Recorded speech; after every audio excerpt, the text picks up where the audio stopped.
Hello, welcome everybody. We have got ourselves another Halo Wars 2 tournament here with MetaPlays. Today it's the Rising Star League, the 1v1 version of it. There's also a 2v2, but today we're doing the 1v1. So £285 are on the line thanks to generous donations from several of our supporters, which is absolutely fantastic. Let's take a quick look at it once I, as tradition holds, connect my browser. We've got ourselves the A to F tier players, but also a bunch of new players are getting back in here. Old new players, rather. So Agonized Storm has contributed £100. Thank you so much to Agonized Storm. Dark Angel with 50, essentially shuffling back his winnings into this. Thank you so much, Dark Angel. Blinks providing £20. Gamma another 20, and Vils with a $5. Thank you so much, guys. Really appreciate it. The players today are as seen here. We're gonna be looking to cover match 5 once Scorpion Laws and Bondblade wrap up. Psychic Wizard will be taking on the winner there. Let me zoom in a little bit. We're gonna have Hetchy Zero and Lemonland fighting it out. Hetchy is back, gamers. There was a long time ago he was banned for conduct, but clean slate. Clean slate. We let everyone back in. Some people got rebanned again. Didn't learn anything. Anyway, Dark Angel is waiting for the winner of that. QWERTY is here. Also a formerly banned player. Let's see if we can get along now. Stormy Style is waiting for the winner of this match. Killer Banana. Killer Bana. Sorry, I just want the extra A in there. Make it a Killer Banana. That would be so much better. One Hairy Foot has taken the L or never even showed up, which is understandable. Maximus Vaughn won by admin win as a result. Love Guru Caleb is now facing off against him. I chose to not actually spectate that because it's likely going to be quite laggy as is, and me joining in will just make it even worse. So let that commence. Let that commence. These are pretty small rounds until we reach the winners finals. That's going to be a best of 5. And losers finals, we upgraded to a best of 5. We've had some feedback that the series are too small, so we're dealing with that now. And the grand finals should be also a best of 5 if everything holds up. And today we have a sponsor, Call of Dragons. You can get that for free, of course, and if you upgrade your city hall to levels 5, 11, or 14 even, we'll be getting increasing rewards for that. We're also getting remunerated for the act of promotion as well today, so there will be a 2 to 3 hour segment at the end of the stream. You guys can just type !COD into our chat and the bot will give you the link towards that. So yeah, with that, I think that's all the housekeeping I had to talk about for today. And I'm just waiting for the match to get somewhere. Wait, this match isn't happening? Wait, they still haven't started, then I will cast it.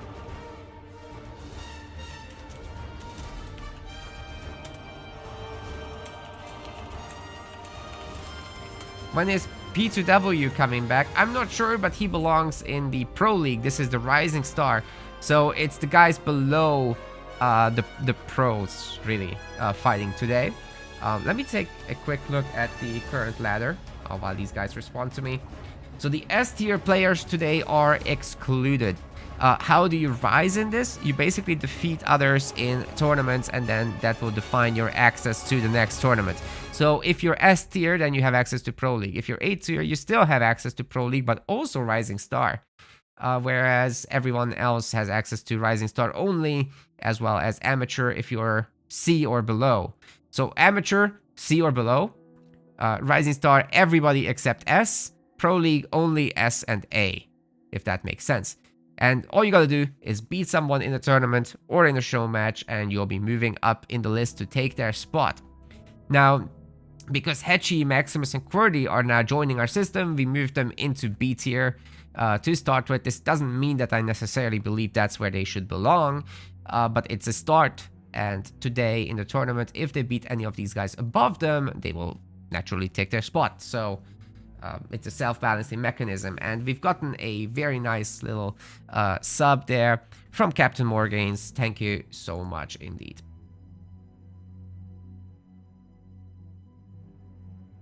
All right. So we've got a match to join. Get the Xbox app up and running. Maximus, stop messaging me. I'm not gonna reply in the chat while I'm streaming. I've got other things to do. Maximus, read the rules or ask host decide on the Discord, please. I'm not gonna be responding to direct questions, but one of them was whether War reduces combat spoils is allowed, and yes, it is. Everything else should be in the rules. Well, so is that, to be fair. Alright, let's see if I can join Scorpion Laws. He's preparing for a custom match. That is fantastic. Oh, and they already have their draft up and running. So that is another new aspect of what is happening today. By the way, great to see Legend in the chat. He's hyped. He's pogging. So let me get that draft up and running and we'll be able to take a look.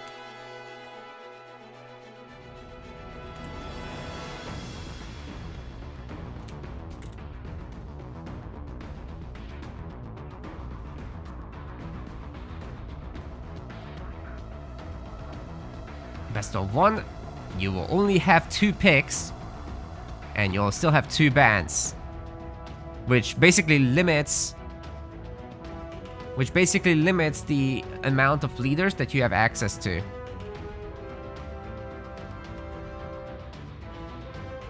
Cast the Hechi game. I'm not sure he's here. I'd love to, but the reason I chose the Scorpion Laws match and what follows is because I know this guy is going to be here. He's always here. Scorpion Laws can be relied on, which is great.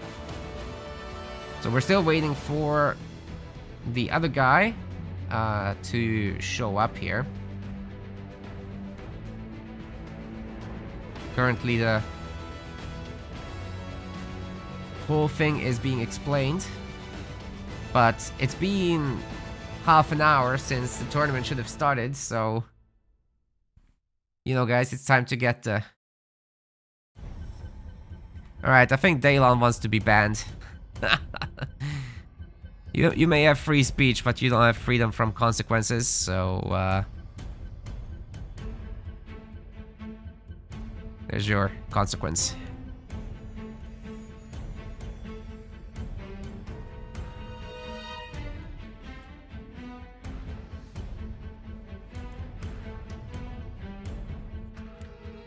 Anyway, one of our Scorpion Laws is going to be looking to ban here. Hechi is now here.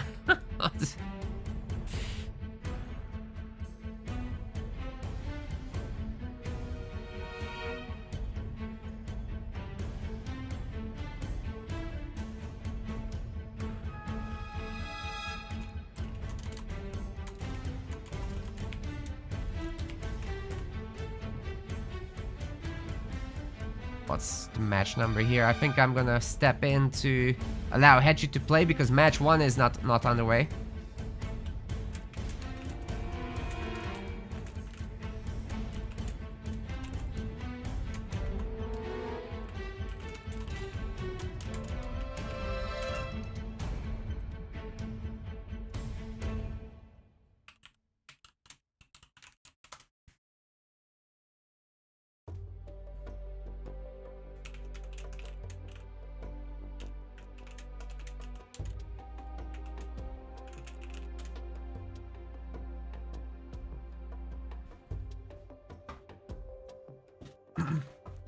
Yeah, guys, if you do show up on time, like is the case with Hechi at the moment, Please message us on time. Like, you're supposed to start looking for your opponent. If you don't do it, we don't know that you're here, right? So you're likely going to get put in the losers bracket. We assume you're not here if you're completely silent, right? We can't figure out what's actually going on if you don't help us.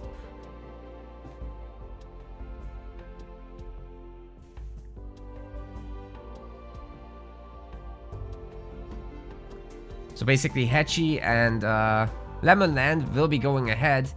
As for the match between Scorpion Laws and Bondable, aka Wolf Giants, they're still figuring out the drafting system. So I think it might be easier if they jump on a call.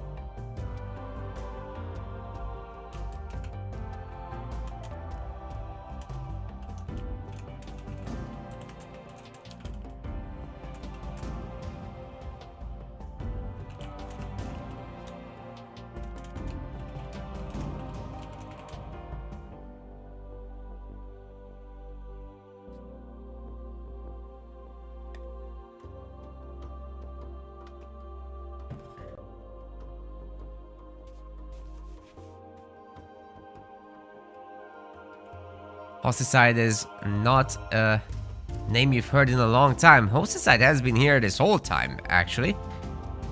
It's been helping us administer these tournaments for the longest time.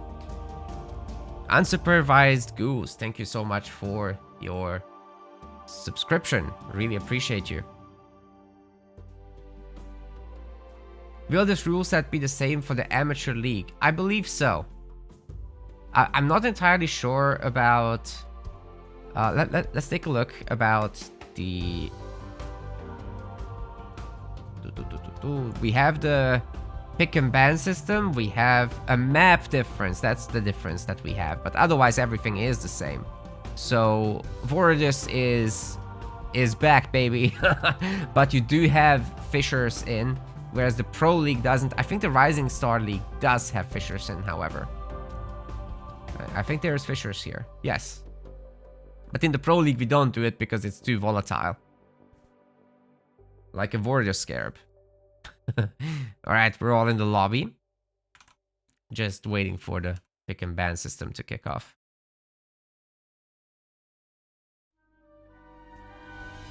By the way, also Rock Generation is also casting today, so you can follow his stream as well. Make sure, if you haven't already, I'll give him a shout out real quick over on Twitch. Rock Generation. There we go. You guys go give him a follow. I think he's got a match on at the moment, so feel free to take a look.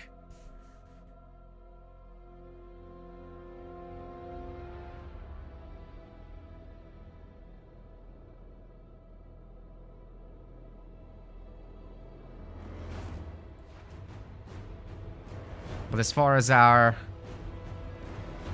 pick and ban thingy goes, I'm not sure what's happening here.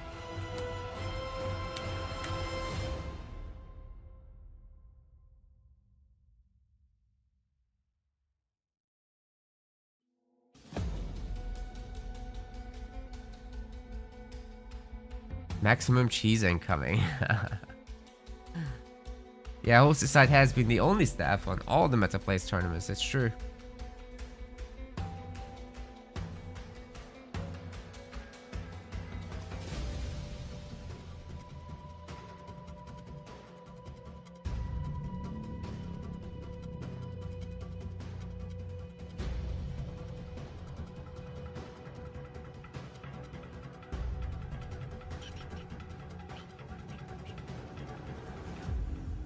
Just trying to find out what the hell is going on, guys.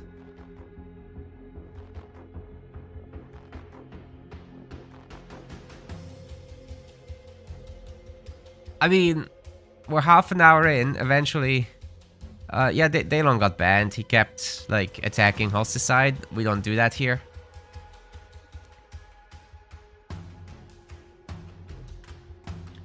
The trolls belong in the troll cave.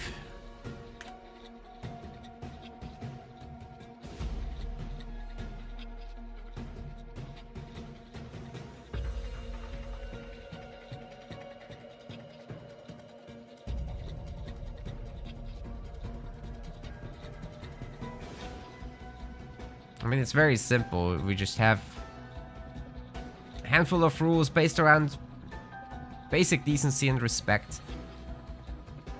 And we pay people that win tournaments, so, like, what more do you want? Ideally, we want to not be insulted doing these things, but, yeah. Too much to ask for, I guess. Anyways. This is moving along. Yes, finally. Finally, Wolf Giants found the buttons. And now it's all about banning and picking.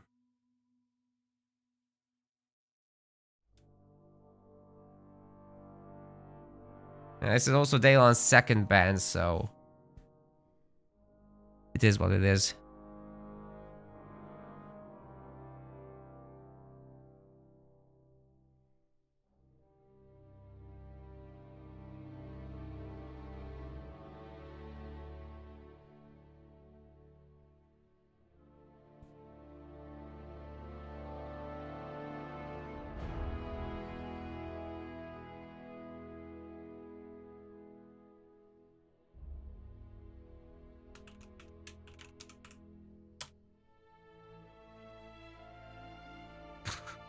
Deep in the mountains, some water. Yeah.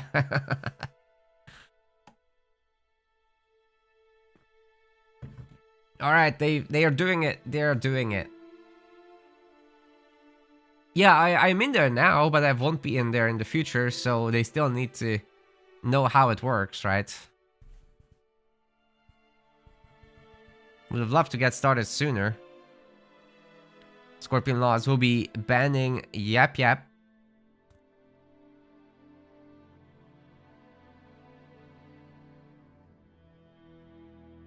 Wolf Giants deciding on the ban. How did this timer stop? How do you even do that? I didn't think it could do that.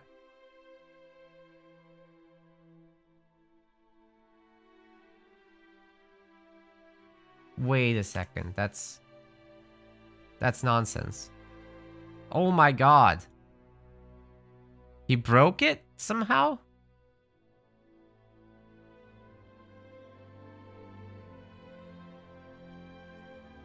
What is happening?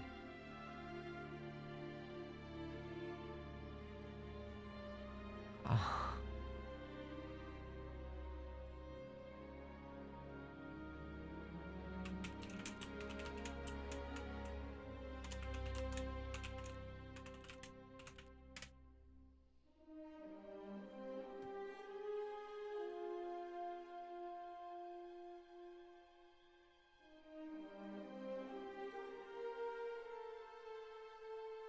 I don't know what's happening.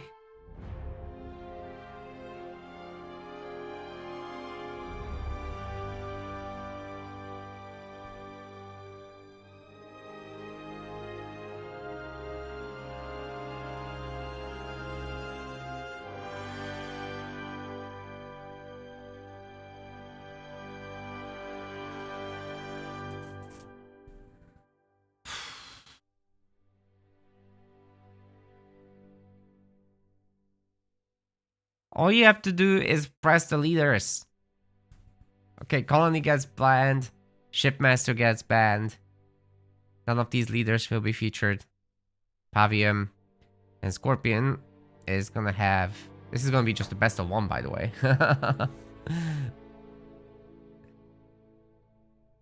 I'm sitting here for 24 minutes waiting for this now.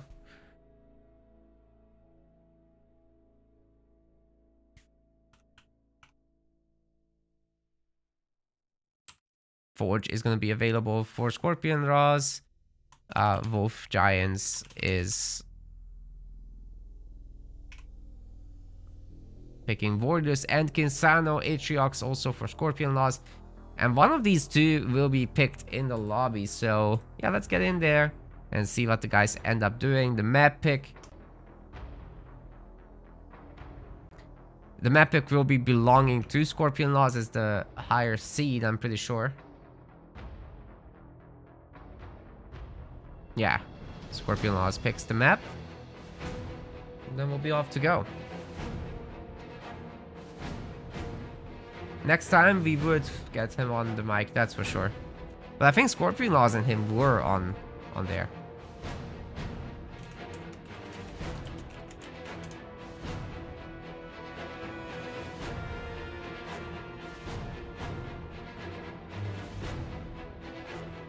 Now Scorpion Laws is starting up the game, and it looks like the map is going to be Bedrock.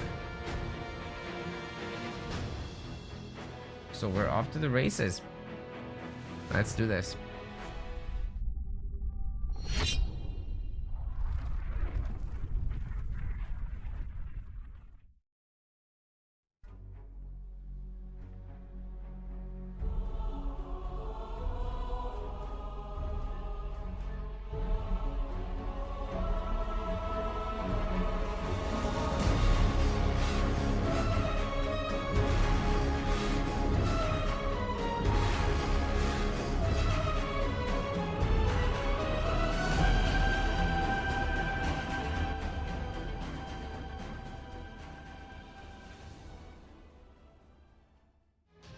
Alright, Wolf Giant just went Shipmaster, even though he banned it, so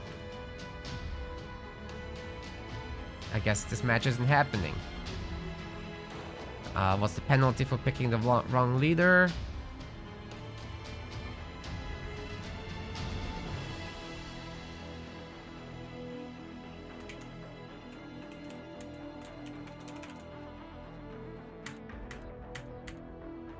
They're not gonna play this out. Oh no, did we not give a penalty for this officially?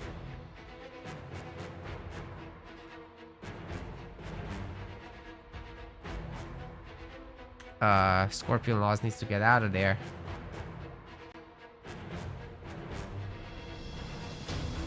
This is just not cool.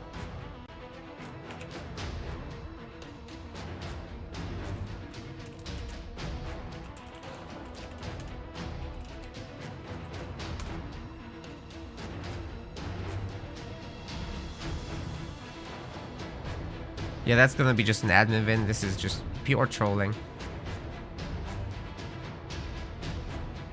Unbelievable.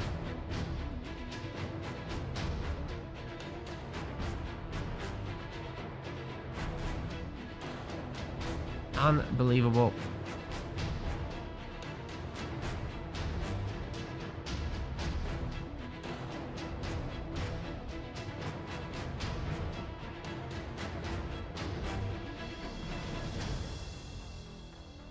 Yeah, I guess he doesn't know the bans go both ways.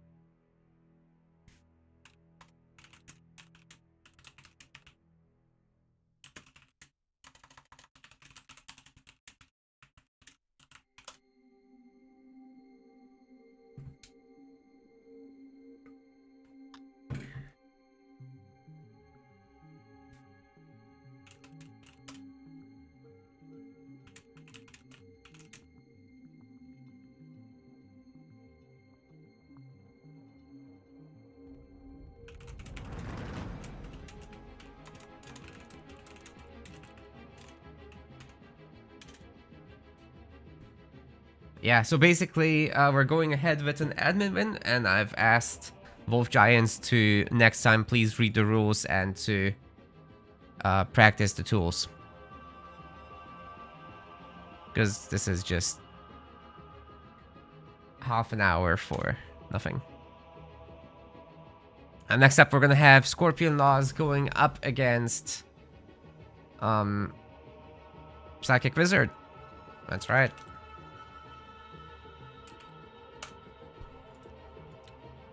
That should be good.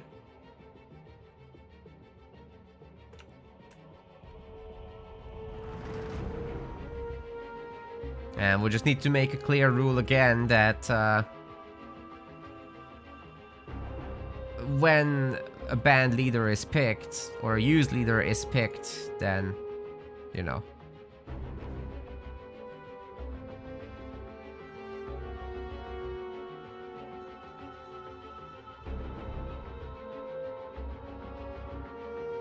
That's just a match loss.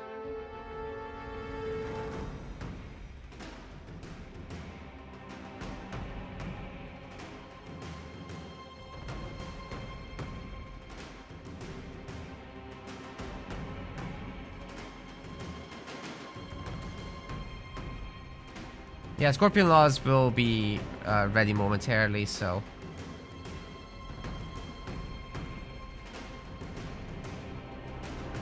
It's not over for our boy, Wolf Giants. He's gonna have to play against someone in the loser's bracket. The loser of match 8. That's gonna be between Love Guru Caleb and Maximus 1. So one of these guys will be going down here to fight against Wolf Giants or Bondable.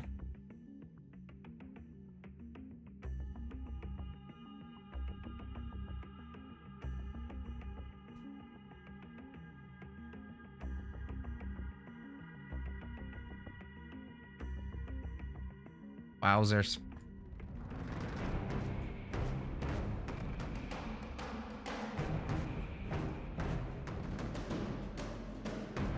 Everybody's going to the restroom. Great, chat.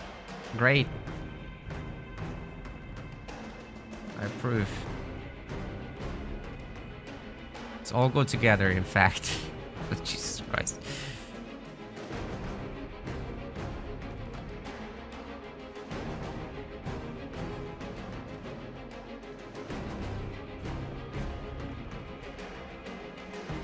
Alright, next up I'm gonna try to get Psychic Wizard in here.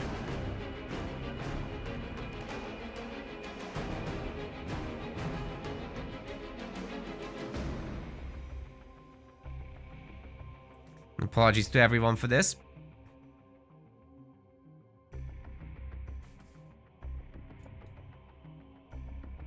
Well, this next match is gonna be, in fact, a best of 3. Maybe if we just skip round 1 in the future. Like, just start the stream late. I don't know. What do you guys think?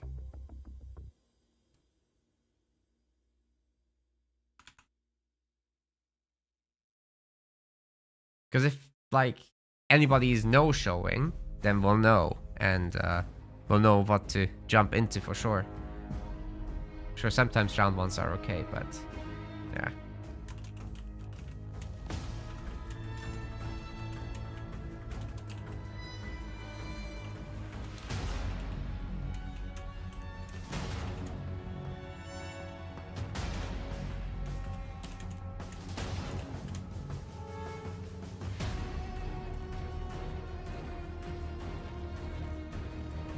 Well, the next draft is up.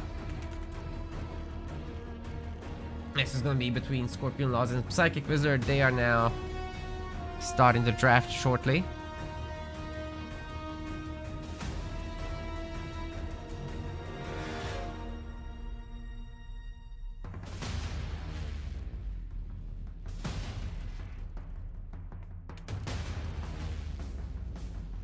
And once Psychic Wizard is also done holding hands and in the restroom, we're gonna be all good to go.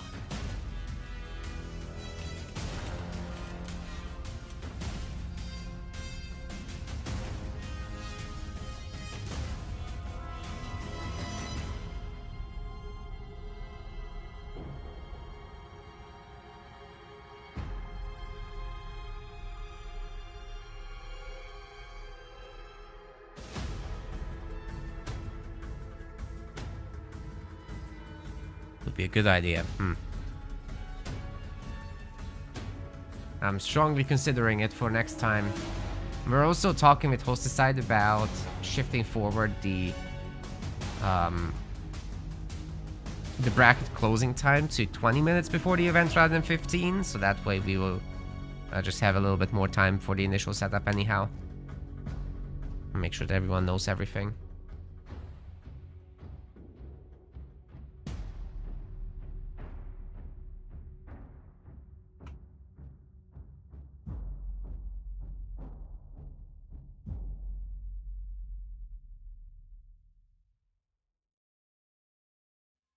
Oh, Vali dropping the subscription now. Speaking of, Olvadi also dropped the subscription on our website, which is a great way to support us actually. But this screen doesn't have the setup for it. Today I learned. Well, that's an easy fix.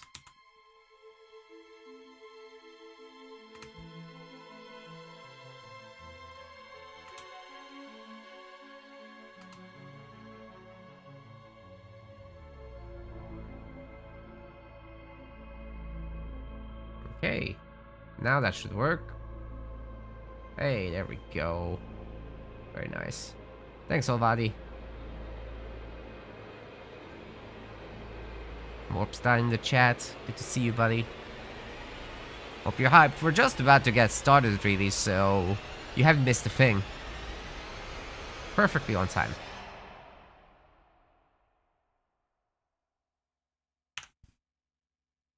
Speaking of being on time, I think they say about wizards that they are never late. They show up precisely when they mean to.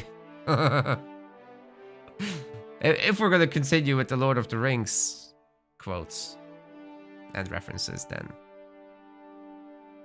that's probably why Psychic Wizard isn't here yet. He didn't intend to be here.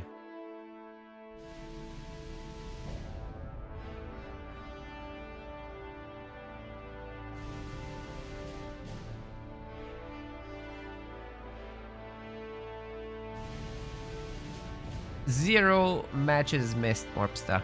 You're perfectly on time. And if this draft starts soon, then you'll actually get a match. Wait, Hatchie dropped out? Excuse me? No, that I hope that's fake news. Just hearing this in the chatterino.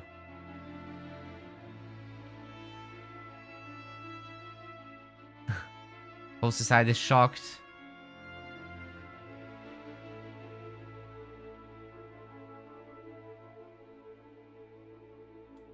Nah, we should be fine. We should be fine there.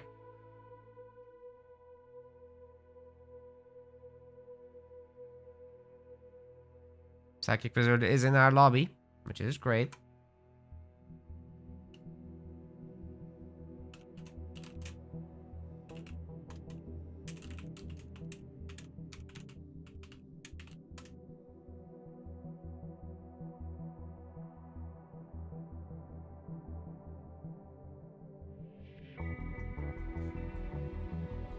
Actually, Psychic Wizard is supposed to host a draft.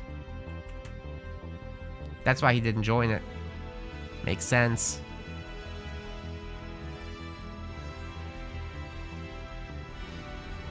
Have I played the Battle for Middle-earth RTS games?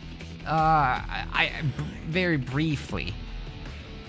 I didn't actually like finish them. It was at the friend's place.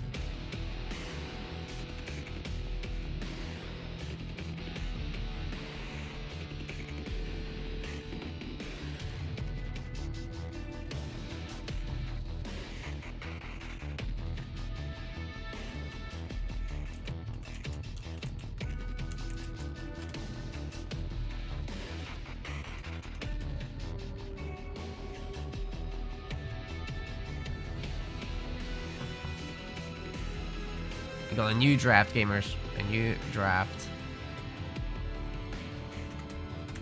Because actually, Psychic Wizard needs to be the host. It changes the role of who does what first. There's a little bit of a disadvantage to being the host in the draft because, well, you have to reveal your picks first, but you do get first picks. So that's a little bit meaningful. Hopefully your favorites survive.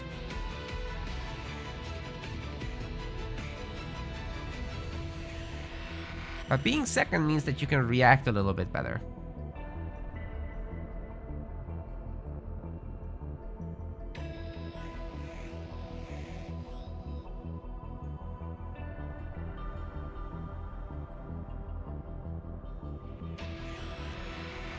Yeah, I'm familiar with their tournaments.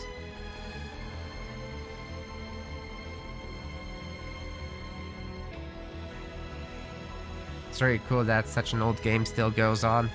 even without support. Alright, we've got our bands, ladies and gentlemen. It's Colony and Forge from Psychic and Scorpion bands, Shipmaster and Arbiter. Now here come the leader picks.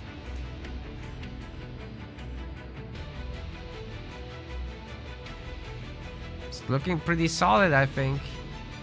I really like the bands from both of these guys. Like, they're just straight up eliminating top leaders. We'll be fighting in the mud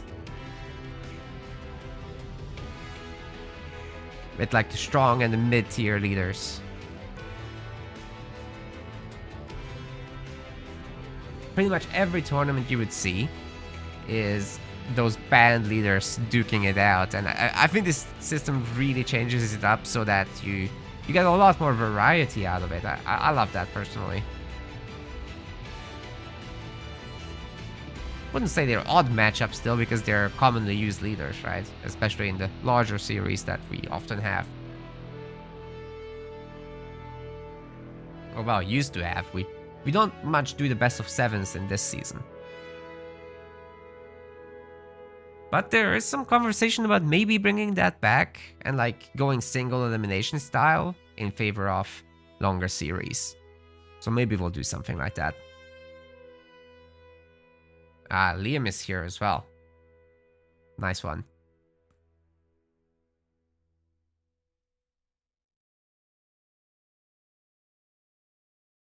He's definitely the guy with the most ones in his name.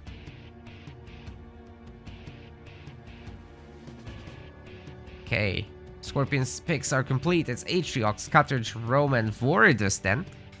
With Voridus being at the end, but that's a sneaky pick because you could use it on Frontier and pretty much obliterate anyone. Voridus is brutal there, but I guess Atriox is as well, so. He's got the ultimate picks for Frontier. If you're Scorpion, I think the moment he gets a map pick, he wants to go there. Psychic Wizard is just randomizing the last one. Or maybe he just ran out of time.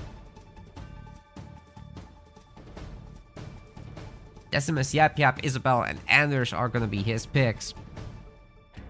And it's gonna be also his map pick first, so we'll see what he picks there.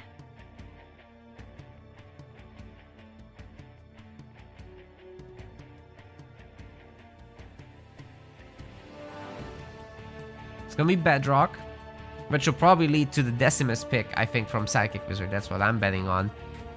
Speaking of betting, you guys can go and bet.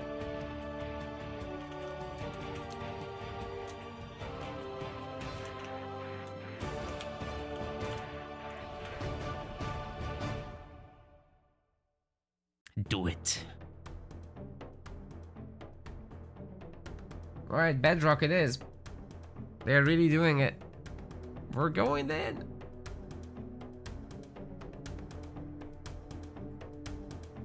Let's hit it.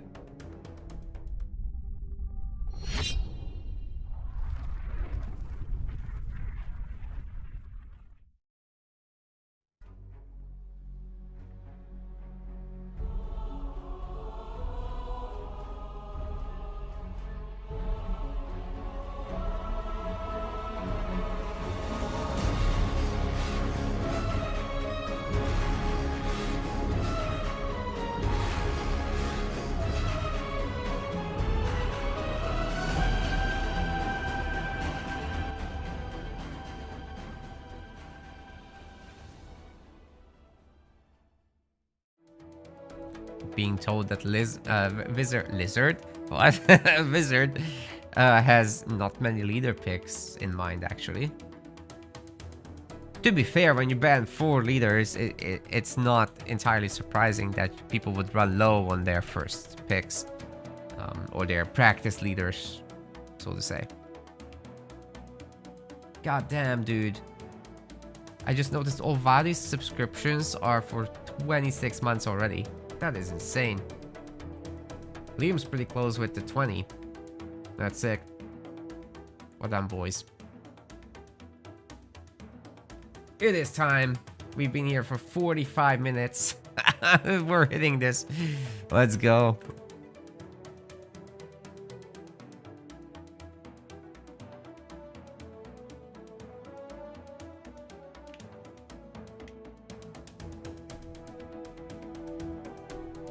Ladies and gentlemen, welcome to our 1v1 Rising Star tournament, where pretty much everybody is able to play except the very, very, very best players. So gives a space to the, well, Rising Stars. It's in the name. Psychic Wizard is in the blue color, and he's gonna be going in as Decimus. On the other side of the map, in the red, Scorpion Laws, sporting Atriox. Both are really, really good picks for the map in question, Bedrock. Usually you see a little bit of aggression in the middle, but really what's defining these two leaders is that, well, they can just go hero and essentially control the middle of the map. By the way, I forgot to say the tournament has a 285 pound prize pool. So that's really good, I think, for a Rising Star event. Largely in thanks to our generous donators. So thank you guys very much for doing that. Really appreciate it. The full list can be seen on our website.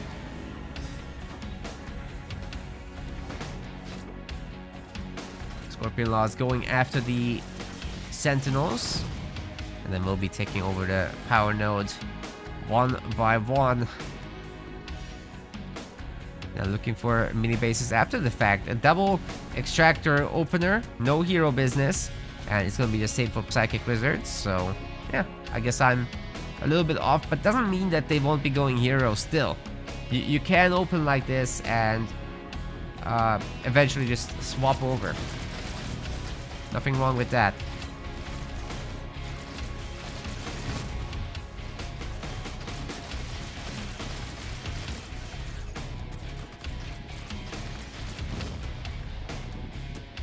Throughout the series, you'll be seeing some odd picks. That is because we've got a draft setup. So for everyone that isn't watching this live, basically the draft setup means that both players have 2 bans, and they're picking like 5 leaders basically for this best of 3, but they'll only be able to use 3 of those.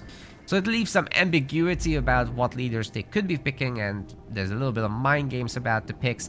But most importantly, the picks are mutually exclusive. So the bans are global. You ban it for yourself as well. And the picks you can steal from your opponent. So if you know what they're good at, you're going to take that.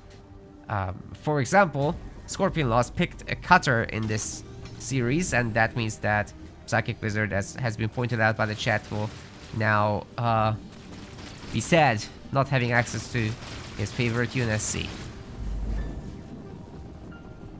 But most importantly, I think the tier 1 leaders getting banned is a pretty big deal.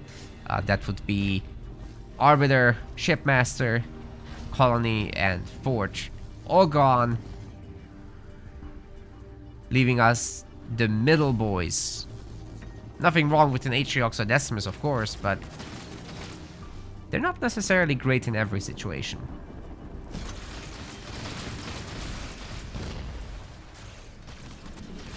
Specifically, Decimus's weakness is the lack of healing early on for buildings, right? So until you have your engineers out, there can be some jump back brute strats. Endless jump back brutes essentially from an Atriox would be especially brutal and difficult to stop, and I think Scorpion Laws might be considering it. Let's see if he actually goes in that direction. He already does have the double raid camp, but it's actually pumping elite rangers, so we'll see. But the Atriox ones are like super survivable. I could absolutely imagine him going quite crazy with that. We are gonna have a bunch of suicide grunts out in the field, which is a great surprise. But yeah, the Apex is coming in right away. There's 2 reasons for that. Either one, you add in those engineers to make sure that your buildings are safe, or number 2, you get a shroud and actually use that to shut down the Atriox's Chosen, which now Scorpion Laws is trying to get at anyhow. Grunts will be peppering this base, but with just the one... Ooh. The elite actually going down to red bar health, but with 2 of them staying alive, they still have quite a bit of punch that they can pack. So Sidegrad's doing an okay job cleaning up.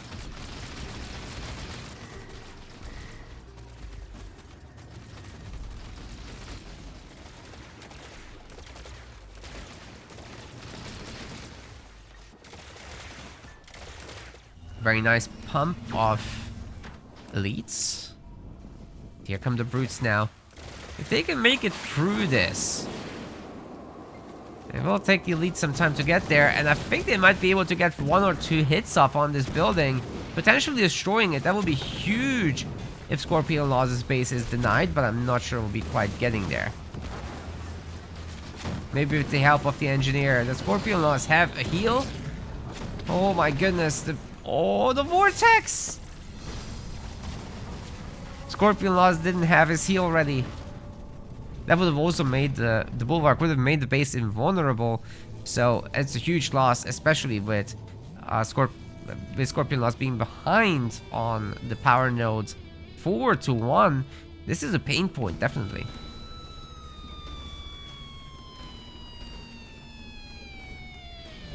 So long as Wizard can get his own hero out, I don't think there's any chance of a counter-offensive. But it doesn't look like that's going to be the case. It's all elites. So the Shroud is going to be actually the important unit to shut down that hero. But that's not coming out either. It's all engineers. This is now a level 2, or sorry, tier 2 chosen with the second upgrade. Scorch rounds done.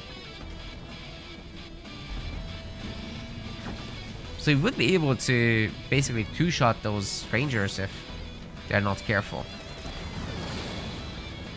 Rather looking for a little bit of rear mini-base action.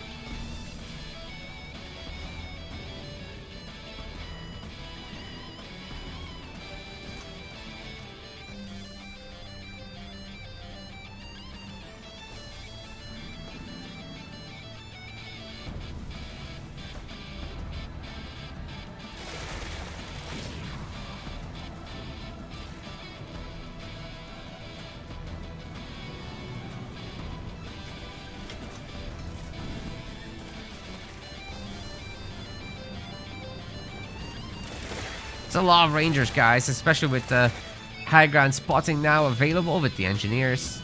They're able to shoot down individual Rangers very quickly themselves.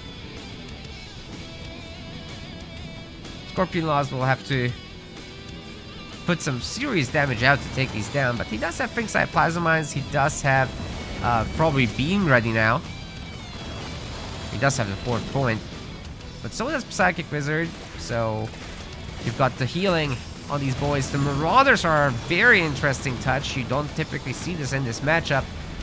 But Scorpion Laws has gone for it. He's also saving his boys by teleporting out.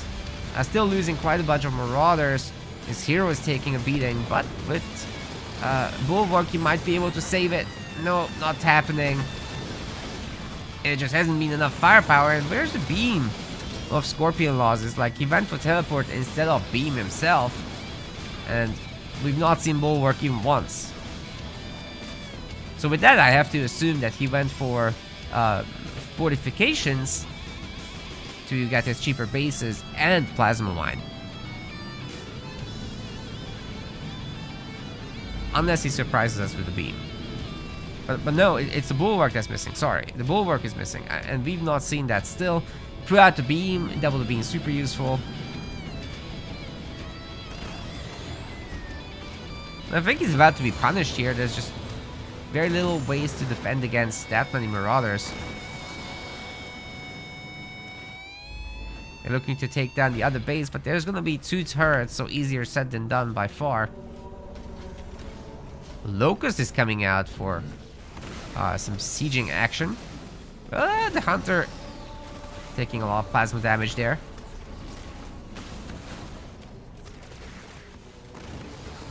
Could the Rangers possibly rescue the Chosen once it's out?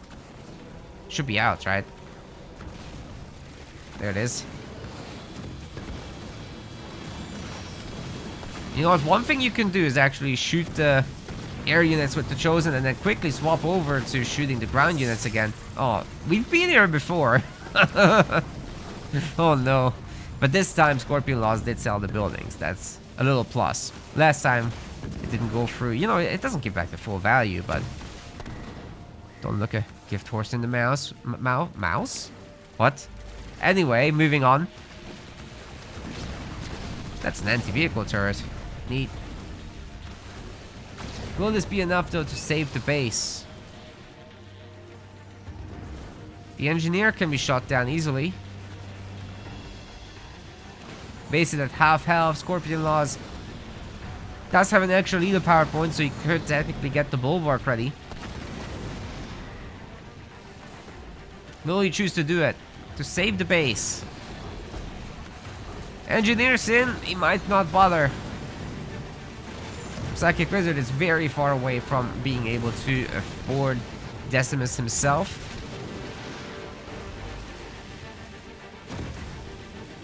Corey sleeps.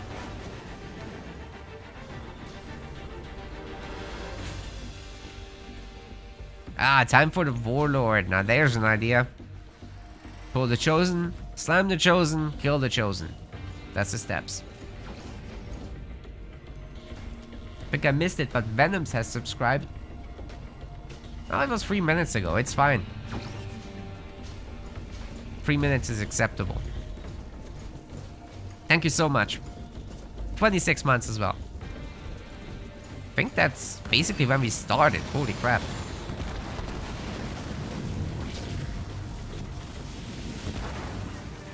Or something like that.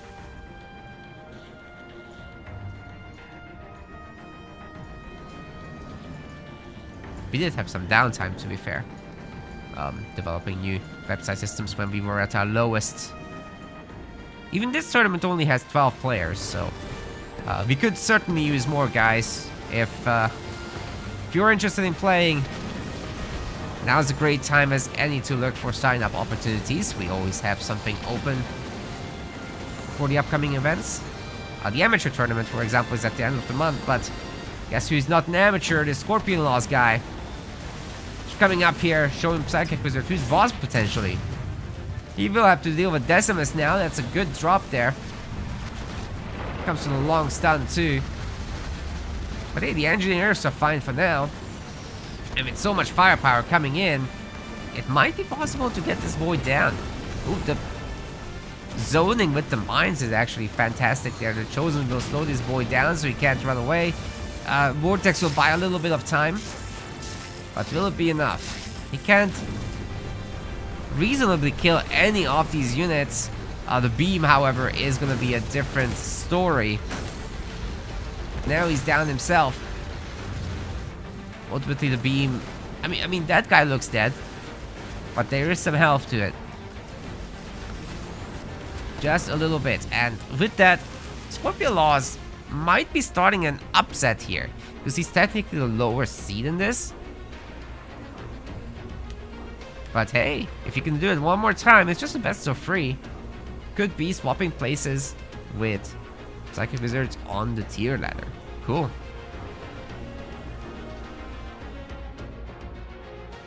Well done to Scorpion Laws. I think he's potentially underrated as a player. I mean, I always thought he's really good at the game. Just the tournaments haven't been very kind to him so far. As a reminder, these are the leaders that are available. Morpsa lost 15k points. Rip.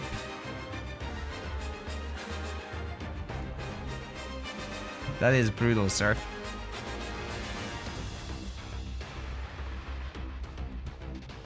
Well, what's gonna be next? All depends on the map. Ashes. Ashes should be something mobile like Isabel.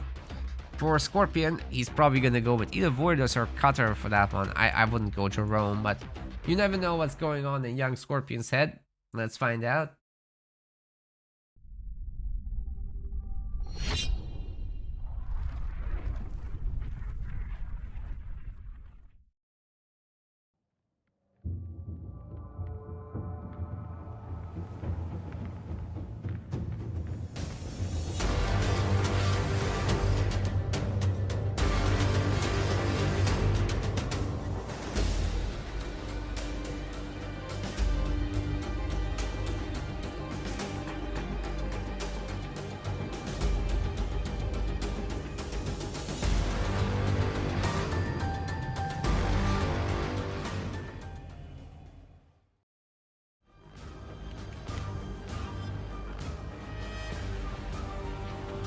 In the blue color, we have got our very own Psychic Wizard going in with Isabel.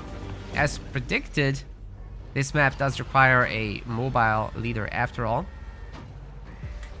And Scorpion Laws is gonna go in with the Vortis. And yes, he can in fact access combat spoils, but as a spectator, I'm not allowed to chat, and nor am I able to in this game. But I think they figured it out by themselves. Whoa. Was I swearing in the chat? You'll never know.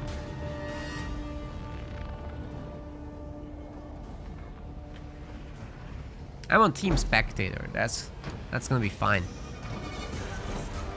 Yeah, combat spoils is allowed, so it does mix things up quite a bit.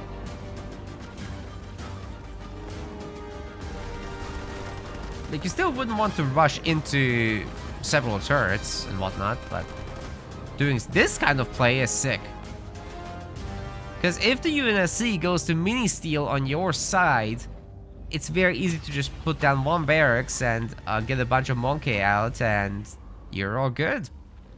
Fighting over mini bases is really ideal as a way to utilize your Vortis advantages. You can even go combat spoils too if you feel crazy. One thing that is a little bit difficult to deal with is heroes, however, in Tier 1. Not the easiest, definitely, but jump back roots and choppers together can certainly do a lot.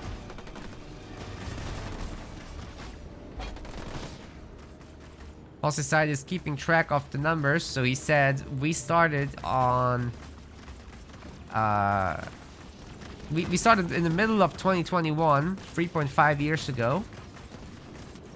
And this is tournament number 49, with the 50th coming up in 2 weeks. That's sick.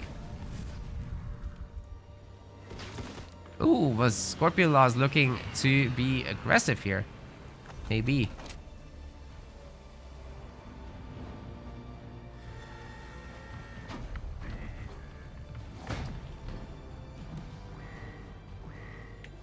Man, so many mini bases. How will Psychic respond here with 2 turrets?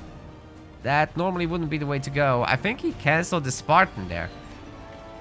Just going up for Tier 2 now.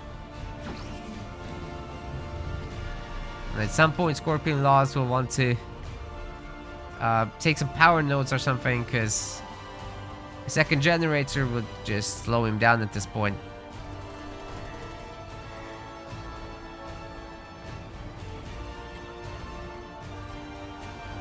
Maybe he'll do it anyway. Let's see. But you'll need some Tier 2 business to really deal with the Warthogs. As they're gonna be around in high numbers.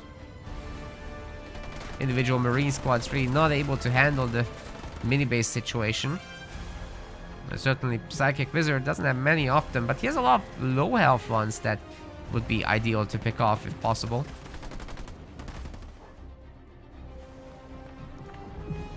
Right now the pump begins. I did buy Alice after all, but from here...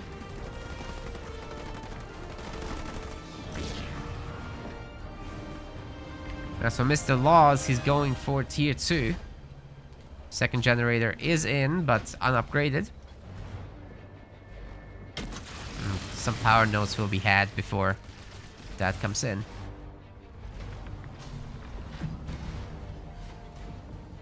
Also ready to get moving on a hero. Great opportunity for Psychic Wizard to level up his hero, by the way. Alice is an absolute monster. But you do need her second star for it, really. That's really where the magic begins.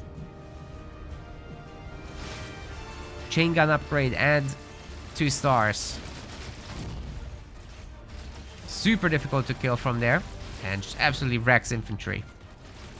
Which, well, Vortis is gonna want quite a bit of infantry.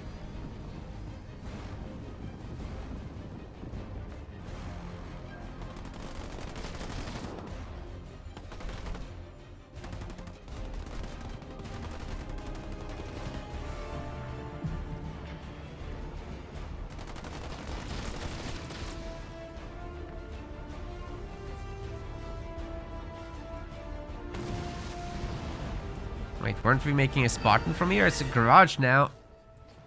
The Spartan upgrades aren't gonna be Psychic Wizard's priority. Even though we could afford Chain Gun. I think that would be a really good upgrade to get. He's doing a good job of securing the power nodes. He's grabbing number 4 and number 5 is right there. Available for the Spartan. But right now, just shutting down every single grunt possible, which basically makes it so that Psychic Wizard has full control over map vision. There is this little issue, however, of the stolen mini bases still benefiting Scorpion laws. So, yeah, the economy is coming in for sure for our man. Oh my god, he might go early Banshees. This is crazy, but I love this, but I'm not sure it will work with Warriors. He's currently stockpiling the Banshees inside the base, hidden.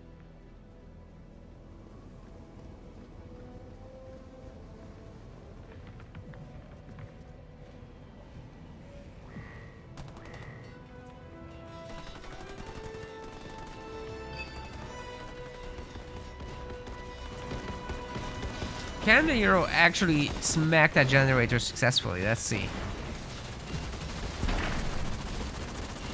Oh.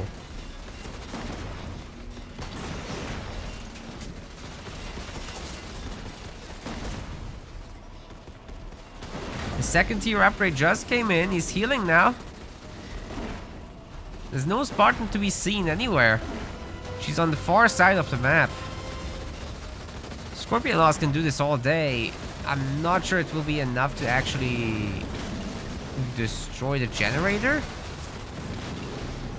But he's doing nicely here. Certainly the Banshee follow-up could do whatever. But he's not going to get it. Not with the hero. But there's the Banshees. Oh my god. The Vortox just absolutely evaporating. This is nasty. Nasty business. Psychic Wizard had no idea what he's up against. He's now trying to get some Wolverines out as well as vehicle upgrades. Let's see how that works out. Scorpion Law's working on the second base. And could technically go tier 3 behind this with some Braves. Could be entirely possible.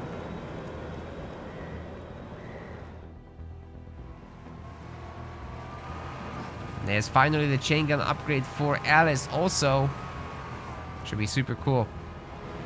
If only there was some infantry for her to shoot at, and there isn't.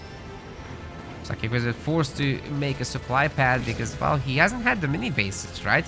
They just lost a ton of vehicles, so Scorpion Loss can basically do whatever he wants with the Banshees. It's absolute savagery.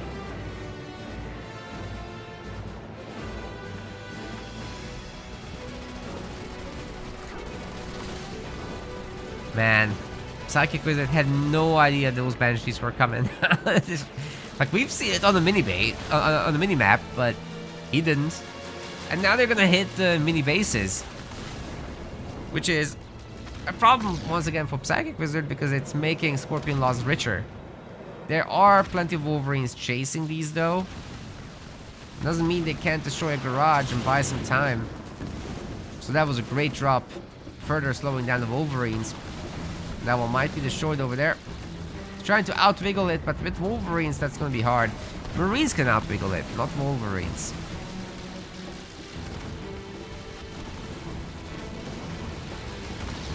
Those fuel rod shots are just too fast. Of course, when they move at full speed, that's a different story. Got ourselves the counterattack. No Scorpion Laws is going to lose his big expansion, but he is going tier 3 behind this. He's also got the shield at home. 3 turrets. This is a really, really nice setup. And once he has his fully upgraded Banshees together, I think he should be able to hold, but this is also 4 Wolverines. That's going to mean that there's no base damage. These 3 anti-vehicle turrets upgraded. They're going to wreck everything. Psychic Wizard can't push. The counterattack is once again going to be brutal.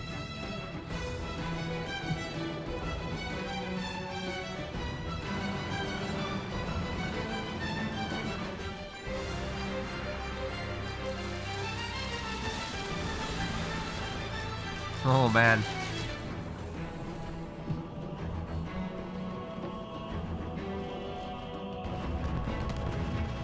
Anti-air turrets peppering the hero a little bit. Naturally, you don't want to engage into that with herd banshees. They're gonna all evaporate, but you know, invigorating frenzy could give them a little bit of extra oomph alongside healing.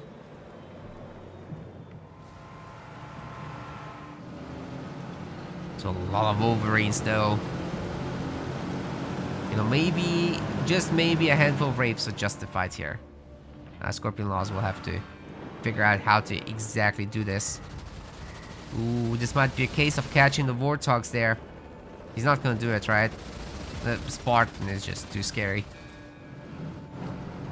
Wolverine's ready to strike the Banshees if they come around. And they're certainly trying.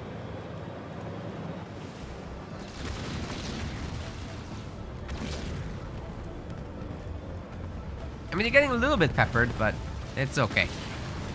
The anti-air turrets, not so okay for them. Is this hero gonna do something about it, or what? I think we're setting up for a Cataclysm, ladies and gentlemen, but there's not gonna be any Banshees to party. Or are we now? Yeah, he's trying to light the base up. Here we come. Healing still in effect. The Warthogs are getting on top of the goo. And, well, they got cataclysmed. It's pretty bad. They're suffering a lot of damage. The base is kind of melting down. Scorpion Laws' Banshees aren't around. If they were, that would make a big difference. But now I'm not so sure the base will be losing many buildings. And ultimately, the vehicles do survive. But the turrets are very weak. Right, you get in here at the right time. Scorpion Laws will be able to destroy that stuff.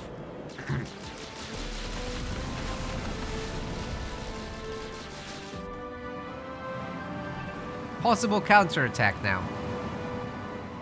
8 Warthogs might be able to do something, but still the 3 anti-vehicle turrets are a problem. The banished ones aren't crazy strong, but they're still not bad.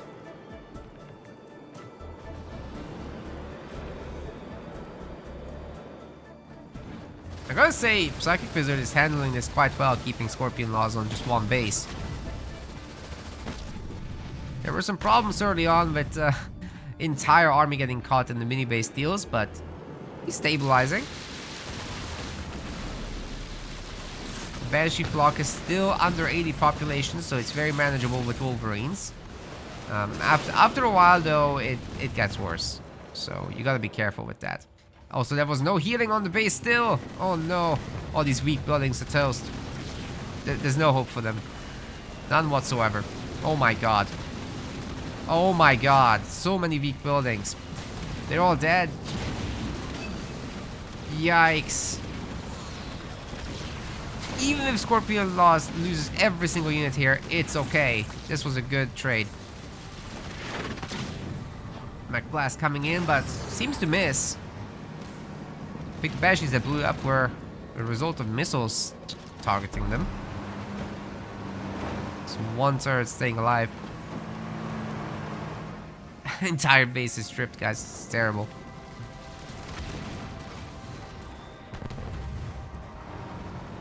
But this is a good army. Psychic Wizard has some power here.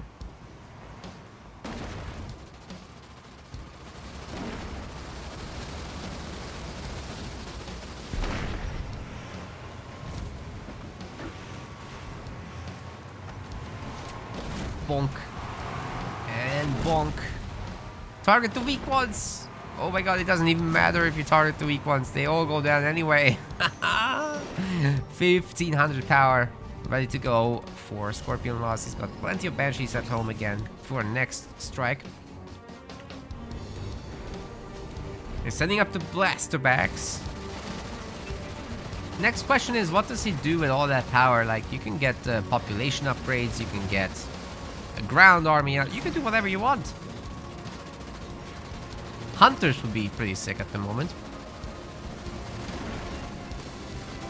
These tier 2 vehicles certainly don't know how to handle that.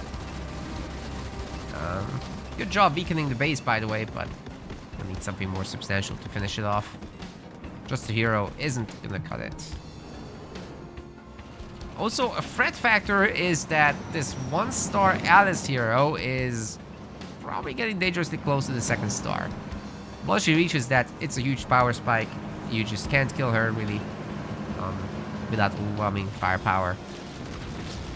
I'm not sure how Scorp will be dealing with that.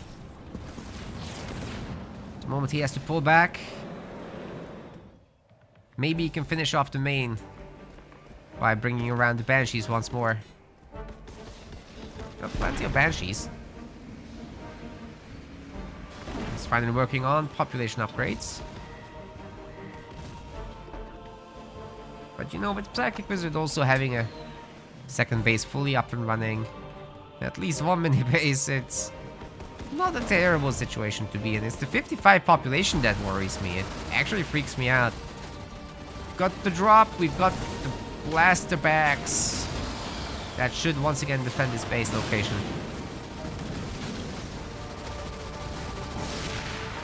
They're gonna deploy up there. That's so far away. They can still shoot here, but just barely. Gets 1 hog. And the Banshee's coming around. Oh, we've got another! Got another setup here for the big boom.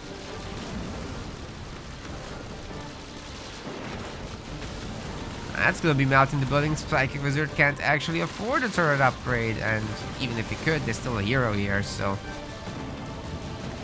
What do you do? Bring down all units. Mac Blast is ready to go. He can't afford it. Oh, it didn't hit very well. And now there's the engineers to help.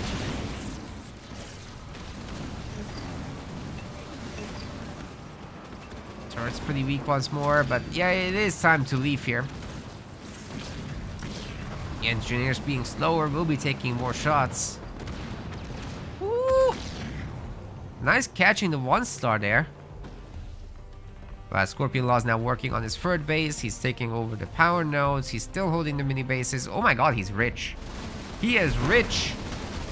He shot this tier 2 base, and that made him loaded.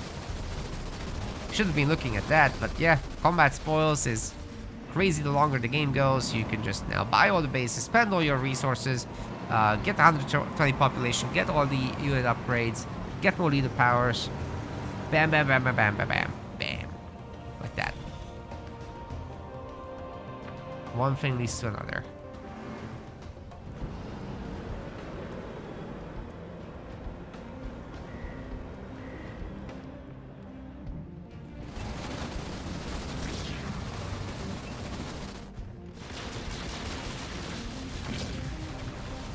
Heroes on the way.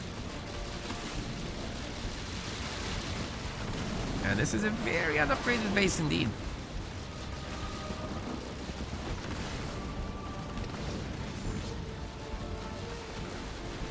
Look at his power going up. The heal just helps. And those are now anti-air turrets, but still gets destroyed.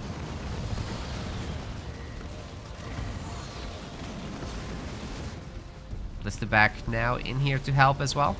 That should help to take care of all these Wolverines, really.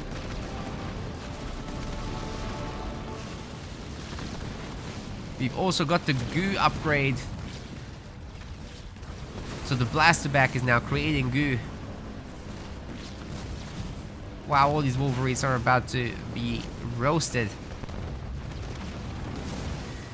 Yikes. I think, guys, Psychic Wizard is toast. Scorpion Laws will be enjoying a winner's bracket run here, it seems.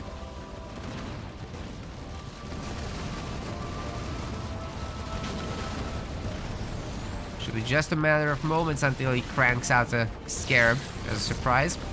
Oh, what about 2 of them? It's entirely doable.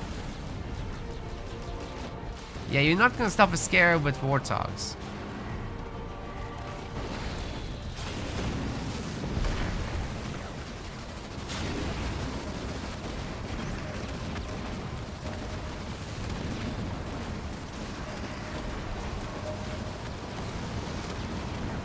Hero could take it all day.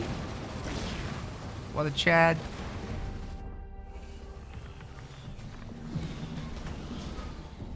Don't tell me he's making it on the mini. Dude, where is he making it? Not here. Not here. Oh, okay. That's a spot to do it, I guess.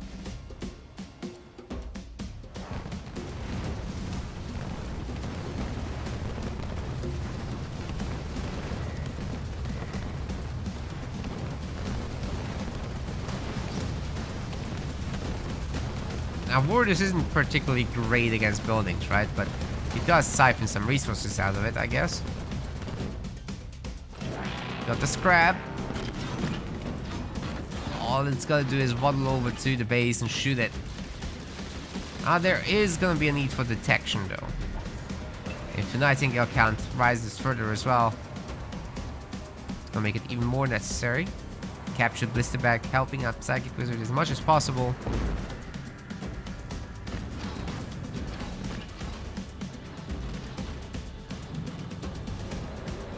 But we need a few more of those to beat this thing.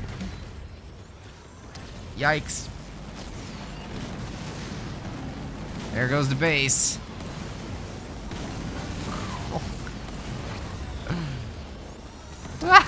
He looks excited. I love it.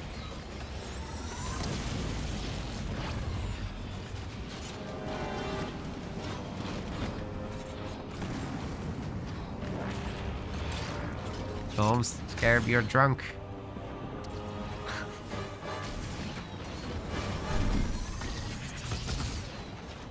Wait, he leaves the base there? Oh, interesting. Well, all Scorpion Lost needs to do is lose one more population, then he can go and make a second Scarab.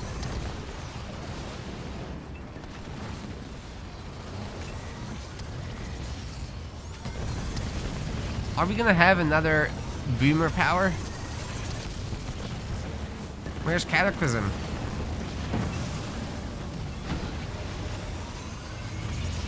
I think Scorpion Laws is trying to set it up. While also dealing with the buildings, that is. Oh god. Here it comes. Oh god. They're sitting in it. There's no heal. Just the Nightingales. They're doing their best. Heavy Metal is helping out a little bit. Is it enough? Oh, the Nightingales are about to go poof. Oh my god, the base is gone. The Scarab's finishing off everybody. Insane. Wait, Scorpion Loss is letting them live. He's letting them live. He finished off the other base too at the same time. I assume with the hero. Shield. He's invulnerable. He can't be beat. Oh god. Oh god. He just slammed all the vehicles. Wow. Everybody was red bar. There was no hope there. I can tell you that. Well, that's a 2-0, ladies and gentlemen. I don't think many of us expected it, but chat did end up voting on Scorpion Laws now, so you guys have learned your lesson. We moved through the winners bracket today.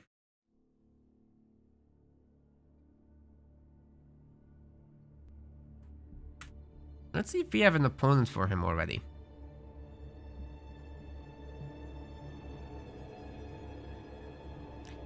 Dark Angel and Hedgie are currently fighting, so Rock Generation is covering that, I think.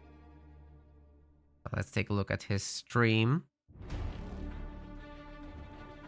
They might be wrapping up there, so I gotta actually do one thing. I've noticed that I didn't have the sponsor interface in the in-game view. Apologies for that, that's my mistake. I should have fixed that. But for the next one, it will be there. And for the rest of the duration of the stream as well. Alright, well, while those guys wrap up, I'm gonna go have a small snack. You guys can check out Call of Dragons as well. Our sponsor for today. It's a PC-based game, so it's got a mobile version, but we're talking about the PC-based one. And oh wait, I think it's over. I think we're good to go for the next one. No break then. No break. But yeah, do check it out. It's free to play. And you guys will be supporting us by reaching certain levels. We'll be covering it at the end of the tournament. Well, we're doing the tournament first, that is, just to be clear.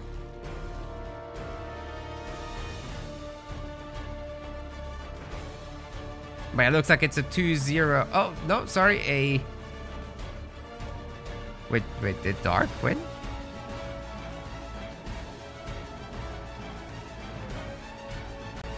I thought it's 1-1 so far, and then Hechi 1-1. Wait, what happened?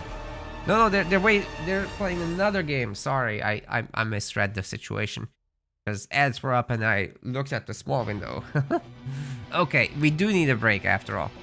So, whoever voted Scorpion Laws is getting their points back. But, oh. Yeah, host side already did it. Very good. Snack time. Snack time. And I saw Dressier asked me earlier how the dinner was yesterday. It was actually not the Szechuan chicken thing or the whatever that was, but I ended up having the plum-based thing. So plum chicken with noodles. Yeah, it's really good. Added a lot of chili to it. It was very spicy as well. Alright, gamers. GG. I'll be right back, and then we'll carry on with match number 9 with Psychic Wizard versus the winner of Dark Angel and Hechi. Go check out Rock Generation stream in the meantime.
Hey guys, thank you for waiting. There's more waiting to come as Dark Angel and Hechi are engaged in what seems to be a longer game.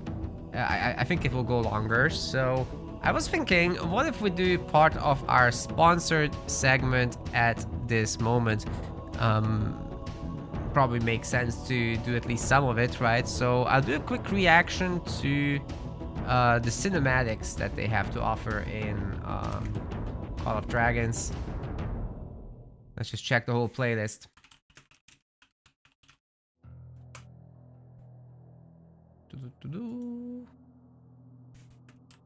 Cinematics.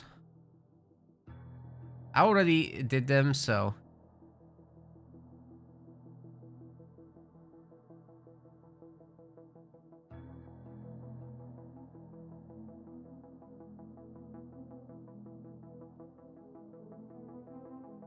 Let me just create a... There must be a playlist of this, right?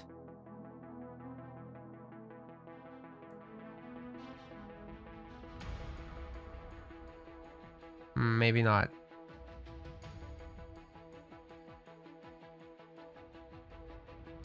Maybe not.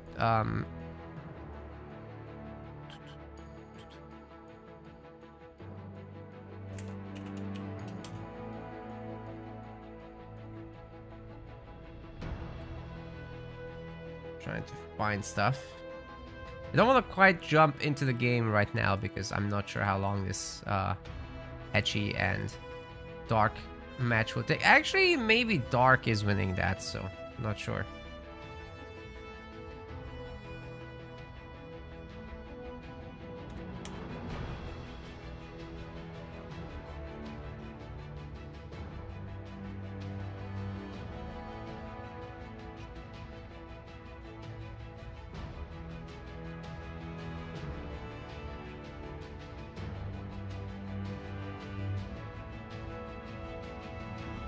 Nope, can't find all of them in the playlist. That would have been too convenient. We'll just wait this out, I think. Absolute Cinema. Yep.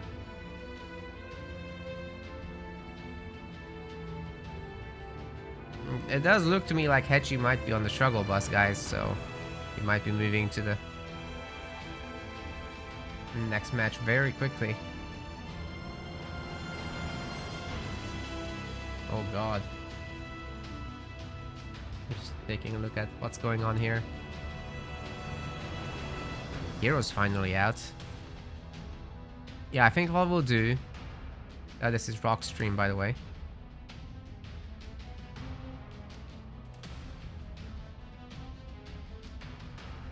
He's also calling it.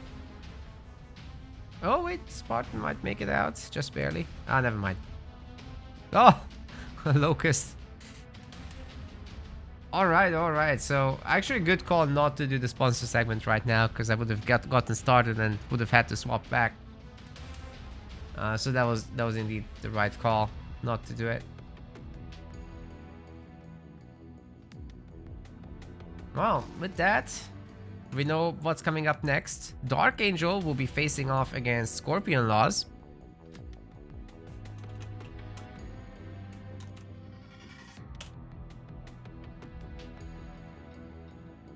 And that's gonna be potentially our last best of 3 today, because the whole stuff in the lower bracket has already started. So Psychic Wizard versus One Hairy Foot now ongoing, and match 6 has just ended, right? So QWERTY will be fighting against Hechi. Wow, that is brutal, man. I didn't expect that QWERTY would be no-showing, but I guess we gave him a spot too soon. So I guess we'll be once again taking him out of the tier system because he no-showed. That is rather unfortunate. Which means Hechi would be already moving on to match 17 down here. Will Rock be co-casting the finals? I would hope so. Let's see if he has time. Let's see. But we're doing this one. Scorpion Laws versus Dark Angel. And on the other side, we've got Stormy Style versus Maximus 1. So Rock is more than welcome to take that one. And then we'll be proceeding down here. Oh, well, actually, we might do all 3 here. I'm not sure if they have started. It depends whether they started or not.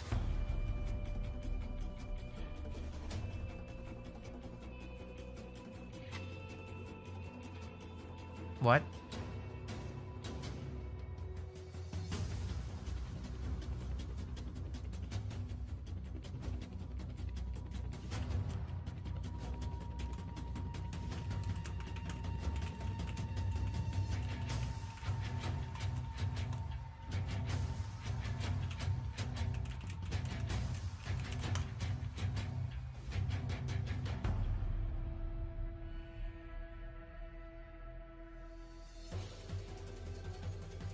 Yeah, Scorpion Laws is still in my lobby. That's great. Between him and Dark Angel, let's see who's the higher seed. I think it's Dark Angel. Yep.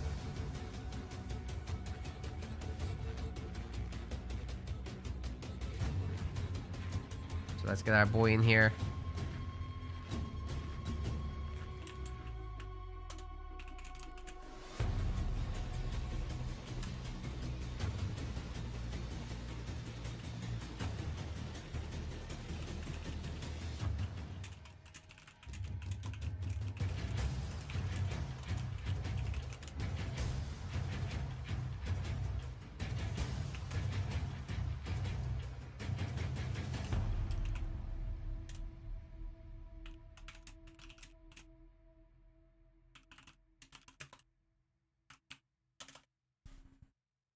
My Scorpion Laws will be hosting the draft against Dark Angel. So let's see where we get there. Get an updated bracket here. Stormy Style and Maximus are sadly already underway, so even the Rock viewers won't be able to catch the whole thing. Yeah, next time we'll aim for a more complete experience there. Mr. Zipper, thank you very much for your Prime sub. Appreciate it. Helping us out a ton.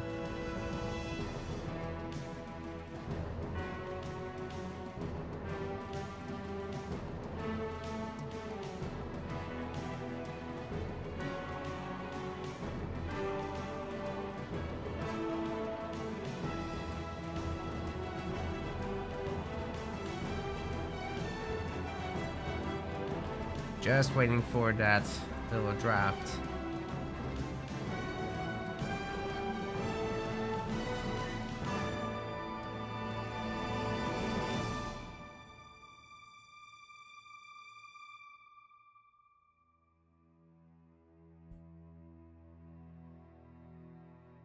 Oh.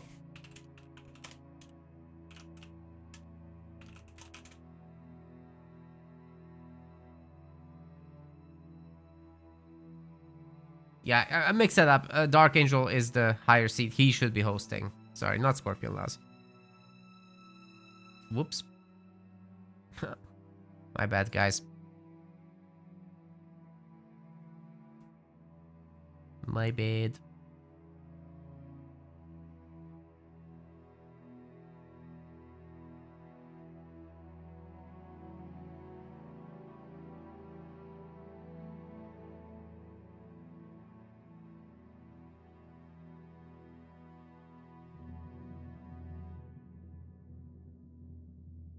Alright, Hatchy and Psychic Wizard will be cast by Rock Generation, so feel free to check that out as well. And while these guys set everything up, I'll pin a thing in the chat about our sponsorship.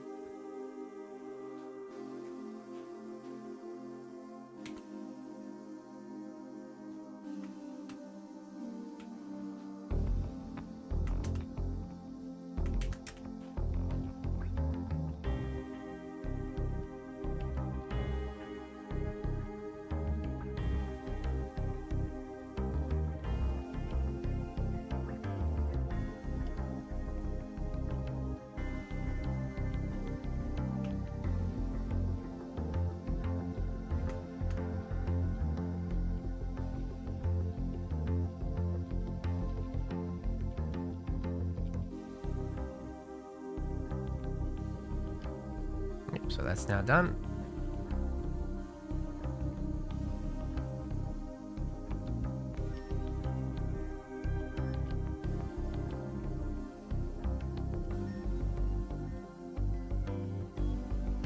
Where's the link?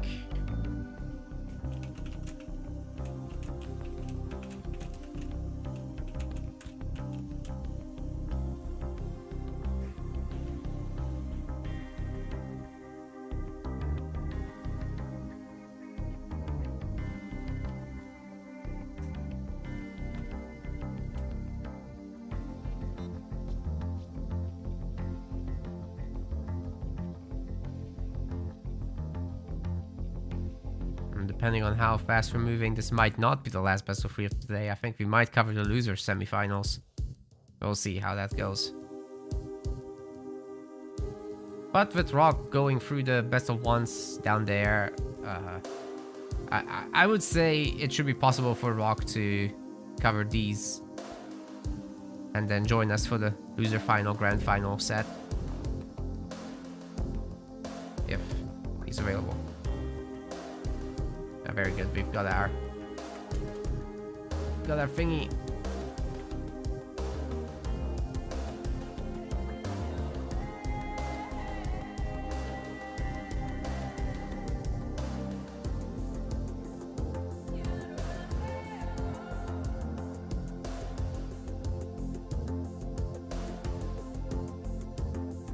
There's our draft, ladies and gentlemen. This is still a best of 3, so they'll be picking 4 leaders respectively, banning 2 each.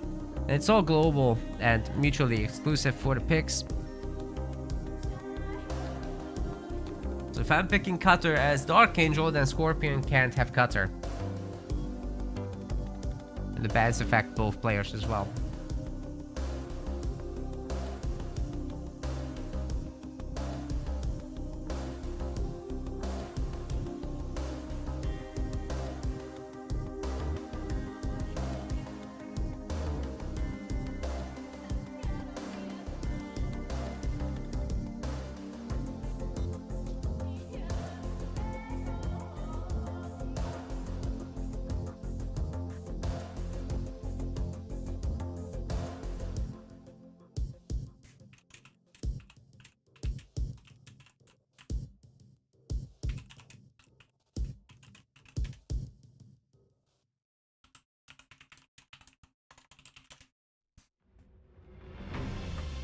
Alright, we got a Forge ban and a Warriors ban thus far.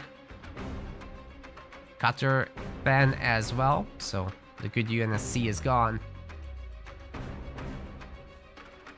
And Warriors and Colony from Scorpion. Alright. The elites are available. That's gonna be brutal.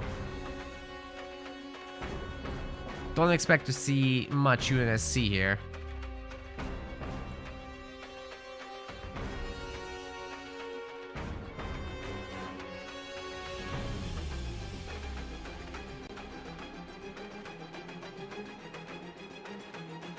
As expected, the Shipmaster pick comes in. I'm expecting the Arbiter to come in for Scorpion. You don't want to play against both Arbiter and Shipmaster. That would be a disaster.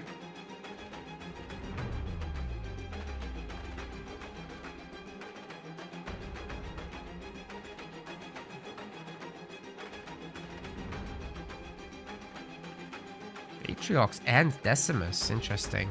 Scorpion's all about the brutes.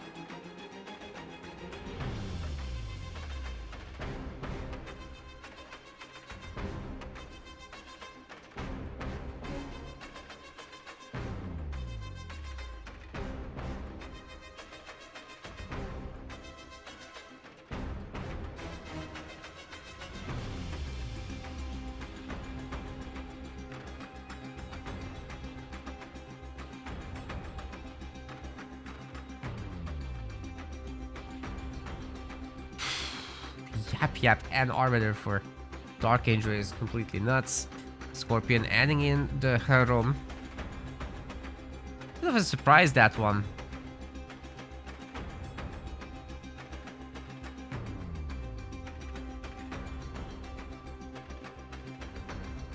Pavium.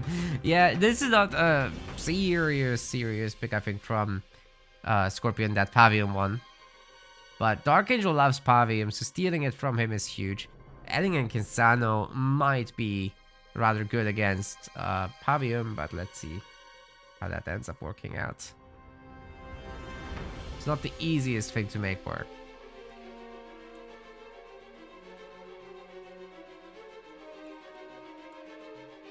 Well, it's gonna be the Archangel's map pick here, by the way. And I think we're going ahead with Bedrock.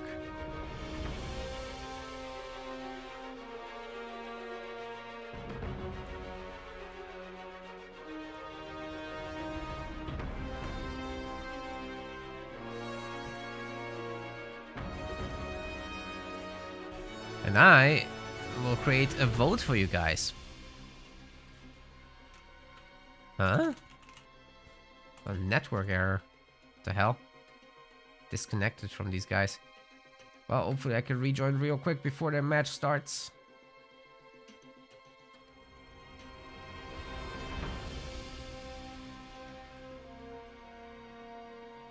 Why won't it work?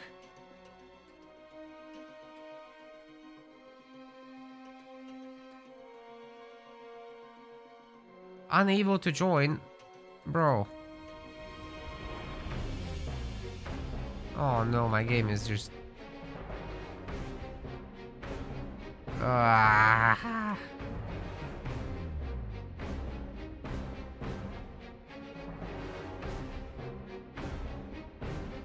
Please work, game. Alright. And once again, join Scorpion Laws.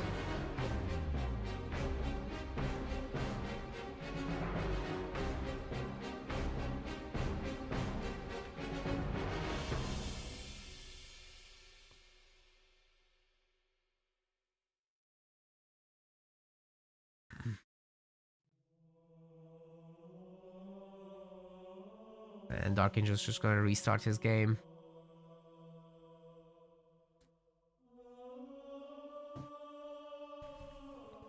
We'll get there.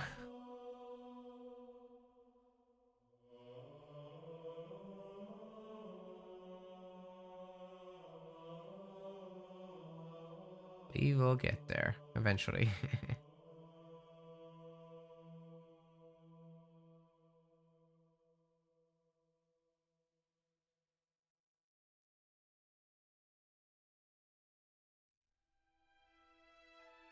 Cool. We'll check this out later. All the trailers and stuff.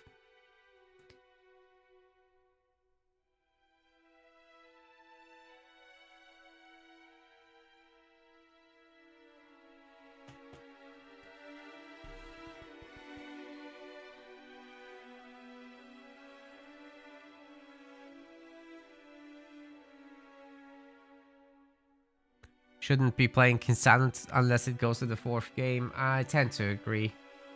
But it's not gonna be a 4th game because it's a best of 3.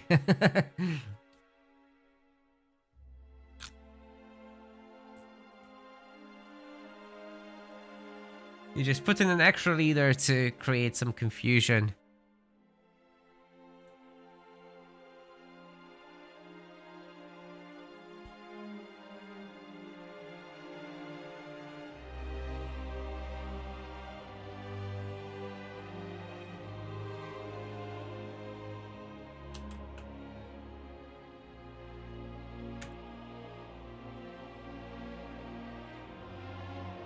Alright, Dark Angel wants to host. Makes sense. He's got the power and the rights.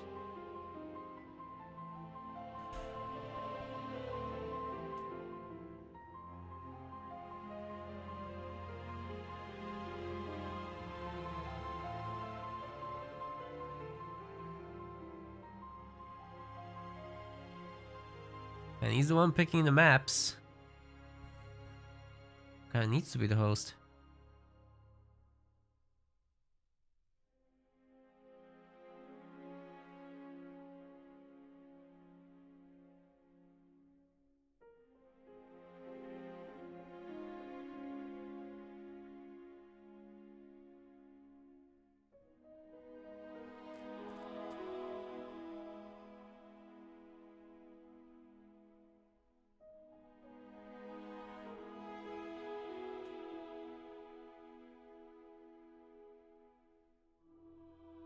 But Dark loves Vinsano. Okay. I mean, I'm in for it, but that's gonna be rough.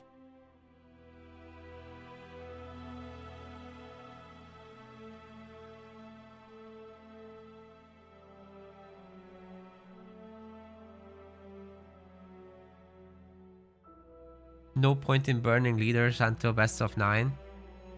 Well, if there's one thing Kinsano can do, it's burning stuff.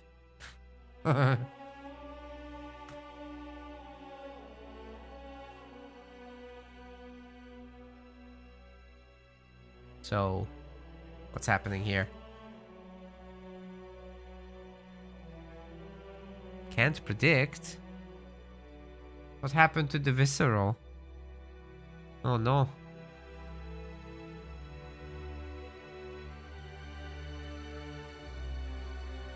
That's unfortunate.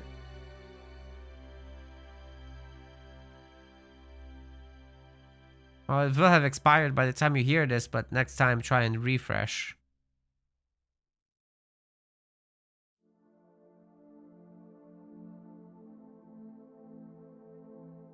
Alright, I think we've got a map pick. It's gonna be Badlands, not any of the others.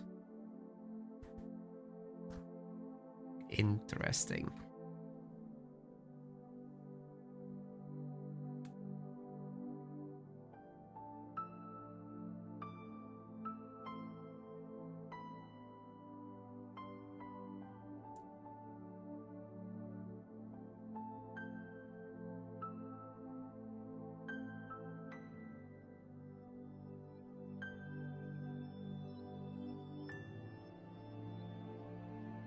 Well, guys, I'm gonna hit the map intro. Eventually, we'll get in there.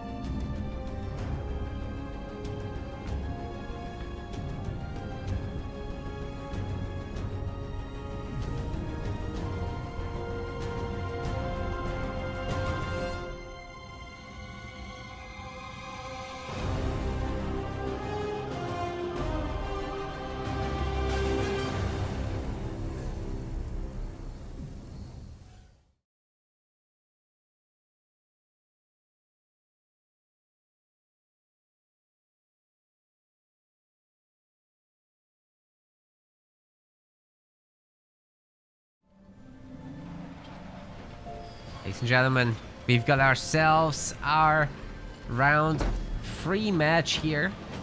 It's a winners semifinals between Scorpion Laws, who's playing as Jerome, surprisingly. He didn't expect it on Badlands, and his opponent on the other side, Dark Angel, is bringing in the much more traditional Shipmaster for this map. This is the Rising Star tournament with 285 pounds on the line. A really good lineup for a Rising Star tournament, definitely. It's like more akin to what a pro tournament would be. But thanks to generous donations from our community members, stuff like this is going to be possible. The full list of donators is on our website, so thanks to each and every one of them. Especially Agonized Storm, who put up 100 pounds for this tournament. And actually, Dark Angel keeps redonating his winnings, so it just keeps piling up. It's another 50 from him.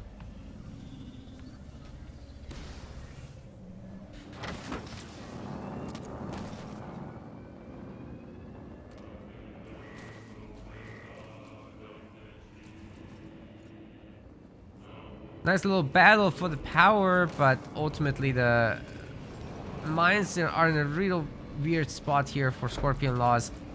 Normally you'd want that on top of the power, but didn't get that. That would have been able to deny all the gathering, by the way, and then open up the area a little bit for power consumption, but he lost that. And Jerome does need a lot of power in the early game. Jerome himself is just really expensive. His upgrade is extra expensive, but then you get a Mantis for it, so quite a bit of power in that concentrated space.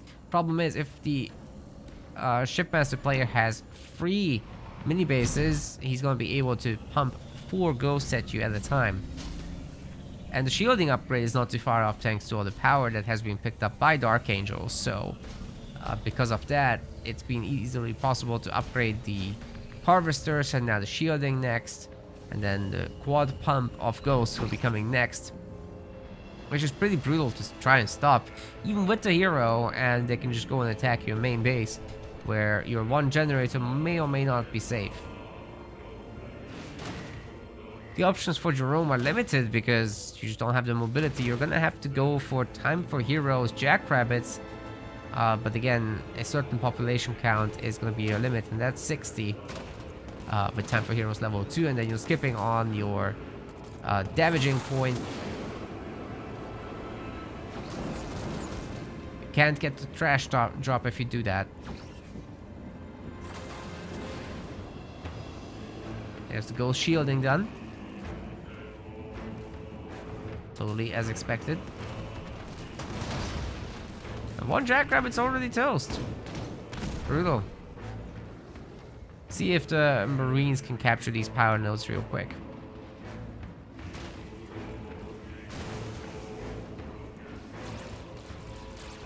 Now, the hero could potentially do a mine combo. We also had the supply pads coming in, and the jackrabbits are gonna have to upgrade as well for healing.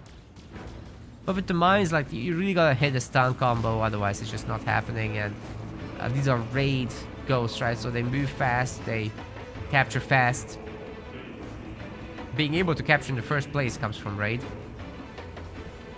So a very prominent little opener here for Dark Angel. I think he's gearing up for the next pad as well. Sorry, the next generator here. Because that harvester isn't upgraded, so you're gonna want to swap that out and get to tier 2.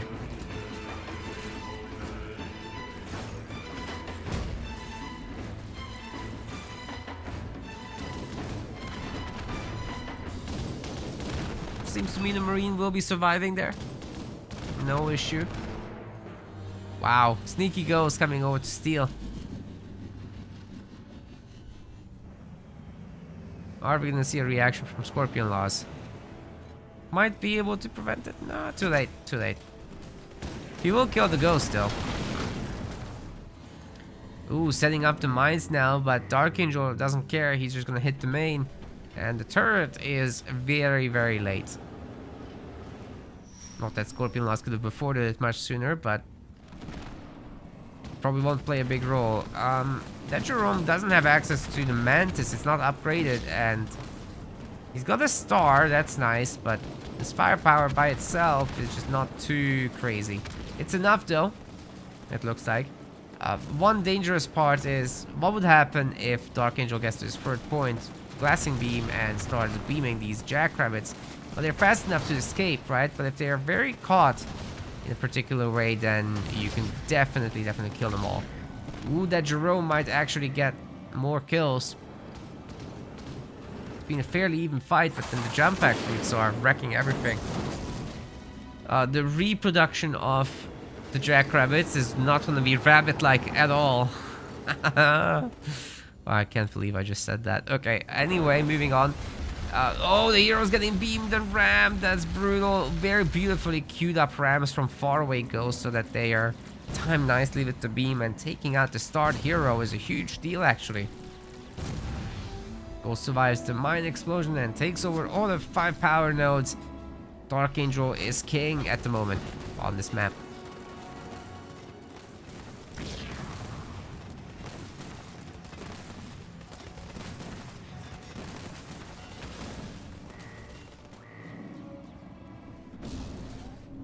Do we have the... Yes.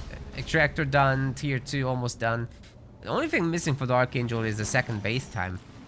That should be already planted somewhere, but I think he's working on it. No worries. He's about to hit 4th point, so he will be able to drop in his spirit support as well whenever he likes. Should probably do that in the main, to be honest, and batter the turret a little bit with that spirit dropship, or just fight here with the ghosts. Trash drop comes in. Are we gonna see the engineers going poof? Maybe not. Nah, that would have been unlikely. Also gonna take a little bit of a beating, but it's not too bad.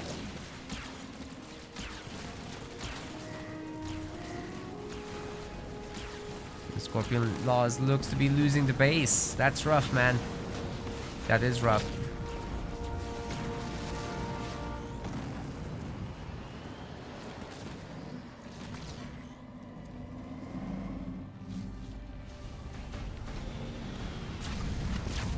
Third power extractor. And that's a weird second base location. But Dark Angel is going for it.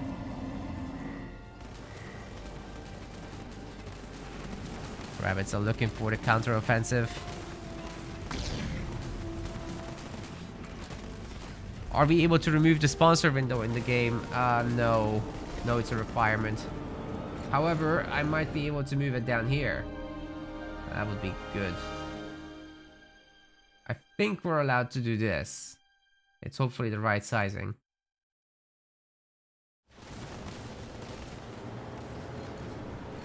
No, we're not able to remove it. It's a paid sponsorship, so... You guys can boost it further by participating in playing the game, but it is paid by default.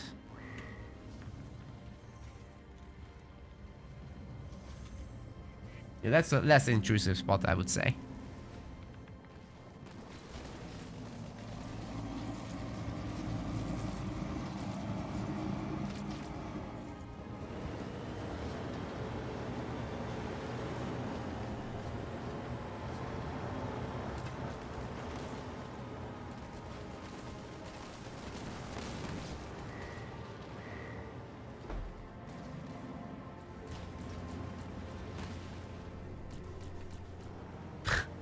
That goes so annoying, man. Scorpion Loss is gonna finish it off. But I'm not sure he's gonna be able to get his base up.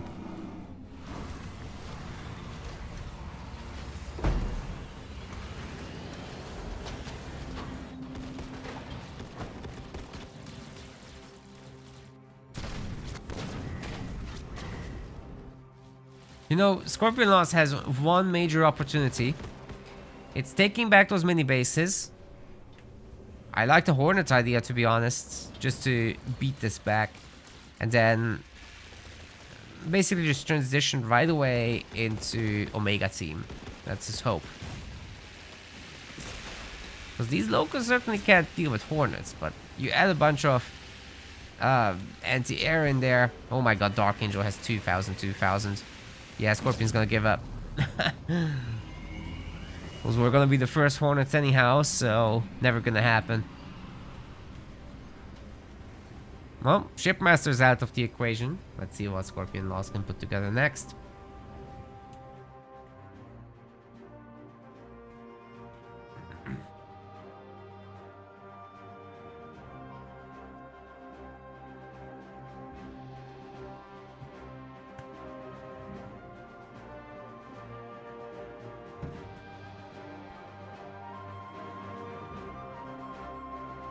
Off to the next one. Scorpion Laws is picking the other map. It's Badlands. It's the only other... Well, it's not Badlands. What's it called? Bedrock. Goodlands. Nobody likes Badlands. Apparently Dark Angel likes it.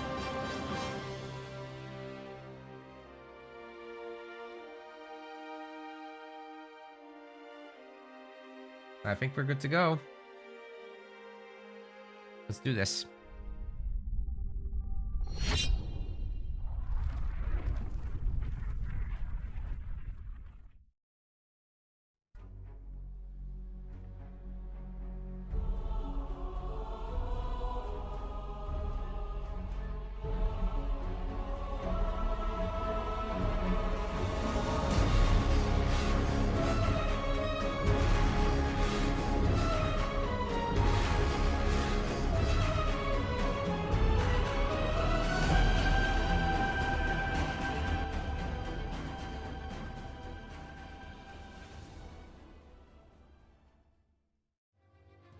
I mistimed it, but I'm sure we're gonna get into the game soon. Venoms, thank you so much for managing the betting thing. Appreciate you. And it looks like the YouTube viewers have showed up as well. Good to see you all. We had a very, very rough start today, so this is truly the first series that is on in earnest.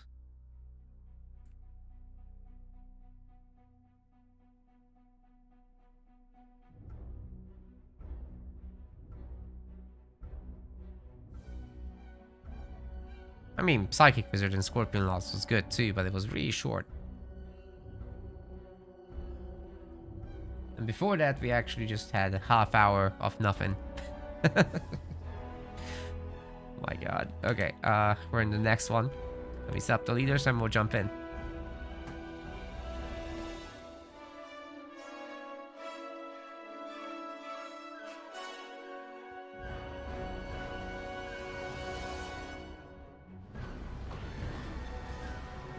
Alright, you gamers, here we are with game number 2, Scorpion Laws in the blue color. We'll be going in with the Decimus. Really good pick for this map, but so is what his opponents got. Dark Angel coming in with the Yap Yap. These two can definitely duke it out. This mine is very annoying at the very beginning of the game already.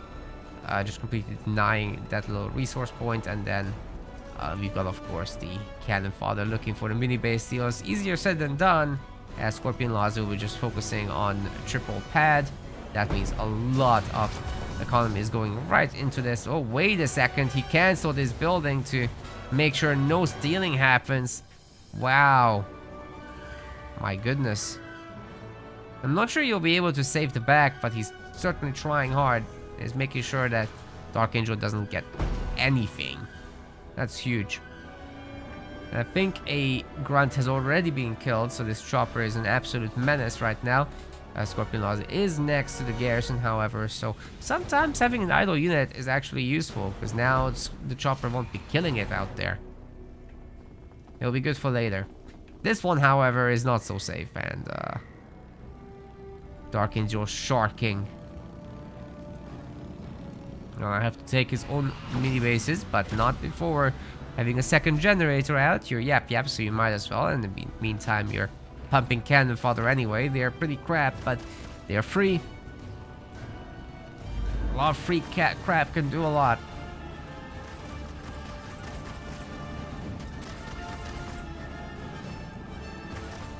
Nice one.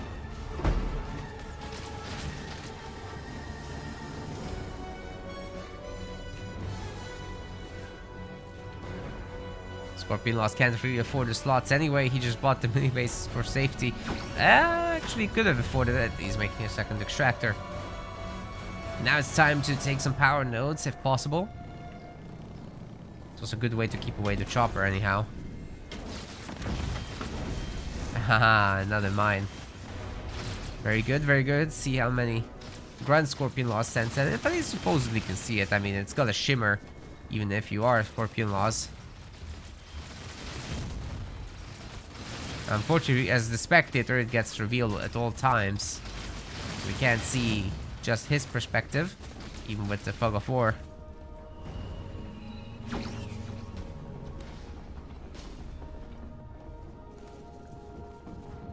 Something to improve for that mysterious 10th anniversary that's not been talked about yet. Maybe we should talk about it.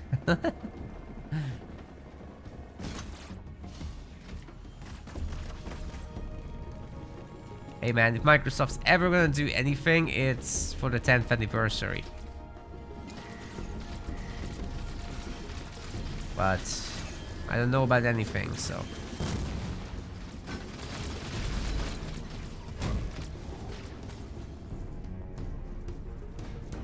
They certainly haven't responded to my pleas.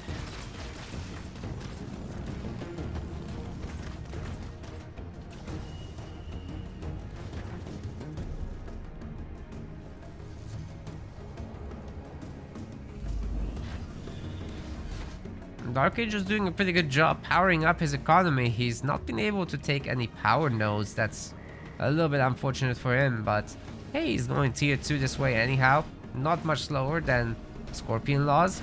He's put on a little bit of pressure. He's got mines all over the place.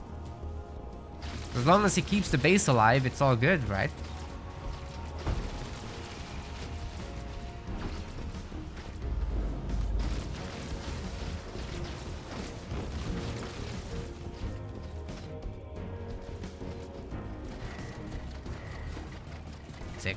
Teco!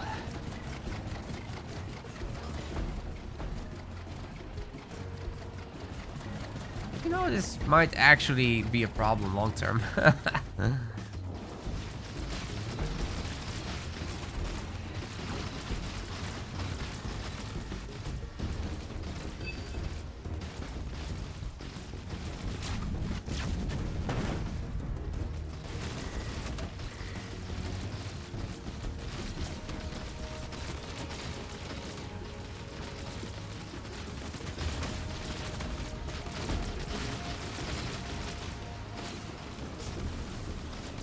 Grunts aren't really able to fight this off, man. This would require grunt mines, at the very least. Methane Wagon and the Brute together, just too much. I would like to see the Archangel pump out an elite or two, though. Good job capturing a power node.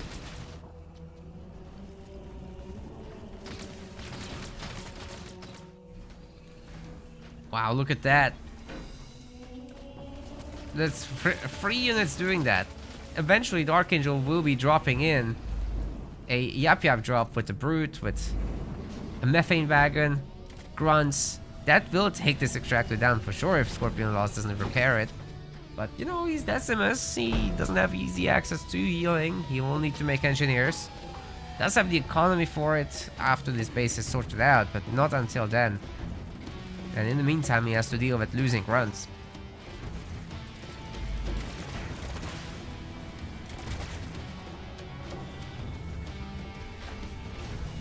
That's for Engineers, right? And supposedly we are gonna see the double hero pump from the Archangel. Those gobos are pretty much a mainstay of the army. I mean, they just absolutely bonkers with healing.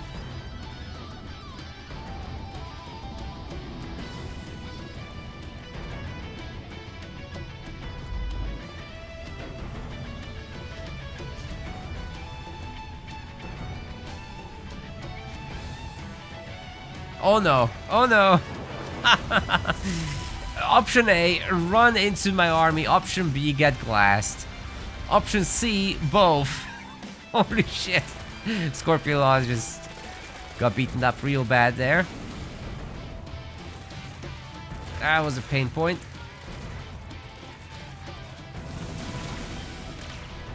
And here comes the drop. Oh my god. Dude, the Archangel is just a menace today. What is going on? He beat Hedgie. Now he's beating up Scorpion Laws. Even after Scorpion Laws actually did great against Psychic Wizard. And we're seeing some beautiful Vigils from the man, but I'm not sure the Vigils will be in it. The healing from the Engineer might keep this base alive a little longer, but then here come the Heavy Grunts to take it down, right? Oh wait, the firepower by itself is too much. Okay, never mind. We don't need to worry about anything. Scorpion Laws sells the buildings, of course. Good boy. Can he hold the main? A shield would be required for that. He has the money. He's trying to save up for Decimus, though.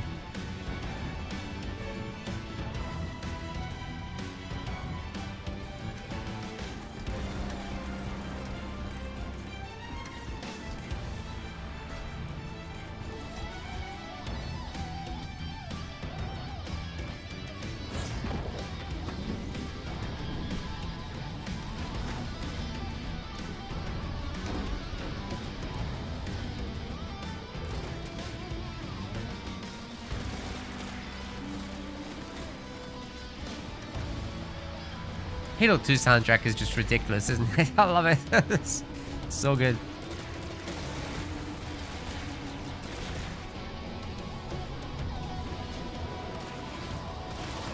Give me the Vigils!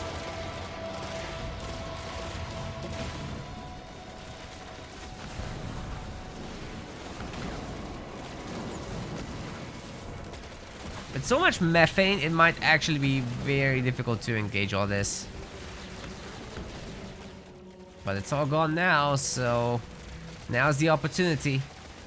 Actually, now or never. Ooh, driving it right into the infantry stuns everybody, and then he chain rams through every single unit.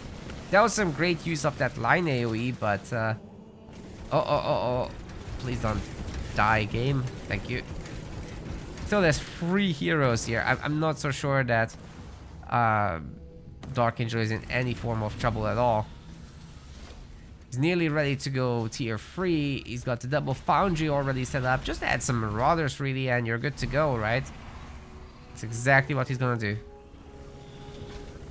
And tier 3 and transition into Wraiths.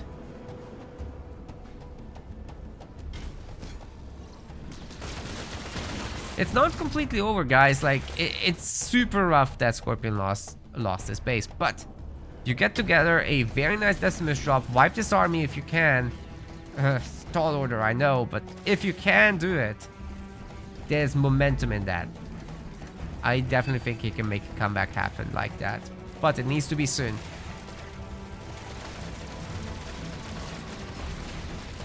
It really does need to be soon, or else.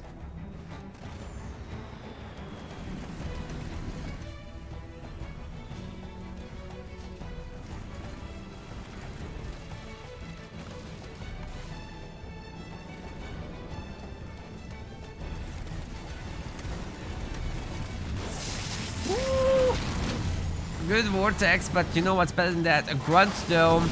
Now all the damage being done by the Yap Yap army is free. Nobody's getting stunned under that shield either, so the brutes can be removed very quickly. Of course the shield will be gone by then, but it's all fair game. Beam is going after the Banshees, getting a bunch of them. It's probably better to target the infantry there, which only ended up being health damage. I think Dark Angel might need to back off a little bit. And come back with Wraiths once he had... Oh, God! He did the drop. He took out the base. He's fine. He's fine. I'm sorry. I forgot about the drop.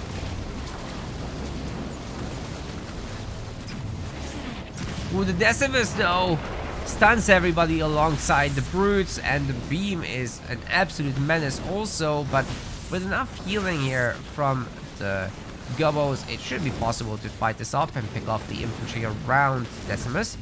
If not Decimus himself. And now it's really tough. What the actual hell happened? Dark Angel had all the resources in the world to go tier 3. I think he bought upgrades. He got the population upgrade. He got a vehicle upgrade. He probably got an infantry upgrade. I thought we were gonna be tier 3, man. But then I see 2 on the screen and I'm like, what? That doesn't seem right to me. If he had like 5 Wraiths now, imagine how different this fight would be. Decimus can't beat Wraiths.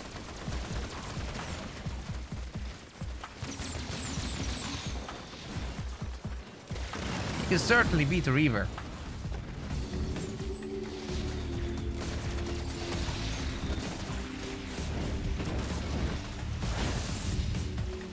And behind this, Scorpion Laws is just continuously pumping. So it's going to be more Banshees, more Brutes. But he doesn't have a second base, so he's still in a little bit of trouble here. And with the elites going down up there, I'm not sure how easy it will be for the Decimus to survive now. All his firepower coming in to hurt him. The Locust takedown was great, but there's more than enough healing here to get everyone back up to full. And now Dark Angel is trying to get the base also. The Marauder will be slowing the Decimus down. It should be possible to keep him at bay now with all this firepower. Especially if methane comes into play. And Scorpion Lost knows it. That's going to be a 2-0 for Dark Angel. He's heading into the winners finals, ladies and gentlemen. This is absolutely fantastic as a run for him. Beautifully done.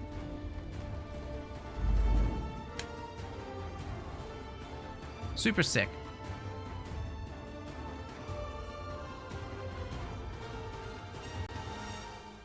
Well done, indeedly.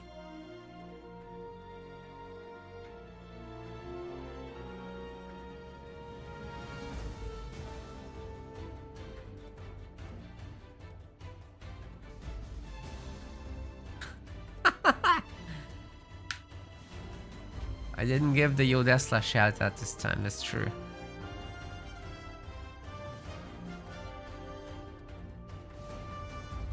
Well, ladies and gentlemen, we've got results. The other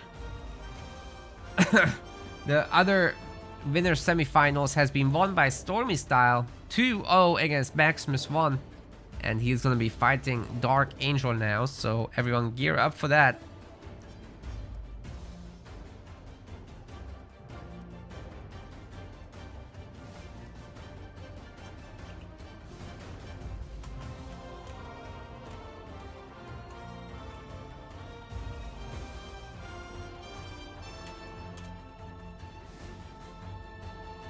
I think we'll just call him Stormy for short. That's gonna be a best of 5, by the way. Really looking forward to it.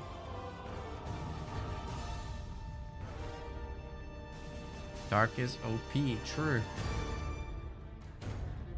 Well said.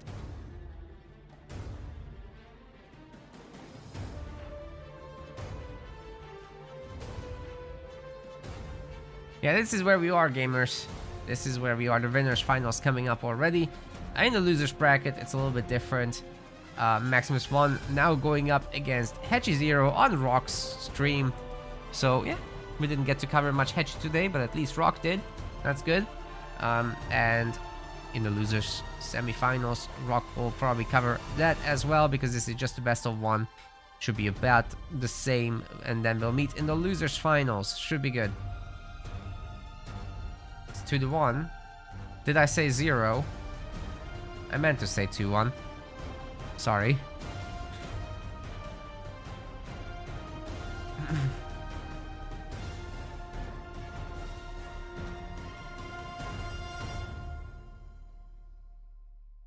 Alright, so between Stormy and Dark, it's gonna be Stormy hosting. I'm pretty sure he's the higher seed. Let's take a confirmation here.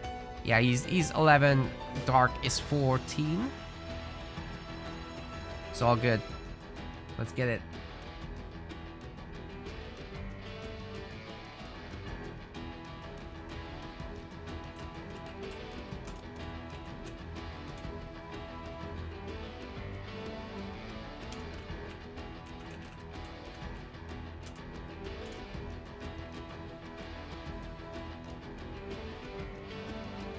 Just waiting for the boys to start up the process.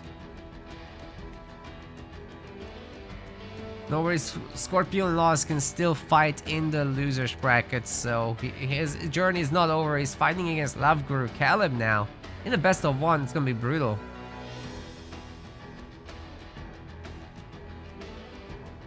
The winner of that against either Maximus or Hedgie.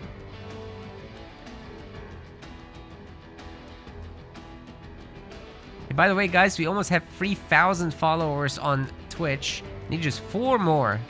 That is so little. Think you guys can help us out? Or has already everybody followed? Everybody in the entire world that's watching this. What are the chances?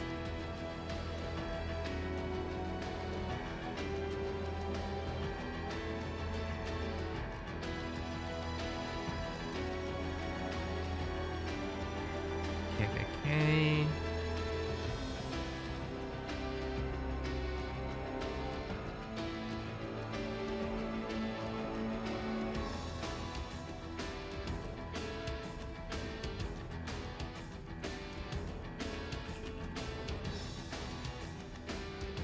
Get Stormy Style in here.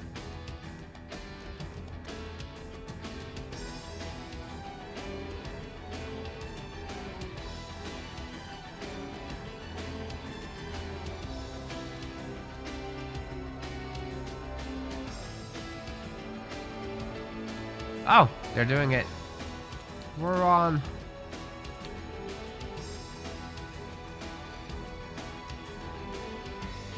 That's the wrong one. That's Hetchy. Sorry, they have similar profile pictures from a distance.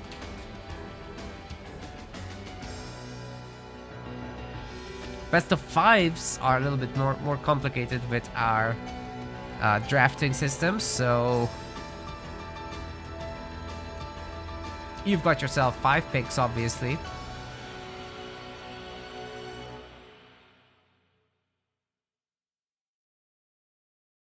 Whereas in the best of 7, you would only have 1 ban. You're pretty much picking everything that is possible.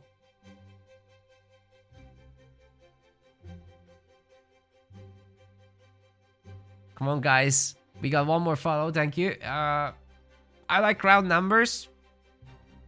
And I cannot lie. Jeez. Alright. Anytime these guys are ready, the banning process may begin. Again, for the first timers, this is a global ban system, so you ban one thing, you also cannot play that yourself. Likewise, if you pick something, your opponent can't play that. So maximum variety is ensured.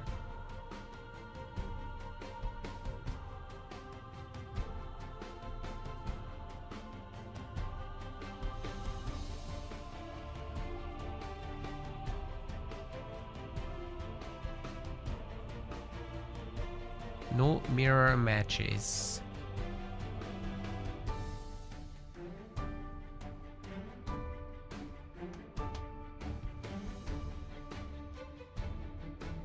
What is going on here?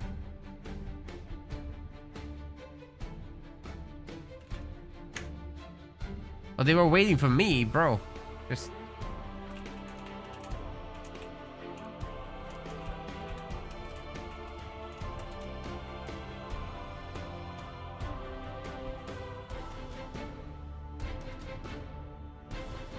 yeah, hopefully next time they don't wait for me. Anyways, okay, Stormy is gonna be banning Arbiter and Colony, whereas Dark Angel gets rid of the UNSCs, Forge and Color.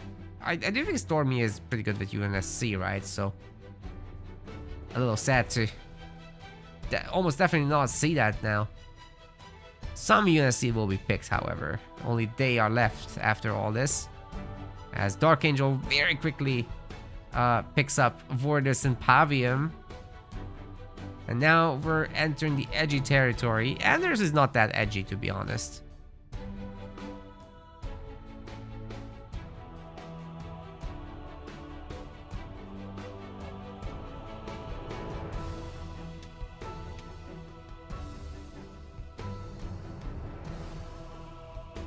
Yo, that's not supposed to be subbed in. We don't have that functionality. It's a little late, sir.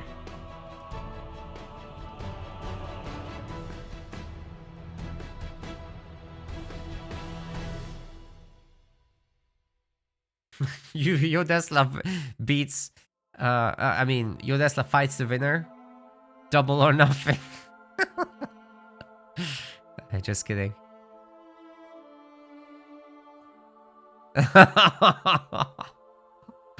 Venoms, Jesus Christ, man.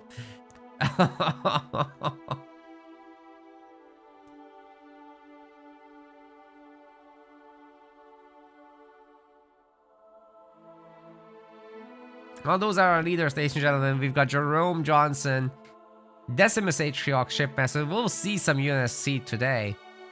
Unless it's a free O, of course. Please don't be a free O. I'm not the host, right? Yeah, we're good, we're good. But Stormy will be picking the map. What would I even do here? We need to move that sponsor interface, however.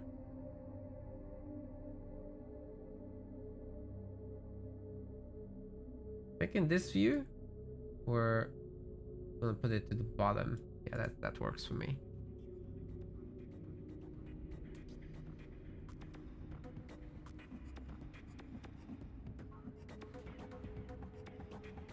Looks like it's gonna be Frontier.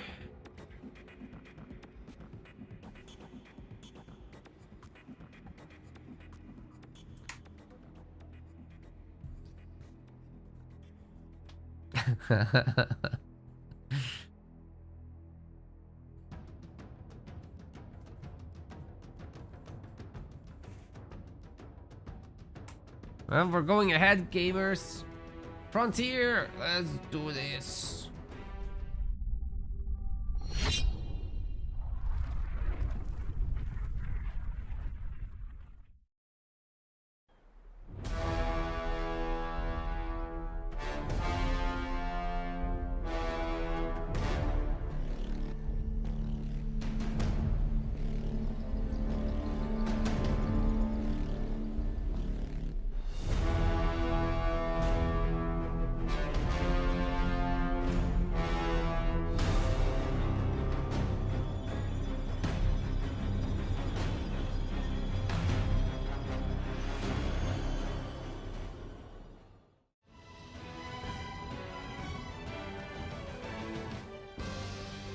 Bam, bam, bam. Almost ready to go.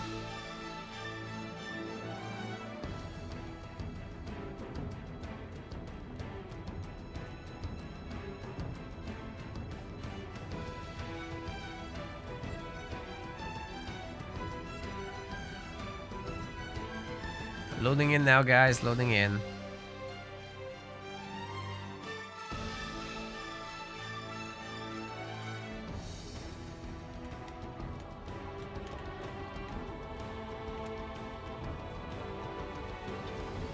Ladies and gentlemen, this is now the winners finals of our Rising Star League tournament, and in the blue color we've got Stormy Style playing as Johnny. What a strong start. And on the other side, Dark Angel is going to be going in as the Yapper. 285 pounds are the prize pool for this tournament, so pretty good little setup that we've got for ourselves here, especially for a Rising Star, which actually excludes the top 8 players. They're not allowed to sign up. They're going in the Pro League, right? So this is our second tier tournament. Everybody else can play though, so you all are invited and very welcome to join the next ones, including the 2v2 variant. Thanks to the donators as well for pushing up the prize pool so nicely. In particular, Agonized Storm and Dark Angel actually, who contributed 150 pounds respectively. Thanks, guys. There's others too. Full list in the website bracket. Good run with that chopper. Power-wise, it's gonna be a rather fair split. But you know, Yap Yap can be definitely on the dangerous side. Dark Angel has already picked up this very aggressive mini base to attack the main with. Stormy is going to respond with his own barracks and potentially turret, but oh, he actually cancels the turret. I'm not sure how that's going to go, especially if we're going to have Dark Angel just pumping. He's getting a far side mini base. I'm not sure how well that's going to work out.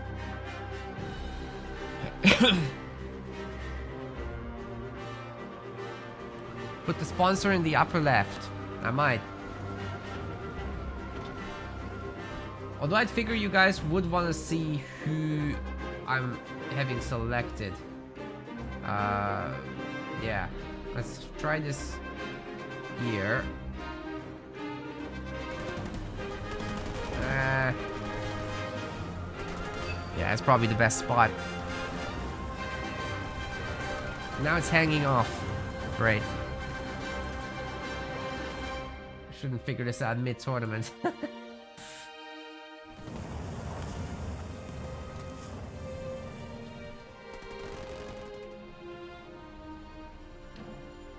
Right, now the view should be good. Or decent, at least. Hellbringers are the answer, apparently. If there only were more choppers for Dark Angel than 2, then I think he can just straight up take this, but with the sniper now out, it's very possible to take down the brutes. Of course, if the choppers ram down the sniper while it's under attack as well by the brutes, that's gonna go down very quick. And the choppers now reign supreme. The turret's up, however. Got a little bit of a methane party going on as well. Grunt Riders are now coming. Dark Angel has maybe overbought the mini bases for a rush situation, so I'm not entirely certain he can take down anything here. It's just too many Hellbringers, right? Too much firepower.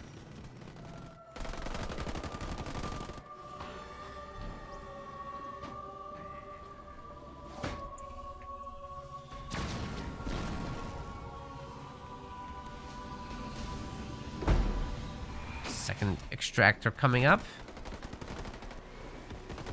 And Stormy could be doing the same now that he has clearly defended himself. I'm not sure if you need any further snipers after this, because he's gonna get crushed by the choppers, man. This is really bad to move out there. That was a bad idea. The Archangel's about to punish this super hard, and his hurt chopper he could just send to repair into the healing zone. Yeah, the Sentinels are still shooting the Marines rather than the vehicle, which they actually should be targeting.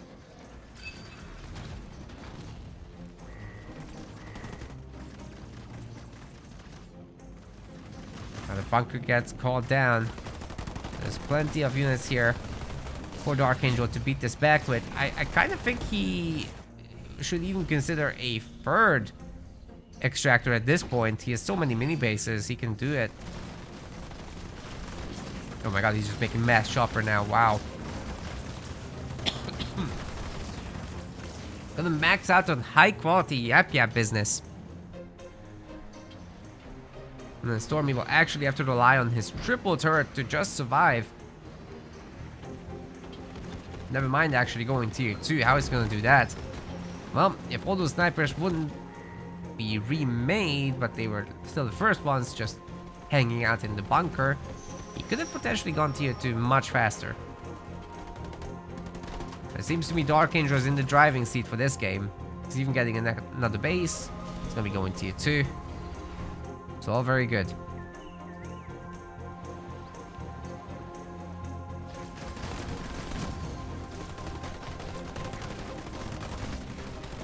Ooh, some free Marines to catch. You gonna see mass rams? No. No, in fact, they're filling up the bunkers. Sick. It's a good job by Stormy there. You definitely don't want to fight this many Marines in the bunker.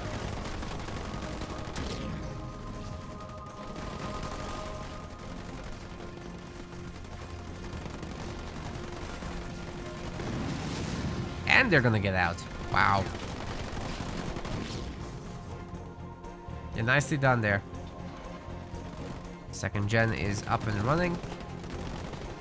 But then again, Dark Angel's extra base finishes up. This tier 2 is just moments out.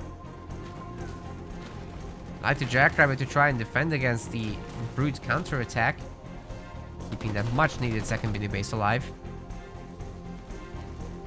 It's very important to keep that alive, actually.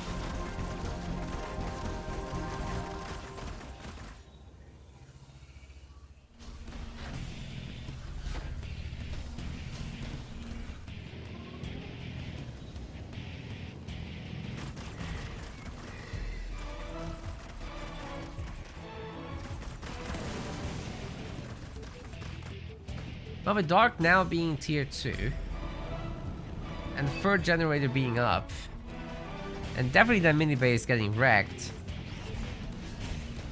I'm just really trying to find something to talk about for Stormy style that could still go in his favor. He's now finally getting tier 2, but there's no base for him coming up still. On 5th point, you could technically get a ton of free generators and stuff like that. But like, what does he do? A vehicle transition would just be he faces hunters. Johnson in bunkers would be potentially good, but it's got limits to what it can do. Third generator and barracks of all things. Grenade throw.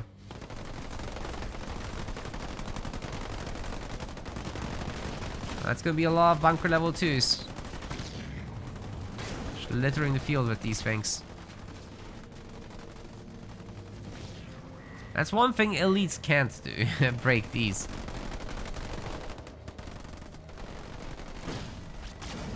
Supposedly the Marines are leveling up pretty good from all these cannon fodder. Yeah, this was never gonna happen.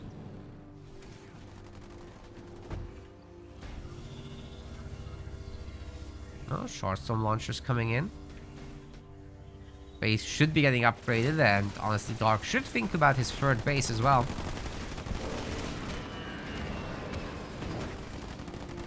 Don't want to let Johnson get away with anything.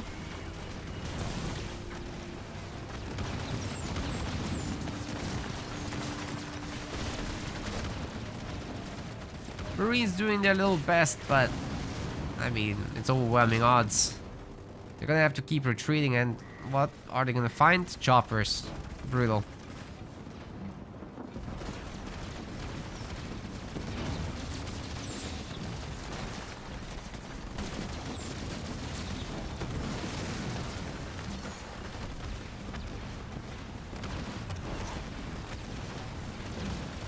Elites have an opportunity here to take down some of the infantry. They should take it. Wow, that healing is so strong. So many of the Marines have fallen now. Locusts are finally in to help clean this up. Storm is still staying on 60 pop though, that's pretty impressive.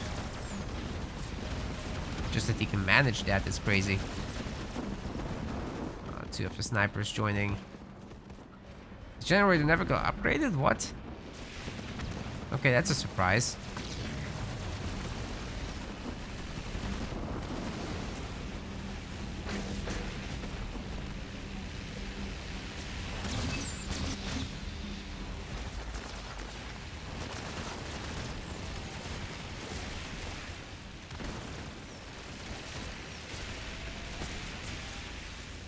Yep, that's gonna be a complete cleanup.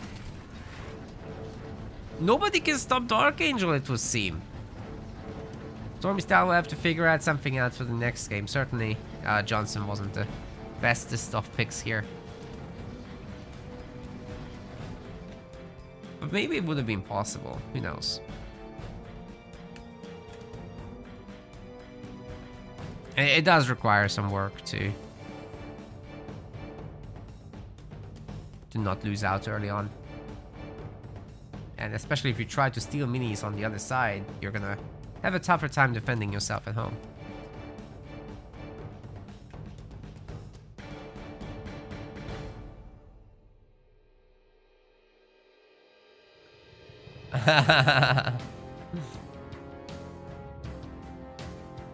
Next up, we're gonna go to Vault. That is also a pick from Stormy.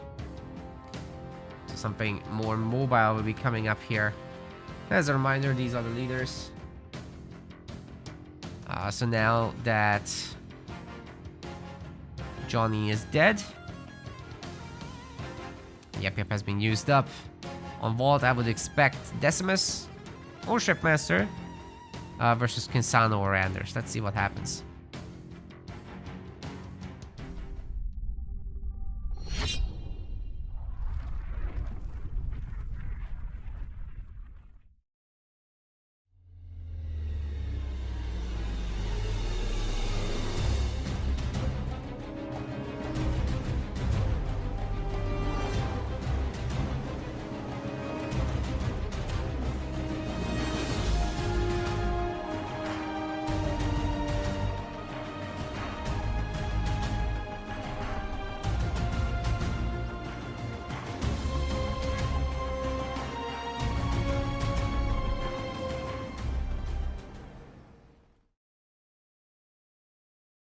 Setting up for the next match, guys. Almost there.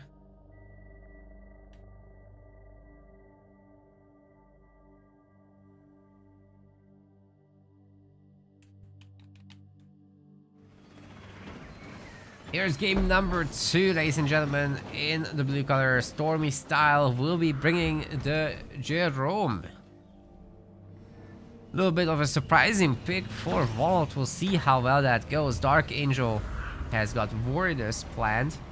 Now, mobility-wise, Jerome can certainly do a lot overall. Other than that, I'm not sure, guys. I'm not sure. Like, those Jackrabbits early on should be great.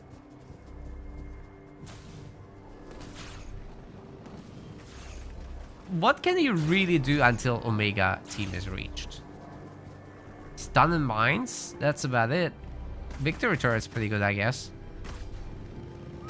But you're certainly not going to be running around with limousines over here. The teleport minigame begins. Stormy's ready to micro it. Yes, I love it. This is so good. He's going back. Dark Angel isn't there anymore. Well done, Marines. Well done. That was way better than you losing the 1v1. Voridus, on the other hand, is, I think, a really good pick because you just take these cheap mini bases, you start making brutes, and you send them towards the other mini bases and support them a little bit with choppers. That should work out pretty well. Of course, once they face mass jackrabbits, it might be a little bit more problematic, but that's what you have to go for. And supposedly, you're also gonna go into grunt mines, so it should be possible to deal with it. You probably don't want to go mass chopper though. Not against the time for heroes, jackrabbits. Those are too strong compared. So we're gonna have an even split on the map. Dark Angel not picking up his third mini, nor does he have a second generator just yet. What is going on?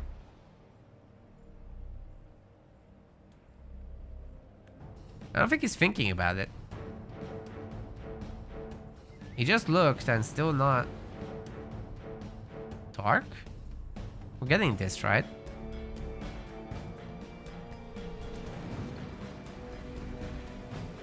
Yeah, he's looking now. I think. Support drones coming in for Stormy. This might be the first mistake of Dark's that he's noticeably shown today. It might cost him this game. If the Jackrabbit numbers get out of control here, I'm not sure how he can deal with that. Alright, he's got grunt mines. It's a good start. And there's the goo. As I said, it's a very, very strong way to slow down the jackrabbits. The mini base is now starting to be made. It's a little bit late, definitely. And ultimately he's able to attack both minis at the same time. If he can get down here only.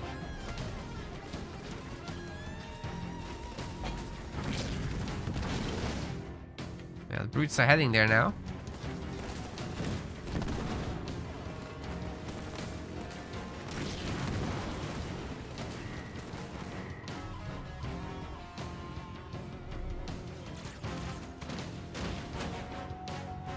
And Mini will be getting Dark Angel some extra resources as combat spoils is no longer banned these days. We're just letting Voridus do his thing. There's more than enough power for the players to ban Voridus if they choose. As everybody gets 2 bans basically per series. This time he didn't make it.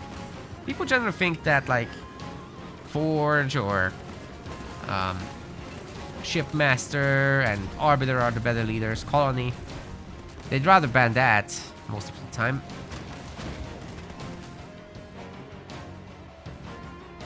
Many people ban Cutter as well.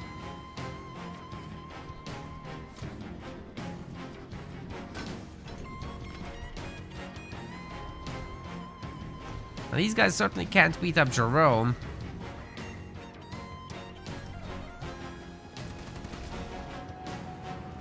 And the Jackrabbits have made some progress as well on the other side. I think Dark Angel is really going to be punished, guys. Just this late mini base is not really acceptable. You need the numbers.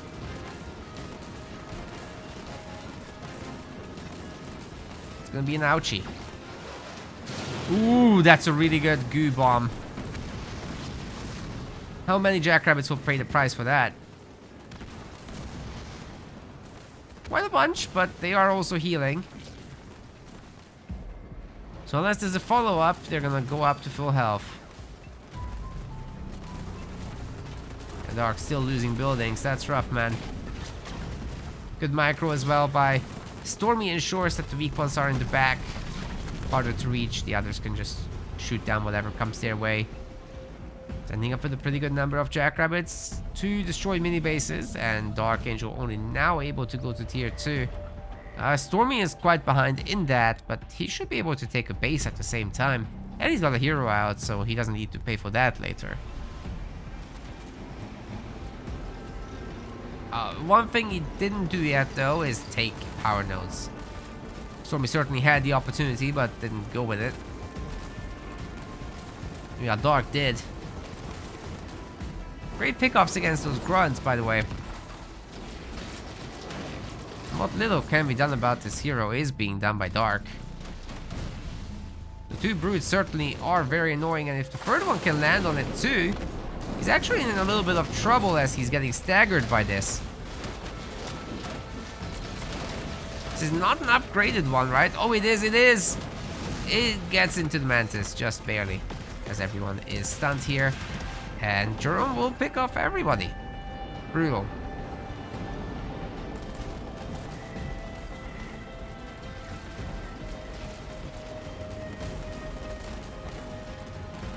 Brutal.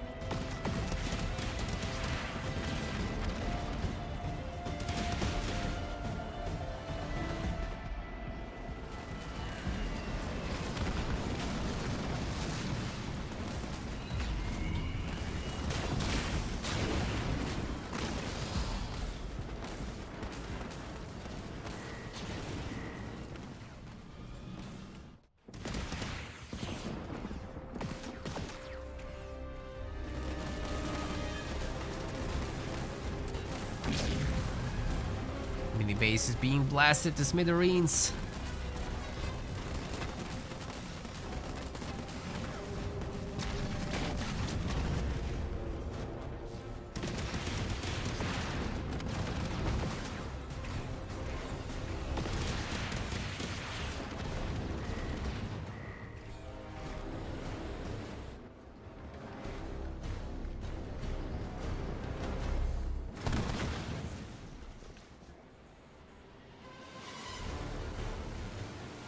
Stormy is looking for that expo, and looks like he's gonna get it. I don't see how Dark is gonna hold on to any mini base. I'm not sure there's much of a point in continuing from here, but maybe he can figure something out that I just don't see yet. Tier 3 with Banshees that are highly upgraded might be able to get something done.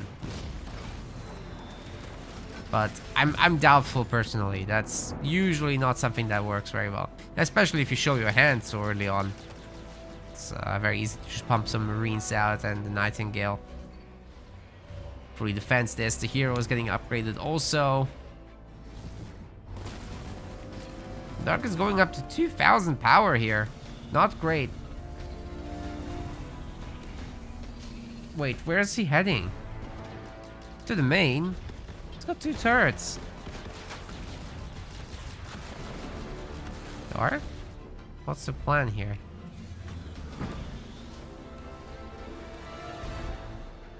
I think Dark is falling into despair.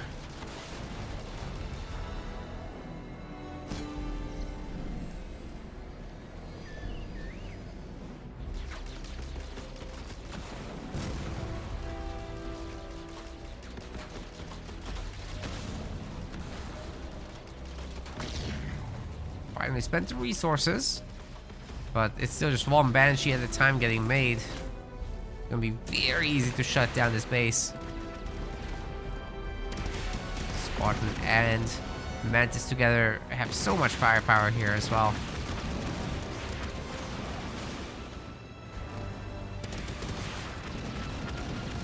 Wow. Yeah, that's gone. It's a good drop. Holds on to the power node for now.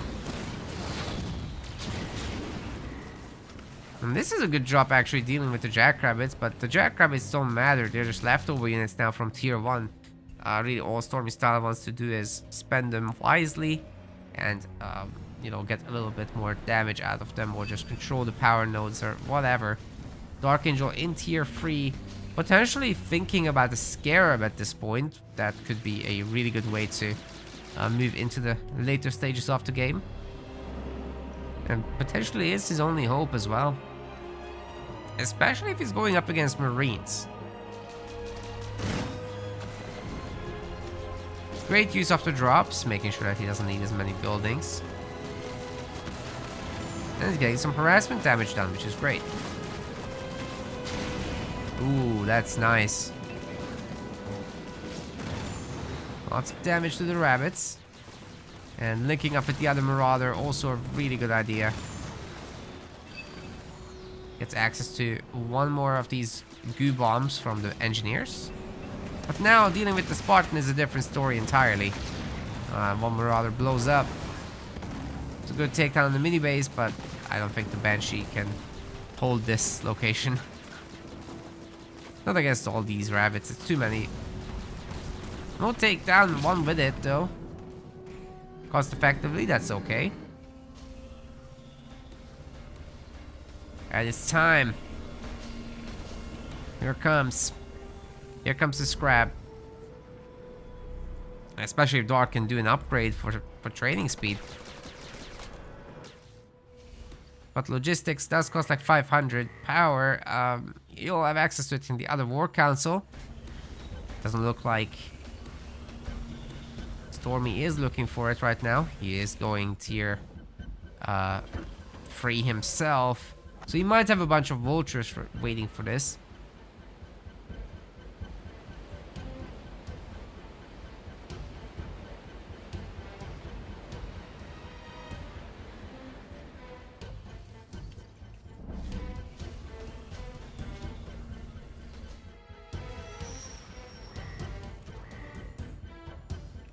Why are they playing these leaders? I mean, Voiders makes sense. Jerome, not so much, but we've got this new pick and ban system. So basically people are forced off their prime selection, keeping them a little bit at bay. But there were certainly better picks available, like, I don't know, Atriox. That would have been fine. Is Stormy gonna do anything in particular? He's getting his tier 3 upgrade on the hero. And vultures and population. Oh, we missed a superhero landing, sorry.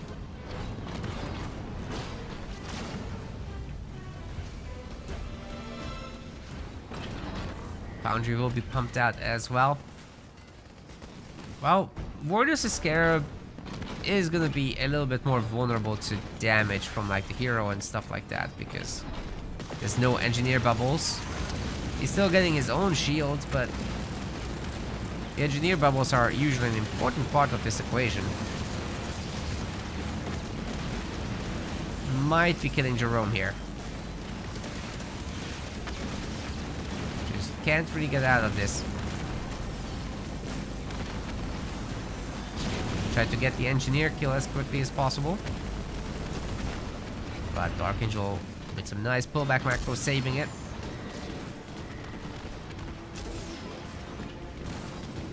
Taking the garrison will buy some time. You're right here. It's for me. No. It was right there. Would have bought him like 10 seconds or more. It's time to pump out some more vultures.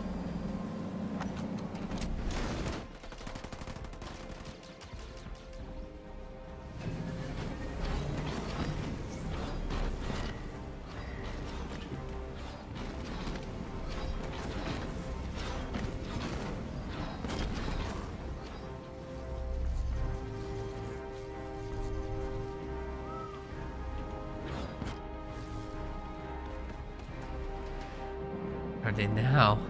Just 3 of them. What is going on? Okay, it's gonna be very soon 6 of them. Tons of victory mines scattered all over the place, but teleporter will help the scarab jump all over that.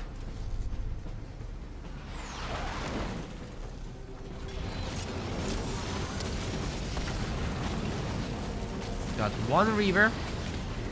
That will get taken down.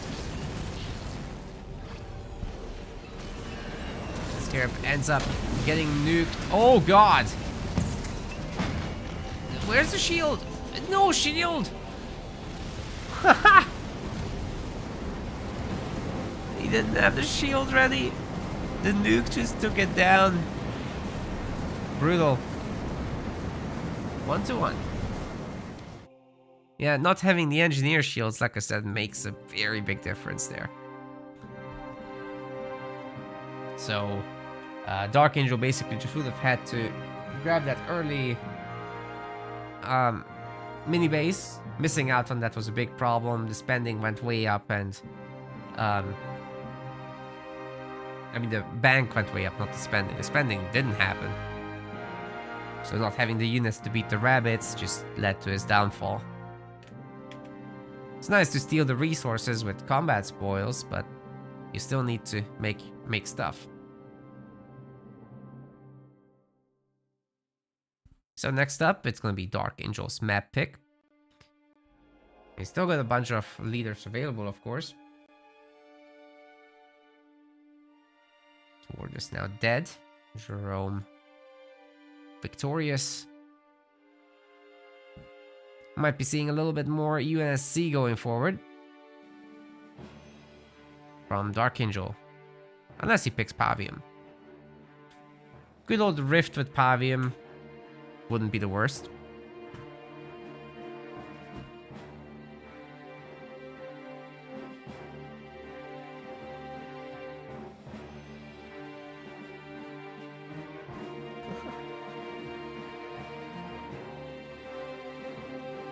That scarab met a very ugly fate there.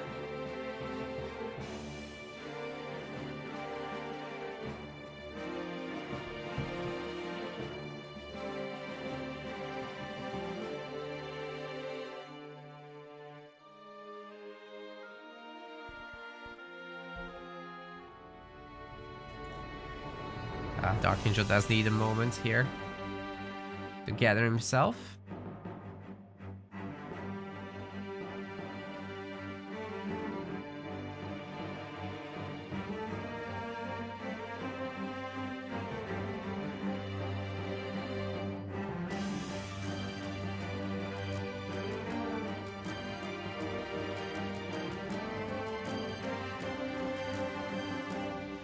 Alright, Stormy's back.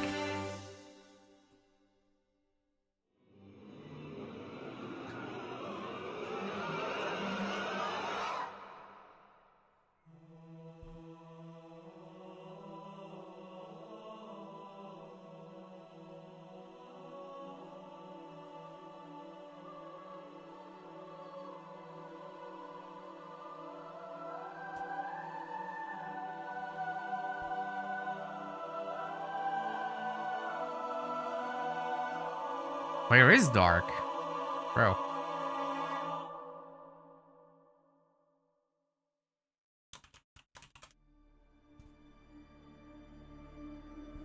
I have no idea what's going on.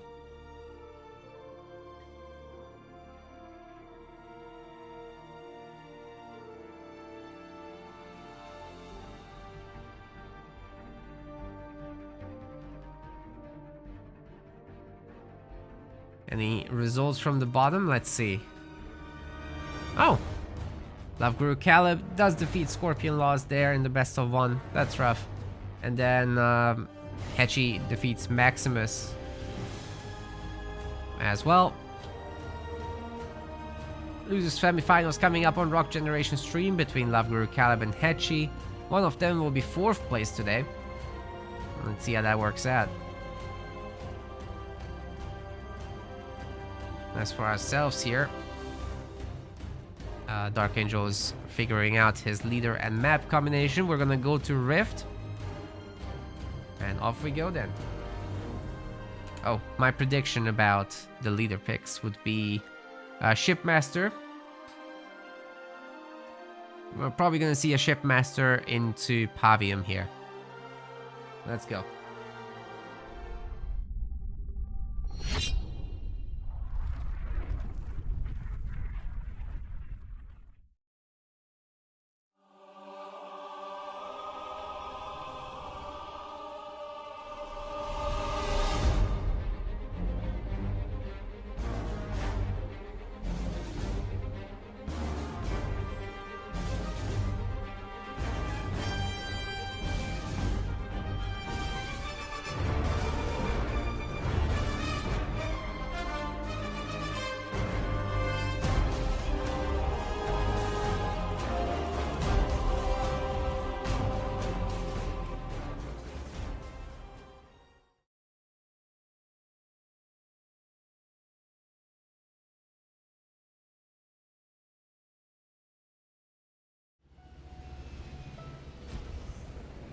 Here is game number 3. Stormy Style in the blue color will be picking Shipmaster as predicted. Very standard for Rift to go for that. Not that Atriox wouldn't be, that was also on the table, but anyway, Dark Angel surprising me a little bit with the Anders. He usually picks something banished here, so very interested to see how that goes, but it's not like we haven't seen Anders from him before on Rift. Nothing too crazy about this, after all. It's just, he has a love for Pavium. Maybe he just doesn't want to pick Pavium into Shipmaster, though that would be very understandable with the low mobility, lack of a teleport, which means also no way to essentially counter displacement. That could be a little rough to go into that with Pavium, right? Anyways, we've got a mini base steal. Forcing Dark Angel into an early barracks on the main, supposedly. Gotta take this thing down, because if you let it get out of control, it's problematic. Also, if Shipmaster goes Ghosts and triple pumps the Ghost, that's also a problem. Maybe the barracks opener is not gonna be working because of that. But Ghosts are pricey. Handful of Marines from just 2 minis are something you can start very early on. Once Stormy populates this with buildings, he's gonna be far behind the unit numbers.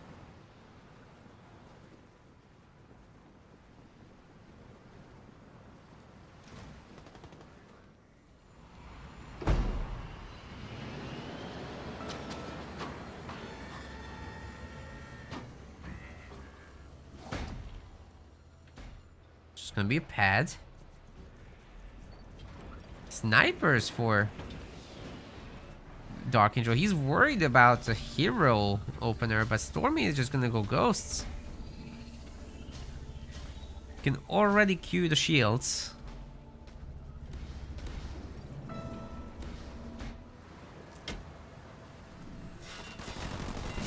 The Marines are just gonna hurry up and capture a power node before coming back to deal with the mini base problem.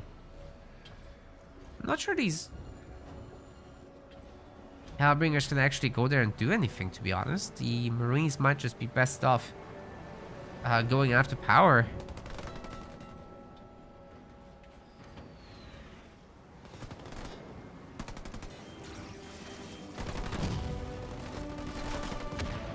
We do have an early grenades, which for Anders is actually early, but it is early from the Shipmaster's perspective, with other leaders not being able to do it so soon. The upgrade both finishes faster and is cheaper. So Dark Angel is having a pretty good time here, especially if he can push his advantage further, which I don't see why he wouldn't be able to, but he's being very cautious. More Marines are coming in, so maybe he's just regrouping, but you ideally don't want to wait until you also have to deal with glassing. That would be less ideal.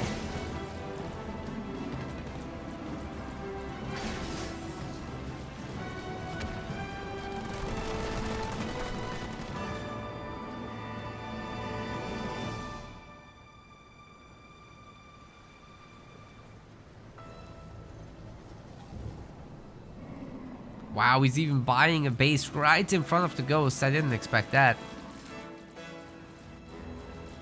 Holding on to the one power node. Ghost not really bothering with that, but taking down this base is something they can definitely do, especially with a glassing beam coming up fairly soon.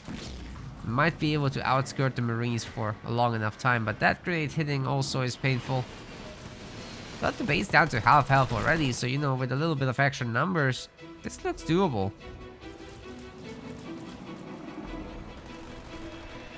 And you especially do a lot of damage while the base is building.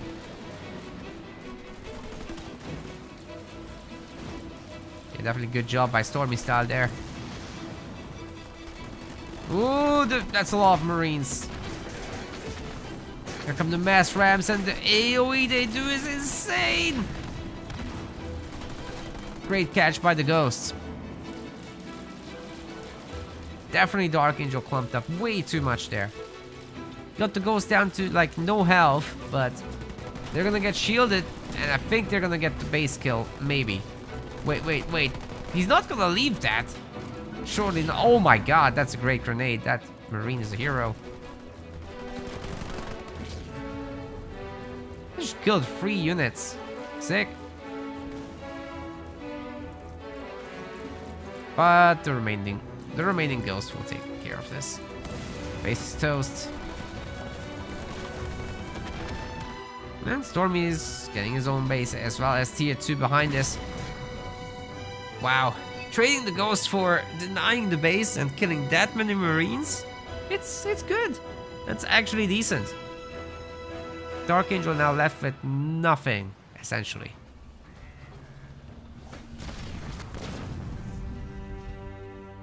What's he gonna do? Counterattack with 5 Marines? I don't think that's gonna work.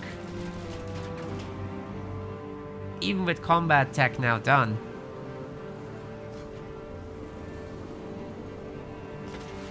Rocket launchers add quite a bit of DPS, but mostly about the health of the extra squad member. It's way harder to take this on. Well, Elite Rangers don't care too much though. So if Stormy gets out like 4 or 5 of those, then that's the end of Marine spam.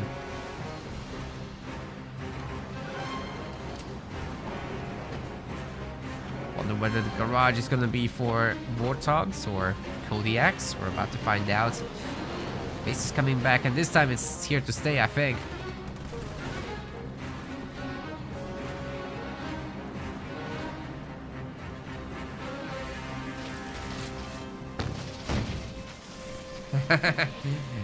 Yeah, the smoke is cute, but the ghost can still see you. And now they can, of course, recapture these power nodes. Wait. Why aren't they? Stormy forget about it? The other power node was there the whole time as well. The Archangel kind of stockpiling leader powers for later. Let's see what he does. And there comes the beam, but the pre-split is actually a really good reaction to it. Still, it will catch the Nightingale. It's just very, very slow. And all the Marines basically end up dying anyway. All for the low cost of just 1 ghost. Forcing the drop turret too, which basically costs almost as much as the glassing beam itself. And Kodiak time. Including Sentinel summons. Beacons online. Power node getting taken over, and suddenly Stormy Style has it all. After I just complained a moment ago. He fixed it. Third power extractors up and running, which is great to see. Might even think about the 4th one in the longer run.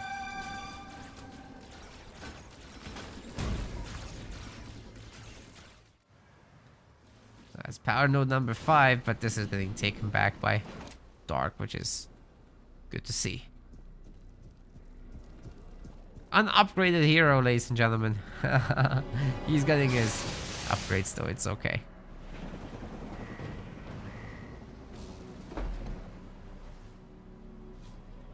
Oh, guys, Dark has nothing.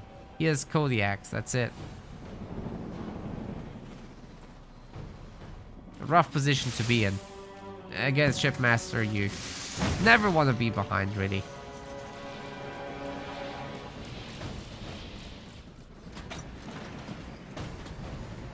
In the long run, he's got all the tools to deal with this.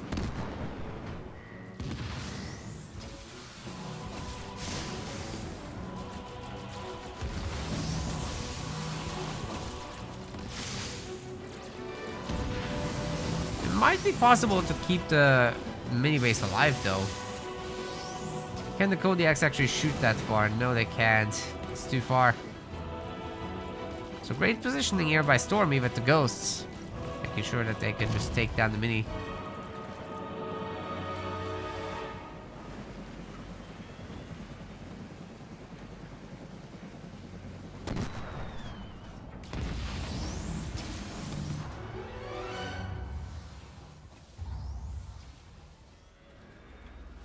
Why is he cloaked? Doesn't need to be cloaked. Oh, the siege turret. Yes. Now what else is Stormy doing? It's all elites. I think he's getting rid of them. Starting a Banshee transition at this point.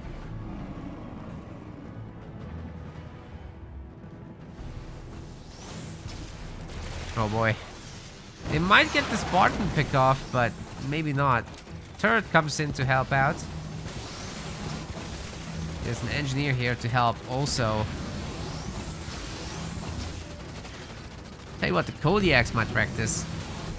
Ah, with the machine gun. Let's go. No way. That's disrespectful. Well, if we're leapfrogging forward, I think they might be able to siege the base. Of course, there's the hero to speak of, but how long will that hold?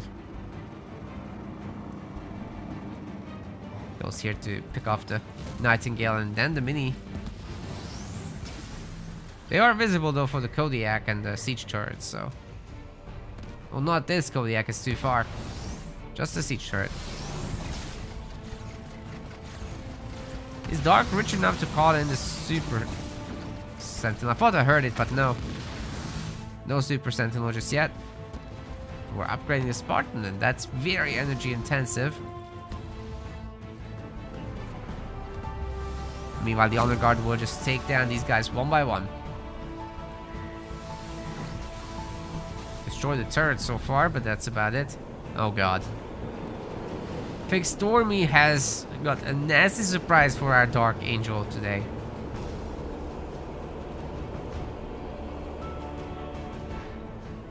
Gonna be difficult to pass this man on the way to the grand finals.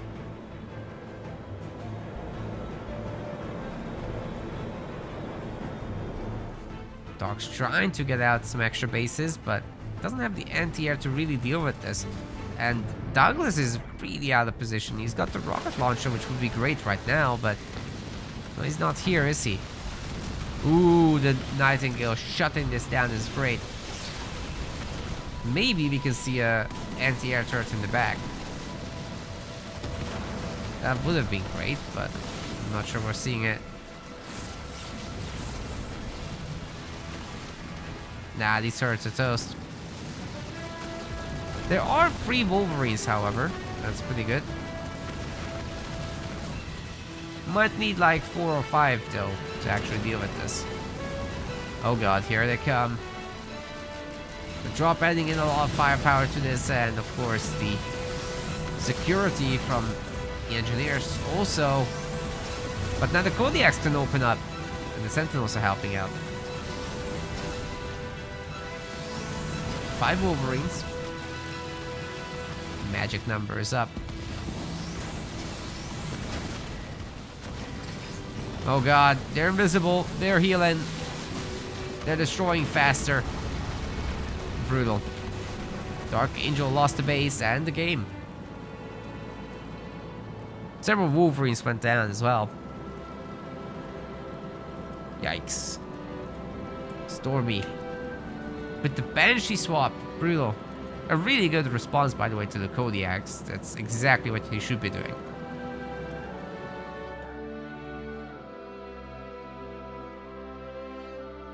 Yeah, only one Sentinel spawns, and then you get the advanced upgrade, then 2 of them spawn. It also gives shields to the Super Sentinel. But Beacon itself only gives you 1 Sentinel.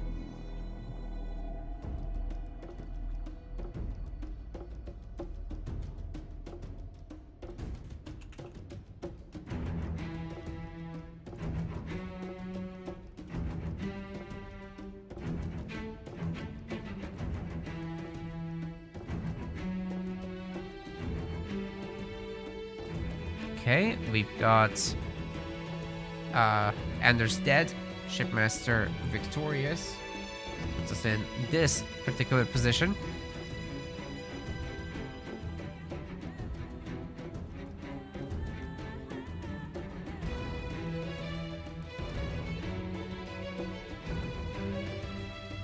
Wonder what's next. Oh god, we're already going. Why are they so fast all of a sudden? Badlands.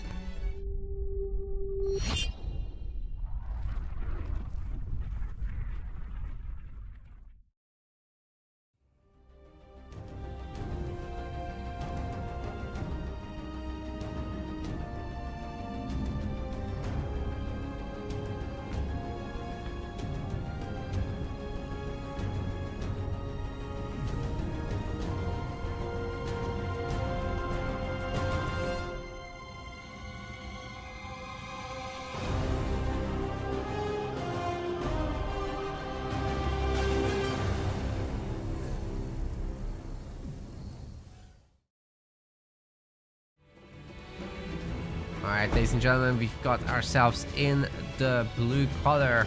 Stormy is playing as Atriox, and on the other side, in the left, in the red, this is Dark Angel playing as Vincano. We've got a battle over the middle as well.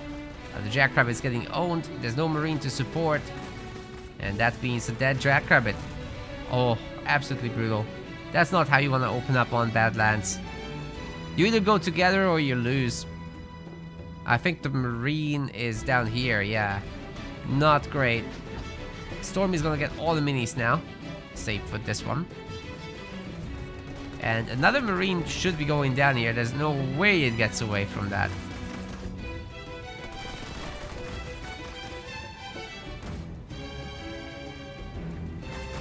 Of course, if you're really good with your wriggles, you'll be buying some time, but you know, the chopper just gets on top. If the chopper player is equally good, then he'll just close the distance. And at super close range, you won't be dodging the shots. And the Marines go down.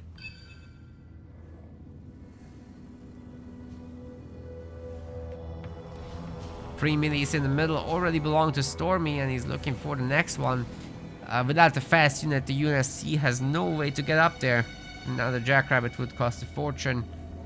So yeah, the chopper just having the ram available early on basically necessitates that you go together with everyone to take over the middle, or leave it alone and go heavy in the bottom, but that also didn't happen.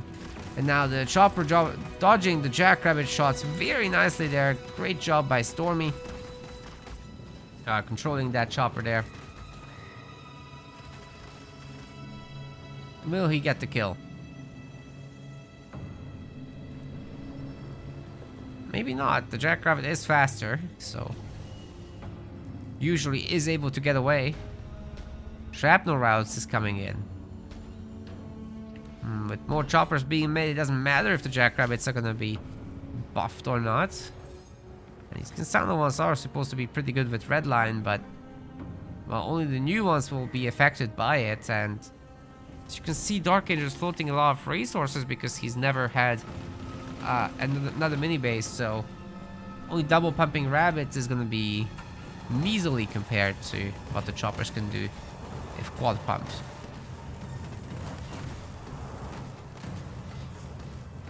So unless Dark Angel really is able to surprise us, this might be a 3-1. Not the situation he wants to be in. So that would mean a loser's finals for him. More games to play than what Stormy Style would.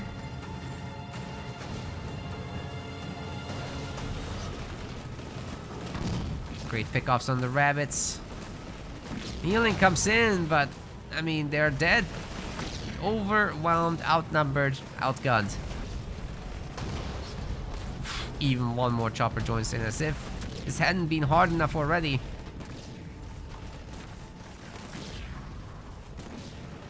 Heat of Battle is doing some work. Keeping the rabbits alive. Good work there, but there's still overwhelming numbers of choppers.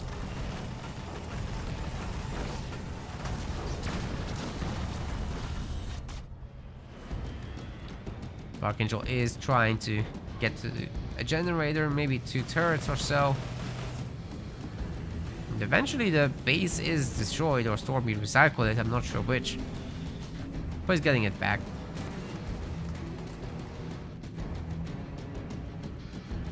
There's still a bunch of rabbits, guys, but this is rough. There's no way they can win. They can buy time though. Run around the map, pick off choppers one by one.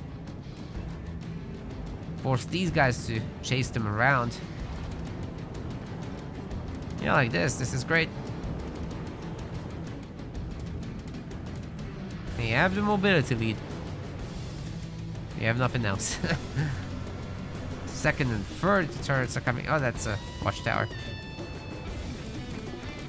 But then, of course, Stormy Style has just had enough. He's buying bases now. So long as he just protects the bottom one, it's good enough. He can get turrets as well. This is not enough rabbits to really shake this up. But Dark Angel is on 3rd point, so he would be able to carpet bomb through the middle.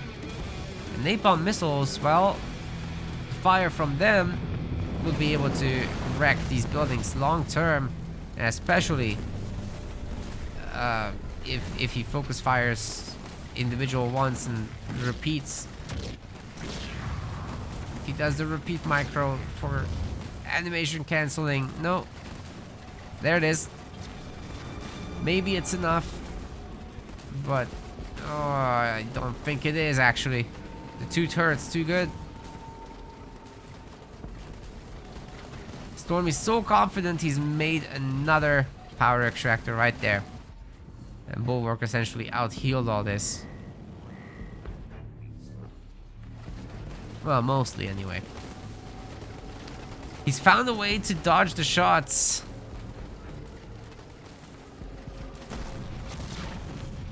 Nice one. I think Stormy recycled that though. You got a fraction of the cost back. It's better than nothing. Rather than giving the other guy the leader points. Because you do get XP for destruction.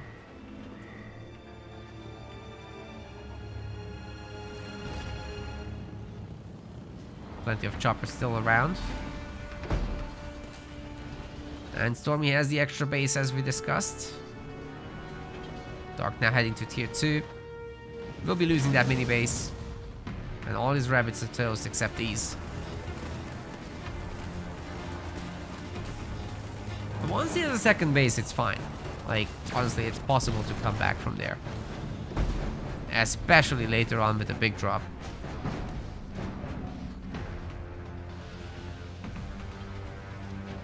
Making something like Insano, the hero, work, it would be a little hard though with choppers around. Like, all you gotta do is put 1 or 2 choppers in each base. And she's never gonna get her firewall ability working.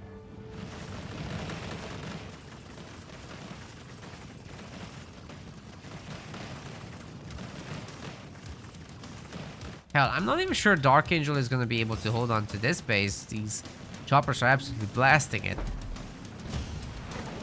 Storm is still not tier 2, however, so that's the one thing that still got Dark Angel kept in this game.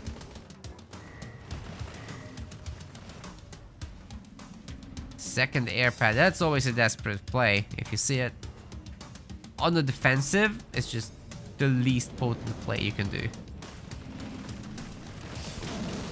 Not gonna be able to defend the base either. Could upgrade the supply pad though to get some additional units out. For Nightingale. Is Dark Angel gonna try a Condor? That would be something.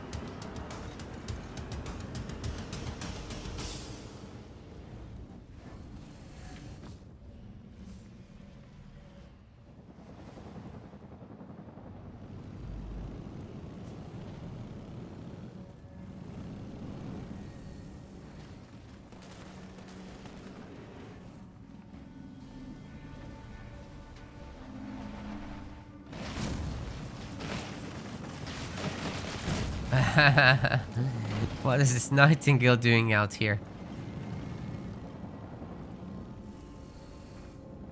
Try to keep the mini base safe, I'm guessing. Well, it's in trouble now. Boys are chasing it down. Oh no. He gave up.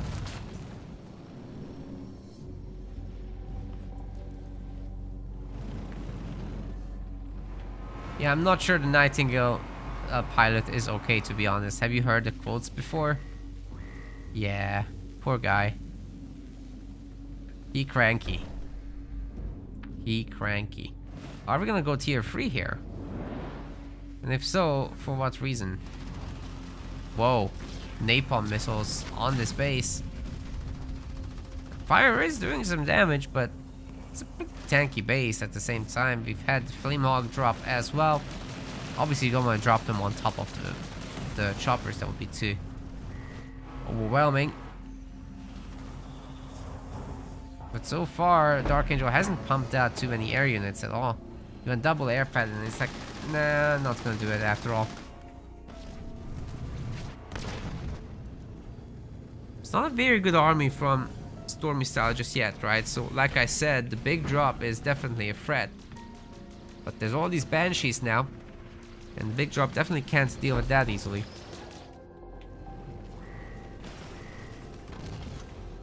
So some other support will be needed there. Maybe some Wolverines. Yeah, there we go.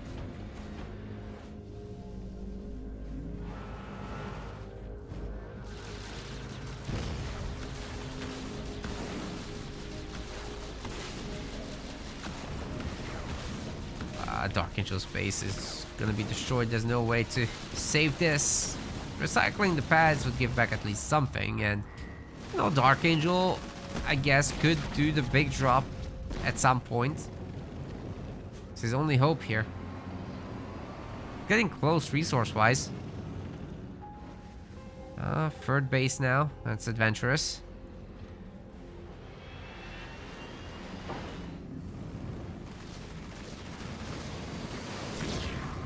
But this is not a bad core army to build around. Just the jackrabbits. Probably need to get rid of those.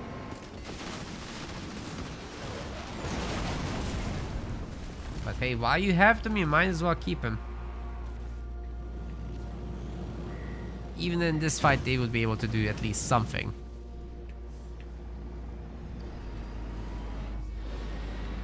Definitely looking at desperation plays, however. Whoa, what just happened? Where did the resources go? Making scorpions? Or wolverines? Where did all the resources go? Oh, another... Oh. Flamehawk drop. That surprised me. It's gonna be much, much harder to get the Banshees to work here, because the Flamehawks can shoot up rather well, while also fighting against ground, and then plenty of Wolverine support here. Well, this base is not very well defended at all, and the Chosen's coming around to support the Banshees. He's got a star. And these guys are gonna have a good time here. Like, Kinsano's cleaning up 100%, but these Wolverines are not gonna be able to touch the Banshees too much.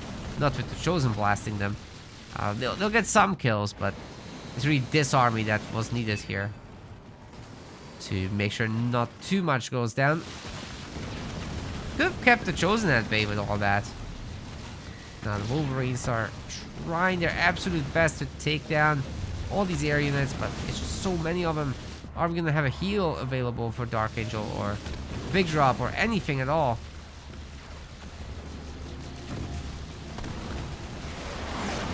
Yeah, he's got the Big Drop. But they're gonna get glassed right away. Oh god, the Wolverines are right there too. Can't move the Banshees now, however, and he's gonna lose his hero for it. And the Banshees. And nothing died. Oh my god. Dark Angel with the comeback. Maybe. Maybe. Still doesn't have any healing on this, right? So like, it's dicey on that tank and whatnot. The base itself is also so weak. Holy crap. A Banshee could sneeze at that and it would all collapse.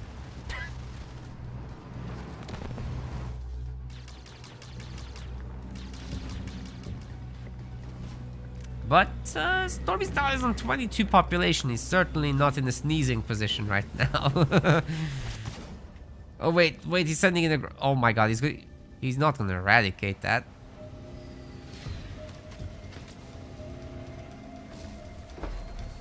That'll be hilarious. But I think the grunt by itself might just be able to get something done, to be honest.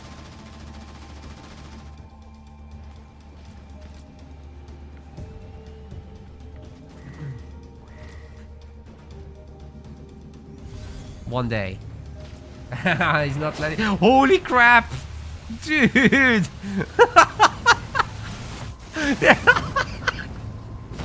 There is no way that just happened. He's waiting for Dark to heal it.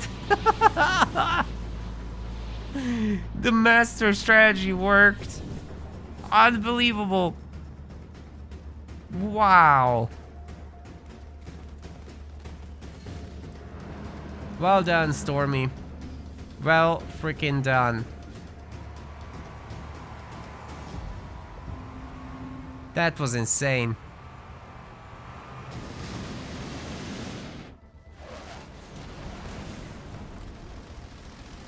And he might catch the hero again there. This is just Wolverines coming to help, but the Chosen's gonna struggle with the air units as is. Ooh, the tanks should be able to change the situation a lot, though. Those ground units now have to retreat. And the Chosen's got insane range on it. Although the air units are a little bit out of reach.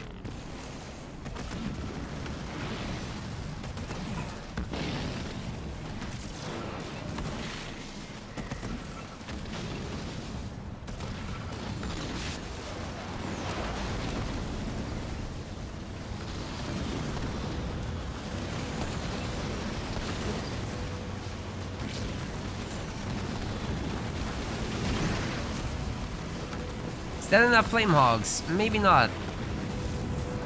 Those Braves are so strong, man.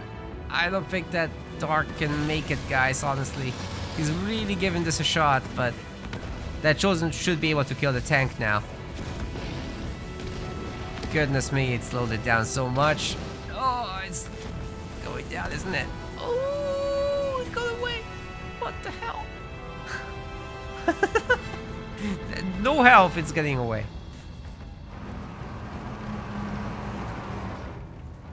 Great job, by the way, by Stormy Style going after all these mini bases with tanks.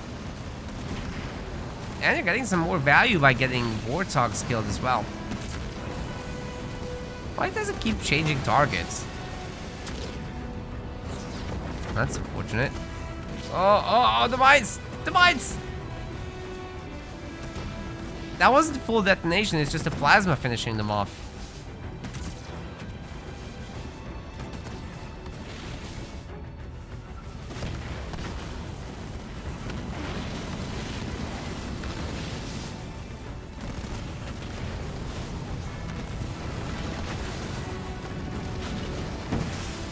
Oh, Vulture's cancelled.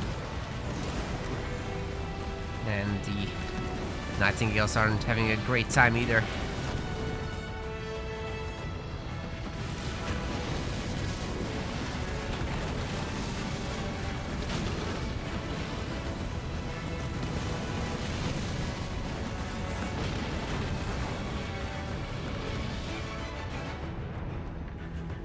Wow, Stormy now working on the 4th base. I mean, he's got reinforcements coming in. He's tier 3 for the longest time, and probably working on the global upgrades. He maybe will finish with a Scarab, but I mean, honestly, at this point, just make more tanks. It's good enough.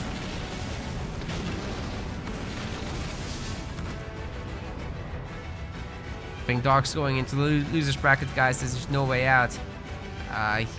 He's making one vulture at a time. That's bad news.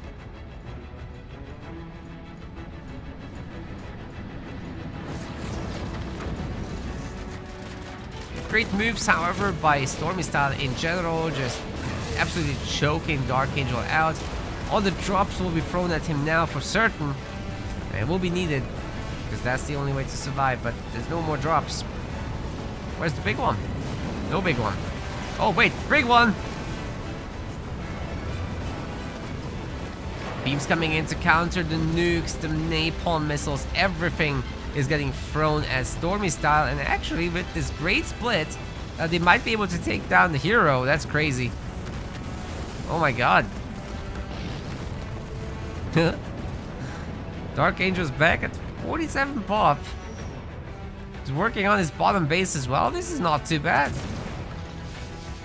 I still don't know how you go up against all this though. Like, the war engine of Stormy Style is going to produce an absolute monstrosity for the next attack. 120 population army is just not stoppable by what Dark Angel has or can make.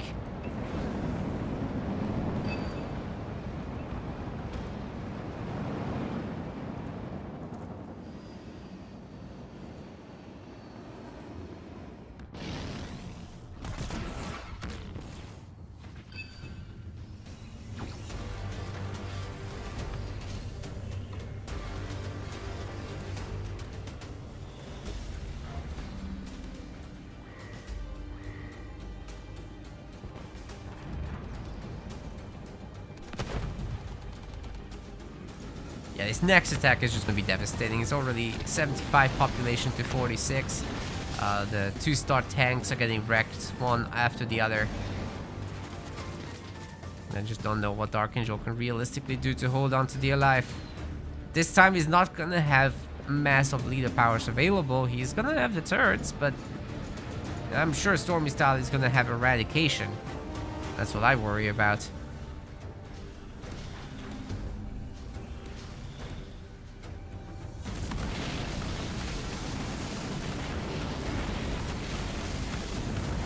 Hey, Rock Generation's coming in with the Raiders. Good to see you, Rock. Let me know if you can join in for casting after this one. This might very well be the last game in this series. I'd be shocked if it wasn't. But thanks for covering the other side of the bracket. Everybody should follow Rock Generation on Twitch and subscribe to his YouTube. He's been hosting show matches as well himself, not just covering our stuff. And he's a tip-top player, as you all know, so there's that as well. You can learn a lot there. And I think he might do coaching, but here comes an eradication, and I don't think anybody needs to explain what that means. This game might very well be over now. The healing is coming in, but it can only do so much. The Reavers are finishing off the remaining area, and it's the Chosen's now 1 star, and no single Hellbringer has ever changed that so far.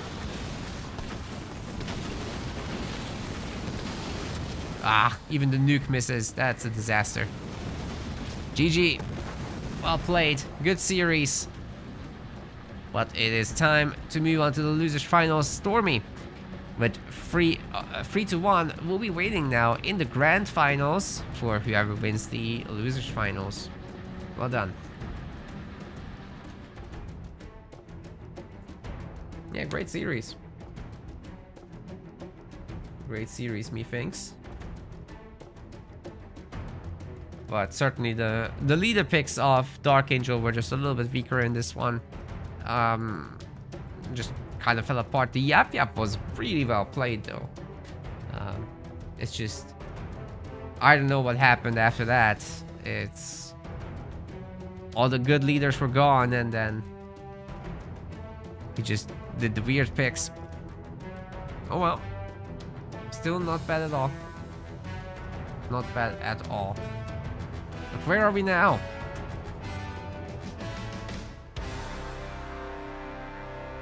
Looks like Hechi has defeated Love Guru Caleb 2-0 there in the losers semifinals, making Love Guru Caleb the 4th position in this tournament. So congrats for making it so far. And then we've got Hechi, of course, going up against Dark Angel. It's a rematch. No, it's not. It is. They played in match number 6. So maybe if Rock is able to join, he can tell us about that.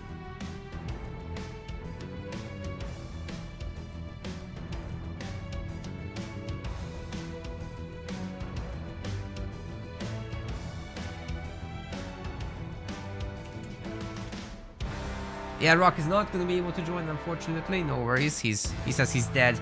No worries. Let us know when you're back to life.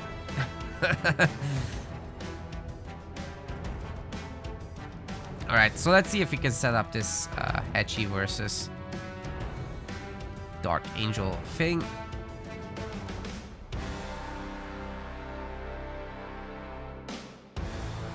And then we got 2 more best of 5s to cover.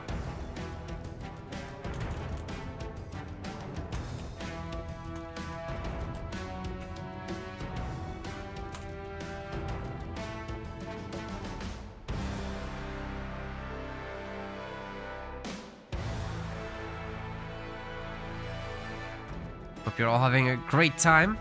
Make sure to hit that follow button if you haven't already. And there are several ways to actually support what we're doing around here. So first off, you're here watching. That's fantastic. If you follow, that's another step above that. If you play in our tournaments, that's another step above that. If you follow us on social media, we're actually on Blue Sky and Mastodon. That also helps. We've got a YouTube channel. That's actually a very important part of this. That's at the moment our biggest presence. And then of course, there's this thing. The Amateur League is coming up in 2 weeks. So we're really hoping to see you guys in that. Should be super, super fun. So please do join. There are already a bunch of signups in this. So far, 15 people have signed up. Anybody can play, so I'll be sharing that in the chats. Yeah, please do join that if you are eligible. Obviously, the high-level viewers right now wouldn't be. But if you're like below B tier, so C tier, D tier, E tier, you're all welcome. Please do join that. Furthermore, you can support us by either directly donating to tournaments, which is over here. You get all these little medals for it.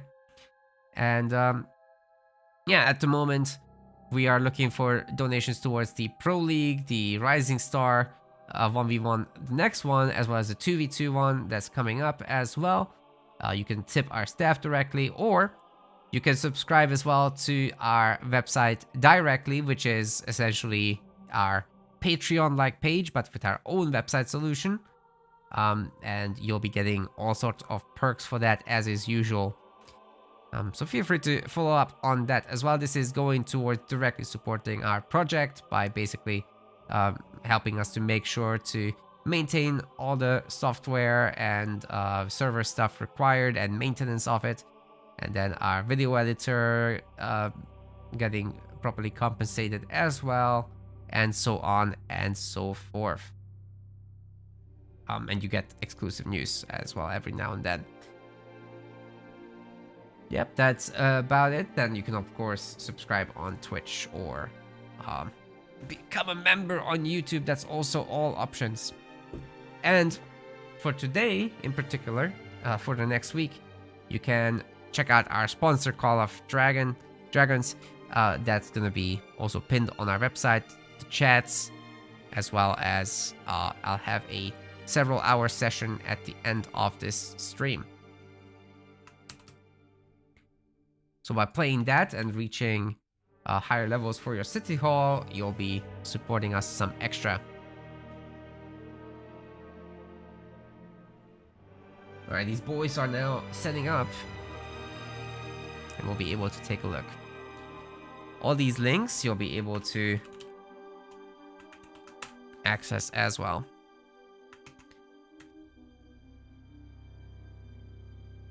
Should be in the YouTube description as well. And that Twitch About section covers it all as well. Oh, the YouTube command doesn't seem to work, so I'm not sure. You guys just look at the description. Cool, meanwhile I'll join Dark Angel.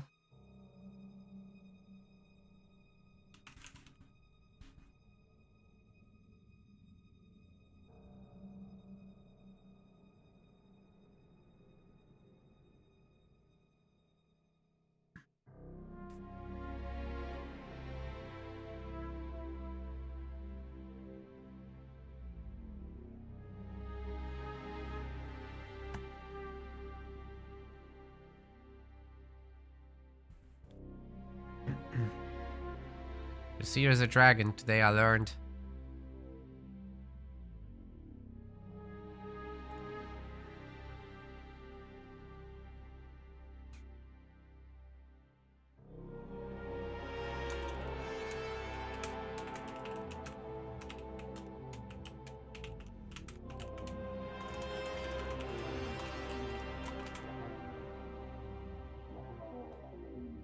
Looks like the players are having a break, so I might be doing one myself. I just leave the screen up for a moment.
Okay, I have returned. It doesn't look like the guys have.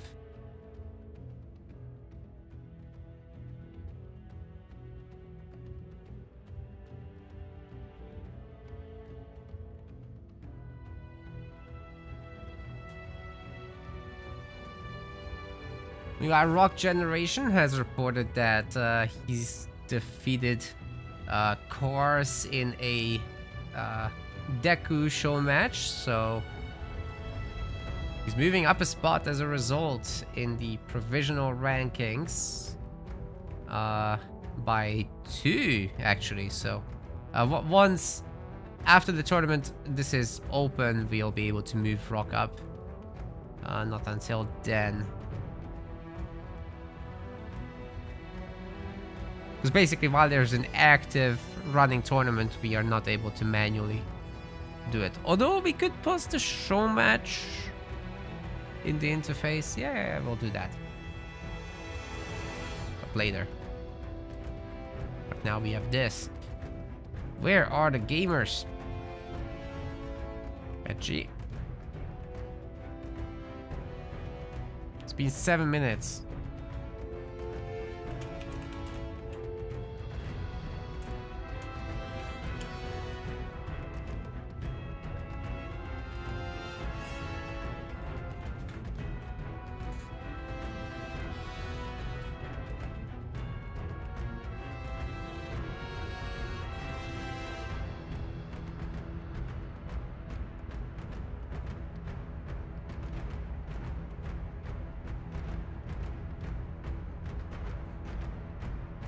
Anyway, we should be good to go.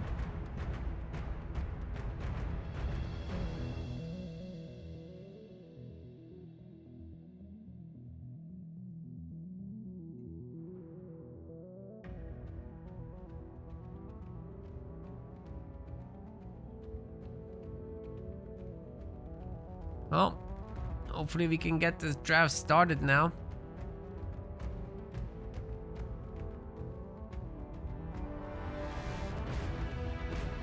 And we're starting. Cutters out, Arbiters out. Supposedly Forge and Shipmaster are next. I could see Colony getting axed. He's pretty damn good. The Dark probably doesn't care about using him, so I've never seen him use it really. Yeah, he's banning Shipmaster and oh, okay. I got everything right.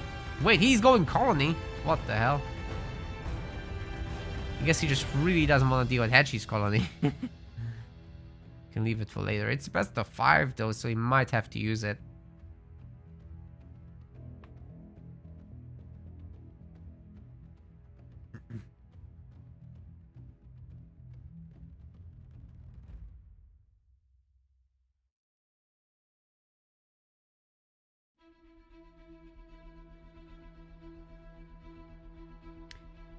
Decimus and Voridus for Etchi. He does like his little Banshee switch shenanigans and Banshee tier 2 into Wraith tier 3 shenanigans as well, so that's all relevant business. Haven't seen him play Voridus. I mean, Hedgie has been gone for basically a year. So even if I did see it, I won't remember it very well. Dark Angel and Yap and Pavium, everything's well. Insano if it comes to it. Atriox, not surprising at all. Yeah, have to split the UNSC up now. Isabel and Serena, I say. Or Hetchy. Wouldn't be shocked with Anders, but I think Isabel and Serena is Hetchy style.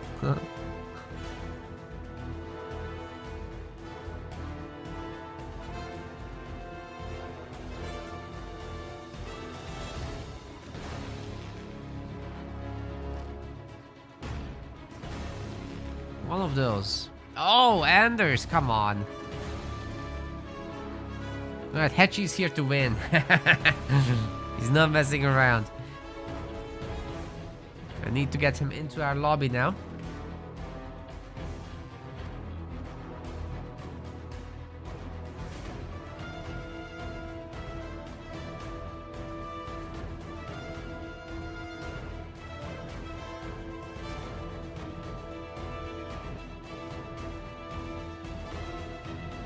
Okay, let's get him invited here.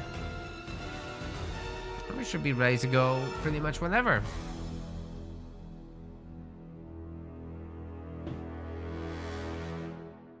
I don't think Dark stole Pavium. I think Dark really likes Pavium. He wants it for himself anyway. Whether it's Hechi or not.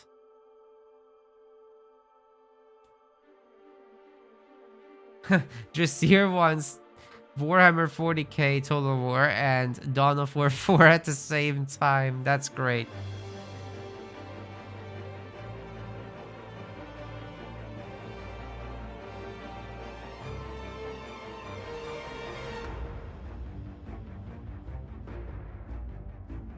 Maybe Ovadi would be up for Dawn of War 4 commentary. I'm not sure. Or maybe I just dive right into Warhammer 40k. I don't know. I don't really know.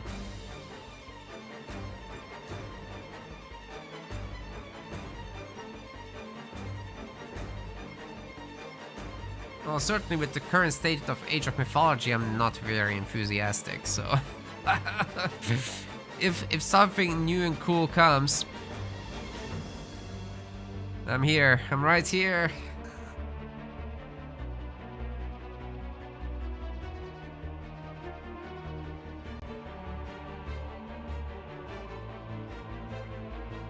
All the cool new players have already left, so we're back with the old crew now.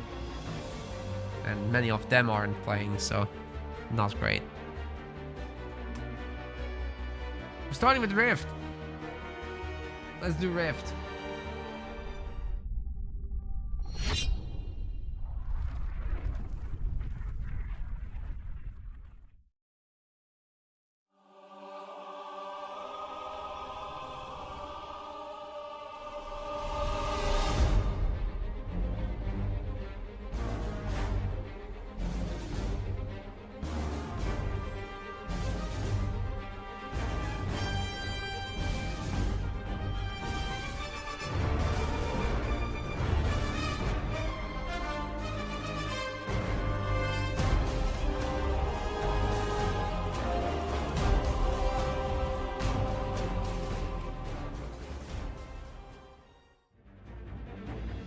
Waiting for the guys to pick their leaders and then we're off to the races, ladies and gentlemen. Almost there.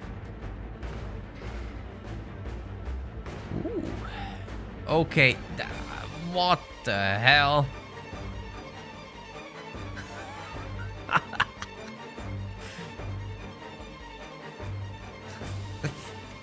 There is no way.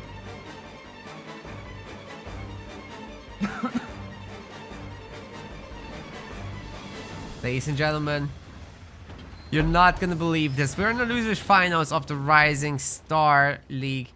And Hechi is not only back, he's back with Kinsano. That's hot. On the other side, fighting him, however, is Dark Angel. He's, of all things, is picking Johnson. I think this is the most interesting matchup we've seen in a long time in Metaplay's history, so I'm very excited for this one. 285 pounds are on the line for this total tournament. Should be absolutely sick. Thanks to all the guys giving some very generous donations actually towards that. It's very helpful and makes these players fight harder. Special shout out for actually Dark Angel, who's been donating back his winnings. So 50 pounds in this one from that. And of course, Agonized Storm dropping 100 just casually like that for the Rising Star League. Making it as big as a pro tournament would be. Super nice. But this matchup, I'm here for it, guys. I'm here for it. This UNSC mirror business needs some more attention, and I'm not sure we'd ever get this without our new system that we're using, where we're basically picking and banning leaders in a draft. So 2 of them were banned by each player, and that's globally, so everybody's feeling the ban. Getting rid of Arbiter, Colony, Shipmaster, and what was the 4th one? Forge? Or was it Cutter also getting? Let me quickly check it. Yeah, it was Cutter, sorry. Shipmaster, Cutter, Arbiter, Forge, and Colony is available actually.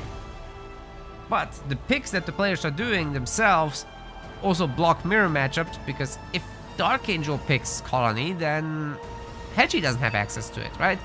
You still end up with a lot of banished mirrors though, so this is a very unusual thing to see these lower tier leaders fighting each other out. So it's gonna be just super cool. Generator upgrade was extremely late for Hedgie because he upgraded a double pad first. This is something he does. He just pumps out some extra marines with this. And with Kinsano, that's gonna mean that they get to the battle faster. They're gonna be capturing some power nodes. And then just establishes some map control and wins back some power at least. Plus has more numbers. But Johnson, the hero himself, is more than well enough equipped to take out these early units anyhow. The garrison versus garrison wars have started. And you don't want to be in the regular garrison with this one. The bunker just takes the hits for you. And you're still dishing it out in the meantime. Especially if Johnson's in there, he can clean this up easily.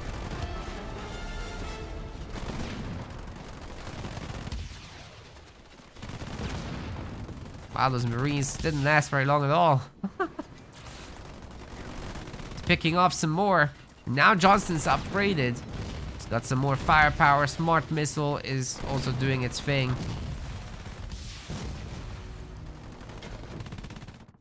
And Hedgie's just pumping more Marines.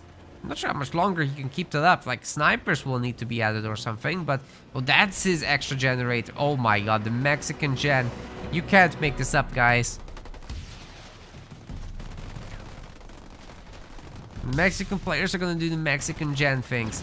If this is discovered though, I do think that Dark Angel will take it down without mercy. Expecting him to buy a base now, he canceled the Marine or something. He's got 2 generators himself, and all he's gonna do now is go after that generator, because he's got the Marine superiority. He's got a hero out that cannot be really stopped with Marines. Hedgie's in trouble, guys.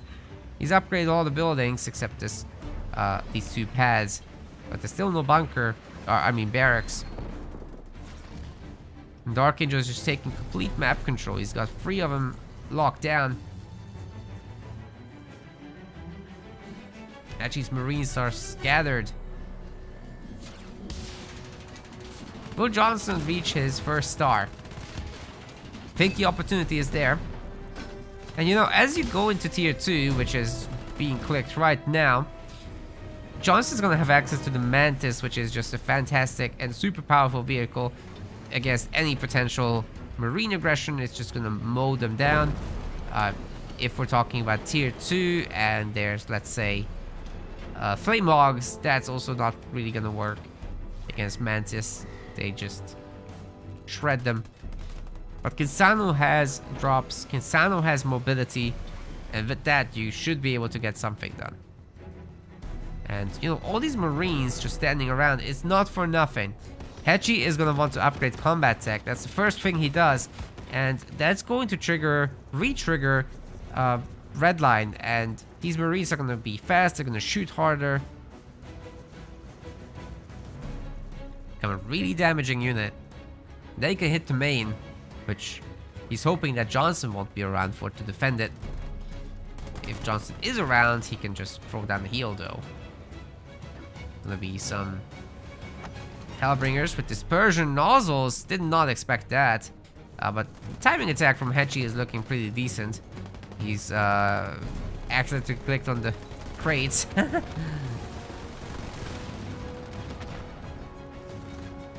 And they've certainly got the opportunity now to at least take down these supply pads. Johnson's here. And dispersion nozzles is in. It is in, right? Yeah, it is now. Setting the ground alight a little bit. Johnson should be able to save the buildings without any issue. The timing attack is really a one-off. You can't do this again. You can only re-trigger this when an upgrade adds more squad members, so it's a very special case.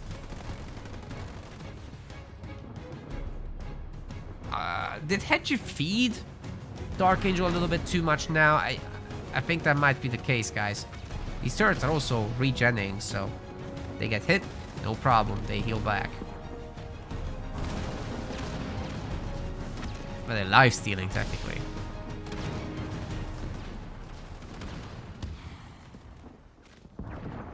But Hedgie has got more ideas. He's never short of those. He's taking all the bases, he's taking all the power nodes. Good player, definitely, but he's vulnerable right now to a counter-strike. Let's see if Dark puts one of those together. With an upgraded hero, he certainly has the firepower. And the Hellbringers are no slouch either.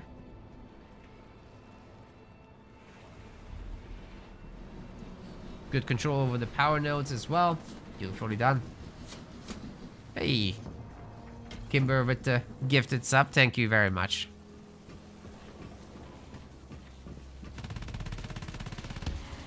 Appreciate it.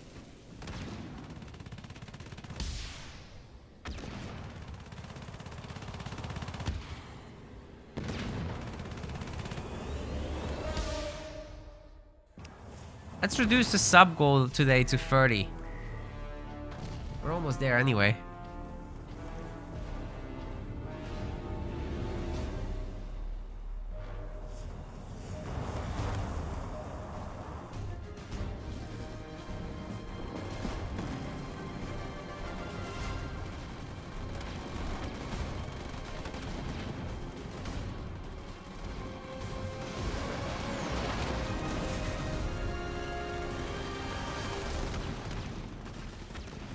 Some nice destruction here. There's no unit in the garrison, so no defense whatsoever. Only 2 Hellbringers even in this one. Hedgie the Builder? Sounds wrong, but it's true. Wait, he's building those? That's not what that's supposed to mean. It freaking went tier 2 Hornets. Oh my god. This could actually work. If he unlocks Inferno, he can actually burn his base down to the ground. And this is enough firepower to take down the hero too. Johnson will need his own bunker right now, before he loses too much health. There we go. Okay, that should cover the base. For now. Actually making Nightingales is one of the worst things you can do against this Kinsano army. Oh my god, he's supporting it with another big drop. It's even more Hornets. And they are now ready to combust. One of them goes poof. That is insane.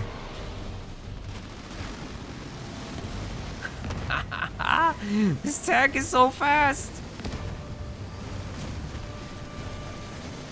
Red line just making it go nuts.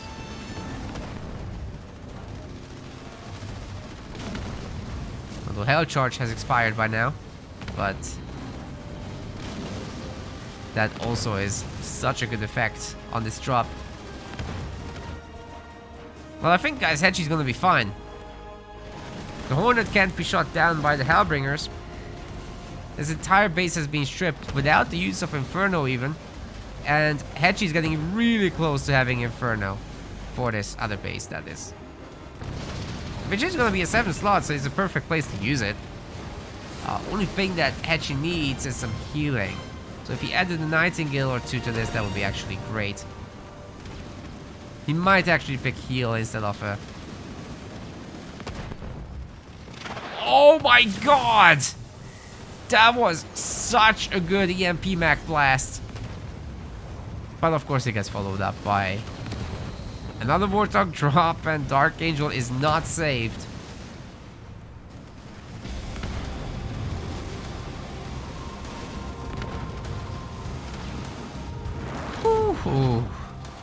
Crazy stuff. This has been taken down by the whoever was in the bunkers. I'm assuming these two Hellbringers. Finds the Mexican generator. Finally, a little bit of a counterattack is on, but safety. Oh my god, he's pumping Kodiaks from the mini base. This is so good. Classic Hetchy. Absolutely classic. What the hell am I watching? I love it. This man thrives on chaos. It's all he needs. Alright, so the heal might have been the third power he picked. Could that be?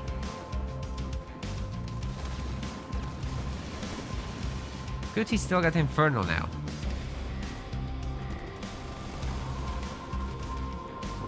I don't think so.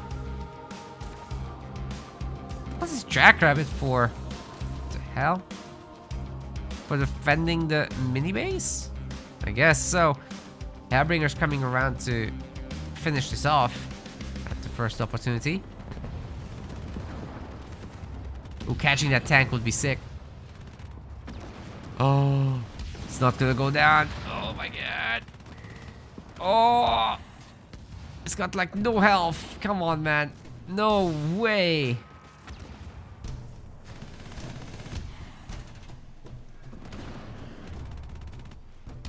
Patriot says that Dark should have gone Mantis instead of the Hellbringer business. I agree.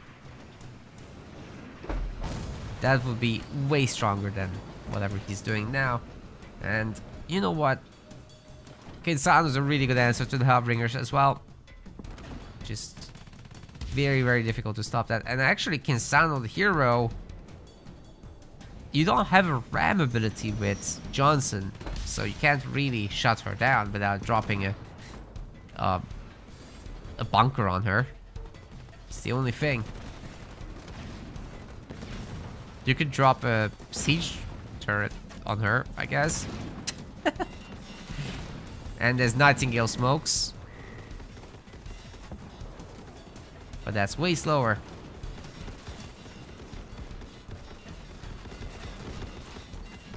Oh god, here it comes. Here comes the Inferno. I don't think this is very highly upgraded buildings. They're melting pretty quickly. You also got the Flame Hawk drop helping out, but the heal is pretty good as well. And there's Nightingales to further boost it. Some buildings will fall, but it's perfectly manageable for now. Or is it? The Johnny is giving her the business. And, you know, Inferno, it needs to do more than this. But hey, the Sano makes it out alive. That's all you'd be hoping for. Dark Angel's base is also getting wrecked. Ooh, he's getting rich though, like he's still got this base. And that's been up and running for a long time. Not sure about whether this anti-vehicle turret will survive. It's making back some health by blasting the air units, but looks to be enough what we have here. Hedgie's kind of running out of steam, guys. So as long as Dark is able to pump some more units out and defend against these fly boys, everything should be fine. He's got an anti-air turret. That alone seems to be enough to me.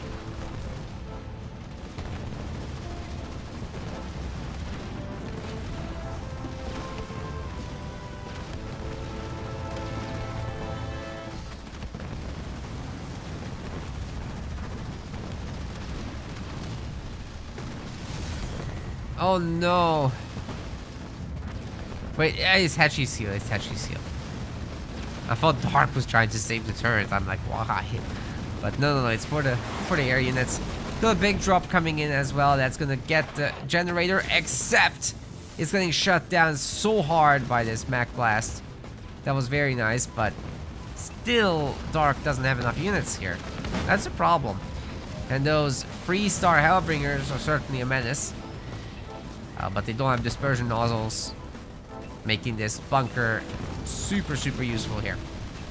Marines peppering all the air units. The anti-air turret has been working away at this the whole time, taking down another 2.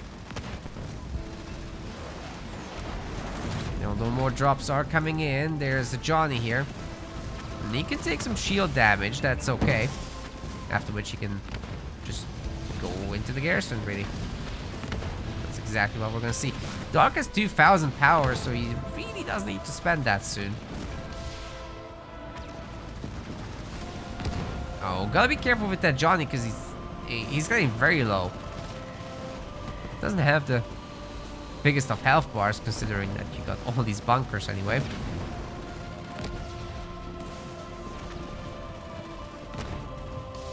There is still a turret in the back. Oh my god, the Hell Charge.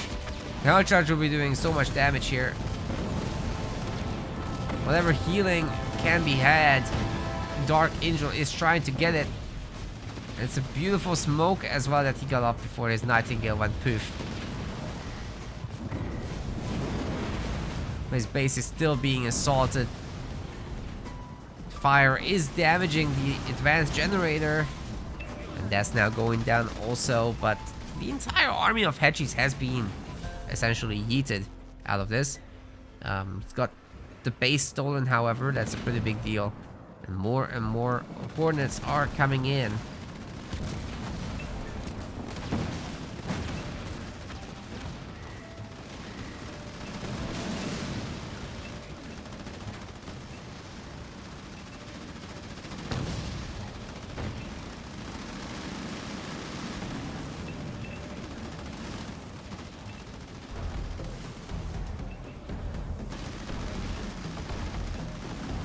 The generator is getting wrecked.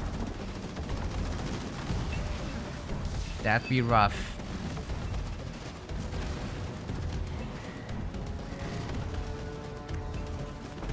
Why so many Cyclops? I don't understand.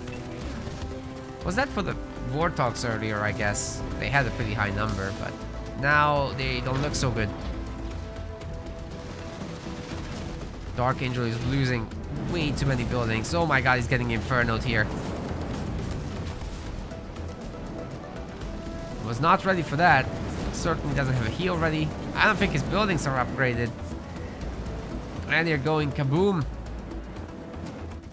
All his buildings are going exo kaboom. This is bad. This is really bad. He just lost everything, guys. He's lost everything.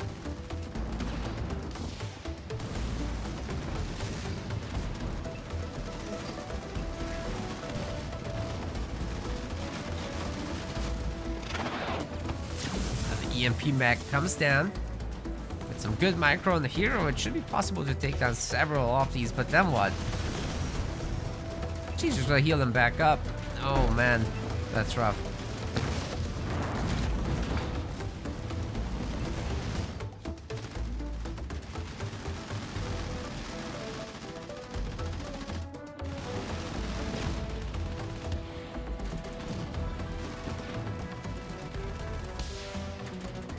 I'm not sure, guys, how long Dark can do this. He's getting dropped, he's getting Kodiaked.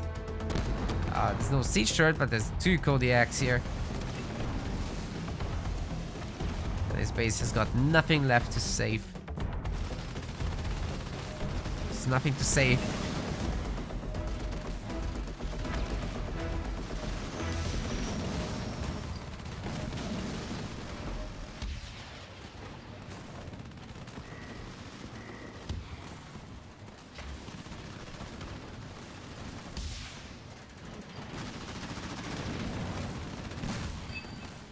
One star? Really? That's it? I thought we'd be getting more out of this, but maybe that was a lot of movement. Who knows?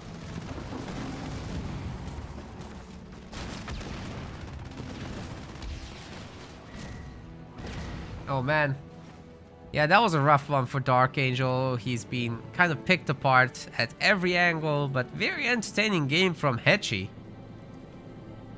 Would love to see more of that. Cool. Oh god.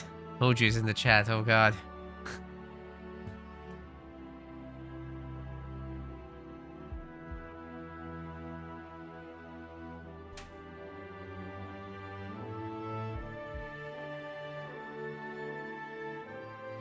Well, next map is gonna be also Dark Angel's decision.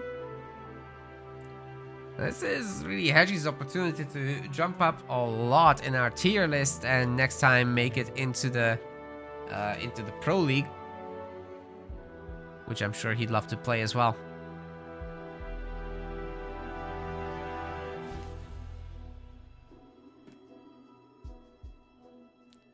Wait, Hoju's dog is going to a dog beauty pageant? Is that what this is?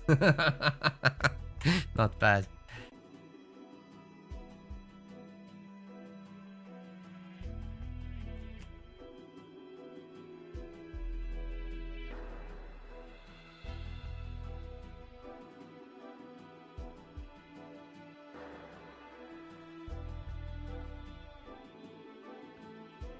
Alright, what's happening here? Dark's thinking it through well. Let's take a look at what the options anyway are.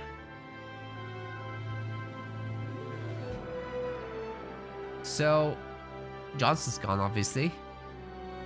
He could be making use of his good old Yapper on Frontier, but then Voridus could probably wipe the floor with that. It is gonna be Frontier, but then what do you do? Colony would be rather strong. And Jerome can be surprisingly good as well, but going up against the likes of Voridus and Atriox, like that's the two perfect leaders for Frontier, so I think Dark Angel should be concerned about that. Either way, I'll be kicking off this map intro because I don't want to miss the early game on Frontier. It's pretty important.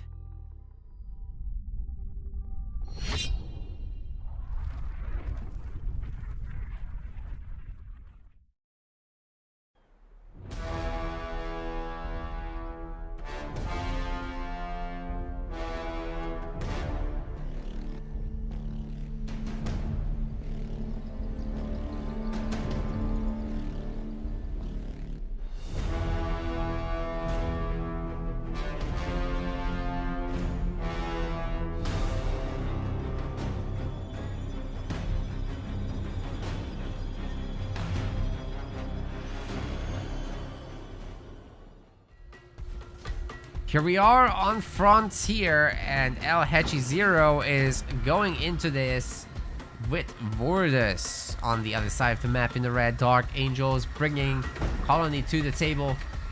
Should be pretty good stuff. The Chopper's already heading to the middle. The Grunts are going to the side. We'll be having a free shot to the power. With the Grunts getting kind of coupled up here, taking all the front resources, hoping that they catch something, but that didn't quite happen. So there's that. The Sentinels are now pissed off and are helping the Chopper a little bit. They are missing, however, so as long as you keep your Grunts moving or you wiggle, actually you will be dodging the Sentinel shots. There's something to note. Skitter is coming, and the Chopper with a skit will be able to deal with these Grunts super easily.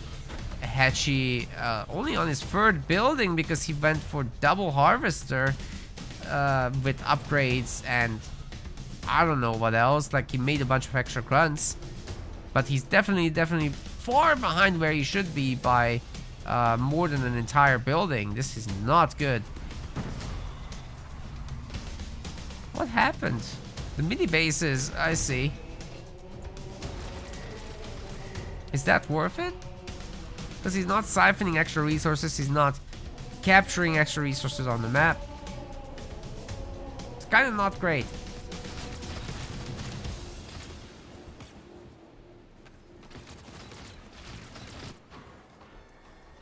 The Chopper's even looking to steal a mini base, but against Voridus, you probably want to think through that twice.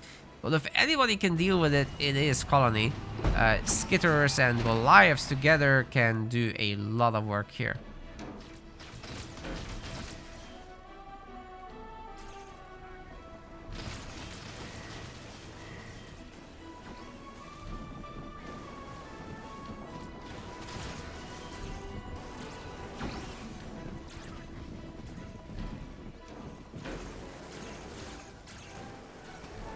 That little boy is getting hurt. Chopper's coming back. The Dark Angel's really setting up for this aggressive mini base deal. In terms of the economy, that's gonna be great, but can he actually hold them?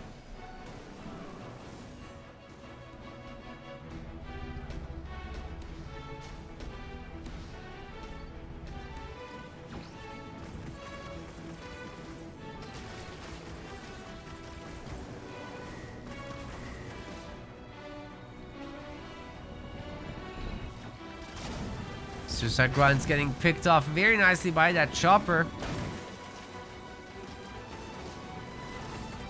There's no turret here, and honestly, Dark Angel without a significant number of choppers is gonna be in trouble there. The Goliaths might be able to hold on. Oh! Network lag. And yeah, they are able to hold on. The Skitter is just putting out so much firepower. The choppers are getting taken down left and right. Should be no problem to deal with the brutes either. They're stealing a little bit of power, but certainly not enough to make up for the losses that have been had here so far. It would be easy enough for Dark Angel to call down a heal as well real quick. Yeah, I think he has to. This extractor is getting a little bit weak, but at the same time he can heal up the boys, so it's all good.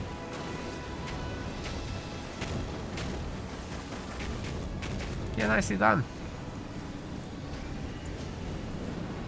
Unfortunately for Dark, all the engineers were focused on the extractor rather than the units. It got back some health, but not a lot. Either way, Hetchy has been kind of booted off the map. I'm not even sure he can hold on to the power node, as long as it's one grunt. But he's hitting from the sides again, so these are some unexpected brutes heading this way. And there's so many grunts coming too, and choppers. Hetchy is just maneuvering in a very intelligent way, and it doesn't look like Dark has seen it coming. Nor is Dark counter-attacking really, but he's about there for the drop.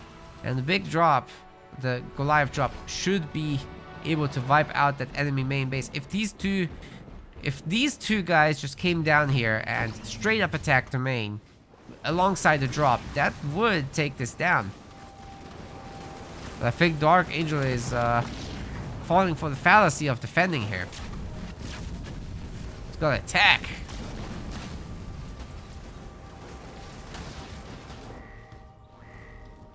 Yep, he's figuring it out. And there comes the drop. What do you do about 4 Goliaths right now, huh? It's it's savage. Like, there's no way. There's no way this works out for Hetchy. Okay, I guess he does have his little brute drop. Fair enough. He was ready with the choppers. Even better. And there's no skits on these guys. I forgot about that. Oh my god. That's a lot of choppers. That's what you do about it, I guess. Well, Warriors greater than Colony? Damn, dude. They didn't even get a gen. That's brutal. Hetchy can do whatever he wants from here. Like, taking down this mini base. He's going tier 2 behind it. He's gonna have an extra extractor then. Wow.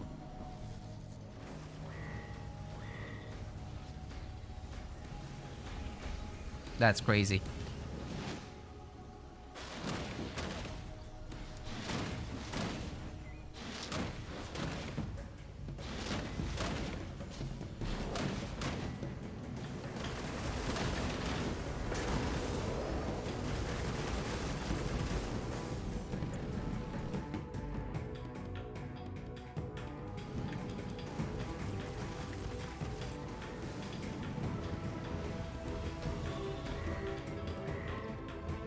Yeah, Hedge just getting the expansion as well. Now we're going into double foundry. No second generator for him. Doing the chopper wars. As much as he can anyway. Ooh. Healing for everybody. And Dark's gonna tap out of that. Wow.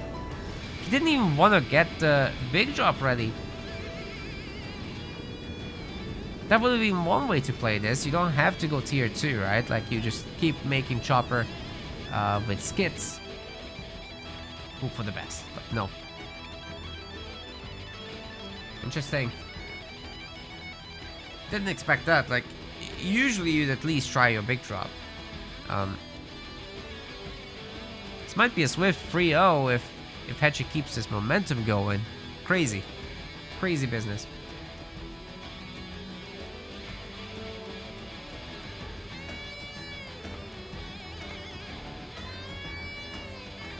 Next map will be, once again, Dark Angel's choice. There's not many leaders left.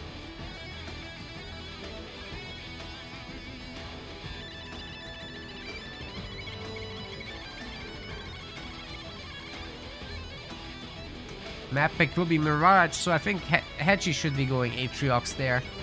Dark Angel will probably just go Yap Yap. Although a surprise Pavium could be good, but he's just a little bit less mobile than the others. Atriox is chosen. Will be an absolute menace. Decimus is actually not terrible there, but Atriox probably just has the upper hand. Well, let's find out.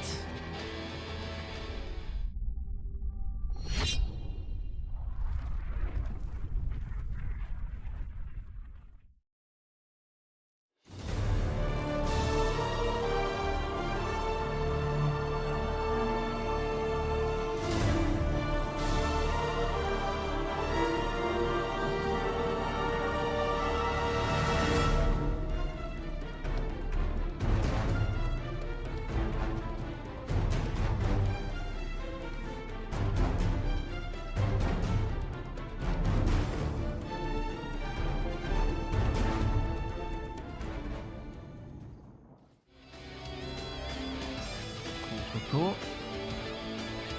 Guys are picking their leaders. And off we go. Yeah, it's pretty much as expected.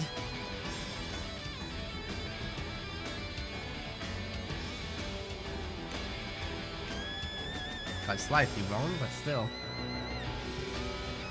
Here we go, you gamers. Hetchy is going in for maybe one more win. For a possible 3-0, really brutal.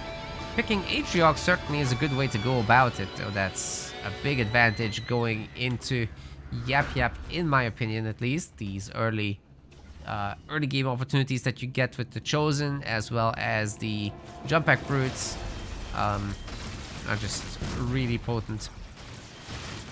Doesn't mean that you necessarily win against Yap Yap. There's just a lot of potential with all the slowing attacks, the staggers, combined with the mine drops. As Yap Yap doesn't really have that same level of potential. Until you get out the methane, until you get out your tier 2 heroes. Then everything turns around. And maybe, just maybe, you can use your early Grunt Riders to knock the Chosen into mines. That could be really good. But hey, actually, this catch on the Grunts is ridiculous. What the heck? Well done, Dark. Well done. All accomplished with a mine. Great. Great work. He just picked off 3 Grunts right there.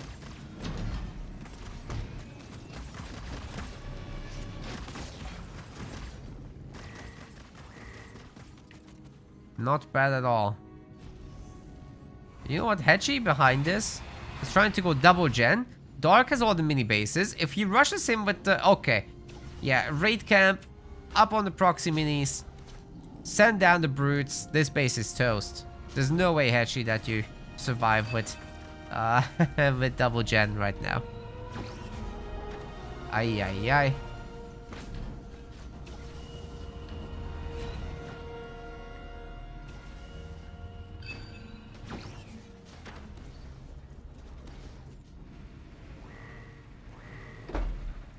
Dark Angel with the all mini bases on the outskirts is just a huge income advantage, even considering that he's making the raid camps right out here. But you guys know the second power extractor costs 500 supplies as opposed to the regular 200, so escalation by 300 for each new one.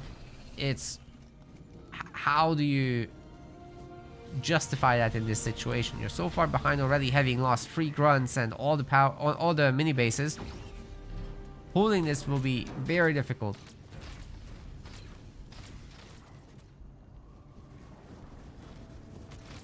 Oh no, Jasir says he doesn't understand the game. Jasir, you gotta start playing it. It will help.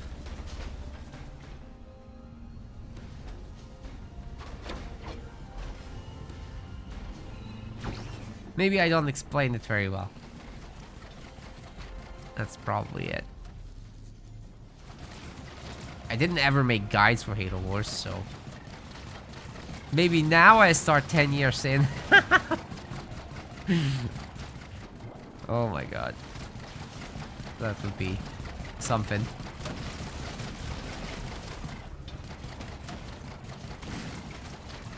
Not taking down the turrets first.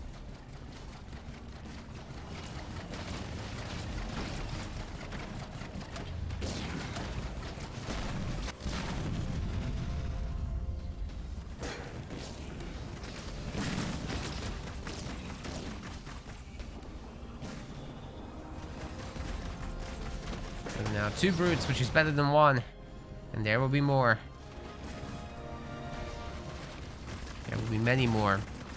I don't think Hetchy's going out with the 3-0 here. This space is toast, man. Now, there is a counter attack, but is it going to be enough? Well, how do you kill the Chosen exactly? It might be enough. But having that many mini bases out...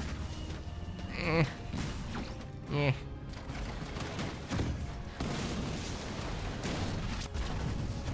That's a lot of income, guys, for the Dark Angel over here.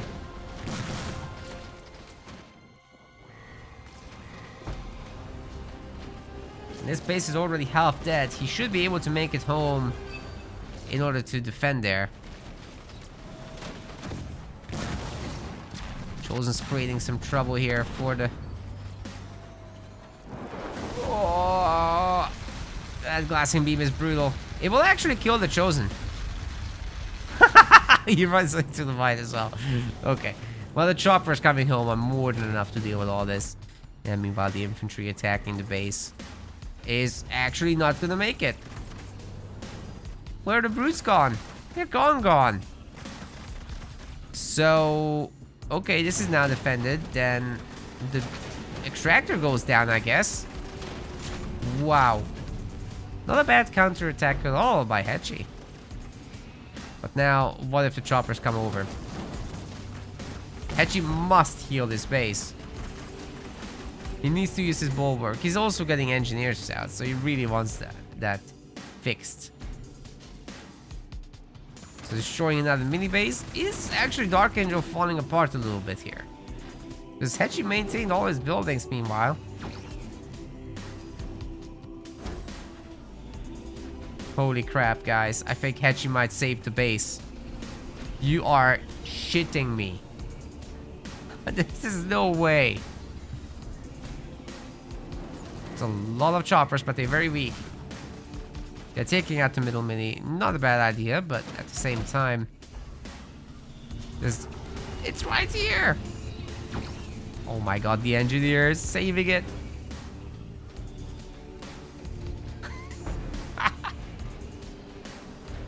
Bro, there is no freaking way.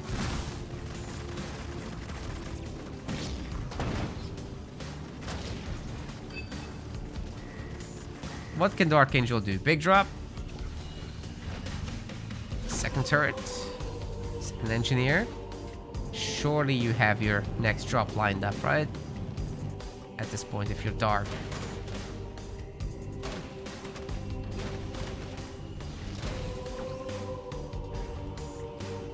How do you defend against the drop?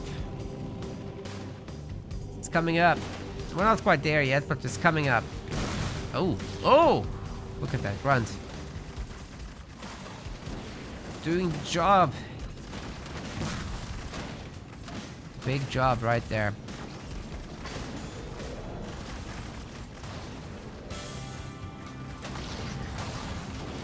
Wow. It's full health. It is full health. It's tier 2. You are kidding me. The third turret now. All Hachi needs to do is get his tier 2 hero out. Ooh, wow. Dark Angel might actually be in here. Not the main, but here. This is the mini base we want to take down. I don't know, man. Feels like it's too little, too late. Only loses the heavy gun to the suicide gun drop. That is an okay deal. Atriox doesn't want to go suicide gun drop. I cannot believe this game went this direction. Wow. Yeah, as expected, the hero will be made here. Then another fourth turret. Still not a shield turret, funnily enough. You'd expect Hachi to be traumatized enough to make a shield, but no, he's okay. He's happy with the situation. Well, maybe not happy with the situation, but you know what I mean.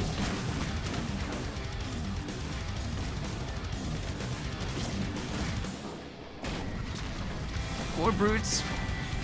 5 brutes. 7 brutes. That's it. If the hero wasn't out, the 7 brutes would absolutely slap this in seconds, but the hero is gonna be out.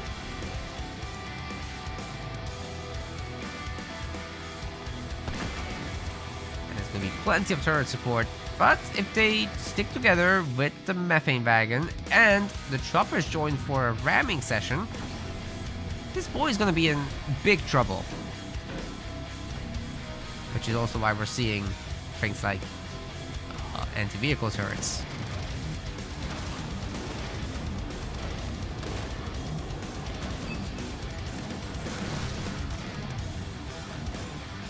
Well, the Chosen's very out of position right now, so hitting it would be actually sick. But we've got Dark Skies brutes now. Hachi is in his element, certainly.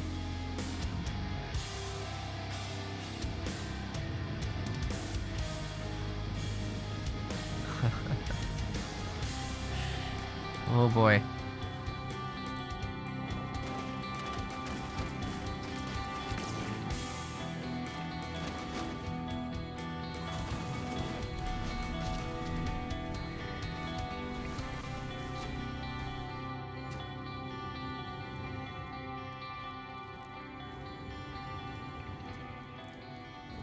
That will be some very nice pickoffs for Hachi if he can catch those choppers. Would have caused him a lot of problems if they're together with the brutes, but they're not. Oh, wait. Good reaction by Dark. Pretty good that he saved those. That was important.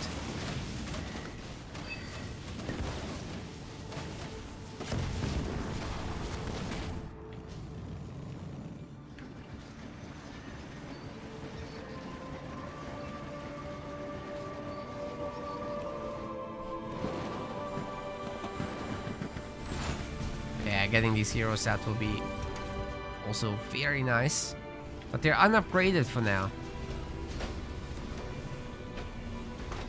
Dark's gonna turtle under a shield. Man, after that early game, I cannot believe this.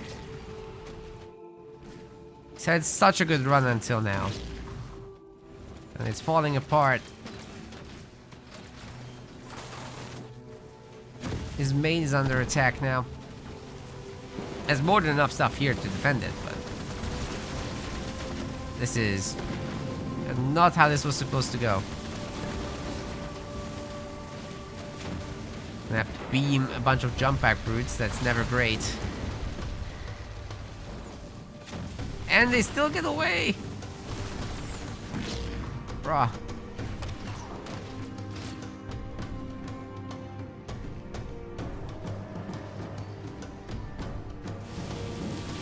It's more or less an even game now. There's no more way of saying that Dark is ahead in any way. It's just not true anymore. Hechi came back. And he's ready to go out swinging. Tier 3, moments away. It's chosen. It can pepper the base from up there. Eventually it will strip the shield and then you can hit it with brutes. But I'm not sure Hechi will secure a second base just yet, but he's on the way to great things. Even one base tier 3 would be able to do a lot with that hero.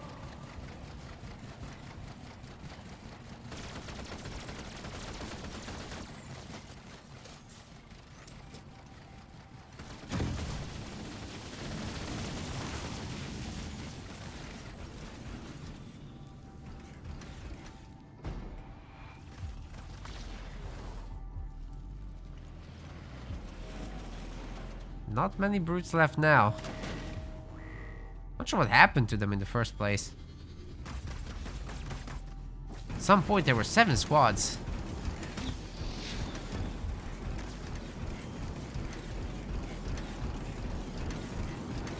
Shroud's a good idea. Yeah, now we're firmly mid-game territory and Hechi is controlling more mini-bases than Dark. How did this happen? Sliver of health left on that main base. It could have been so different without that.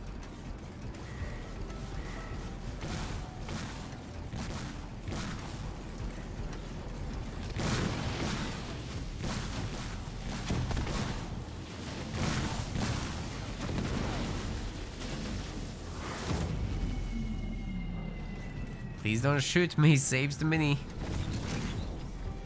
Can he do more than that? Oh, wow. This hero might be stuck in there. Dark, do something about it. He can't shoot you now with the shroud around. Plenty of ramps available. I think he'll make it to the garrison though. There's no third goblin? Where's a third goblin? Oh, here. It still takes a garrison. Oh.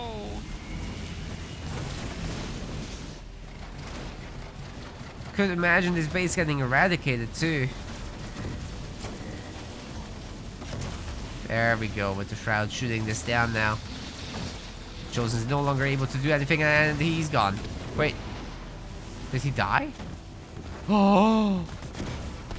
Holy crap. The pea shooter might get it.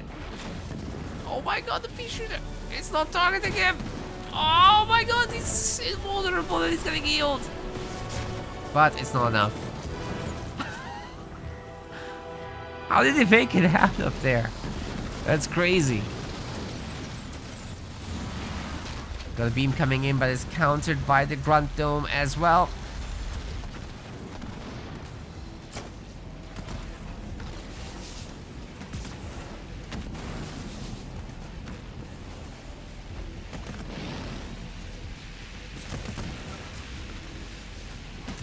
Two war councils are better than one. Alright, the Locust and this army is absolutely terrifying. The triple gobbo in particular just able to do so much damage. And I think it might be possible to cancel that Chosen out. This is just suicide grant, so no problem really. So much firepower coming in, methane boosting all these units as well. It's gone. No hero for Hechi, and the base itself is getting debuffed by Methane with all the other units here buffed. Although it's not very well positioned, it should be... Other units should be closer to it, right? Either way, no problem. Hechi's base is lost, but the counterattack is real. The brutes were able to clean up the turrets so far. There's an anti-vehicle turret here for the Wraiths. Will it be enough? And she's bringing in a Locust as well, and I think Dark is going for the base trade, seeing as he's got this. Hechi has bases as well though, but it's mostly minis. Will it be enough? Dude, the mine's so close. Yeah, so far. Engineer doesn't have the bubble or wasn't using it anyway.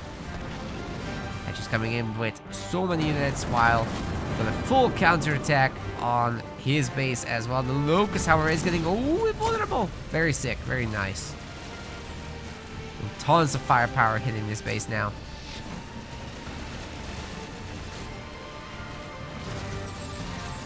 Big Hechi might lose it faster than Dark because he's only actually losing his socketed buildings, but Hechi does have a lot more around the map. This is definitely a problem for Dark.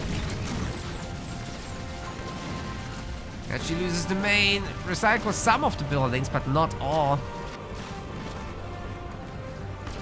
This remains costly to him. Hechi's also destroying his main. That's not possible to save, definitely. And Dark doesn't have enough resources or population to do a drop while all this is going on. Where is he heading now? On the defensive? No, that's not the answer. That is not the answer right now. Hechi has a base advantage and mini base advantage. You have to be pressing your attack. Kill some units. Destroy base. That's the only way back into this. Oh, this one is not ready for Dark Skies brutes. Hechi isn't gonna be affording any eradication anytime soon.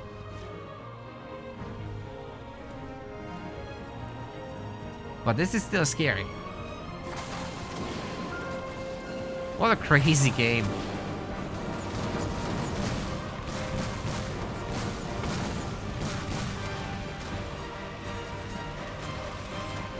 Oh, the Locusts are surprisingly strong against the brutes, even without the methane.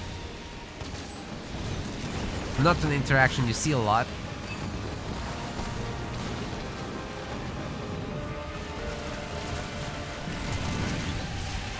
Sui's getting called in for whatever reason. Why? Good cleanup by Dark. Saved his base. This one was never gonna happen. Well, let's see how good those Locusts are against Beam 2. Oh my god, the Grunt Dome is saving them though. It's all good. But wait a second, the Locusts are stripping the Grunt Dome. It's all good. Please don't shoot me is here to save the day. That is a tier 3 chosen. With rifle barrel done. That's pretty sick. Still, this remains a pretty advantageous position for Hechi. It's got 2 bases to 1, 4 minis to 1. Well, let's say 3 minis because they're single slot. Oh wait, this wasn't actually built. Jesus. Blasting is ready for Dark. Could make great use of that against all of these Reavers. Could hit really hard there. See if he chooses to engage. I think he should.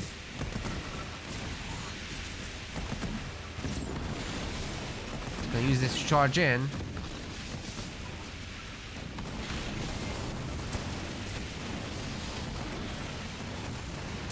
Well, a lot of the infantry is already dead for Hechi.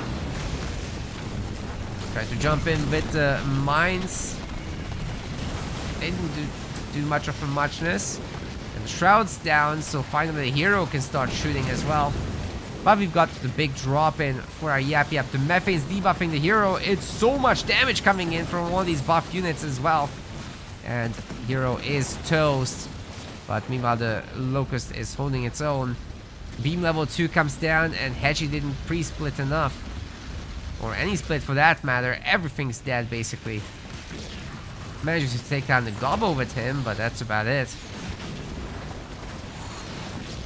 Counterattack from Dark should be merciless right now.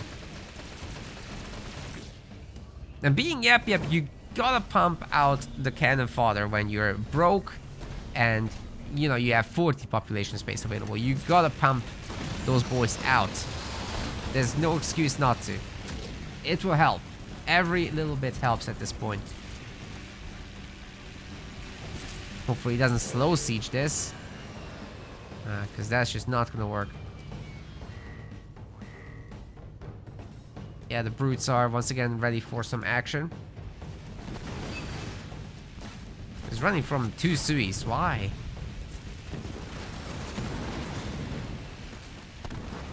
Just... No? No attacking? Oh, man. Yeah, here comes the cannon fodder spam. That's good. This base is finally up and running. And Dark has recaptured at least one of these nodes. There's no turrets here. There's no one to help defend this. No one. And more brutes are coming out. It's gonna be savage. Oh no, he's gonna walk all the way back from here. That's a long way.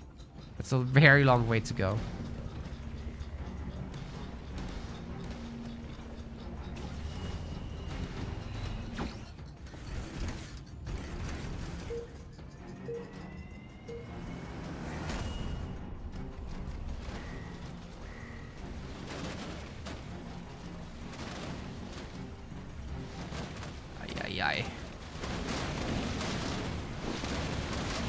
This extractor will basically go down immediately if the grunt goblins aren't here to help.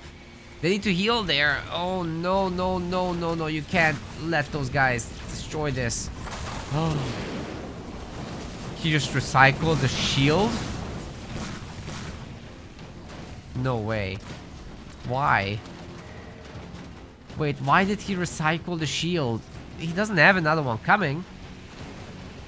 Park. Don't lose all the buildings. Oh god. Chosen's doing what it can to weaken that grunt dome, but not enough, obviously, to break through. Wow. Wow, wow, wow.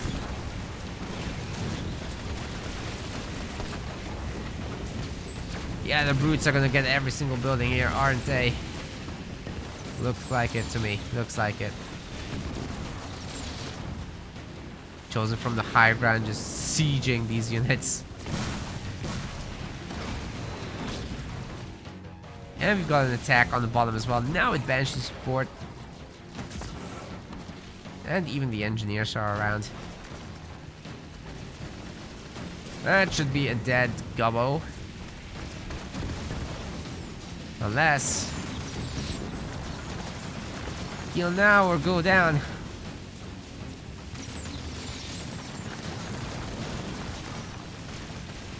Chosen shooting everything else. It's working. Wow. And you can teleport out. That is nasty. Of course, the needler shots follow him. Wait, the turret was still shooting, but anyway. Hedgie does end up making the craziest comeback we've probably ever seen. From a health-free base. The only bigger comeback than this would have been if he loses the base and still does all the things. That was wild. Well, 3-0, Dark Angel, better luck next time, but Hedgie is going into the grand finals there. Sick.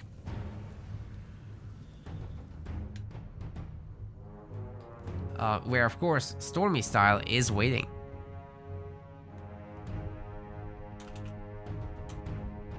So we're gonna be gearing up for that now.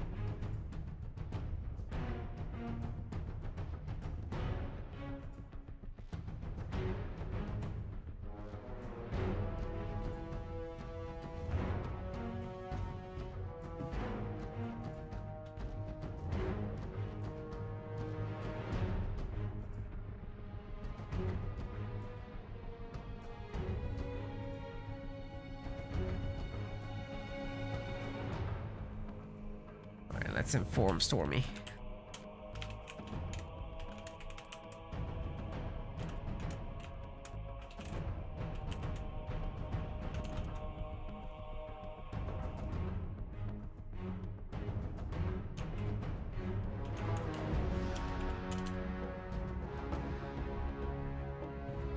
It's gonna be sick.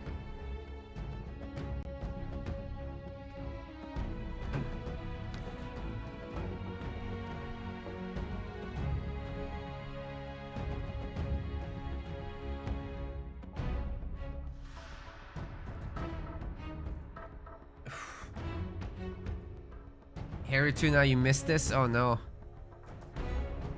Especially that previous game was something.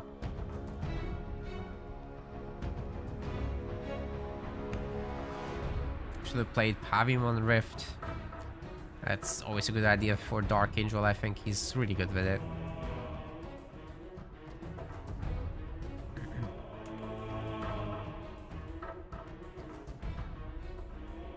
Okay, let's see if we can join our boy Stormy.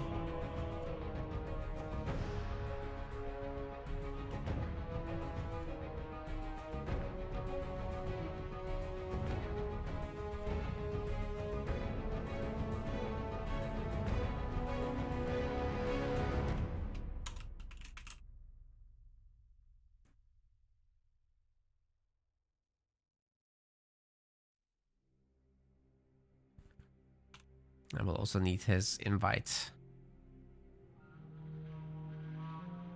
There we go. Yeah, I don't want to be host for this because both of these guys are in the Americas, so me hosting would just add a lot of lag.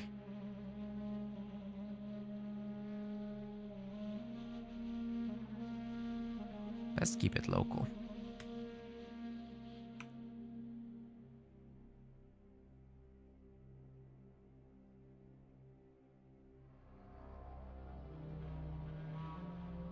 This might be a very, very close series between these two. We'll see.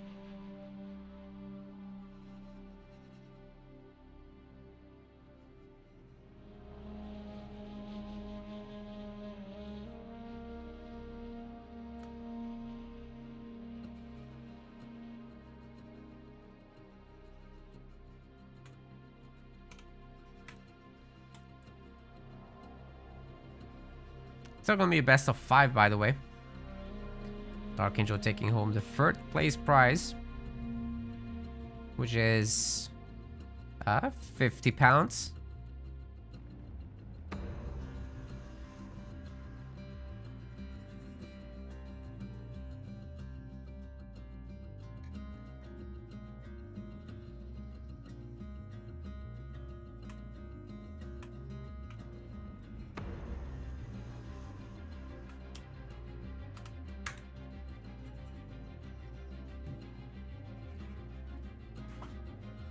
Here comes the pick and ban phase, ladies and gentlemen. These guys are gearing up. We've got Hetchy and Stormy here.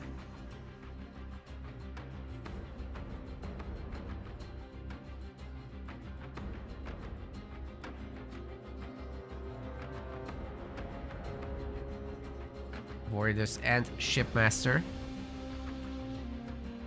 is something that Stormy's getting rid of. And then we got Forge and Arbiter banned by Hetchy.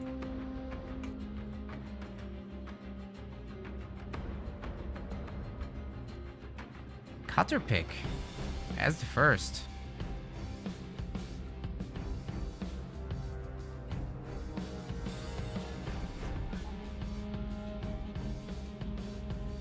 Decimus and Colony, very solid picks for Hetchy.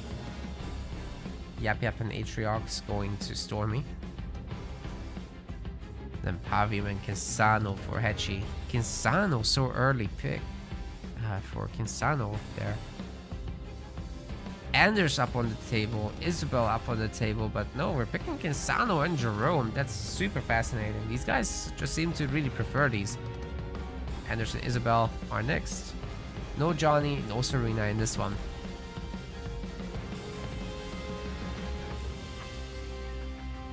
Why is it still best of 5 and best of 7? Who knows how long this will be. If it's 5 hours, I wouldn't want to be here anymore. After that. So yeah. Also, I have to do a sponsored segment at the end. It's already almost 10 p.m.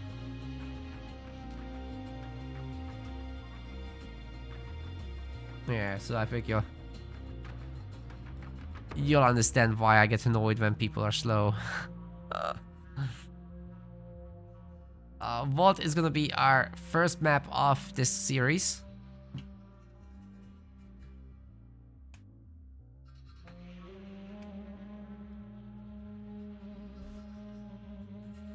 This is the grand finals, that's right. Yeah, guys, I'll just take you to Vault right now, and we'll see what leaders they get.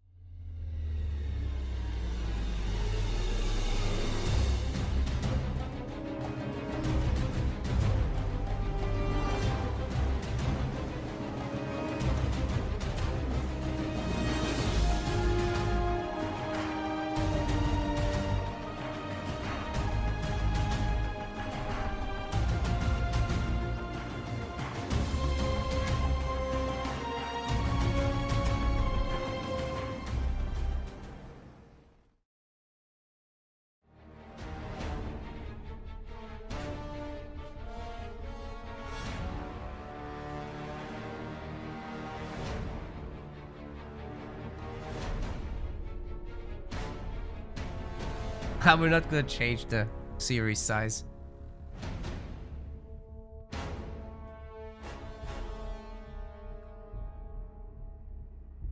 We would need to change the format of the tournament next time to allow for best of 7.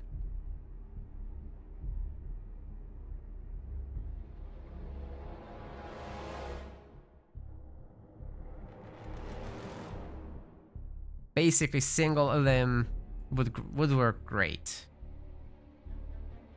But if we have a sponsor at the end, we can't do a double elim with a best of 7 finisher.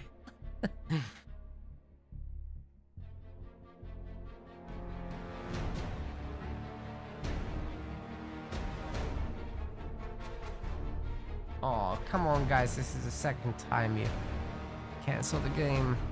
What are you doing?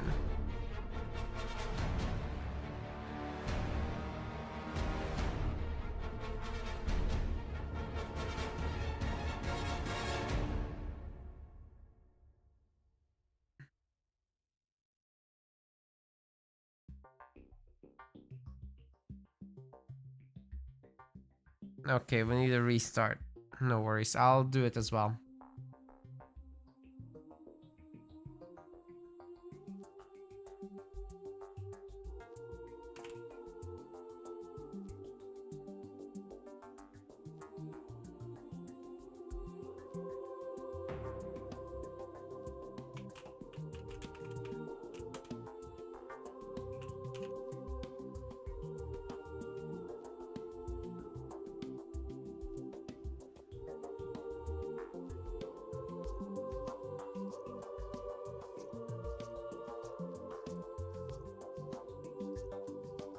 Sano kind of counters Cutter.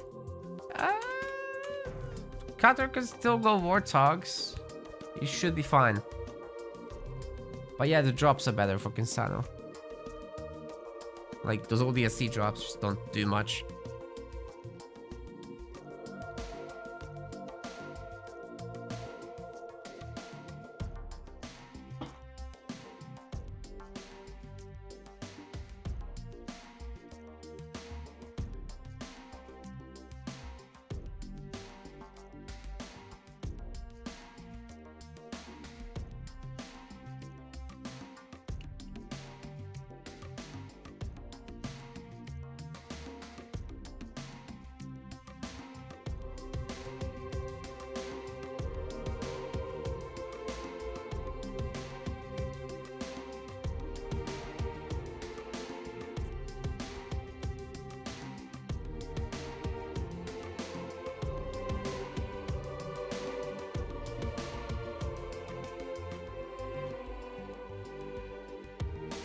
Alright.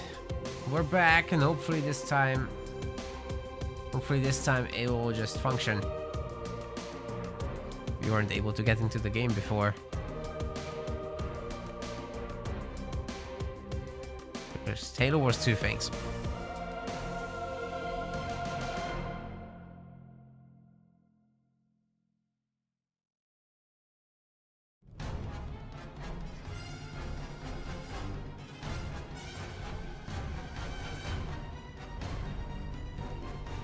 I guess the only way we could reasonably do double elim with best of 7 grand finals is if the losers finals is best of 3. That way it might work.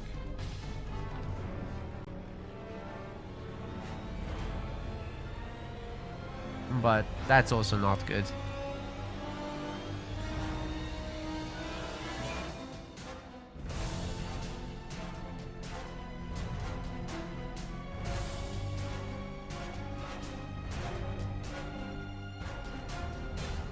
Hey, we're finally off to the races, ladies and gentlemen. I was worried it wouldn't be, but we are.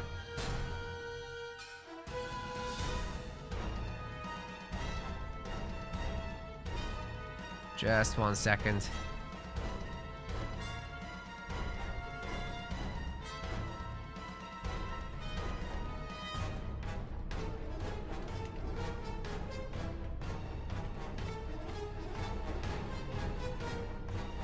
Right, ladies and gentlemen, we have got ourselves our grand finals here for our Rising Star League tournament.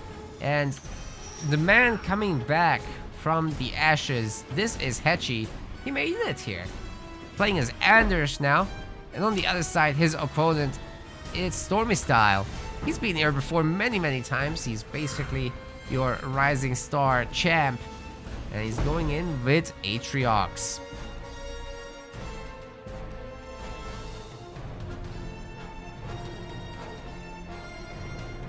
Chopper's looking for some business, but won't be actually finding anybody down there. It's a nice little steal, but the same thing is happening on this side with Hetchy picking up the power.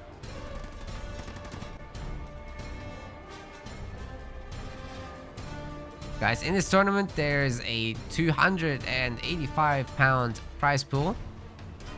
So huge shout out to everybody that contributed to it. Without contributors, it would have been just 100. So hugely appreciate everybody that helps us out with that. You can check out our website to do so, and even more ways to support us exist, but this is for the players, right? So all those donations, like such as from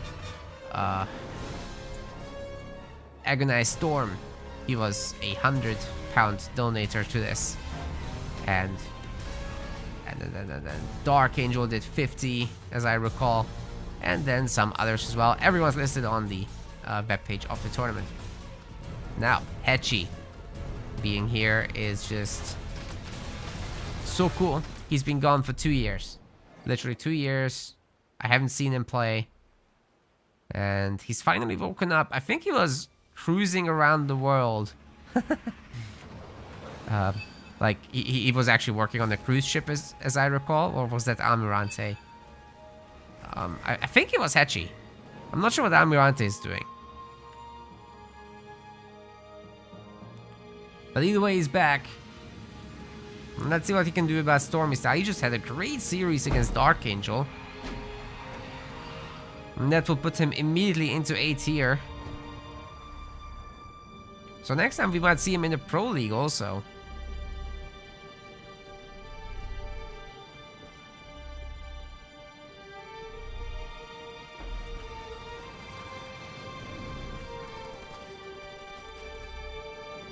Shows us out, no surprise. It's a great opportunity to take down the Sentinels. Grunt finally starts capturing, but immediately triggers the wrath of all 3 Sentinels, and I'm not sure it's gonna make it. That Grunt is toast. Oh man, that sucks. The Chosen will have to capture. Oh, he's leaving. The Grunt will do it. It's fine. Capturing power nodes is such a Grunt job. He's a warrior here to destroy things. Yeah, guys, don't tell me about it. The double gen upgrade, sorry, the double pad upgrade to start with, and then the double gen is so hatchy, this build loader. But oh well, if it works for him, you know, that's fine. Formacio, thank you so much for the gifted sub. Appreciate it. That means we reached 30 subscribers. Thanks, guys. I know it's been a quiet month for Halo Wars with us, but there's more. In 2 weeks, we're doing the Amateur League. Then 2 weeks after that, we're doing the Pro League. Then back to Rising Star again.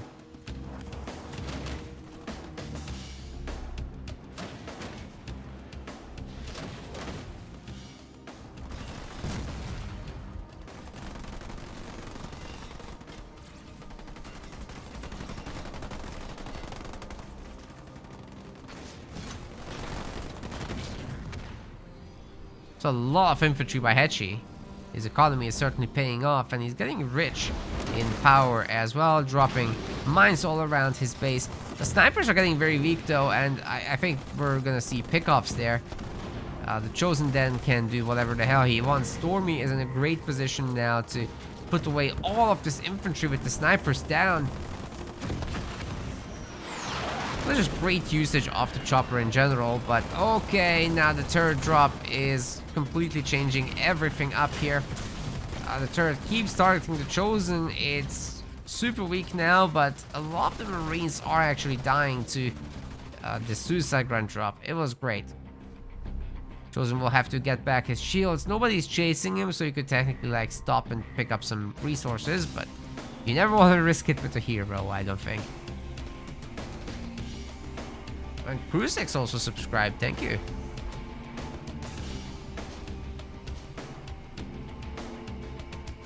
Crucix is like subscribing everywhere, man. Even on our website, he's got the maximum support thing unlocked. The level 6 subscription on our website, it's crazy. So thank you very much for that as well, Crucix. It's super, super helpful.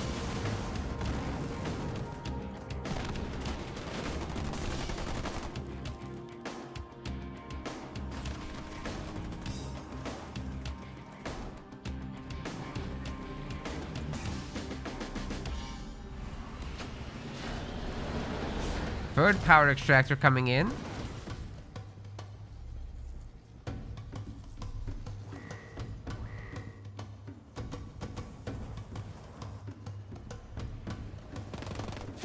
So many snipers. We've got Chenla subscribing as well. It's triggering the local subs. That's funny. I've seen your message, Chenla, but I'll reply after the tournament. Well, after the stream. I've got a sponsored segment, but yeah.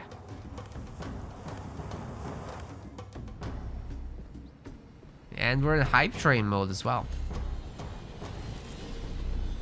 Alright, all these Marines are about to get combat teched, and third generator coming in as well.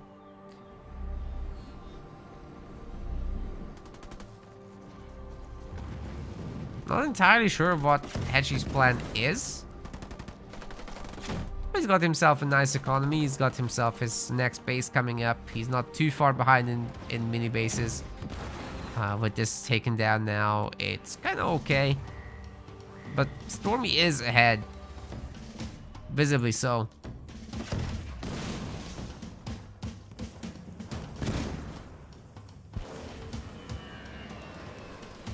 Suicide drop is back in. I have no idea why everyone's going for this now. Oh, that's why. She just absolutely clumped. Let's see if Stormy Style is able to escape here. I'm not loving this. The two snipers are spooky there, but hey, maybe the Chosen can kill him. Okay, almost got it. The engineer's here to help. Yeah, he's gonna be fine. Back to green health.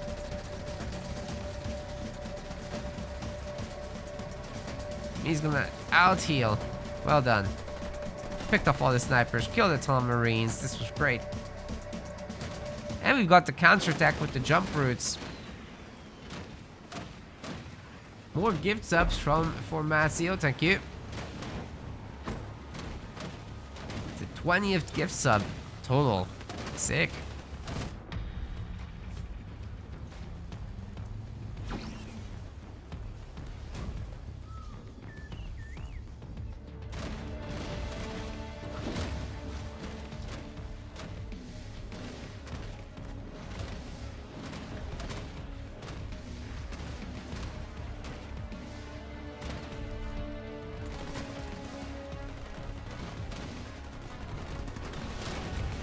His base won't be lasting too much longer.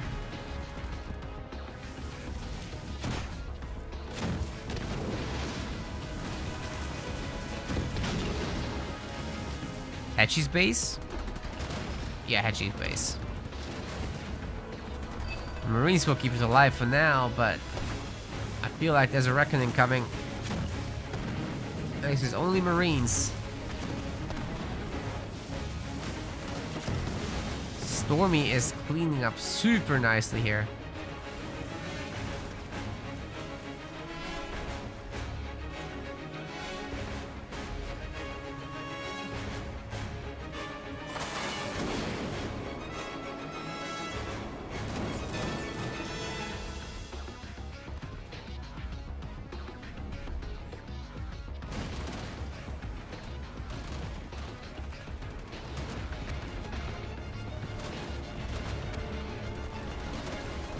Base is slowly getting weaker, but these are combat tech Marines. They can fix this. Some of them are already 1 star. Base is getting pretty low though. Okay, with the upgrade, the healing rate will increase. Higher health base. It's all percentile healing.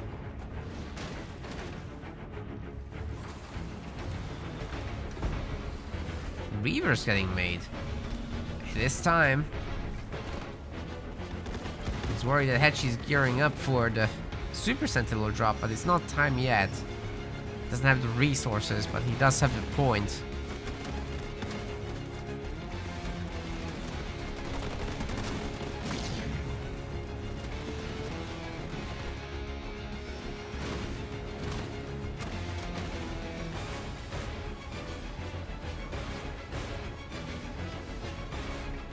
Oh.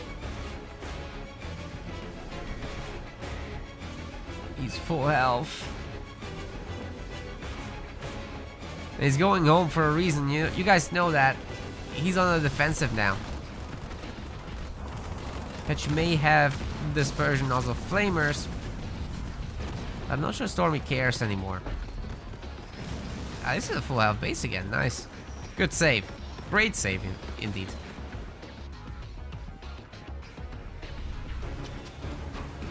Yeah, it's time for Banish to sit back and make Reavers. At least for a while.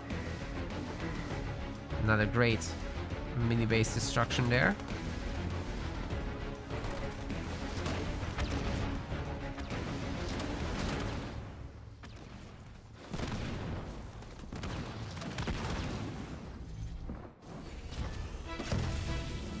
Why do the grunts get to be suicide units?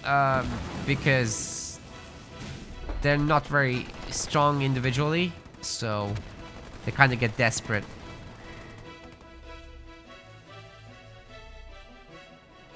They have a very strong fight or flight instinct, and they'll do anything to do what they want. So. If it's fight, then they'll fight dirty.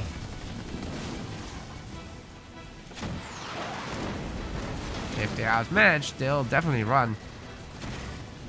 Spot is missing the slam. That's very unfortunate for Hetchy. This is a 2-star chosen. Catching that would have been huge, but easier said than done. Much easier said than done. Can this actually be saved though, with the sniper being annoying there? Yeah, the engineer gets it done. Nice job. so many Reavers under that shield. It's a really good timing by Stormy. Oh my god, the beam is sick. And then the Suis.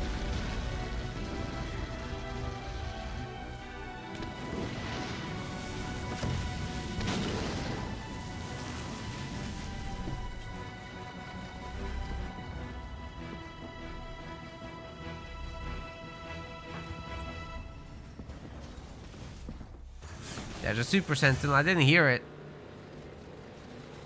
but it's here.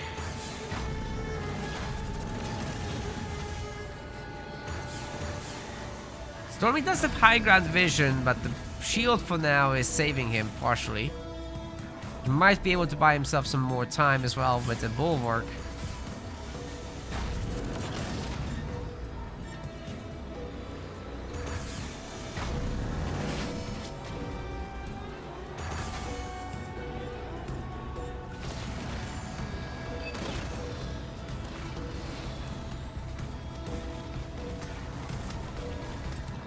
It's a lot of Reavers all of a sudden.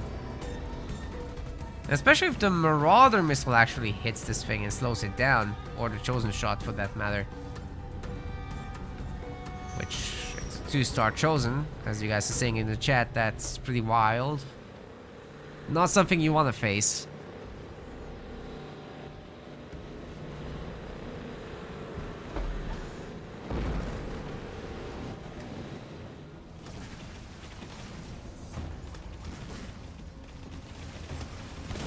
That base. Good job by Hetchy recycling the building as well.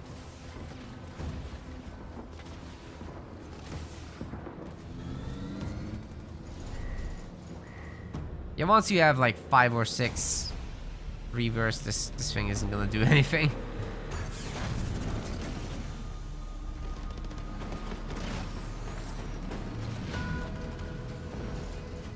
So many Reavers. Ah, good job there catching the Reaver with the Spartan and then having mines as well. It's great. Wait, mines just detonated over nothing. Spartan might go down here. And the Reavers really aren't getting too damaged by the Sentinels here. Is the big boy Sentinel coming home? Looks like it. Okay, now they're getting hurt by the Kodiak. Where was it?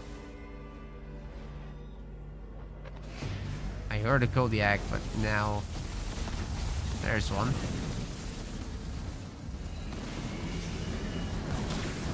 Sui drop, yeah, let's go.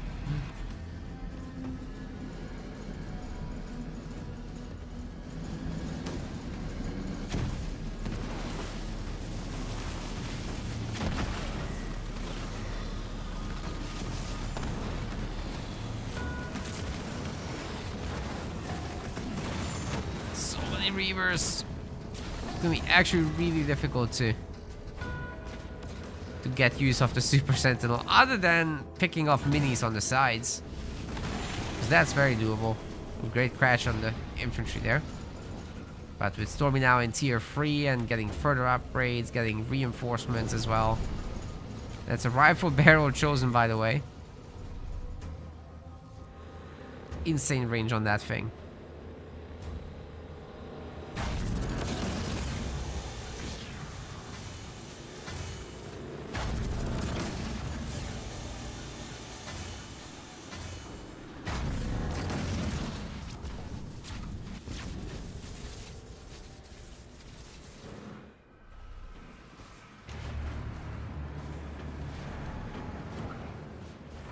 Tank beats everything, they say. But does it really?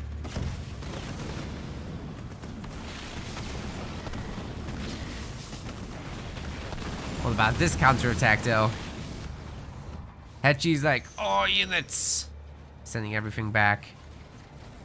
Yep, that's gonna be a rough one. Even the Kodiak here getting shut down by the Shroud. Never gonna be able to shoot because it just catches the projectiles. The mines might that was good. That was a really good drop turret and mine combo. And it's not over either because the Spartan just taking a Reaver here The tank shooting down the remaining Reavers very, very nicely, and the Sentinel coming in to clean up. It's not a problem to shoot down these Reavers. 3 of them, it's not that hard to get done, especially if you have a heal available for more. And there it is. It's a quick cleanup. Great work. Now it's just a matter of dealing with the Chosen. Just. Sparta's not going to be able to do that, I don't think. No garrison available. 3 stars!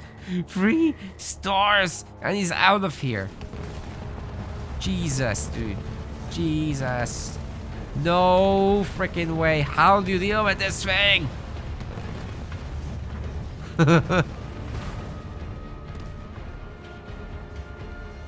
my god. There's gonna be more tanks, guys. Add a Wolverine or 2, and suddenly that Shroud is totally gonna be overwhelmed as well. Not to mention the engineers. Absolutely sick that he managed to save this thing.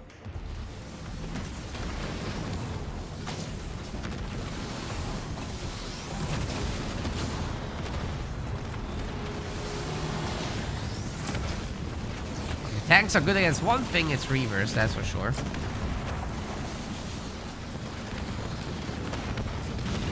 Stormy in a little bit of trouble.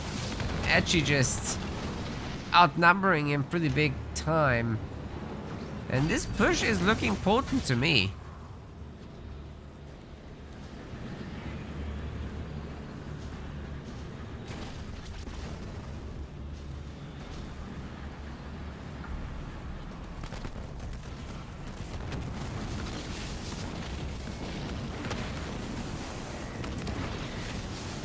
The Cyclops spotter. Are we gonna see another mine combo here? Oh god, eradication. Oh god. Okay, GG. Oh, that's dead. Oh my god, the beam finishing off. Okay, Stormy had his revenge on losing his entire army. Edgy says he's very lucky. He's gonna 3-star Chosen 2 behind this. Now that hit hard. What are you gonna do about it, Tetchy? Oh my goodness. So well done by Stormy there. So if you guys were wondering what he's doing, he was setting up for this.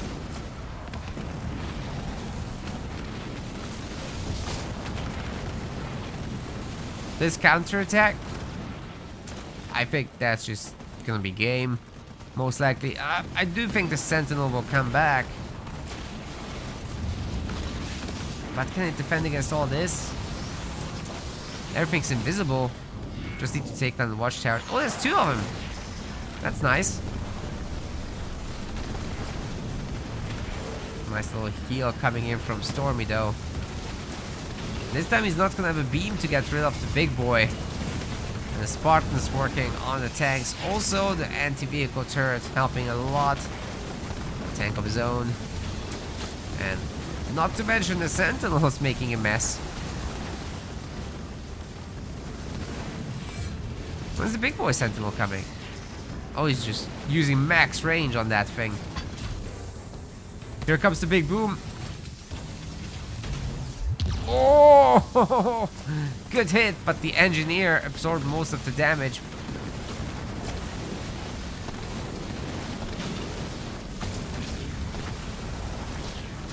Still, every single unit is getting picked off, leaving just the Chosen, really. The Spartan's ready for another steal there. And he gets it. Because the watchtower can still see. Bro, that's sick. Dude, Hedgie cleaned up so well. Can the Chosen get out? Does he have a teleport or what? Looks like yes. Didn't teleport as far as possible. Ooh, how did this happen to the... What the heck happened to this Sentinel? It's nearly dead. Very, very back and forth game here.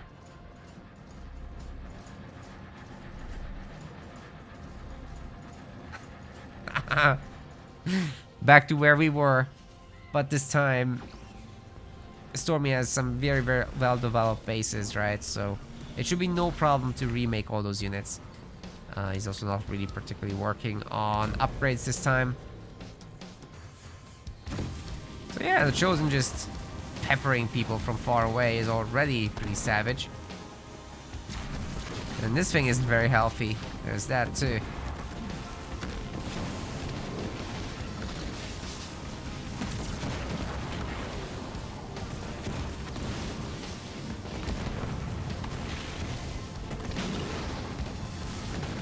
Well, Spartan's good for another steal.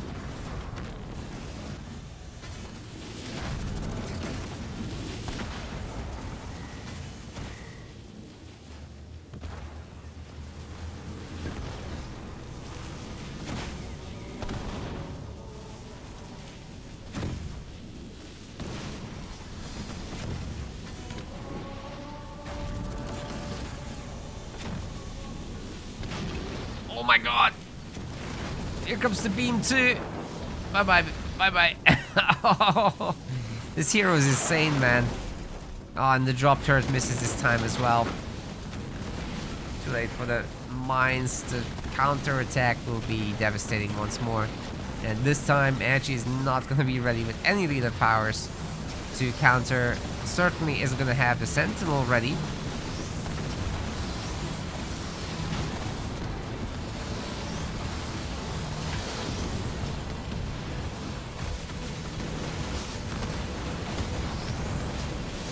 Especially not Sentinel Network, which was just used.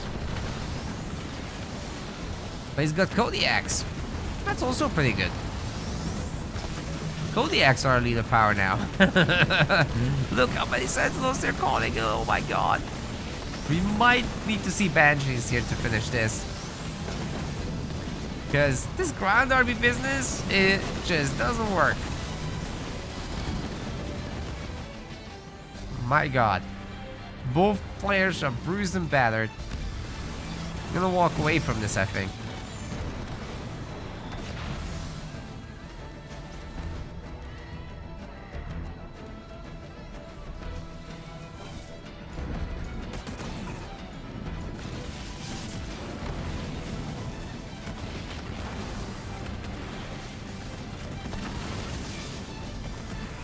Star Chosen forever! He never died this entire game.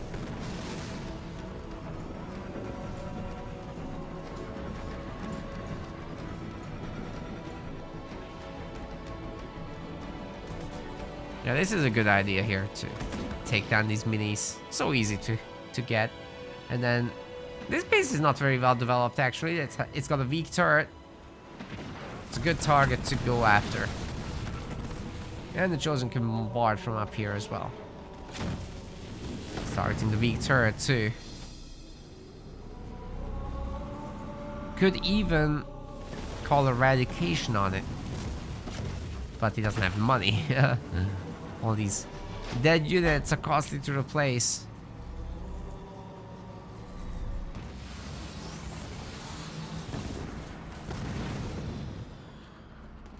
Oh, wait. There were more sub-bombs during all this. Morpsta is getting started. Eformacio twice. That's sick. Thank you so much, guys.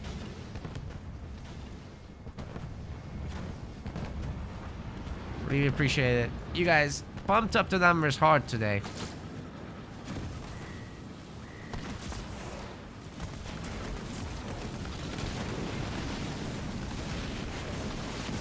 Our staff can already taste the pizza.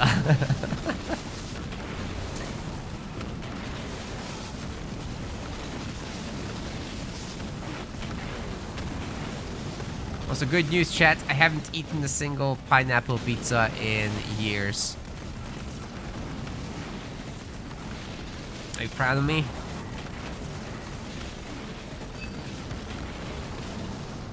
Wow, I'm not as proud as I am of Stormy just wiping this base, but...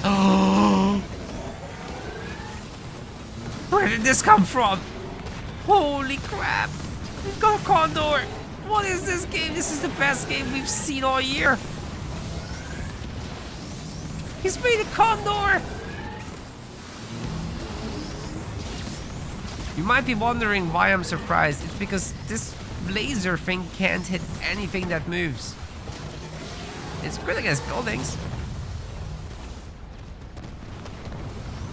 But yeah, if there's ever a patch to Halo Wars 2, we need this thing to be able to track targets a little bit. Nothing crazy, just, you know, hitting moving reavers, for example, is a start. Anyway, we've got more of this. Oh god. That's a brutal base trade.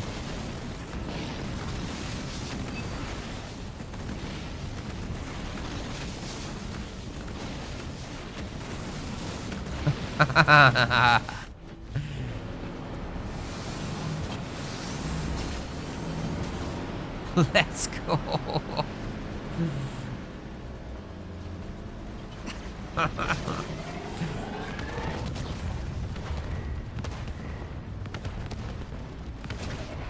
Oh my god. I don't think this is luck, guys. I think this is skill. He's done it twice. Hedgie can't complain anymore. Oh, wait. The Sentinel stayed alive. Not Sentinel, the Condor stayed alive. That's wild. And the main base is destroyed. The Sentinel gets called in. What's better than one ultimate flying unit? Yes, you got it right. And Atriox is chosen. This is not good. It's easy pickings for the anti-air.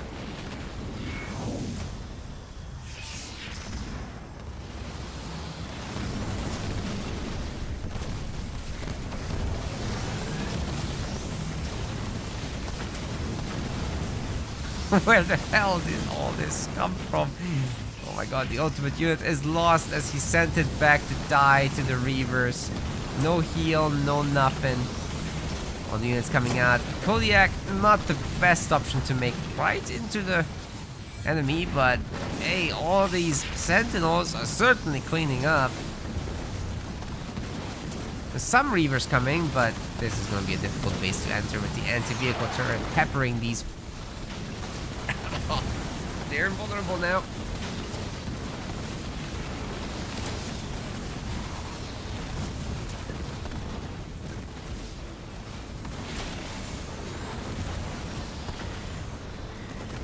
Guys, I don't think Hedgie can hold. The Stormy guy has too many units. He's still got the 3-star chosen. Oh, the sniper almost killed it. Holy crap. But he's got an engineer on the case. He saved it for the nth time. This is ridiculous. Unfreaking believable, dude.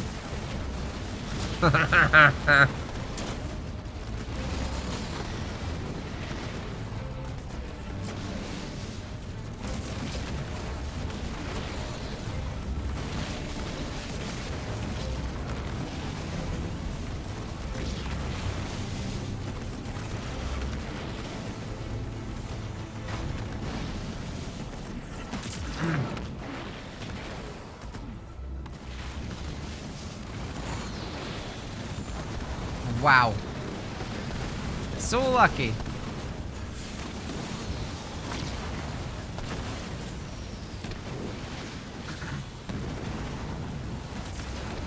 So lucky. The Chosen never dies.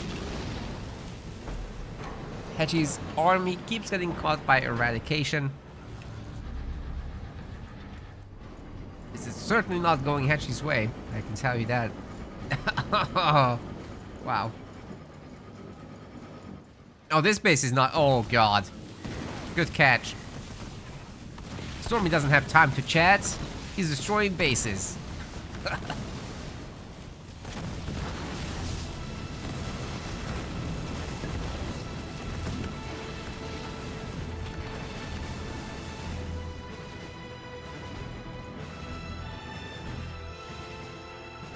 He says I should quit, but I won't. He angry. Hedgie angry.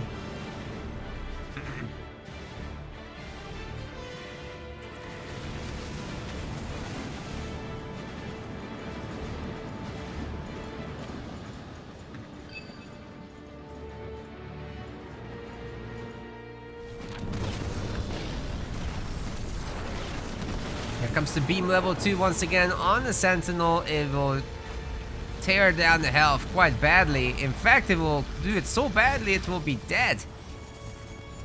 Hechi won't be able to defend himself now. And he knows it.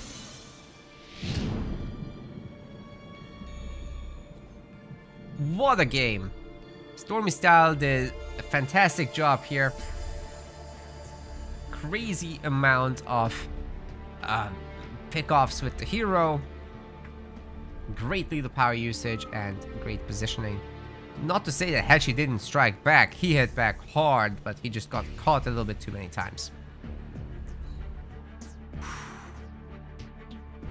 That game was nuts. Probably the best one I've gotten to cast all year. Maybe even last year included.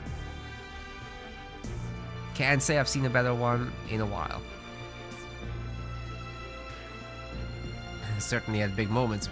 Alright, next up, Hechi will be picking the map. So let's see what he decides. Bedrock is gonna be his pick. Great to see so many of you hanging out. We're over 100 people watching now, as is usual for the for the big rounds, like the finals. Really appreciate you guys hanging around. We're about to hit 3,000 followers on Twitch.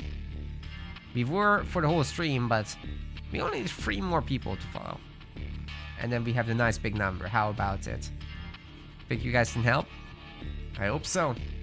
Either way, I'm gonna send you to Bedrock.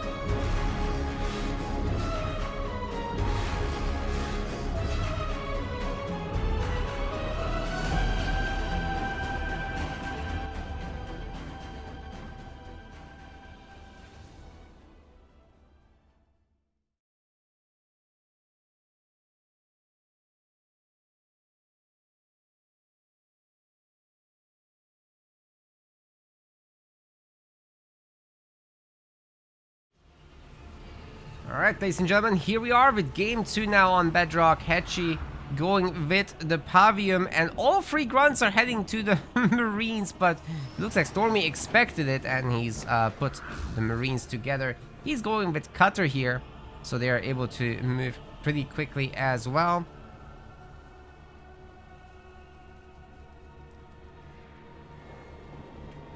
Don't want to mess with the grunts. Pulling back to Marines now to not get choppered, as it's just the starting ones. But yeah, this matchup basically should be very heavily favored for Cutter until it goes quite late. Once you're quite late, there's a lot of firepower coming out of Pavium, especially with the bases being able to cover each other with the mega turrets. So yeah, that's very problematic.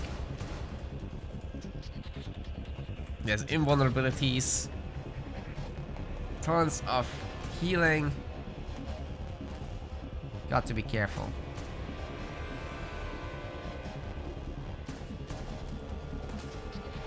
Yeah, Hechi doing a really good job of getting the mini bases in time. It's not letting anyone steal a mini. Storm is gonna go back home empty-handed with this rabbit, but not without some information at least.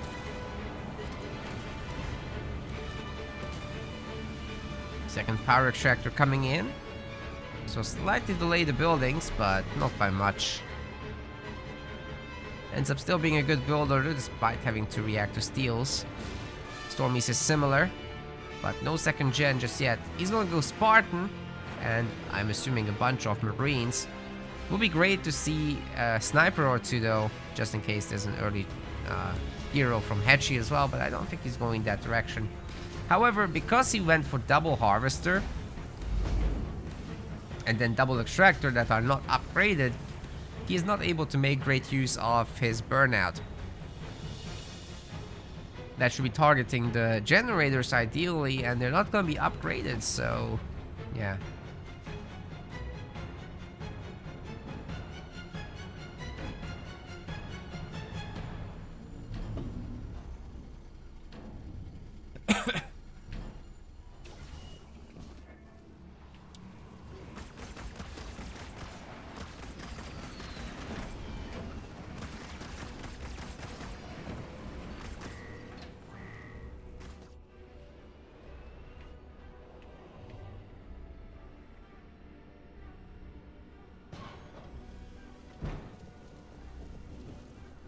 Alright, Stormy Styles doing the thing where he pumps Marines. This is going to be a really good way, even off of 2 generators, to very quickly take over the power nodes. But it's not going to go without some contest over them. There's going to be a bunch of grunts out at the very least, but the Spartan is more than capable of handling that, especially once ODST drop comes in. Going to be a bunch of jump back brutes looking to hit the minis.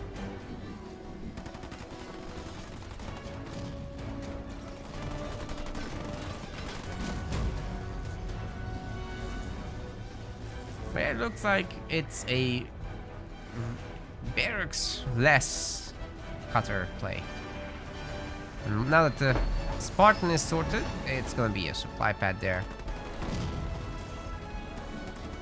Nothing more.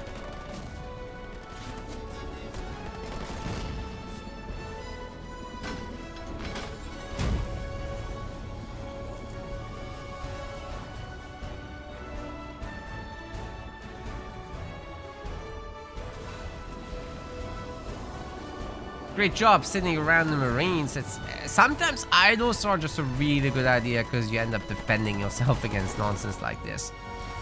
So great job done there. I think the Spartan here must have jumped into the grunts and is doing a really good job of thinning out the herd. There's gonna be some mines. Oh my god, Hetchy. Hetchy. You're gonna walk over it. I think he might. Spartan's not quite ready for another jump, but ODSTs are here. They'll make a difference. Oh. You have to save the Spartan here.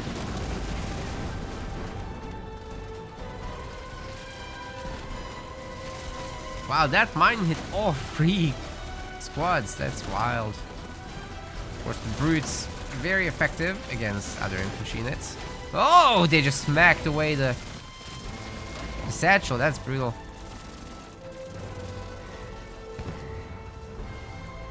Spartan reaches the 1-star status. I'm not sure the ODSTs will be able to threaten the main any reasonable amount. There's plenty of grunts still running around trying to pick up some Marines. Hetchy's grabbing the ninja expansion, which I also think is very unlikely to work. Stormy is tier 2. He's getting out some Warthogs. And supposedly he'll be getting his combat tech Marines soon. Suicide grunts easily absorbed. But 3 brutes, you probably don't want to mess with that.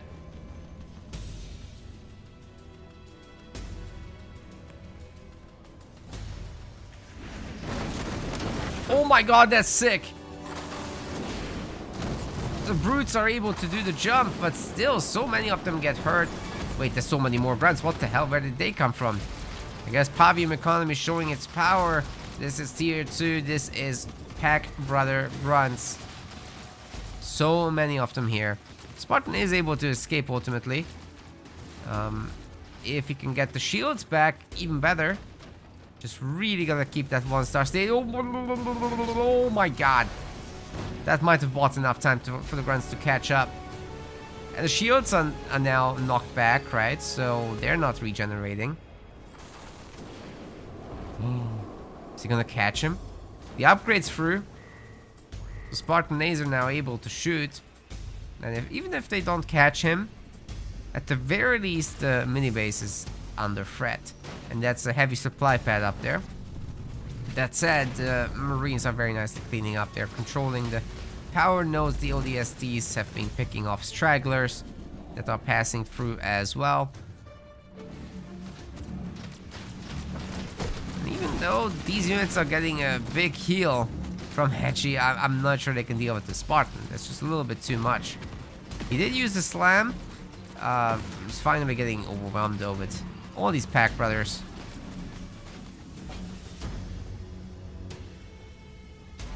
Spartan's still faster though. He can escape. Oh. Oh my god. Hechi can see. He can see. He's not gonna fall for it. Once again, a chance for the Spartan to charge up the shields. That's exactly what we're gonna see.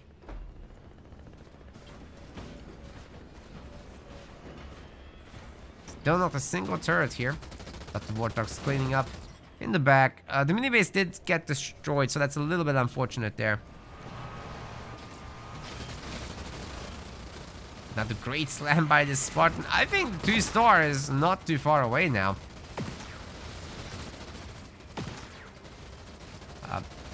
Laser Spartan is really good against vehicles, so that's what it. That's where the standout powers are for this one. So Hechi's just not gonna make any, right? Just make hunters. That's not very good against infantry, but it's gonna be great against the Warthogs.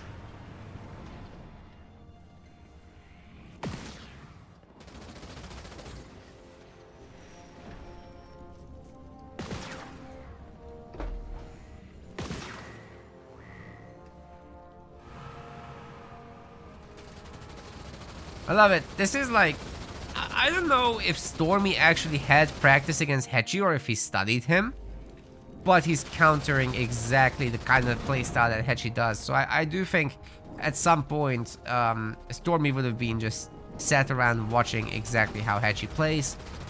Whether it was just against the Archangel or more of it, I'm not sure, but he's doing a really good job of figuring this out and doing the right things to counter it.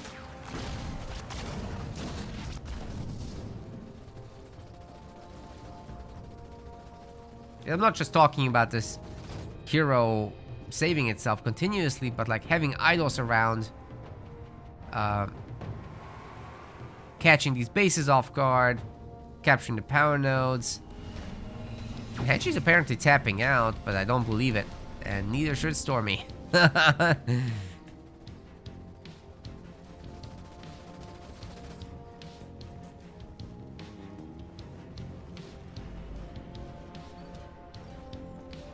So Stormy might go tier 3, and then obviously we have to get Gosshogs, my favorite unit.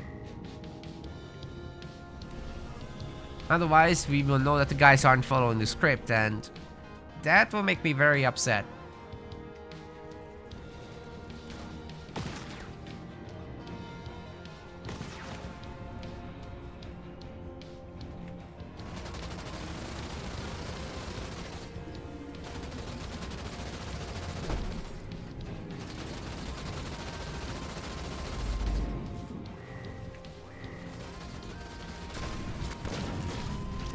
Nice takedown on that mini base, but the hunters are here.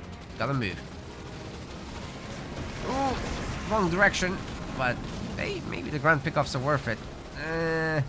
No, they're not. Either way, there was a hero there, so that's a lot of dead Warthogs. Ooh, great takedown on that base. And she's not allowed to expand. Stormy, meanwhile, tier 3. Double air pad. He's getting ready for the big. Oh, wow. 4 air pads. That's even better than 2. He's gonna make some big vulture transition happen. And Hechi can have all the extractors she wants. I don't think these guys beat vultures.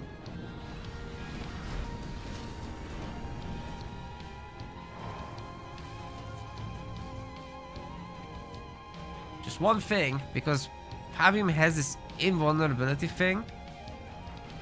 Pavim stand on his bases. You want to shoot the nukes one by one. Don't let him tank them all with invulnerability.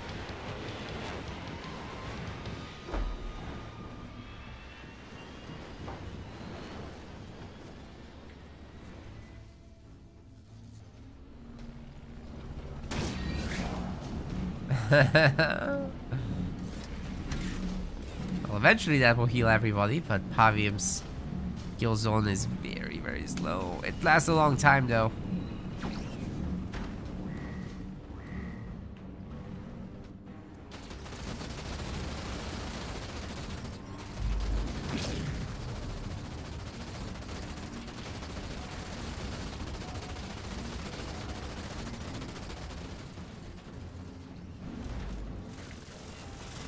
Dude, Stormy is just getting all the bases? This is nuts. He's got all bases covered. So many mines. Oh! Damn it, dude, that's painful. Got a lot of ODSTs around as well.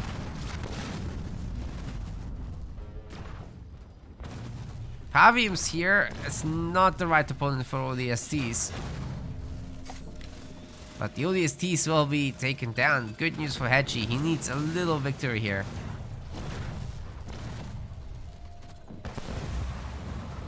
Wow. Gets even more value out of the satchels there. We got a little counter attack coming in, but Lich gets answered with a close air support. 2 damage donuts are also better than 1 apparently. Ah, he smoked his own pelicans. Spartans here as well.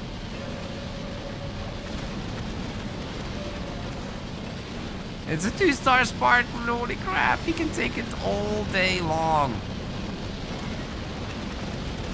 Kennick is shooting the portal to death. Wait, it can't even do that. And the portal itself is healing. That's a thing. More Reavers getting made. It's a problem for the Nightingales.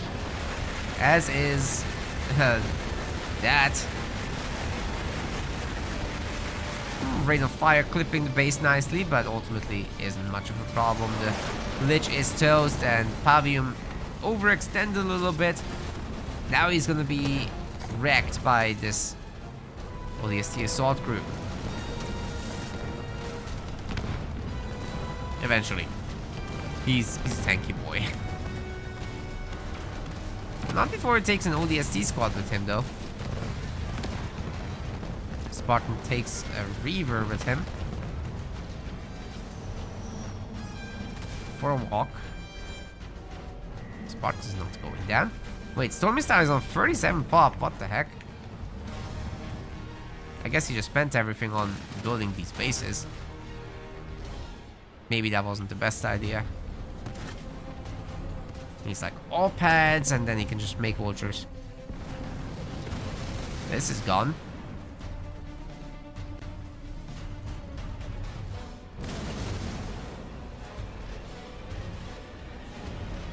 Well, Hedgie threw everything he had at that base. It was just not gonna happen. Ah, we got another generator coming up. Interesting. It's number 4.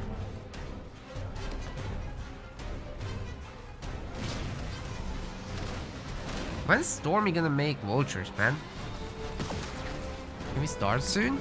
Okay, now he is. At air level 1? 2. It's level 2.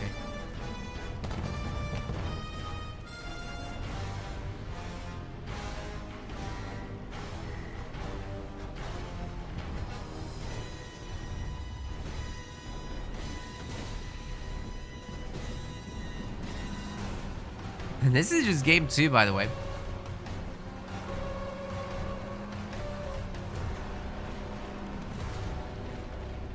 Oh, Vils, I think I didn't notice your gift sub. Thank you very much for that as well.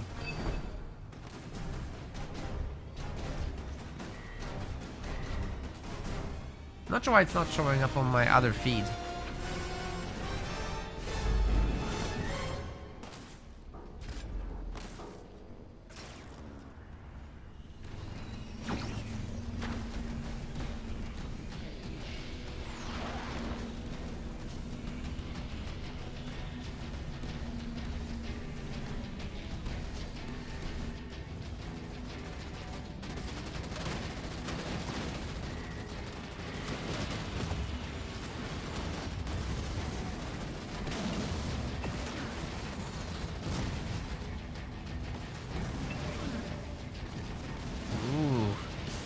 Spartan might be working on that third star, guys. This is pretty sick.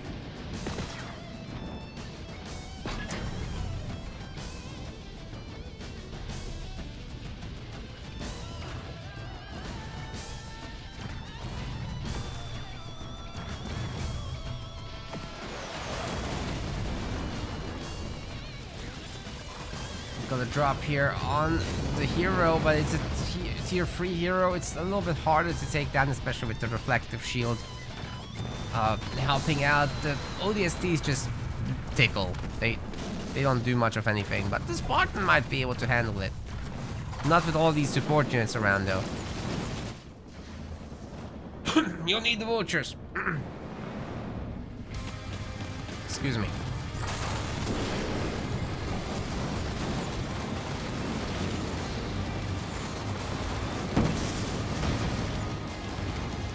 Oof. One of the nukes connecting so far, and another one. Rain of Fire's coming in, but easily escaped. Hero will be taking down a nuke connect. There's no anti-air left, it's all brutes. Gonna open up on the Spartan, but I don't think that's gonna work. He's got 2 stars.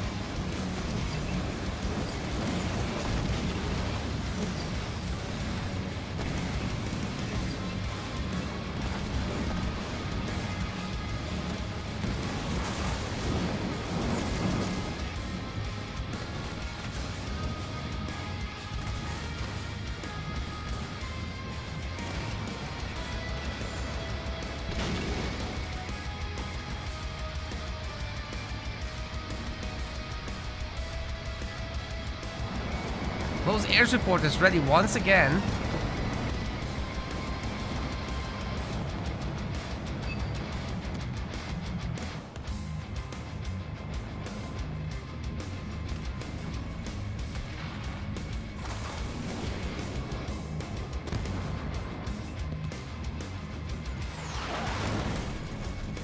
Drop turrets in as well. And here comes the firepower. Whoa! I don't think I've seen a nuke grab jump back brute out of the air just yet. There's time for everything though, including that. Okay, here they come. He wants this hero out of the game. Wow. That's enough nukes to get him out of the next game too. GG. Hedgie gets the message. Brutal. That's a 2-0 so far. Just one more and Stormy's got this in the bag. Very solid. Not that Hedgie hasn't tried. He was just super prepared for this. Beautifully done. So with that, we can now say that Anders is dead. We can now say that Pravium's dead. And we got a victorious Cutter and Atriarch so far. So this is what the leader thingy is looking like at the moment. Not bad at all. Just waiting for the next set of things to get sorted out.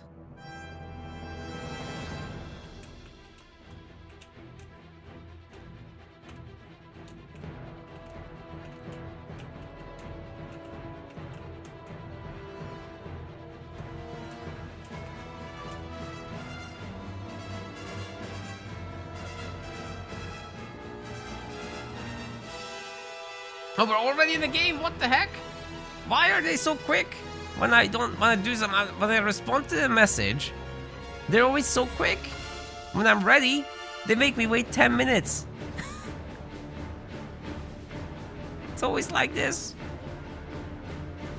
All right, no worries. Off to the next one on Rift. I'm not gonna do the map intro because they're already half a minute in. Alright, ladies and gentlemen, in the blue color, El Hechi 0 is gonna be going in with Kinsano here. And on the other side, Stormy Style has picked Jerome for this one. Now that's super interesting. Jerome might be one of the better picks against Kinsano, actually. So you get time for heroes, you get your turrets back home, you get your Warthogs, and there's time for heroes Warthogs, right? They're gonna be absolutely insane. Very difficult to beat. And Kinsano already struggles with Warthogs, so what about the strongest Warthogs in the game? Yeah, that's gonna be something, for sure.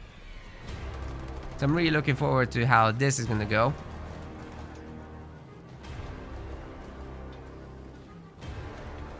Hachi once again doing the double supply pad build with the upgrades, and then kind of neglecting his generator a little bit for later.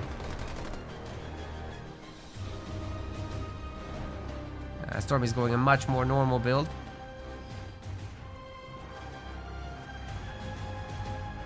It's all pads. He's not gonna rush with anything. Wait, that was not a pad yet. He might go second generator, actually. Yep.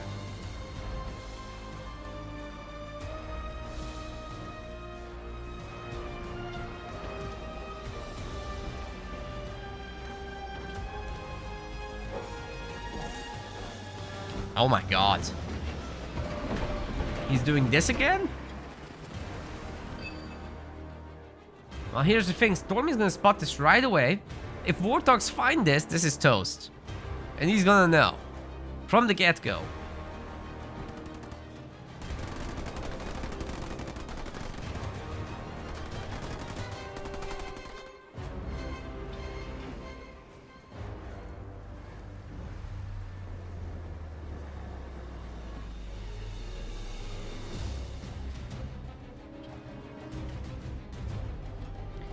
Jackrabbits getting made. I didn't expect Jackrabbits from Stormy. I guess he's gonna get enough just to not be overrun by some surprise Hellbringers, but I think it's obvious enough that that's not what Hachi is going for. This is all Marines. I'm not sure how much of it Stormy is exactly seen, but he's seen the double gen. Right, so Jackrabbit's no longer a good option, basically, as a default. I just hope he stops making them. You know, a handful is okay, but you don't need to make as many. And he's still pumping. I just hope he doesn't get support drone then. It's not like making ghosts. Because Sano will shut this down. It's the Warthogs that really scare Sano. Great dodge there on the grenades. Well done.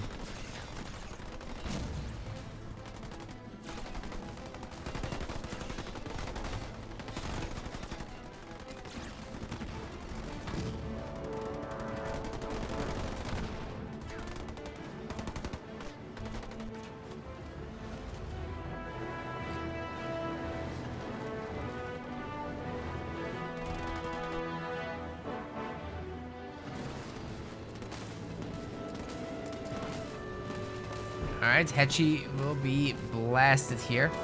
I guess he wanted to pick off way earlier. Wait, that was a chat message? It just disappeared instantly.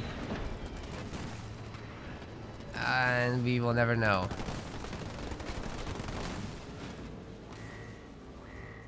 If anybody caught that, I'd like to know what he said.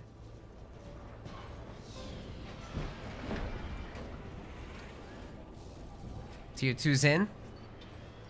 And I think as soon as Hachi can, he will be grabbing his marine upgrade. The rabbits are back for more, but can they actually get anything done? It's a pretty weak mini base at this point, so maybe a trash dump is not the worst idea.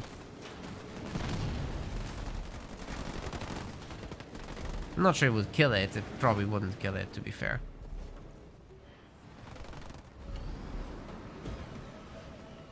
Aw, Stormy with the Hellbringers. I feel like it's a false counter to this marine push. Right? This is exactly what Hachi was trying to do against Dark Angel in the same tournament.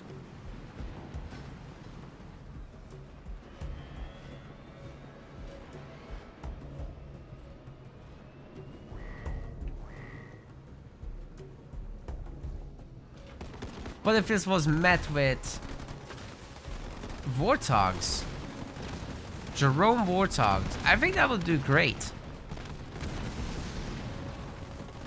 Well, here come the Hellbringers now. And these guys sure destroyed one turret, and then they're off against the faster Hellbringers that will just chase them down.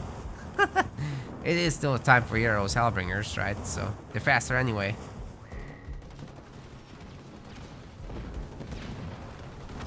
I think this needs to turn into Warthogs very soon. Right, the Jackrabbit is now bullying the Mini. This one's still at low health. And you know, the Marines will have a tough time defending against this if they manage to get to the other side, but we're very close to 4th point, and then you have the Flamehawk drop, which will defend against this. So that's why I don't really love this Hellbringer counter. It costs so much to get Dispersion Nozzles out. It's 600 power. Could be halfway to tier 3.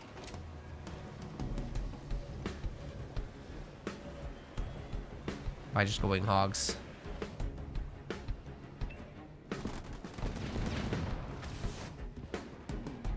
Now the base for Stormy.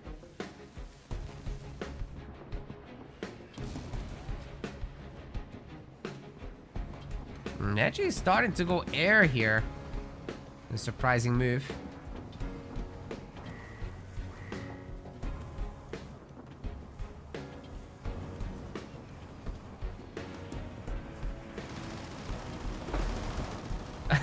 Hornet? Yeah, that's gonna take some time to work, I think. That might take a moment.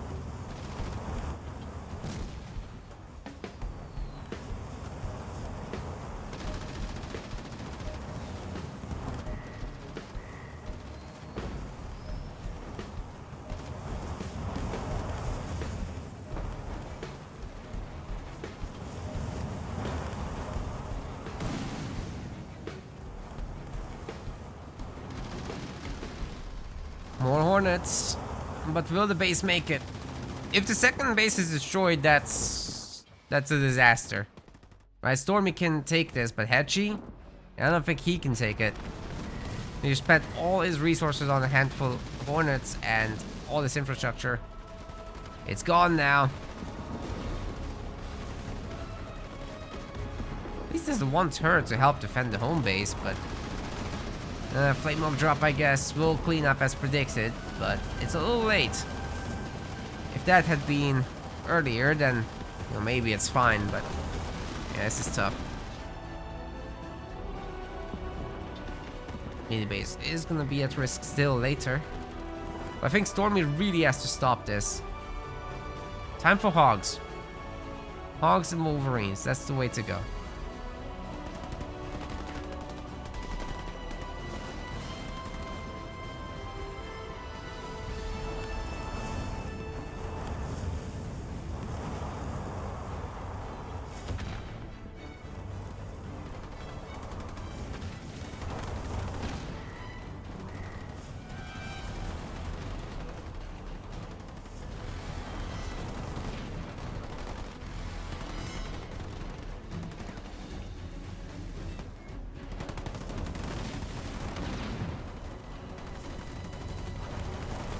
Ooh.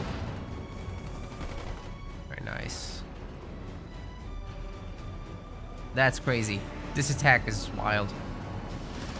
And again, if there were Warthogs, this would have been stoppable, but now Hetchy has got another Flamehawk drop ready to go. It's only got a Jerome to stop it.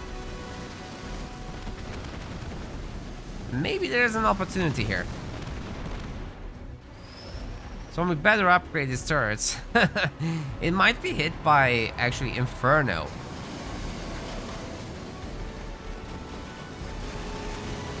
Population upgrades coming in for the big drop, supposedly.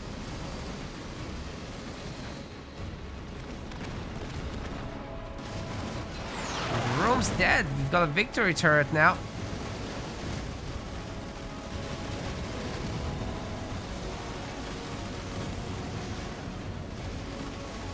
Stormy's got his own Hornets, but I'm afraid he's gonna have to deal with the big drop. However, the big drop didn't go onto the other units, so no hell charge. Wait. What? Hedgie's won! He wasn't ready for the big drop. We're back in this. It's gonna be a bigger series, ladies and gentlemen. Nobody expected this. But, guys, I think you cannot react to Kinsano Redline Marines with Hellbringers. It doesn't work. You just get out-swapped and out-dropped. It's brutal. Condor would win the game with more style. I mean, that's technically true.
Okay. Looks like we're moving on to Badlands. Let's get that done. Boom.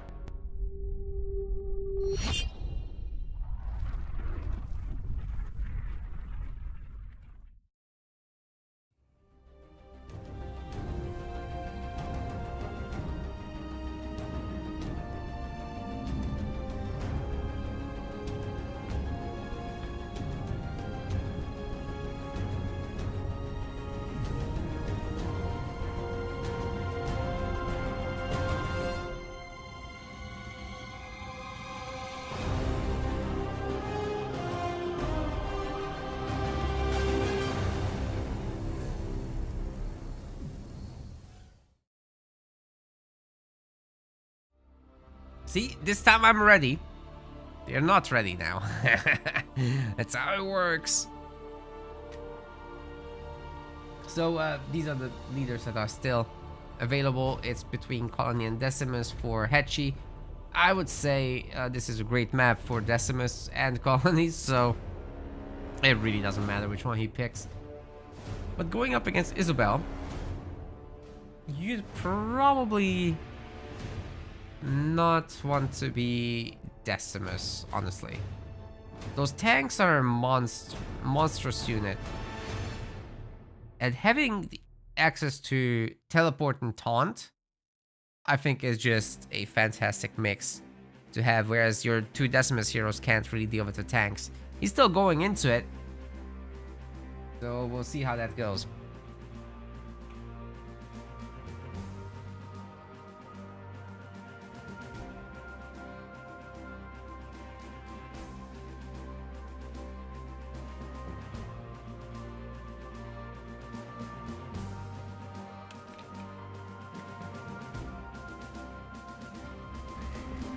Here we go, ladies and gentlemen. Hetchy acknowledging the vice pick of his opponent. He's got into this with Decimus here on Badlands. But Stormy Style is bringing Isabel, which is just gonna be an absolute monster if she can make it to that deeper late game with tanks. I think this could be really, really sick. Hetchy will have access to stuff like Banshees, of course, mass Banshees in the late game with regeneration and faster speed and higher attacks and whatnot. So it's a brutal combination in the long run, but yeah, we'll see exactly What Stormy Style has to answer that. He's got Mac Blast. He's got a way to take them over with Ghost in the Machine. He can technically go for Heavy Metal Hornets even if he wants to.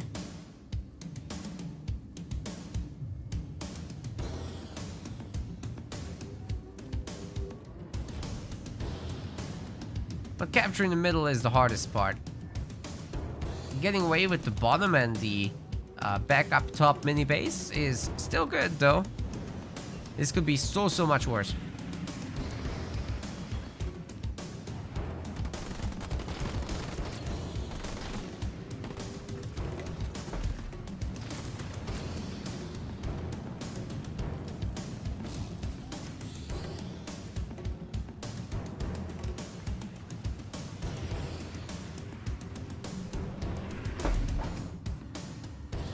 Nothing surprising with the mini base. It's gonna be a Spartan from the main anyhow. Oh, I see we just hit the 3,000 follower mark. Oh my god. Unless somebody unfollowed, of course. Then no, we got it. It's official. Sick. Thank you everyone so much. 3,000 Twitch followers here in the grand finals. In one of the best series I've cast in a long time, so I wouldn't have it any other way. This is the right timing.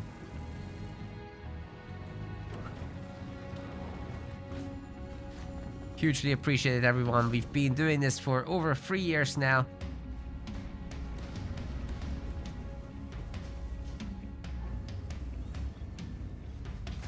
Definitely want to keep it going for much longer.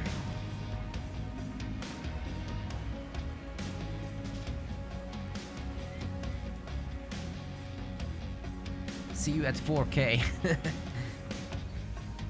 Hijack upgrade is getting done. Not because you want to hijack, but just for the stronger Spartan in general. Then you recycle that thing and get a second generator.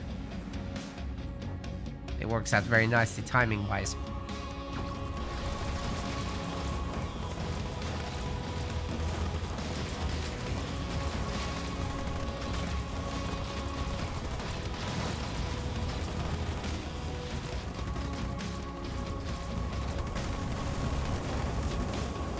A lot of these units are fake.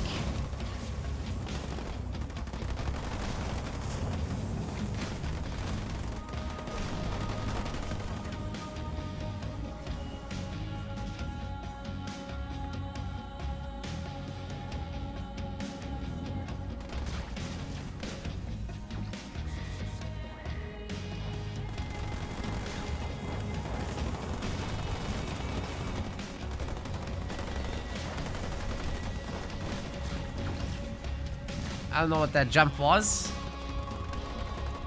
Mostly unnecessary.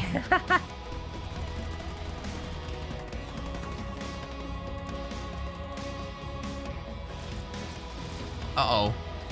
Uh-oh, Hachi is doing a really good job here catching this. He's got Vortex available, remember, so the generator had the supply pad at host. This is a big problem for Stormy. I don't think this is gonna get to the late game. When Hachi said wise choice, he was probably sarcastic, hoping for something like this to happen. Wait. Oh my god. Okay. Well, they got the job done. Who cares? They killed the generator, they killed the pad. It's good enough.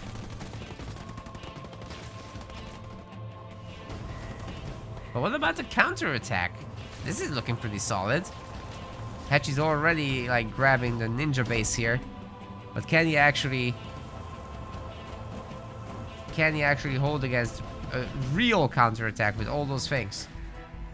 There's 2 turrets, so I guess that's a good start. Yeah, I think he's fine.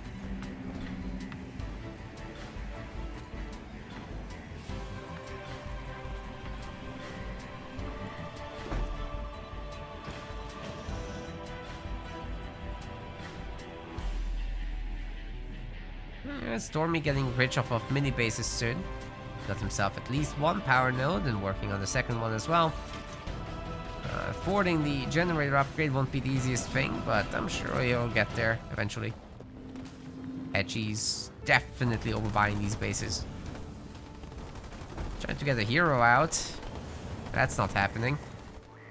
Especially if the Spartan decides to come over. That would be a party.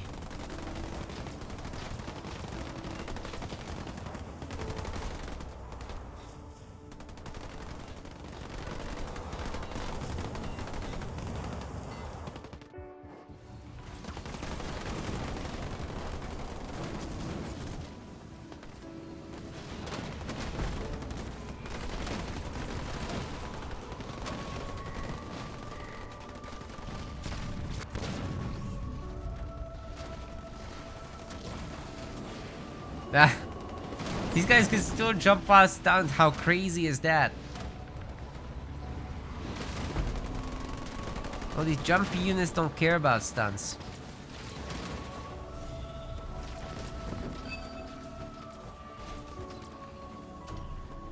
No, Ban the Siphon is in, so units are now immortal apparently. That's what the power does, right? 1 star for the Spartan though, that's great. Yeah, Storm is getting ready for the Warthog pump. It's taking over all the northern mini bases, but at what cost? Ample is getting researched here, the Warlord is getting made down here, and the double raid camp with mass jump up route production is now kicking in. Also, I'm not sure if Stormy will be able to actually save the space. The Warthogs are gonna be nice though.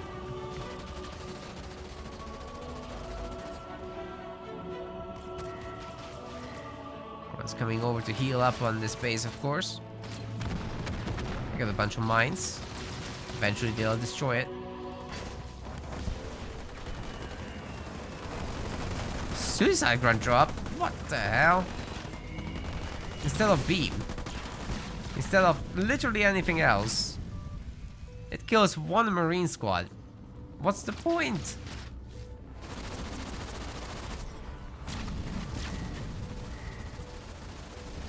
To be fair, the second point in that leader power is not that bad, but like that should be the default, I think.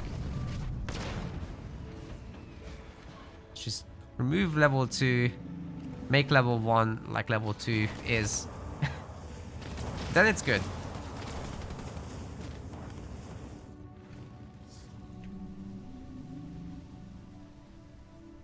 Alright, Storm is looking for the Spartan upgrade now.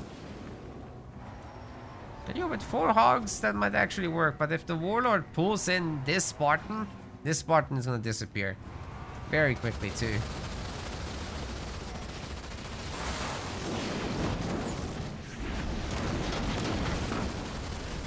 Uh-oh. Well, let's see if he targets the correct enemy. It's got the right one, but it's not stunned. And remember, the Spartan can jump. Got the chain gun now, but sitting in the plasma there certainly doesn't help. Okay, I guess the Spartan's just going down here. That's a very dead Spartan.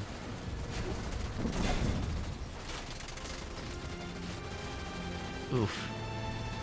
Ouchie.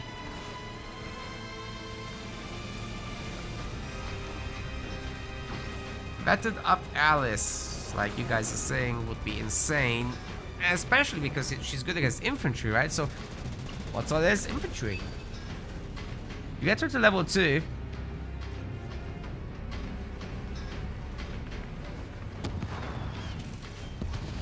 But now, she's not here. There's anti-infantry turrets. Will that be enough? Against Balon the Siphon, pretty much out-regenerating it. The tanks, sorry, the Kodiaks, just kind of getting tanked by the hunters. I don't know, man.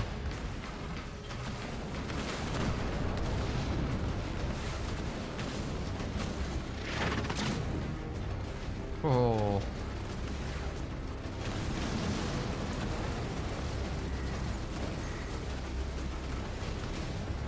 I think Hedgie might be able to equalize the series here, guys. Despite the anti-infantry turrets. Especially with the suicide grunt drop. Nah, I'm kidding. I mean, they cleared the mines. That's probably the best use. We're going to game 5, I think, ladies and gentlemen. There's little hope here for Stormy Style. Although he's bringing the Alice over. That's now a 1-star Warlord. Hetchy should probably be saving up for his Decimus drop, but we don't get any Cory today. We did one time, but he died fast.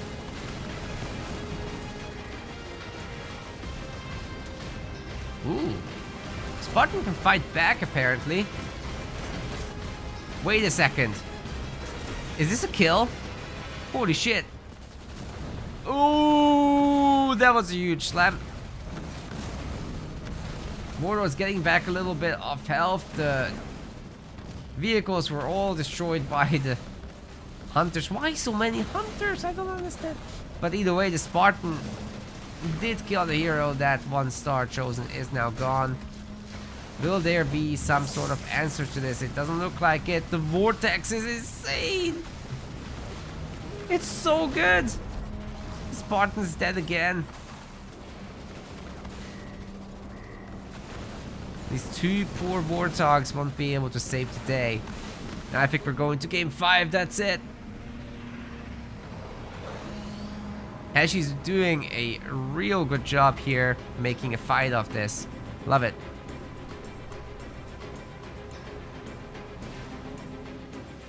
So it's all about Stormy's last pick for the next match. So good.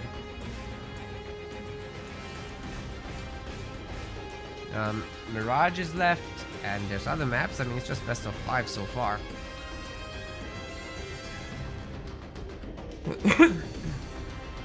Excuse me.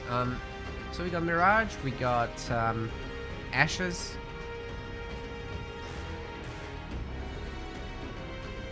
and Fissures. We've been to the others. Yeah.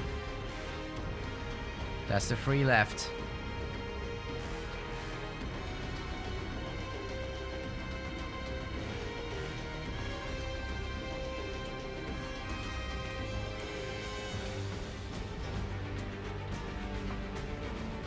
Oh, wanna quickly thank Efformasio as well for a private donation.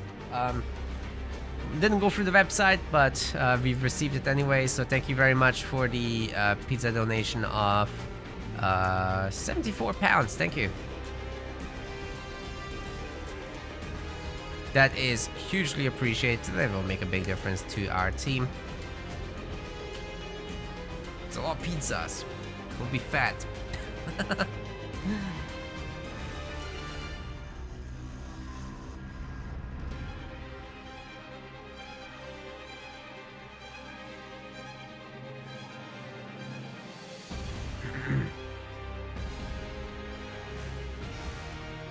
So, Storm Style does need a small break here. We're about to hop into the next one.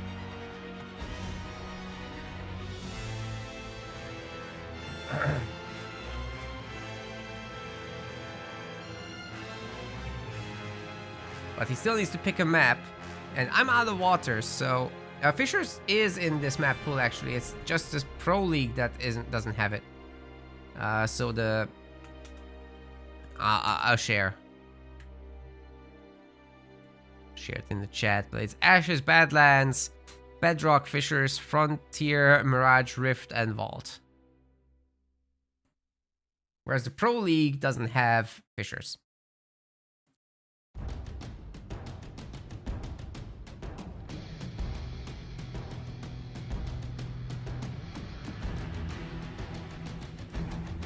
Yeah, I'm gonna get myself some water, guys. Meanwhile, there's no... we already know the matchup, what it's gonna be. It's gonna be Yap Yap versus Colony, so... we can set that up, I guess. Head should be in the Colony. And Yap Yap there. Okay, I'll be right back in just a moment.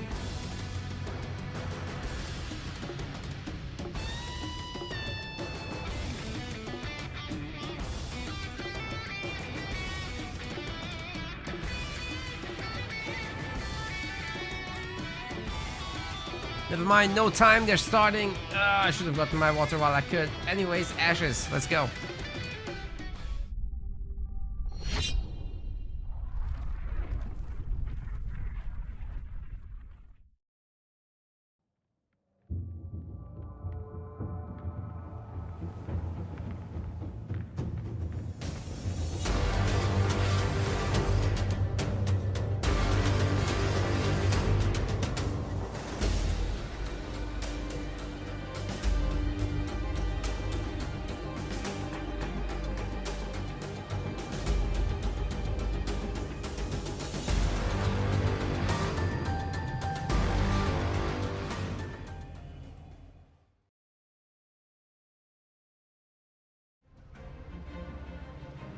Here we go, ladies and gentlemen. It has all come to this. We have got ourselves to game 5, and Hetchy is going to be going into this one with Colony.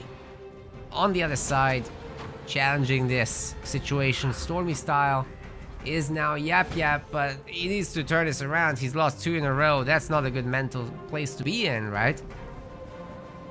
Oh boy. That is not a good position to be in. But hey, he detonated the mine over here in the middle. The grunt didn't take too much damage. It was definitely on the outer edges.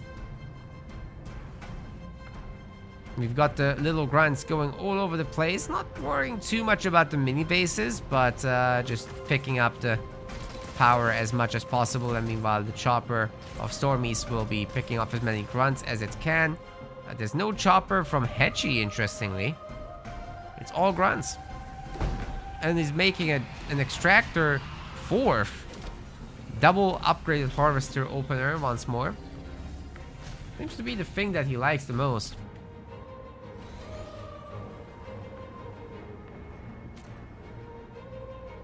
Weak grunts will not be able to survive this.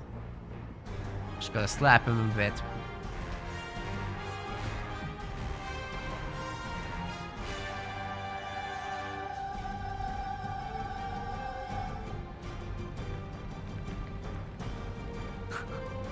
Scorpion lost. I see you. I know you unfollowed and refollowed to be number 3000. Amazing. Well done, sir.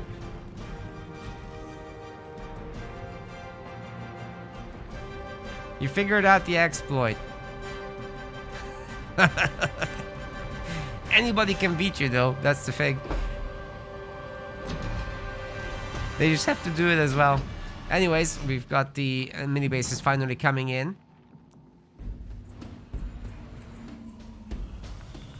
And it's going to be a double extractor split map kind of game. Nothing unexpected. They are probably going to just head straight to tier 2 with a minimal amount of power node grabbing. Nothing too crazy. And then probably 2 bases.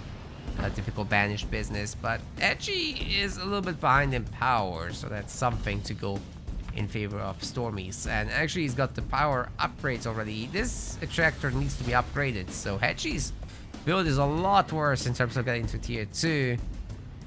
And he's still going to be a little bit under attack here on the side.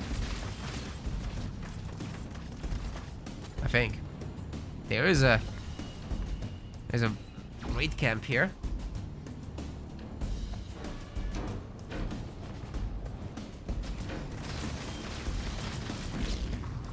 Wait, Strike is in the chat, but he's not playing today? What? Strike? This is like the kind of tournament you should be in. I'm not sure if you'd win, but you'd probably be top 4 at the very least, right?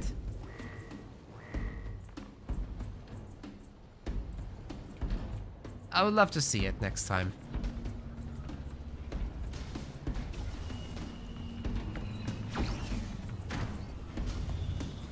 Chopper, chopper, chopper. Grunt Rider. On the brute.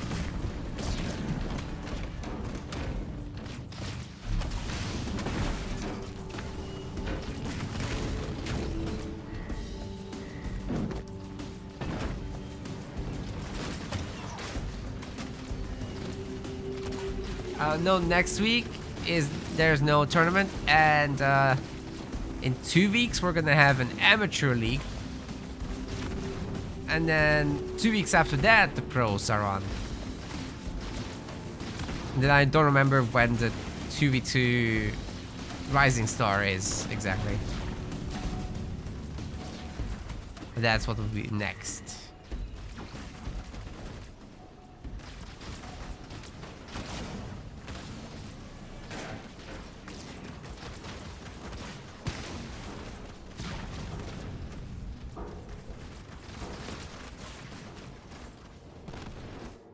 Do we have a... Oh, yes we do! Yes we do! I saw a grunt moving up there. I'm like... Drop time? Yes, drop time. Chopper slowing this down a little bit, and the turret also helping out considerably.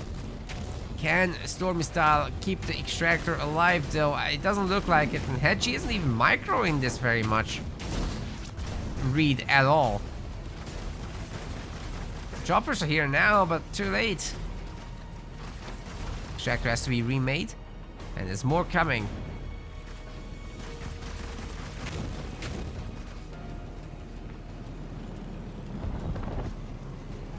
Strike hasn't played. That's a mistake too.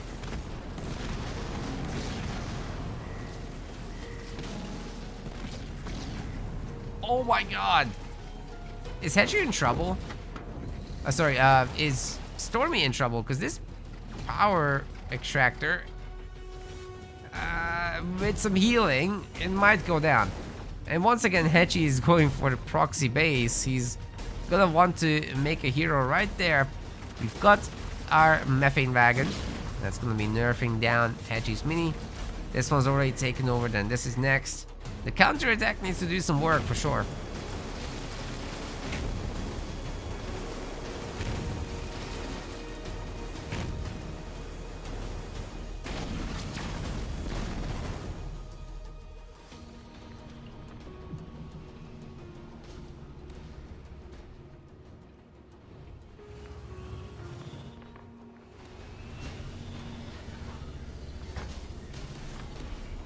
What's next?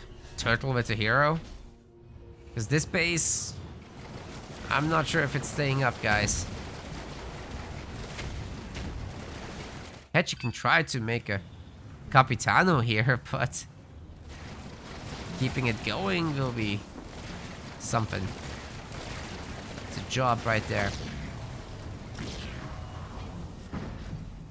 I got a mini up there, nice. I just don't think... Wait, Stormy doesn't know about this yet. Well, he's about to, I guess. Those elites can see very far away, especially from high ground, so they've got it. Capitano will be made from here, and Hedgie is upgrading it back home. Taunt's already done, but there goes the big drop. Yeah, this base is toast. Forget all about it.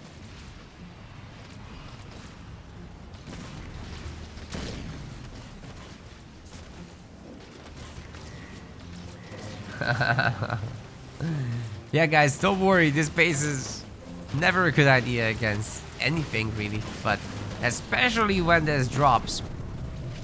You have to be so far ahead to make it work like the Decimus situation in the other game. That one was good because Hedgie was ahead. He destroyed 2 buildings beforehand. Before it came up, so... I guess he placed down the building before that, but still. It was an empty base.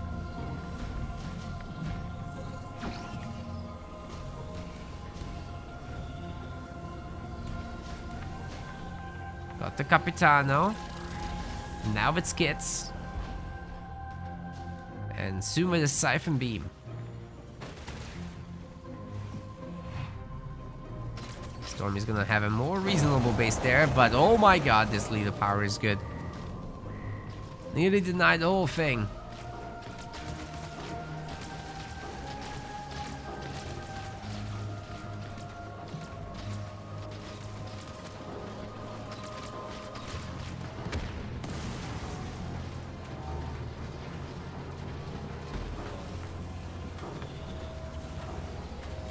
And the engineer was saved the day. Oh my god, Hedgie is converting so many resources into waste.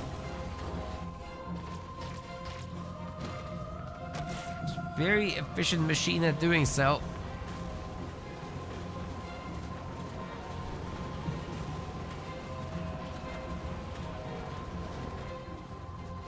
Strike says, problem is players like EOD, Carson, Aatrox is so strong and smart. If you don't play consistently for years, you're cooked. That's why I said join the Rising Star. They are not playing this. The top 8 are banned from Rising Star. This is for the everybody else kind of player.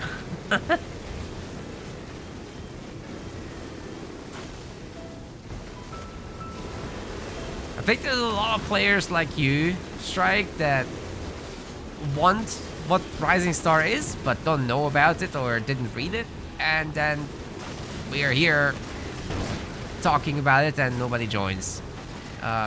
We fortunately still have some really good players joining it, but I do think we're missing out on like half the potential players, at least. So yeah, guys, if you could tell a friend, that would be the biggest help, because I'm sure people want to play this. I have the utmost conviction of that. Whoa, that's just a small drop. We're okay. I was like, okay, it's time for the big drop now, but wait, it is actually time for the big drop. Holy crap, it's time right now. 850, let's go. Right, meow. What are you waiting for, Edgy?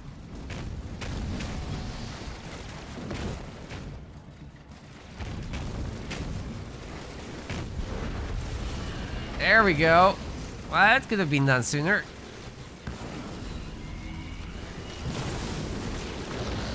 Stormies is so much trouble right now. Even if we had these troops back home, oh my goodness, this is devastating. It's almost like it's called a devastating host.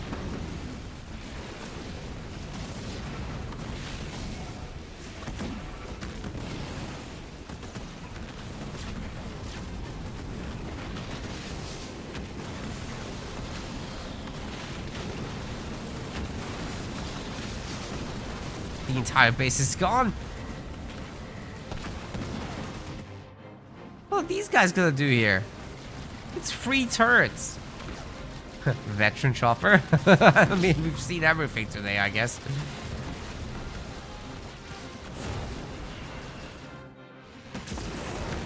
Well, the Capitano is here to siege the other base. Stormy Style is in significant amounts of trouble, guys.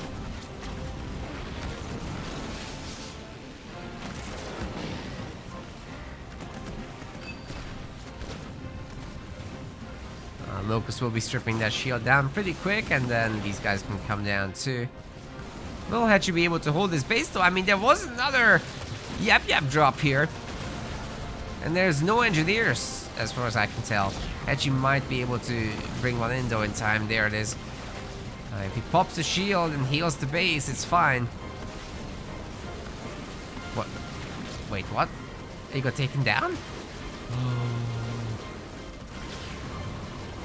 Oh my god, Hedgie's losing the main! Oh my god! Did he not have a heal? Or... what is happening? Oh, this is so back and forth again. What are you doing here? I'm not sure how Stormy's gonna hold that base though. I'm sure he's gonna trigger the base race, but... does he have the more mobile and more potent army? Hedgie has enough resources to rebuild. I guess so does Stormy though. He does have 3 to 3 mini bases. These will have to start getting sold soon.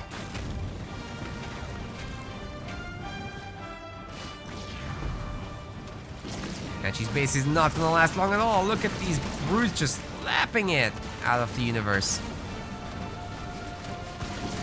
And it's gone. Here come the Wraiths. Can those be taken down? Ooh, with the grunt though, maybe. Got the mines here as well. Grates around and the big boom takes it down. That's 2 of the Wraiths from the drop, which is all of them. This one might get away. Ooh, those mini plasma grenades. Not enough.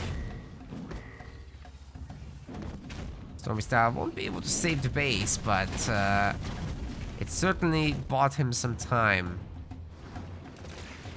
I have to buy a new one now. He's got a good army. Gotta give it to the man.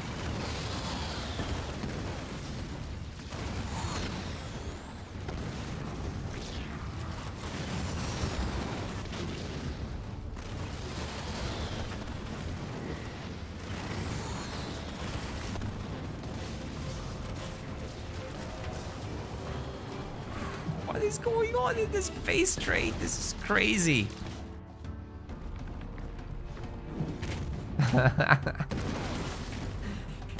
Oh my god, there's no bases?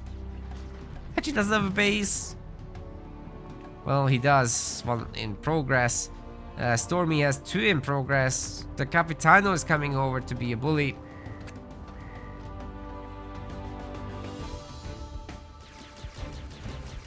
We've got some units on the job, but yeah, the bases are also healing, so these are gonna last quite some time. Trying to escape the Capitano is a task in and of itself. You got the slowing beam, right? So the vehicles don't get away very easily. Well, nothing gets away easily, but you get what I mean. 3 bases coming up for Stormy. And he can afford it too. That's the crazy part. Ooh, another big drop. Will that be enough to handle the Capitano? If they can get him down, this is a much, much easier game from there. Great catch on the Banshee and the mass Rams also doing work. Holy crap! Never ever underestimate the power of methane and some brutes, I guess. Especially these veteran ones. My goodness. Alright, we've got... Oh, it's just grunts. It's fine.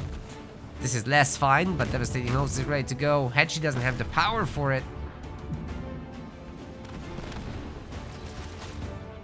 I think Stormy is fine, guys. He's made it. This is Hedgie's last base, and he barely has the power to make another one.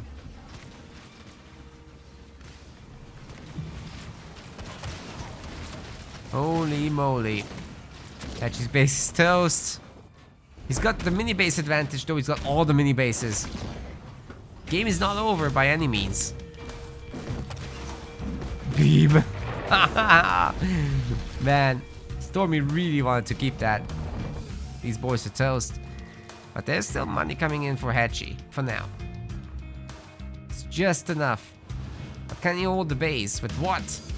There's nothing there. It's like some hunters and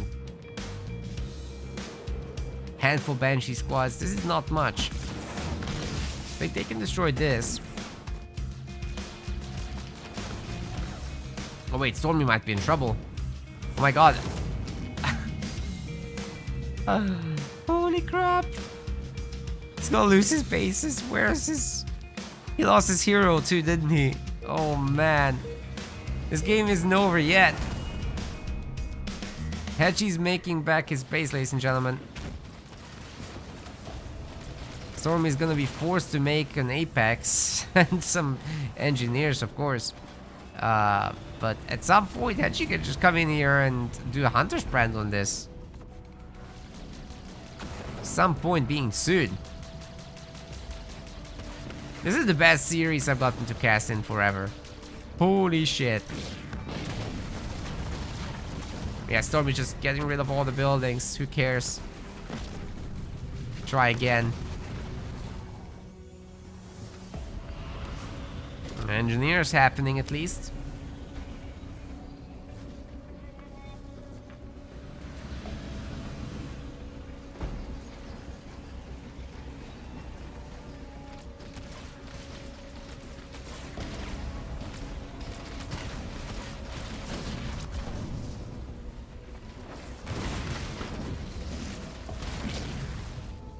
Don't forget Stormy's attacking here as well, taking over the minis now. Edgy just lost pretty much everything, including the last base he had. There's one more coming up, but now he doesn't have income. This is really it. Unless those mini bases produce something, which is power. He has to cancel this. He has to cancel this or he can't make a pad. And there's very, very little blue around the map to still pick up. A little bit up here, I guess. But that's it. He can recycle the extractor, to be fair. But yeah, didn't cancel this base. Now you can't make a pad. And Hechi doesn't have enough units to really go around destroying bases and fight this army. So that's gonna be that. Storm is upgrading the base now. And it's gonna be just fine. Especially if he picks up the blue around the map.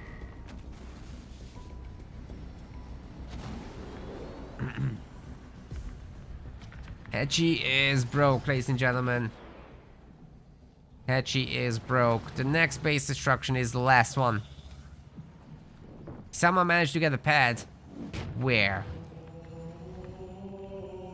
Oh, he sold the thing, of course.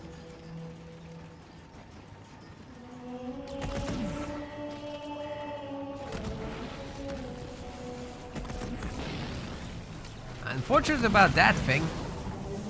I think wagon's always very valuable to keep around.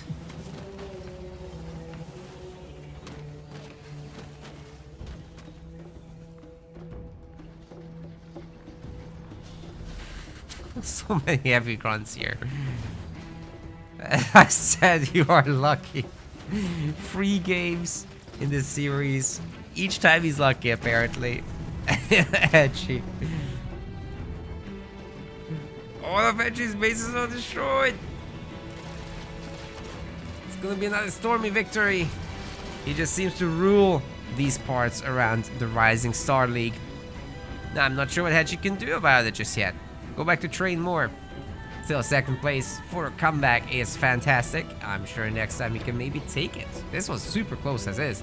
3-2. Yeah, I'd take that for a comeback day.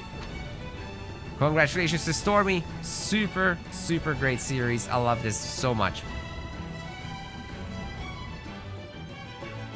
Whew.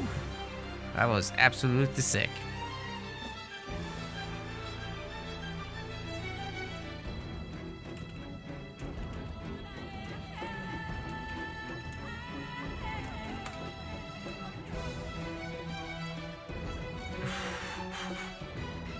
What a game that was, guys. What a game that was. But the entire tournament was just so cool. Let's see if Stormy can do a super quick interview.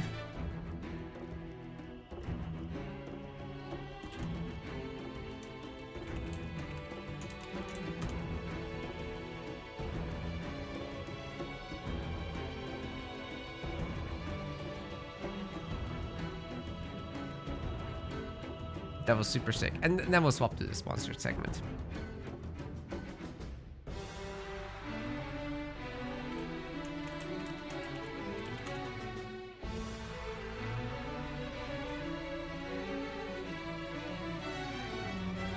Alright, Stormy. Hello, hello. I'm not sure people can hear you. 1 second.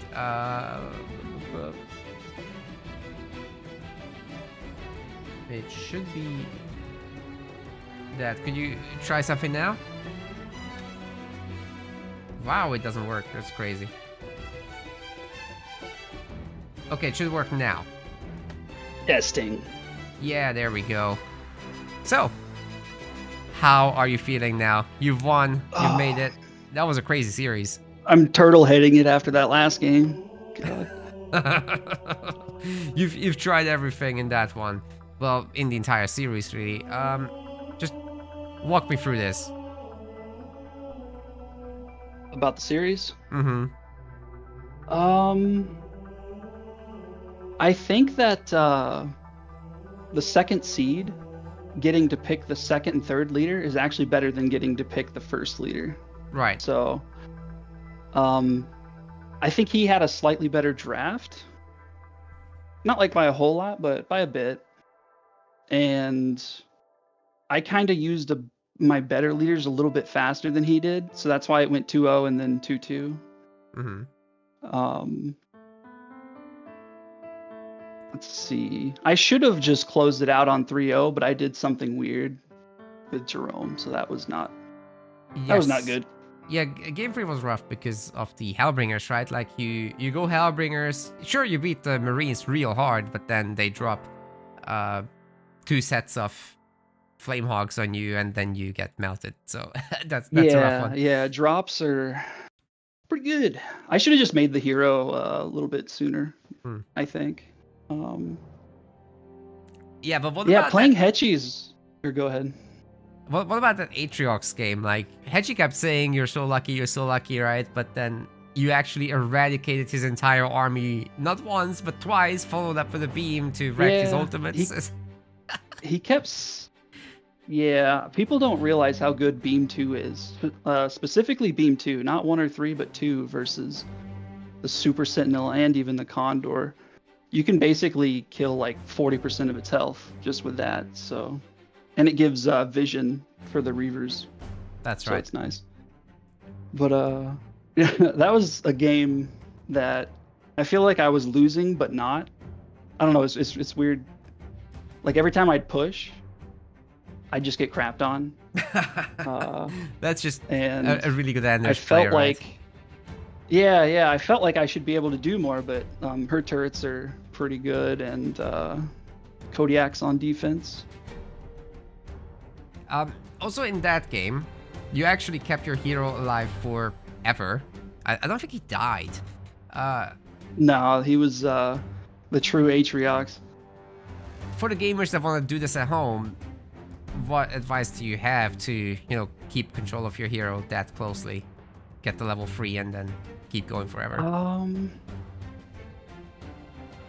So it kind of depends on the leader. Like Anders has a couple of stuns, so you always have to worry about like the turret drop and then Spartan Slam or turret drop mine even. So you always want to keep the teleport on pocket.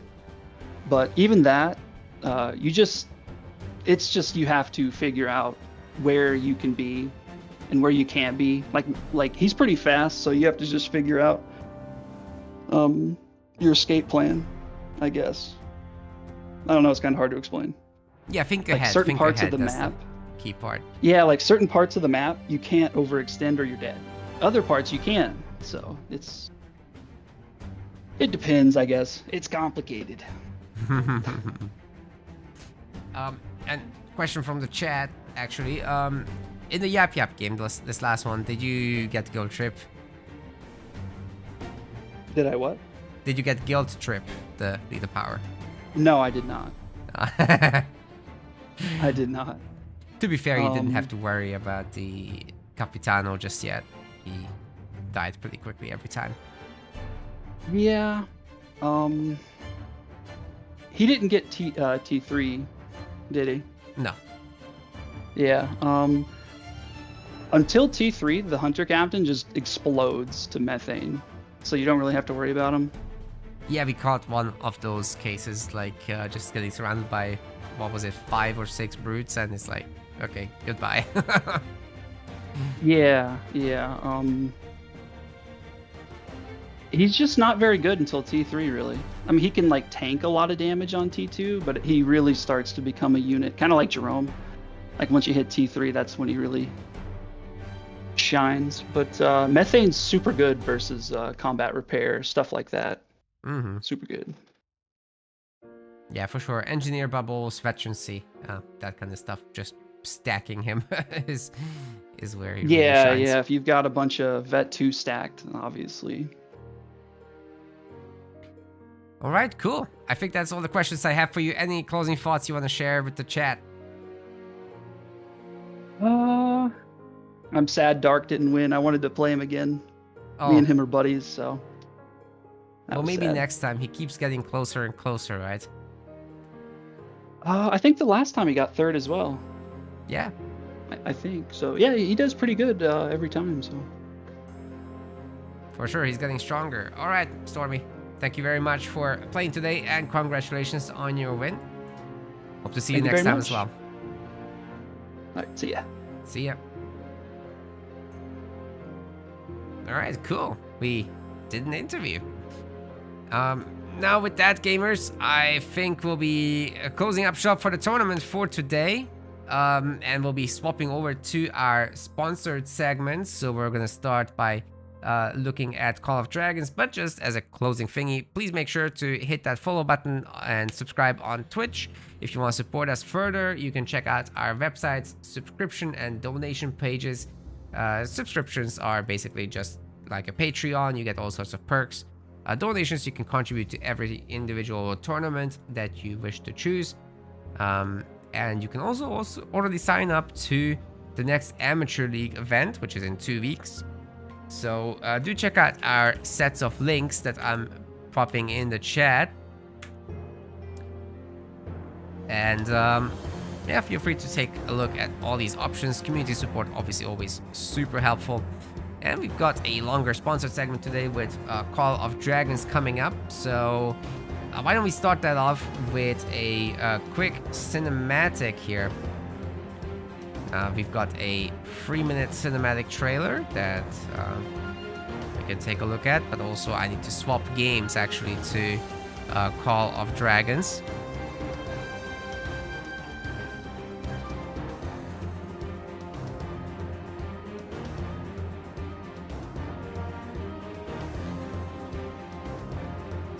Call of Dragons. Unfortunately, I have to kill the Halo Wars music. It's so good, but... Or Halo music. It's so good, but I have to do it.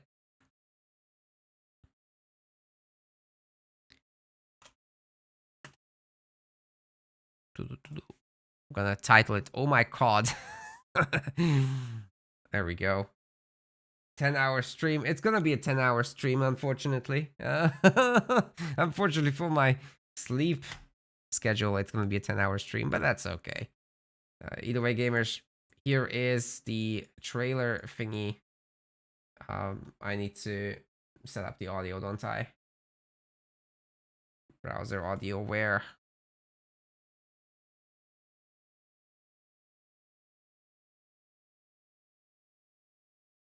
All right, let's hit it. Holy crap.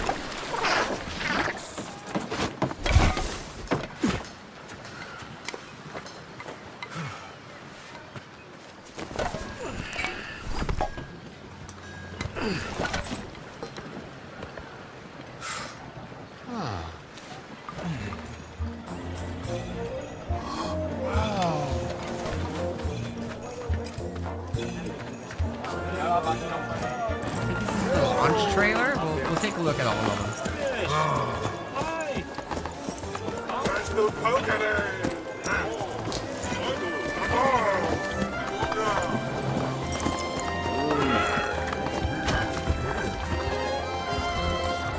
Basically, the game is free to play. You can grab it with our link.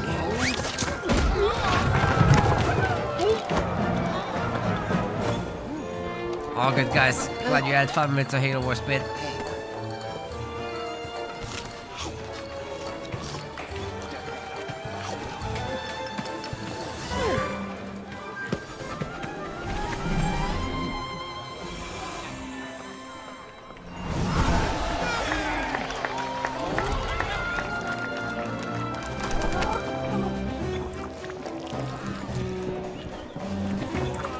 The game itself is originally like a mobile strategy game thingy, but it's like city builder.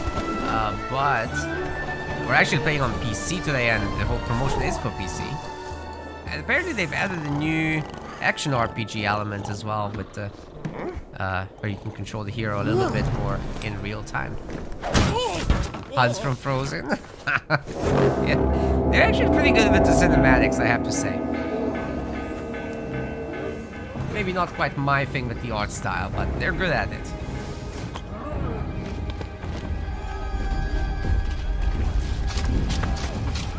Here come the dwarfs.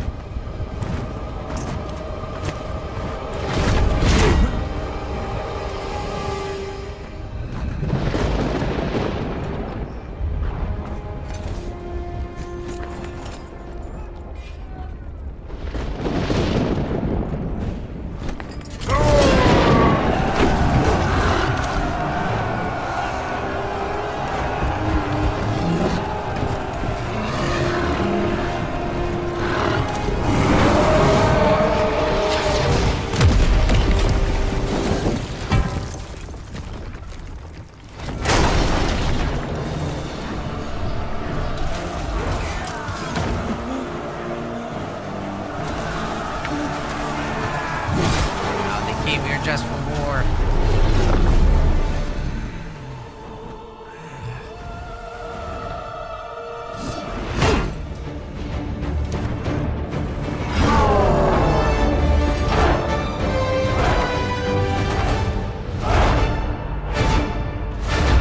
They all did. Cool, so there's more of this. I think this is the most recent one that is currently active. The prophecies had been forgotten. Ah, yeah. We obsessed over old grudges, repeating our tragic past. Hatred thrived, growing stronger.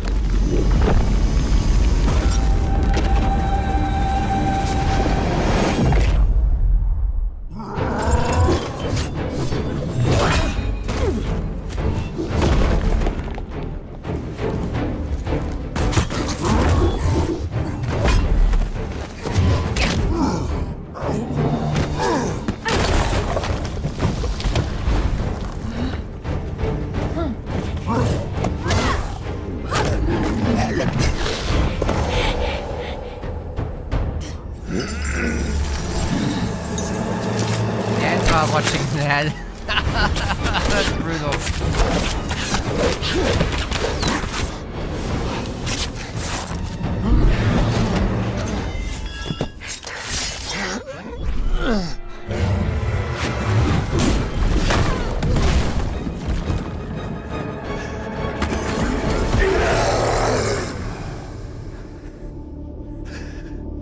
We struggled for victory, ignorant of the chaos to come.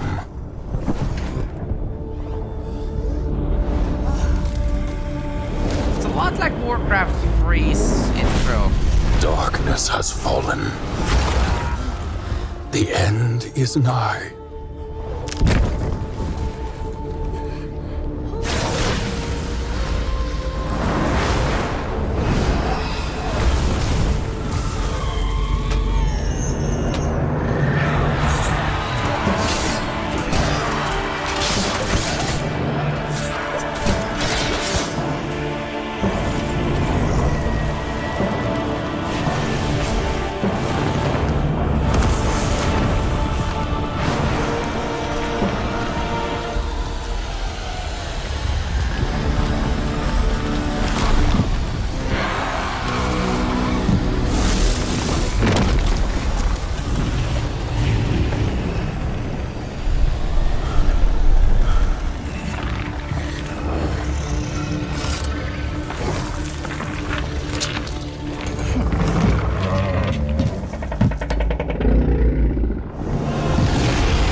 How do we fight destiny?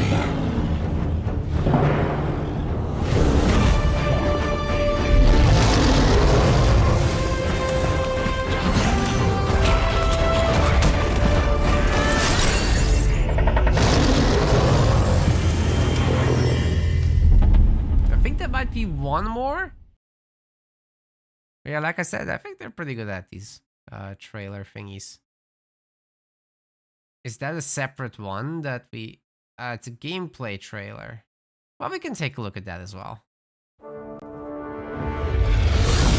then we'll jump into the actual game. I have to get some water for myself first.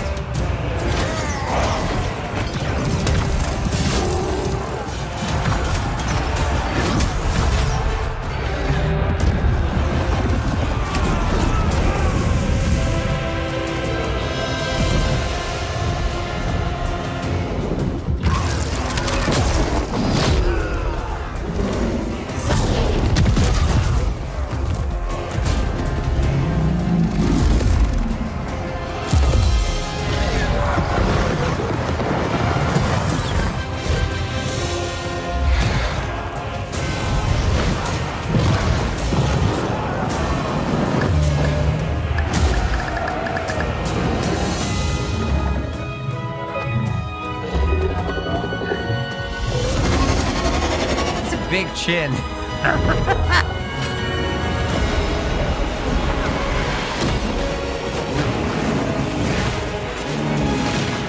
Chat dragon, man.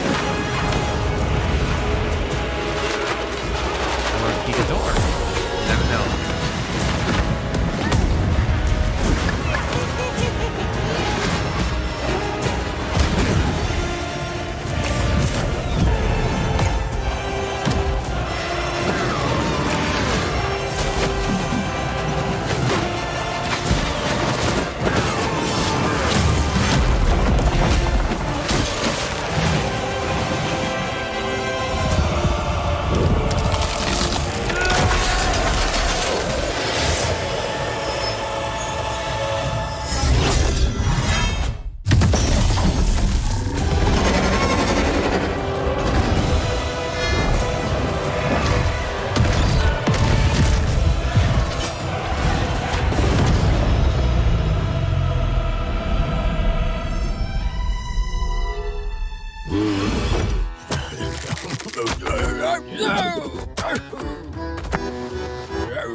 Baby dragon. Oh my god. Dual use baby dragon. Okay. Today we learned. Okay, gamers. So I'm gonna be looking at this game momentarily. I just need to absolutely get some water because I'm dying of thirst here. I've done the last quarter of the tournament without any significant amount of water, so let me take care of that, then we'll jump into it. You can download the game for free using our link, and you'll be supporting our project. If you do, it's on PC, and the promotion is only on PC, so that's something I should add. But yeah, we'll load right in, and off we go. I'll just leave it on the screen. 1 sec, I'll be right back.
Alright, gamers, I'm here.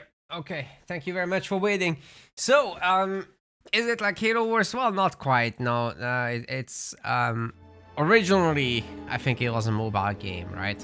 So, it's very much like most of the mobile games where you do a little bit of city building, you build up an army, and then you upgrade all these buildings. I've already gone through all of the tutorials, so we'll really quickly just toggle some things here, train some units, get a larger army and stuff, and then we'll take a look at the action RPG parts. Collect these resources, of course. Some really quick upgrades we can do. Oh, There's a hero. is there a problem? This is an honor. And we can upgrade her. But we only have so Thank much. you. I've chosen If the I might be elves for this bold. playthrough. Would you share a cup with me?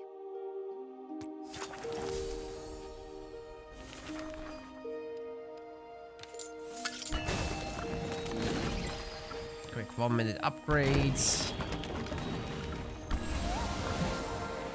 No units to heal, which is good. Sacred Hall level 3. Wall upgrades. Next.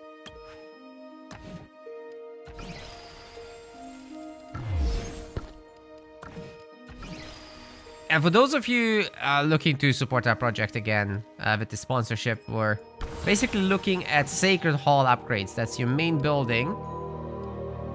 So the further you get that, the better. But basically we're looking for up to level 14, and I think the thresholds are at 5, 11, and 14. Those should be the goals. 14 will obviously take a long time, so really anyone just reaching 5 is already a big help. Let's see, Sweet 2 is a shared resource. What do I have to go? Daily objectives. Alright, we'll sort that out later. I want to take a look at this bear crisis. So basically, they spotted a big bad bear, and we actually gotta go and do some upgrades in order to get there in the first place. So we might be kind of stuck for a moment. But in the meantime, we can just keep upgrading everything, really. We'll be using some speed build-ups. And there it is.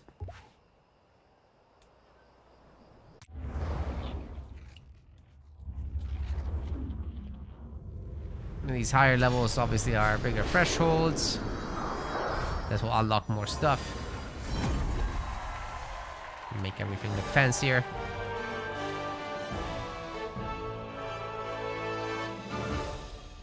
Now village.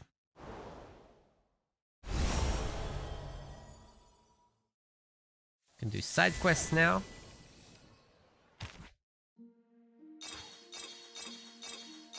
Lots of rewards to claim. Very good. Training could be sped up a little bit. 30 minutes, wow. Let's just let it run. And here we got a scout that can explore the map. And now we're wanting to solve this crisis. We unlocked some medals to promote with. Just automate these screens.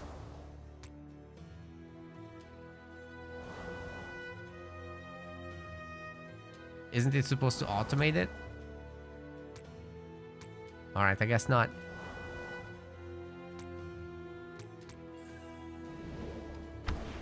Alright, we should be going after the... What else do you want? No. Wait, that's not what I want. I wanted to go after the big bad. Alright, I guess I have to deal with some patrols instead of anything else. Why can't I add these? Oh, they can be only units of the same type. You get some abilities as well, which charge up here over time, then you can choose when to use it, but basically you should do it as soon as possible, I think. Got some new items somewhere. Artifact key. Opens universal artifact. Compendiums fill with valuable artifacts. Find out what that means. Basically, you got these loot crates.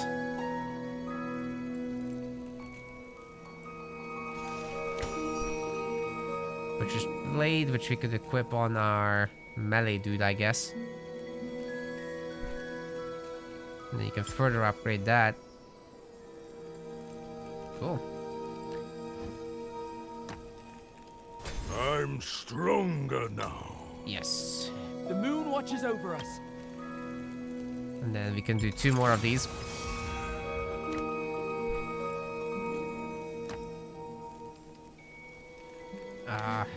What is that? Something generous is gather your gold upon the earth. What? Not sure I understand the effect. Could this be of use to our forces? And another one. Usury gems.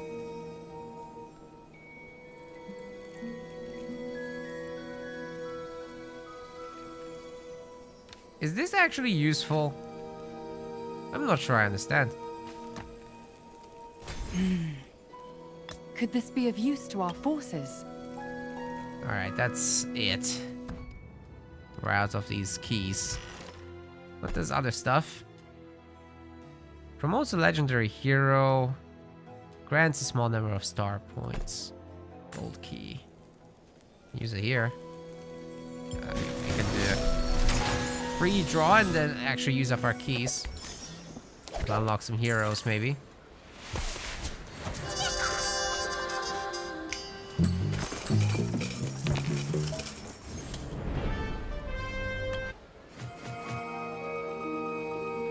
Buy a bunch of gold and then just keep going.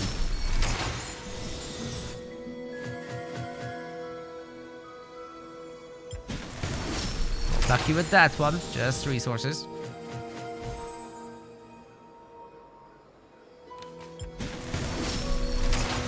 At least the lucky medal is a little bit more involved.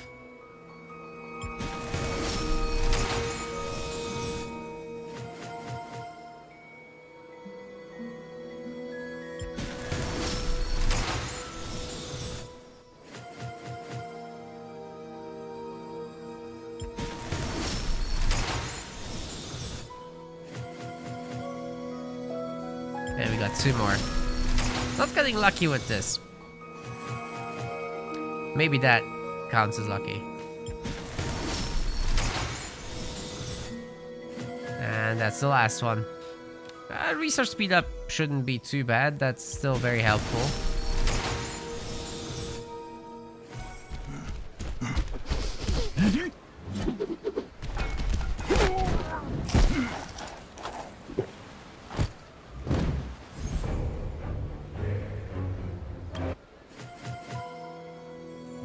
Hunter, okay.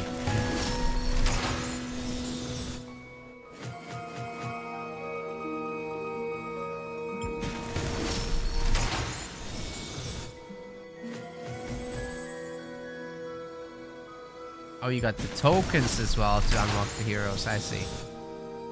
So you can get like a splinter of a hero here.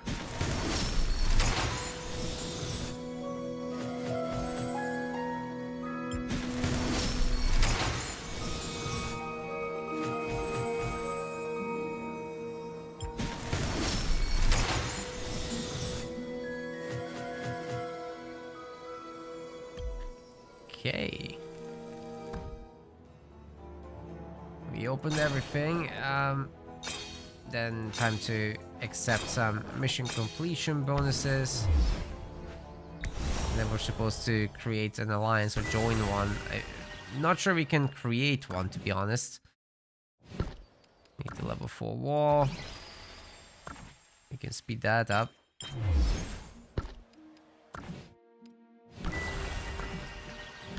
Mint upgrade as well. That's just 1 minute. That's okay. We'll let that run. Ah, there's another artifact key.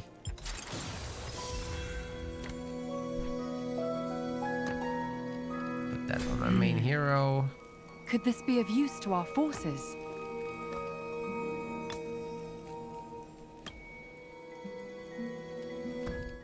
Alright.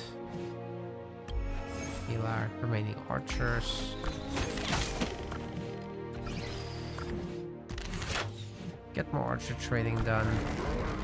Those guys are training still. Now we'll see if we can create one.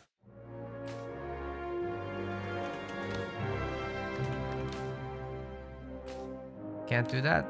Oh, come on.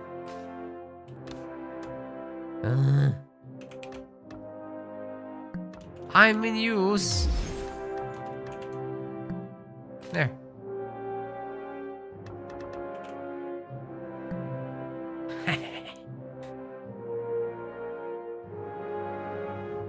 Ah, 1500 gems. I don't even have that.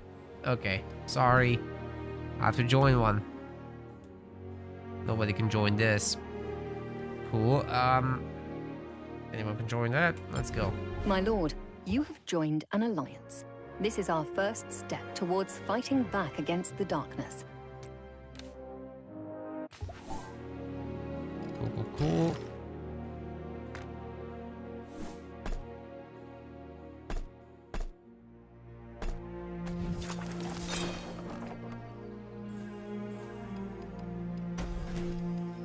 Need to build more stuff. Man, I want to get back to those action RPG missions. Those were by far the best. Wants me to go to another location. How should I know where to go?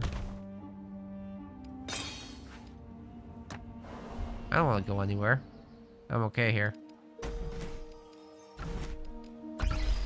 The Alliance Center. I already have an herbalist hut.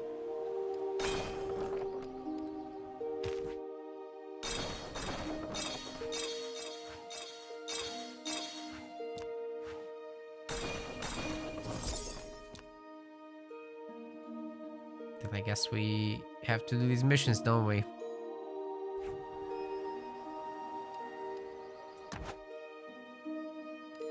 Any other freebies here, maybe? Oh, it doesn't look like it.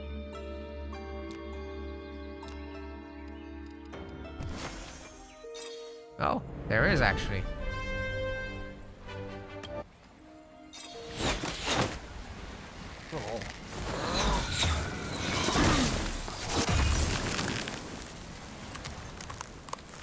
I can do like cross magic. Cool.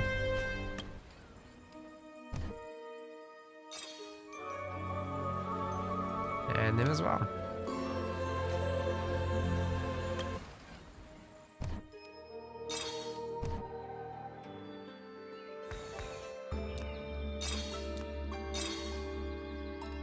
So many menus.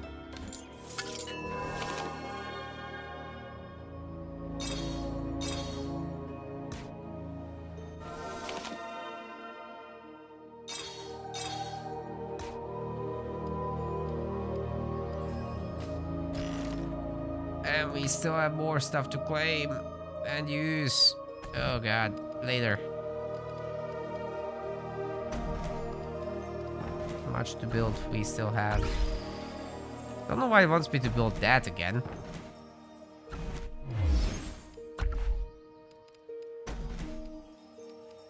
Ah, those are decorative, okay. Right. What else is it gonna take to go next level? Not much. And this is all it basically takes to do the sponsored bit to support us, guys, if you want. This is level 5, that would already count towards our project. Just a handful of minutes of clicking. And if you like the game, you continue. So, what about this giant bear? Can I please do something about it? Oh my god, no I can't. It's like making me progress. I want my ARPG missions, dude. Those were cool. They might be only in the tutorial. The wind guides my arrows.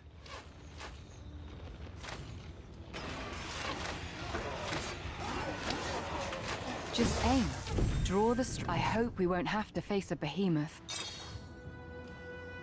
No. That wasn't really a problem either.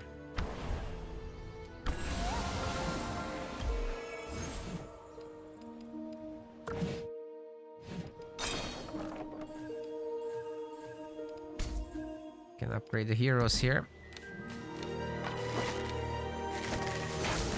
Talent trees illustrate our hero's potential. Every time you level up a hero, they gain talent points. You can allocate talent points to a hero in accordance with their characteristics, setting up differing paths for their development.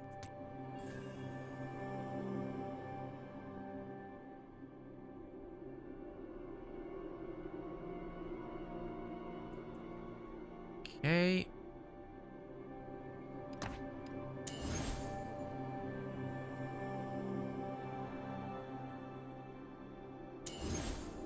I think we'll just go with these simple ones. It's defense rather than movement. But next time. Because we're out of points.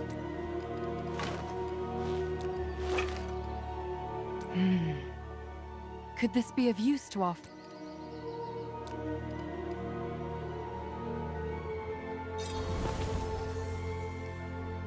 Is this a mission?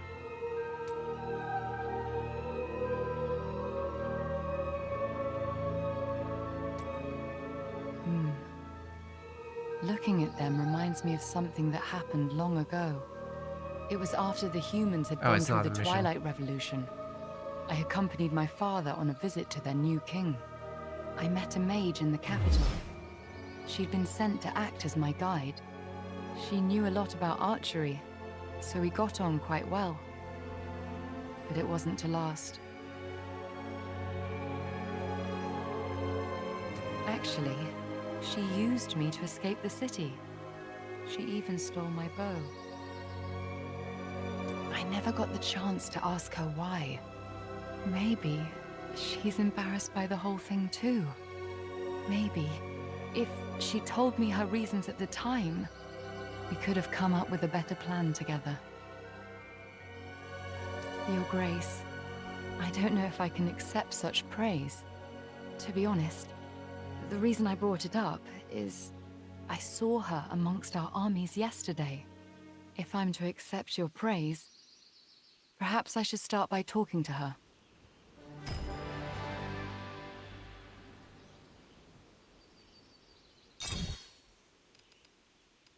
And I'm sure this will like build a narrative over time or something. Can we change that item I equipped her? Not here. Where was that? If it's not here, then where? This is the best place to do it. Yeah, replace. There we go. I'll go back to that bow. Could this be of use to our forces? I think it's a really good skill. I won't let you down. At least his damage rate's more obvious that way.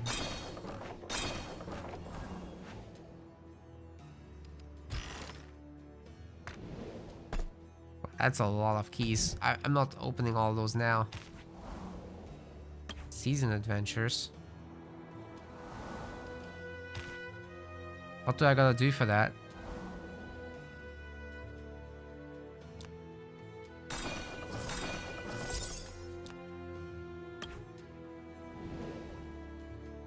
Is something like...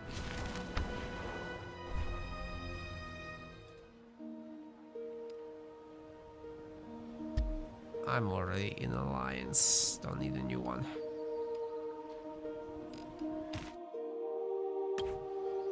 I don't understand what I need to do for this.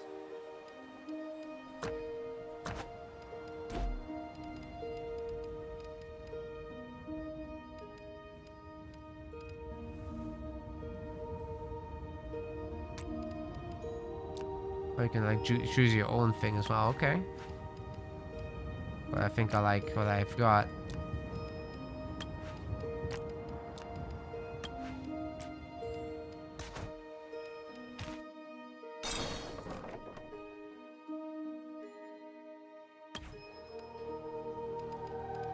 We can change our name as well, apparently.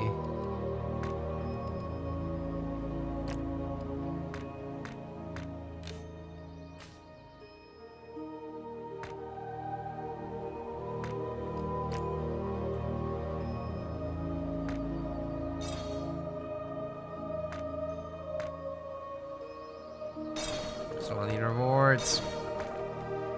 There's rewards everywhere.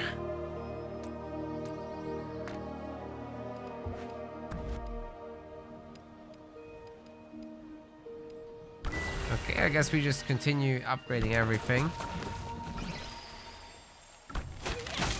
Not much else to do at this point.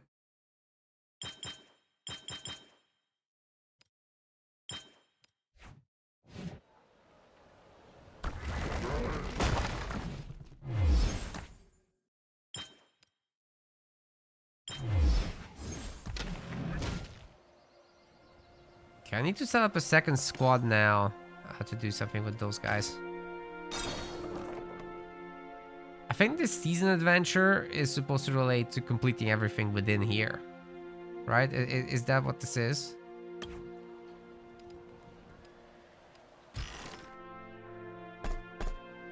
I don't know, man.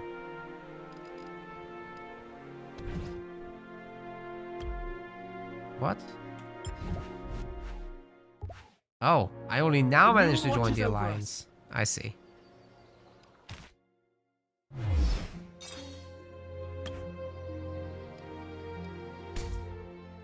Nope, I still don't know where to change my name.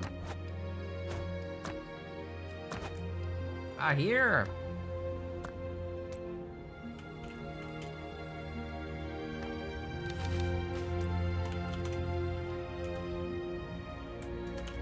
No way that that's in use. Very good. But these are just side quests. What about the main quest? I don't know.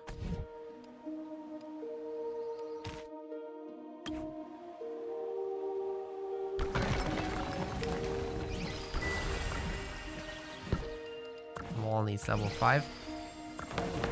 That's gonna take some time. It's taking its sweet time, you could say. Here's level 5 now. It's the ranger retreat to be upgraded.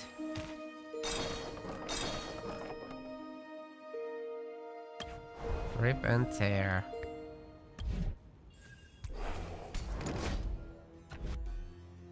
The wind guides my arrows. Can I not have a second one? Looks like I can not have a second squad. As it should be.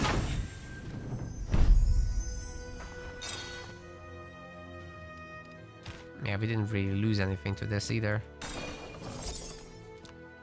Research attack. It's a new building. Oh, there's a lot of buildings to make.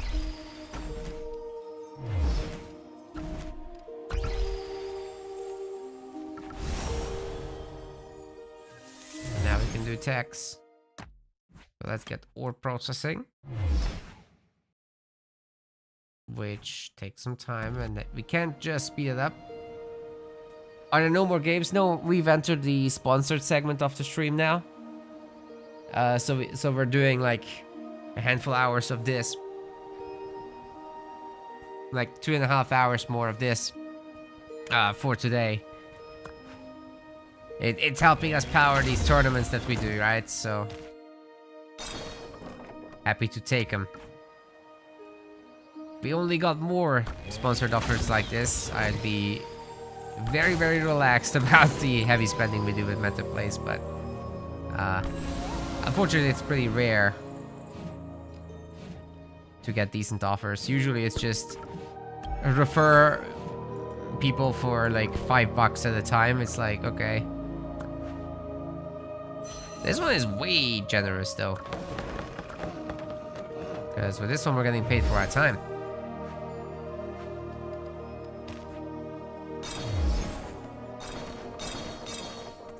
So that's how I like it personally. I wish all similar offers were like this. Because that's just fair, you know?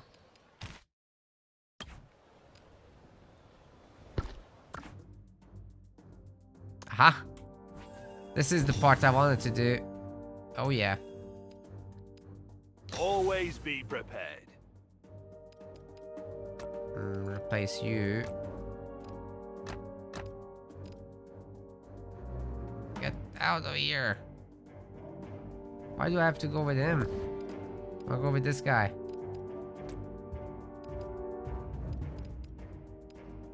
Have to include him? Cannot be changed. He's locked, right? Well, let's level up.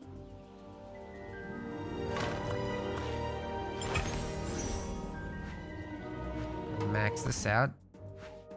Can upgrade him as well. Quite a bunch. Level 5.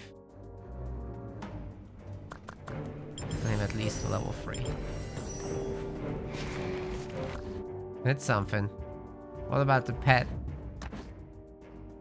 Nah, he's okay. That's alright. The other slots are locked. I think that's as far as we get with our upgrades.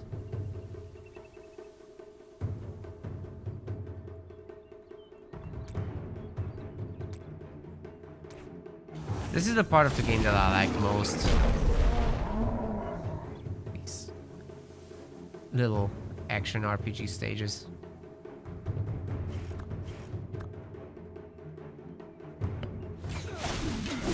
Because you can actually real-time control your boys and girls.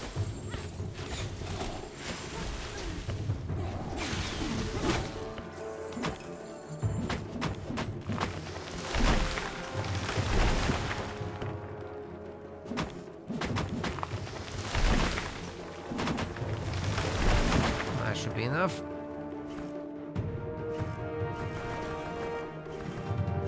I was pretty sure I had 4, but okay.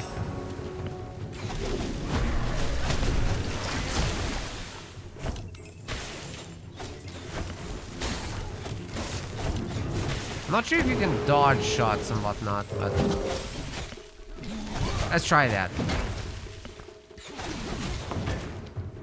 Nah, they just changed target to...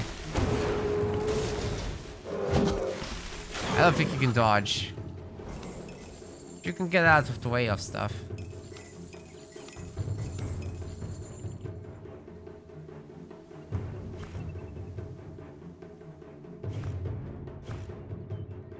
We don't have that. We'll have to get it from them.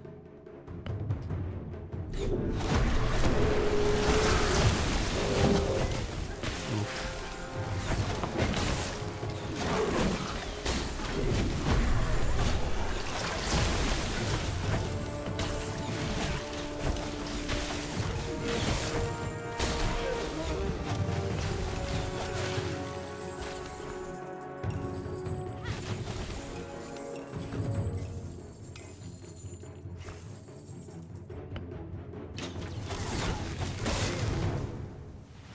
Okay.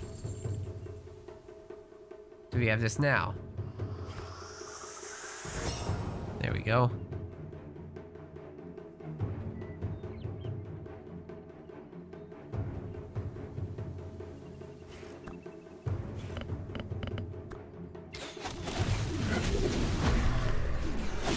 Locked in. But we feel a little over-leveled for this, I think.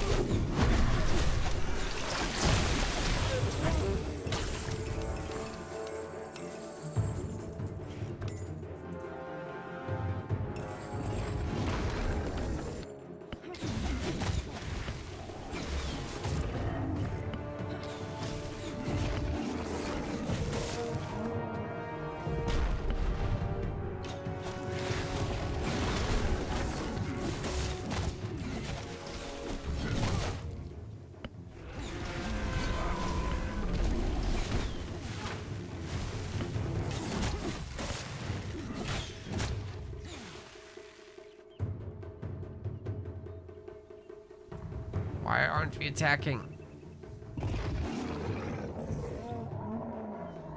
Pull back.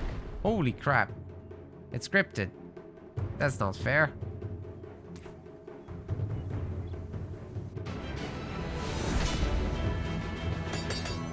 How is that a victory?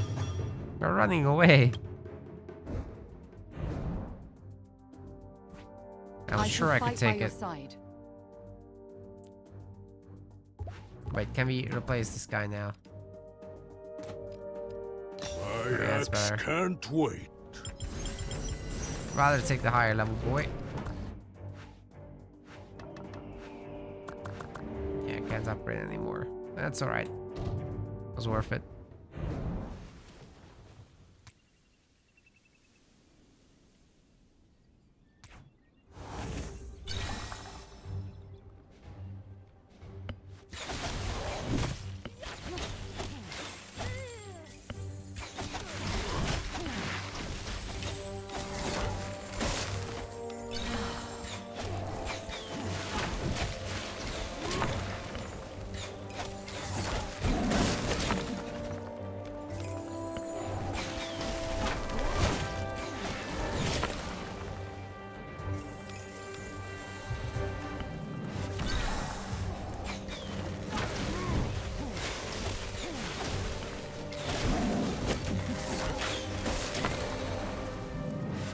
Pet is so cool. It's my favorite part about this, probably.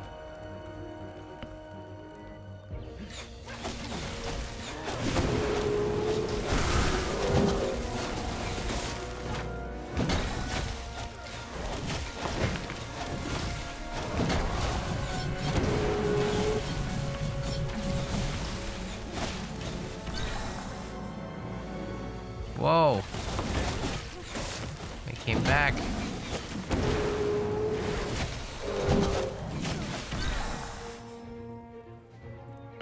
And again. I wonder if we can farm that.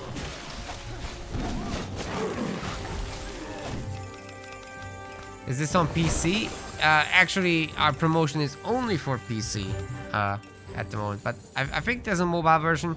But only the PC one counts for our promotion today. So if you're trying it out, feel free to use our link.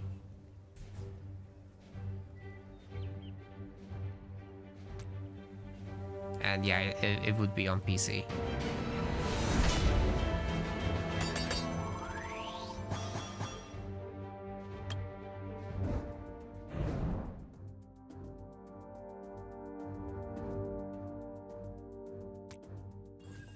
I'm not sure that's the most fortunate location for the sponsor interface there. Let's move it down. Or here. I don't know. Let's just put it here. I'll teach them all a lesson. A bit of leveling up wouldn't be the worst. Is he like... How high level is he? Is that a regular or what? A prudent choice. I can't tell.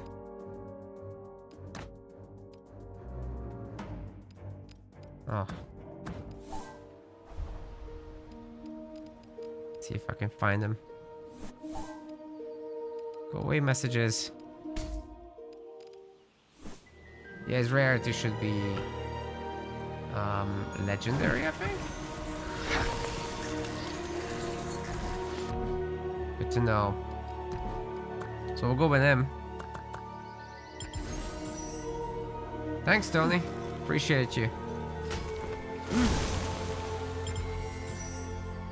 Yeah, we still have the 1 minute delay on from the earlier part of the stream, so sorry for the slow replies. Hero, medals grant a hero star points, which allow you to promote them to a higher star rating. Promoting a hero will unlock... No, I got that. I got this part.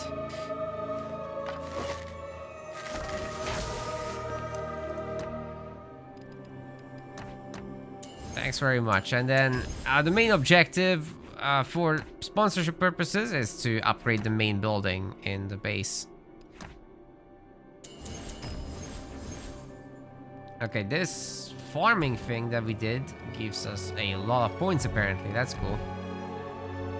What do we give this guy? Fits me perfectly.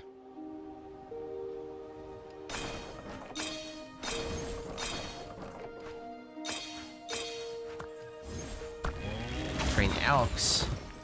Work elk. Walk with honor.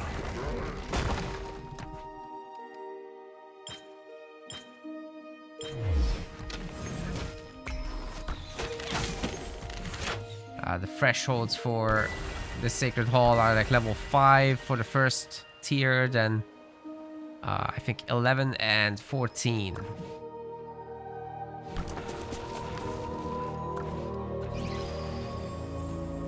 That's what we're looking for, but obviously you can do whatever the hell you want in the game. You know, you're welcome to.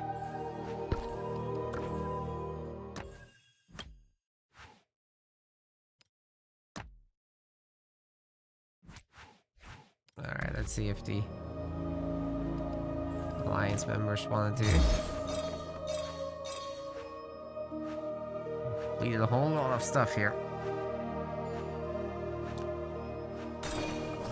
Wow, a lot of people helping.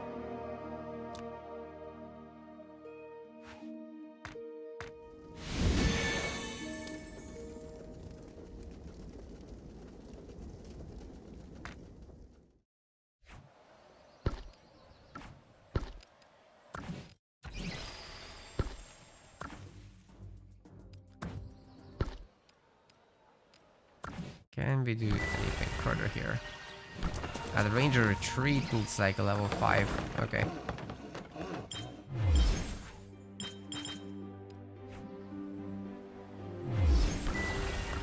And now we can do the 2-hour upgrade and use up probably the remainder of our speed ups.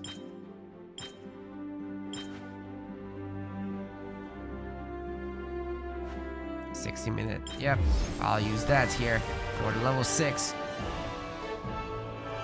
I wonder if we can even reach level 11 with the gems. We might not be able to within one session here. Stuff takes a long time.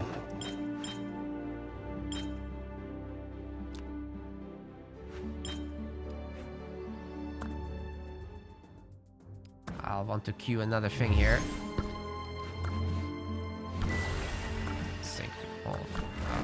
Bamboo tree is very, very far away from this.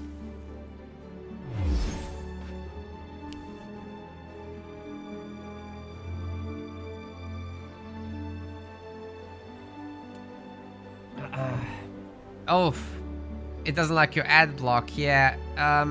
So basically, it would need you to disable your ad block everywhere for the time of installing the thing. But yeah. Basically, they want you to completely disable ad blocking for a minute or two. But I don't think they will be dealing with that kind of problem. So either way, no worries if you don't want to disable your ad blocking completely. But I've had to get the installation done in the first place. So I've tried my own link, obviously. And had the same issue.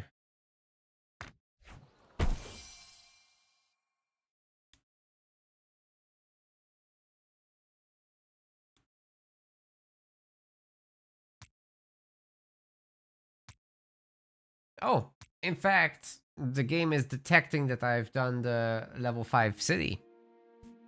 I'm the first person to complete the goal. I'm counting 2 apparently. Not bad.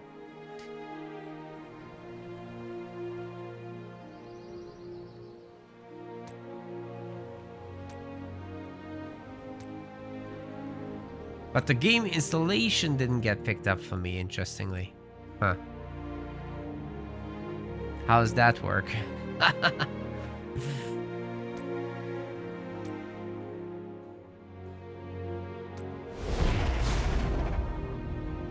Alright, we need to become the friends of the big bear first, right? Before we can beat it.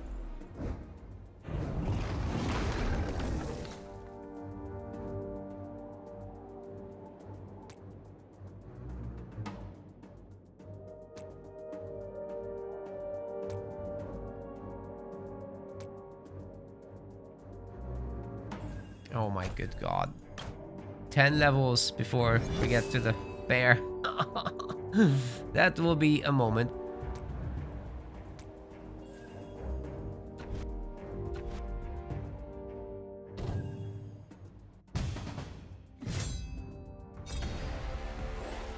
Clan Galanadel never retreats.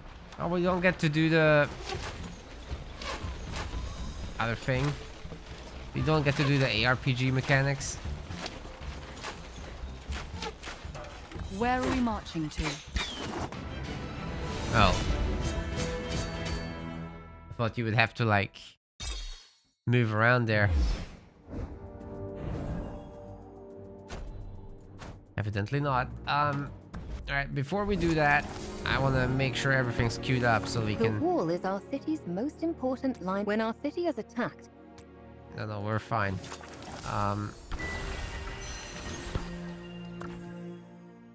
Alright, we've got one upgrade done.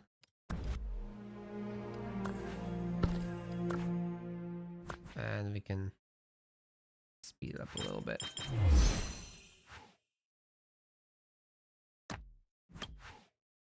This is good for our marksmen, which could be all our archers, really. I'm hoping it applies to these guys. The lumber mill upgrade. Oh, and there's only 1 minute left. You can just click through. Oh, I would have liked to know that earlier. That's nice. You can use 10 at a time as well on these loot boxes. That's good. That's a lot faster.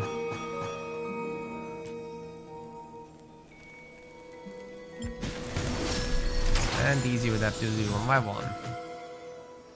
Alright, we'll do it later. I'm good. I don't need new heroes right now.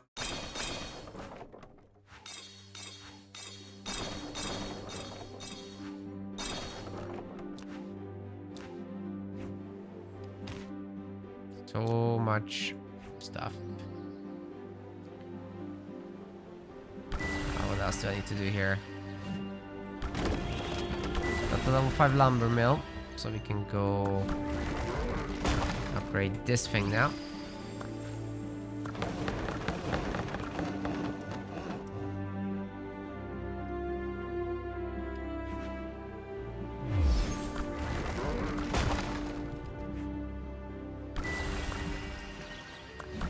It's level 6. 16 minutes, oh my god!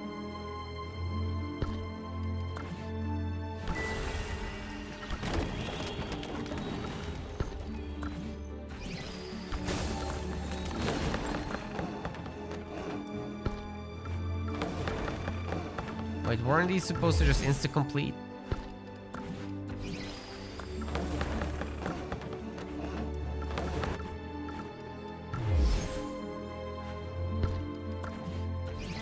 Not quite instantly.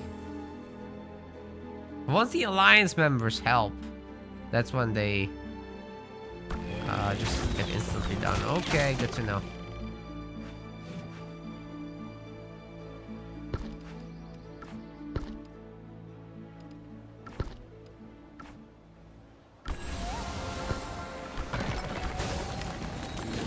Either way, to anyone looking to play, you're still contributing to our project up until the end of next week.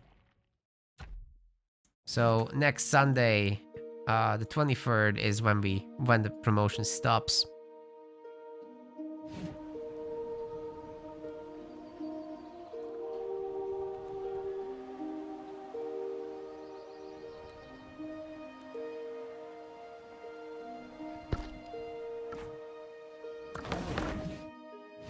Just as a tree cannot grow without rain, the school of sages. Yeah, we figured that out already. We're already doing stuff.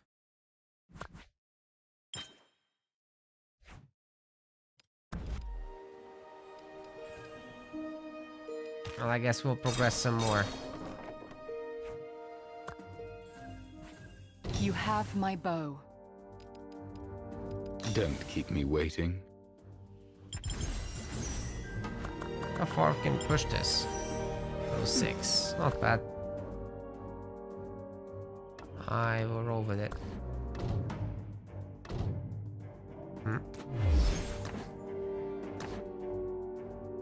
I shall fight by your side. All right.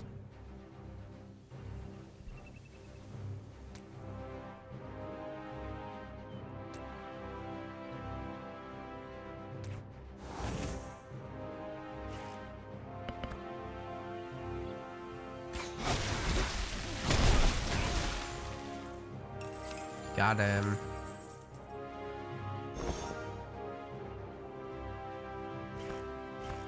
Oh, we need to actually find those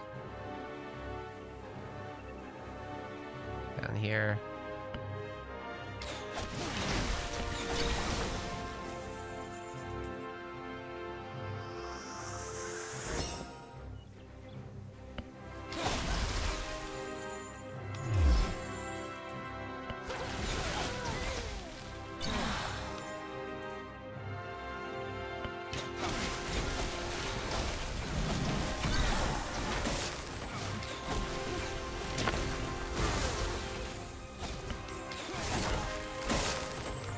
That's a little too easy.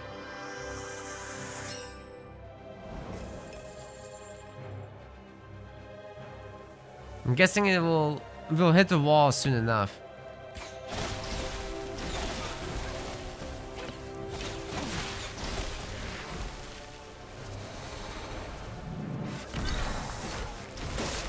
Oh god. Okay.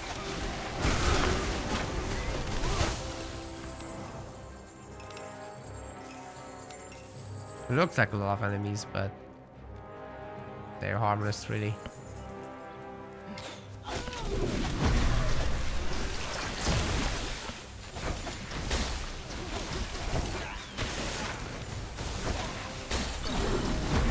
Yeah, especially with all the healing we get.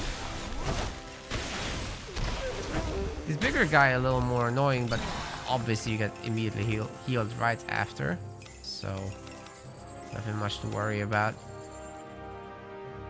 And I even tried to leave behind some gold, but I still get it. Oh, I'm getting my hands out, guys.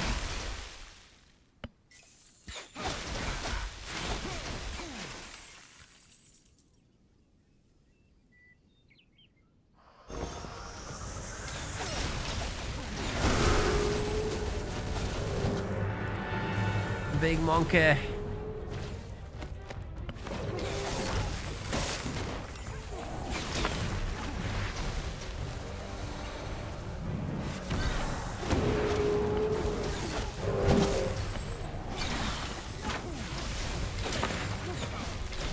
Small monkey.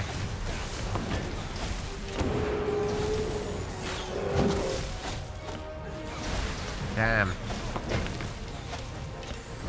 Didn't know this game had Cory in it. Oh no.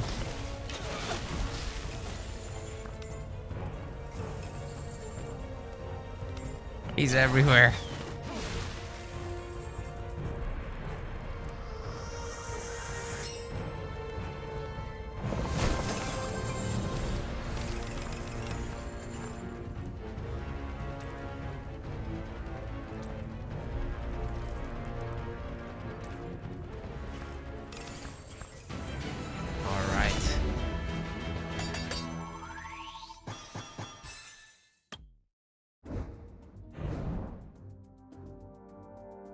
How many of these stages are there? 50? 100?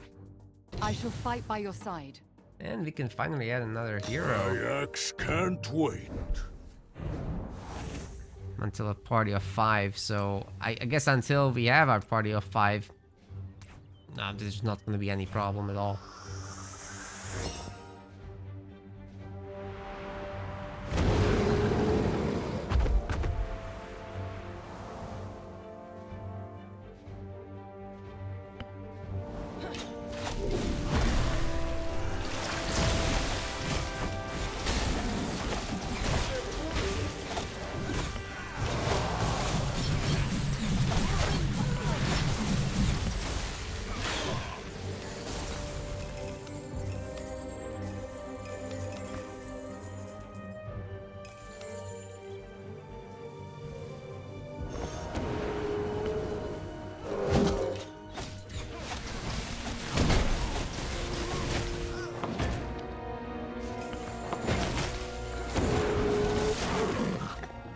I'm not sure I'll do the whole sponsored segment today because it's like a 3-hour requirement.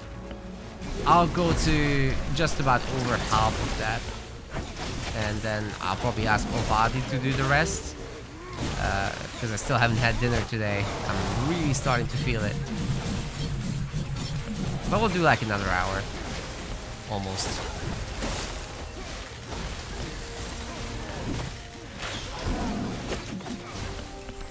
After all, next week we're doing a little bit of Company of Heroes 3.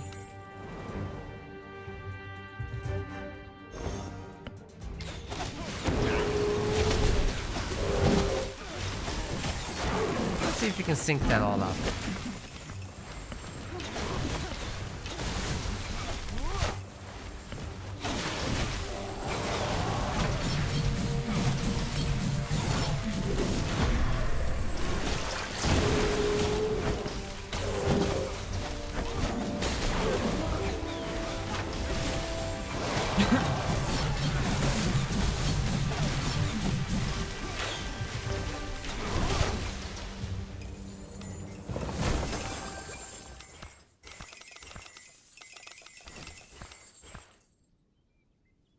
Okay, completed this as well.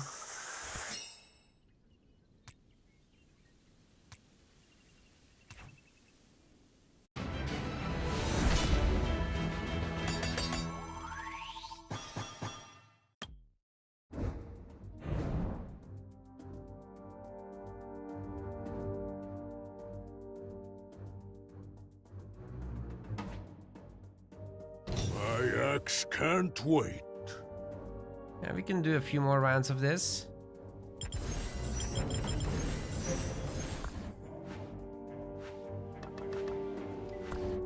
But first, I'll be wanting to check on our base because I wanna get the upgrades done. Our Fango tree is about to reach the next level. We'll be hanging out here until then and collect our rewards and whatnot. And build a store. And some other things. Goblin market. I'm assuming that level 11 is very difficult to reach, but if we can, then that would be great.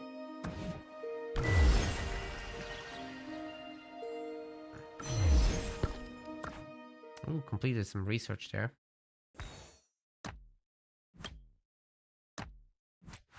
Off to the next level. Oh, insta completed.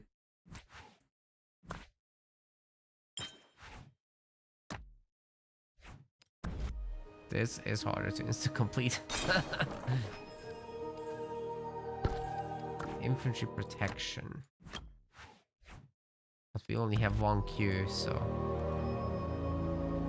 that is what it is.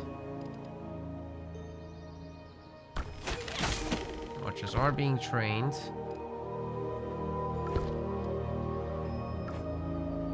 The United Merchants Guild of Tagar does business all over Tamaris.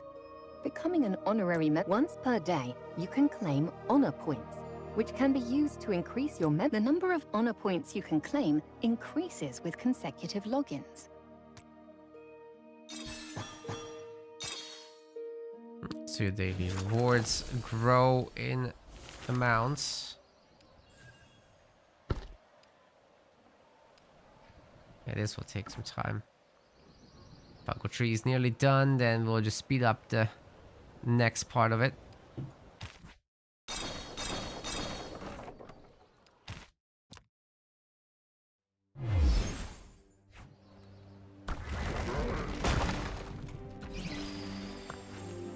And 45 minutes again.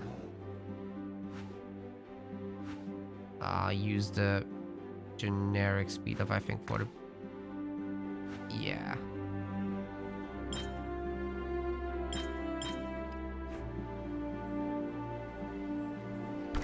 And then that's the last one we needed. Sacred Hall will be able to go to level 7. And then we have to start using the gems because we've run out of speed ups.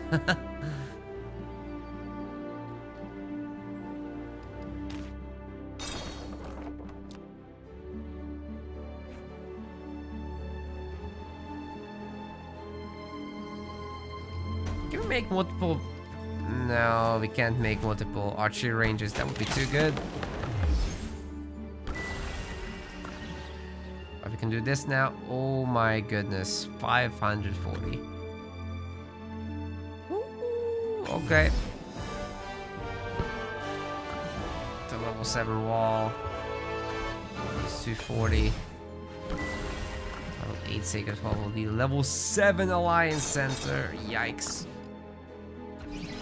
At least that goes quick on the early levels, so we don't need to use gems there.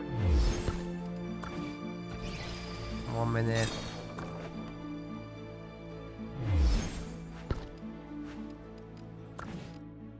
Seven minutes. That's still kind of acceptable.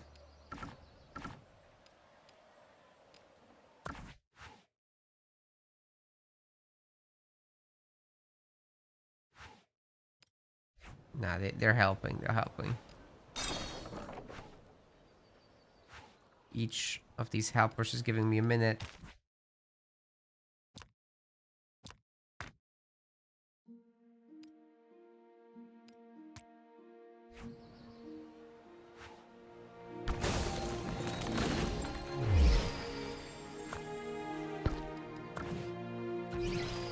$15 minutes on that one.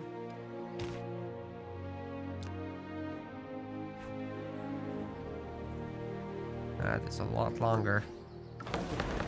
But I think we'll be just back. After doing full missions. We're level 4, so it will be going to level 5.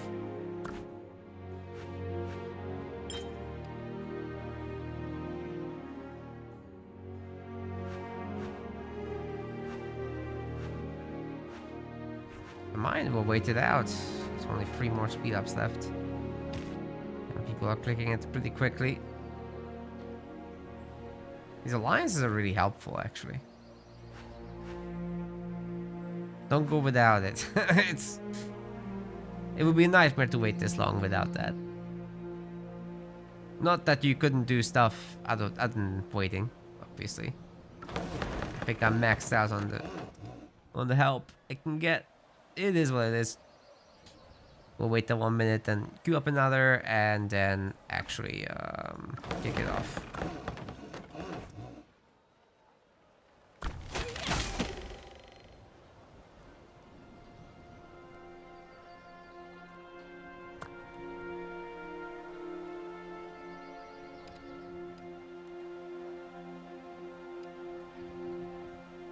We're helping them too.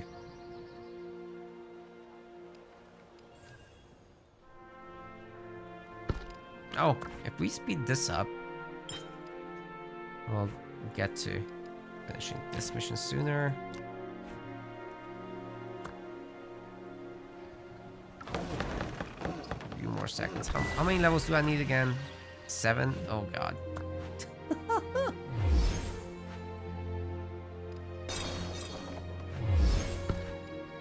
Well, we're gonna be running real low on gems real soon. We have requested the help. And with this, they're gonna blast right through it.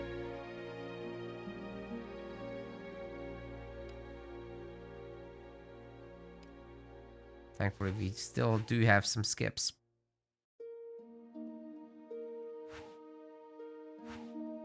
Nice one.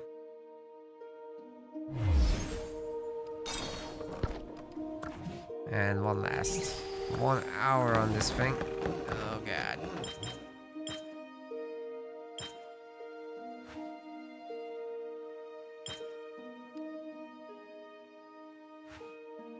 Once we get all the help, then they'll blast through that timer too, and we can kick off our level 8 Sacred Hall.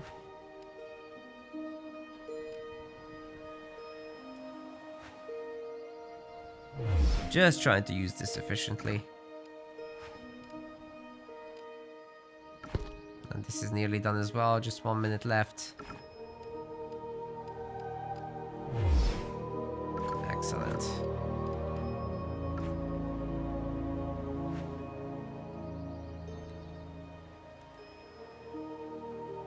Come on, 2 more helpers. That's all we need.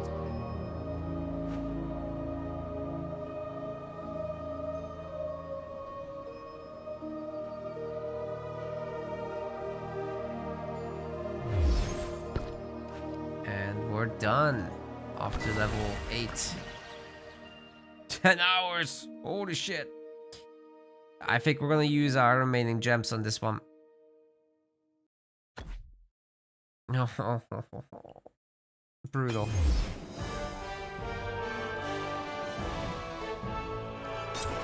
Well. Nice. Auto casting. Auto everything.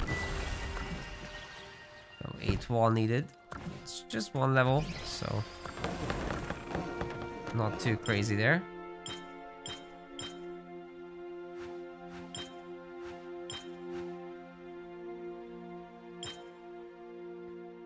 Even with all that help, I guess we still have some speed ups.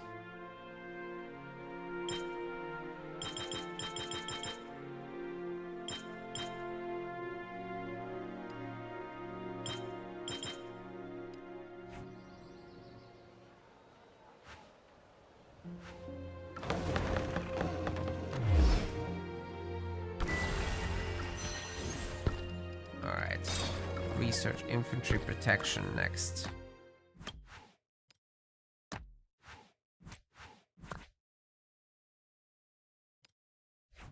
Not gonna take 30 minutes. I need to use that.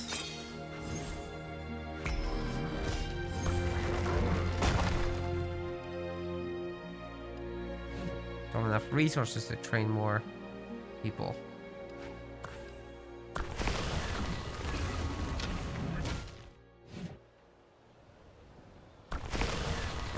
Up.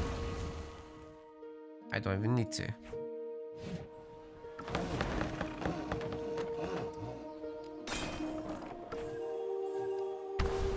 I've beat some level 6s. Can I even? Multi-create. Sick. My bow is drawn. Send out 2 groups at once. Not sure if that's it, but 2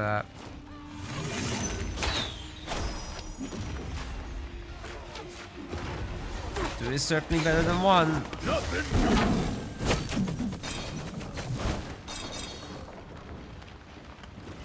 Gotta warm up before battle.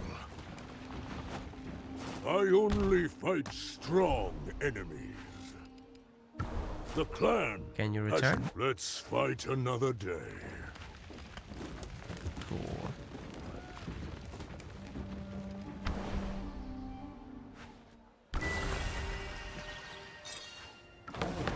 That wall is nearly finished doing its thing. And what was that just now?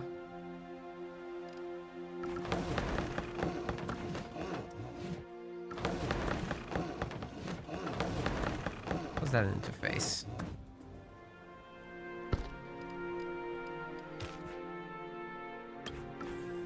I'm not sure. Each hero has their own unique skills, and they can lead our forces in a variety of situations. You can use hero tokens to upgrade the skills of that token's corresponding hero. When upgrading, an eligible skill is selected randomly from your hero's skills. Okay, great. Randomly. Oh, that's annoying.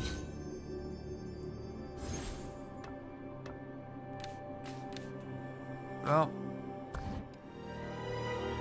it's better than not having anything upgraded.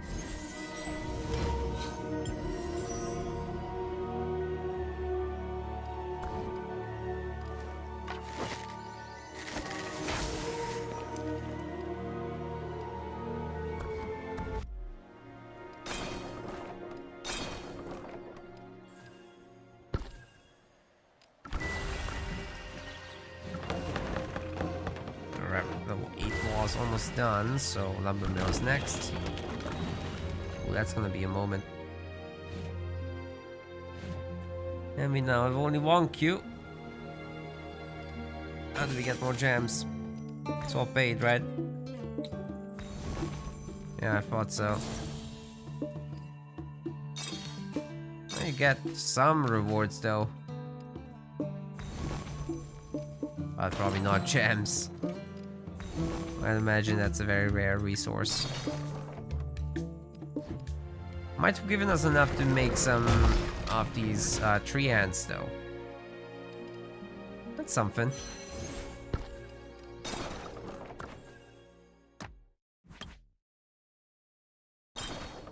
Oh, we have a lot of wood. Okay.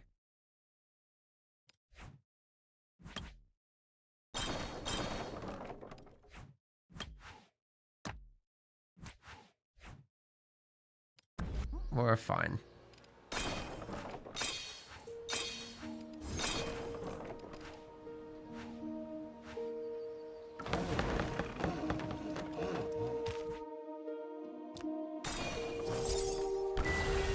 Now we should be able to...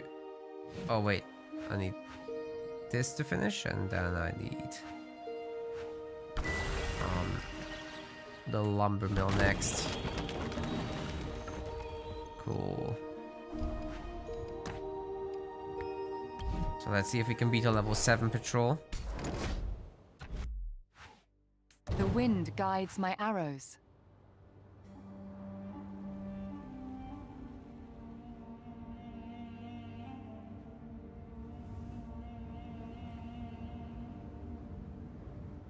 That's far. Did I have to go that far? I guess not. Well, it's okay. We'll make it.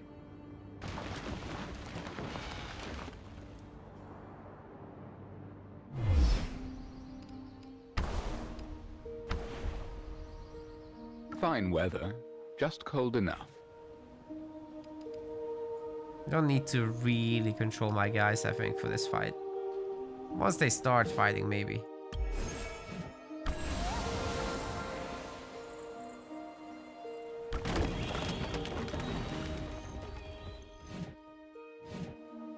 I have 1 minute left on this. Shall we play green boats? Holy crap, I'm losing, aren't I? I am always on guard. Nearly died. Should have used the abilities. And we done here. Bows are simple. Wars are complicated. Wow. Okay, next time we use them.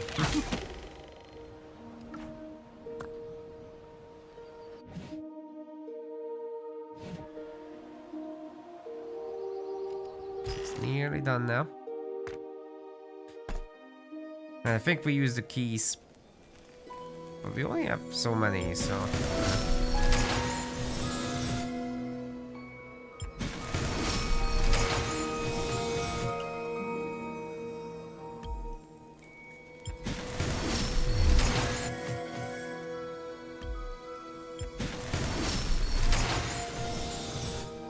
So a lot of resources we've got.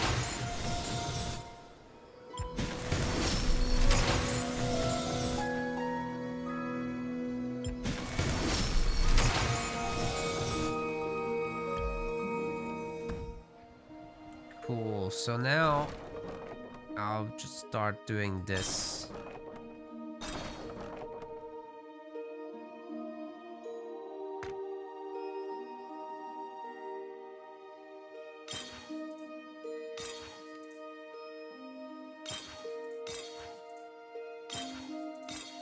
I feel like we should have all this in our bank and not in our extra buttons. That is so much better. Now I don't have to worry about not being able to afford units, because there's no reason we shouldn't be able to afford them. Oh, it's gonna take some time though. Alright. So next up we're gonna do the lumber mill. It's a quick process as well.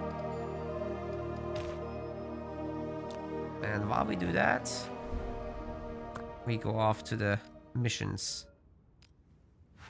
which are here.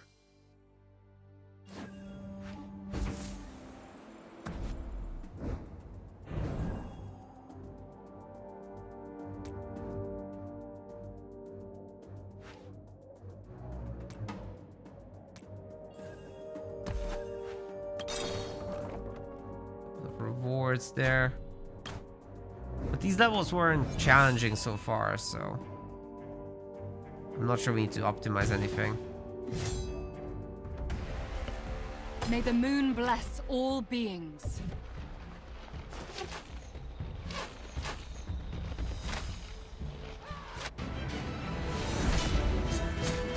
Yeah, we're way overpowered for this part still.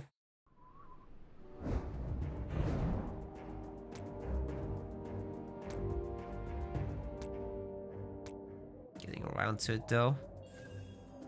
I'm sure we'll be beaten at some point.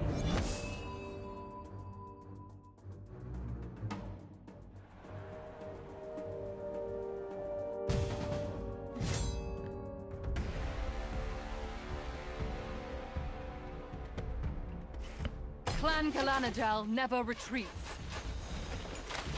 Now we're getting overwhelmed a bit.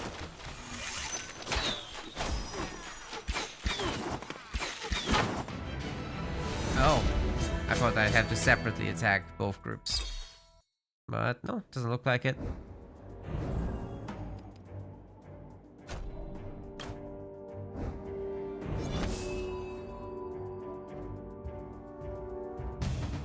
Okay, it's 3 groups now.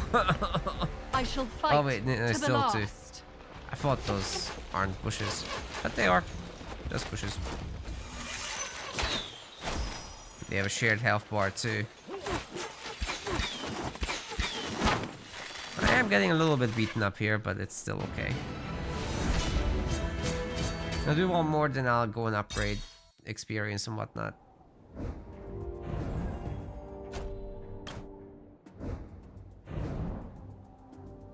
Huh? How does this work?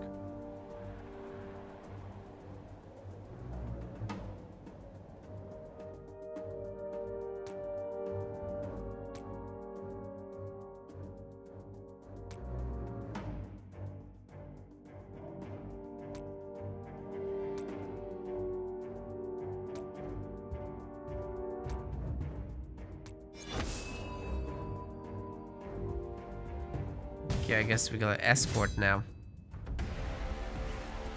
Where are we marching to?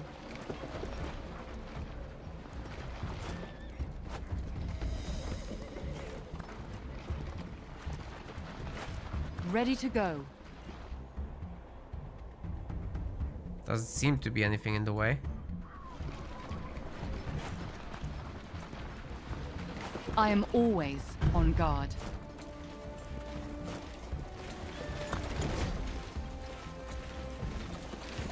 Clan Galanadel never retreats.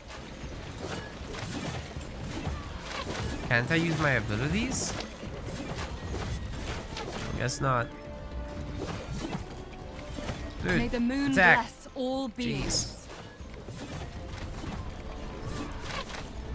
I await your orders. It might be quite a bunch here. I'm not sure we'll make it after all. It was a good amount of damage so far. Challenge.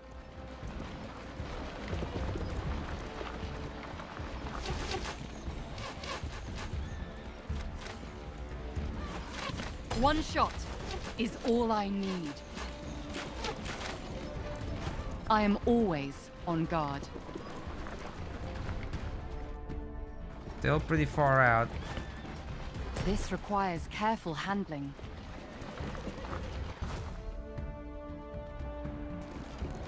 This requires careful handling. What's healing us? Right, then it's easy. Ready to go.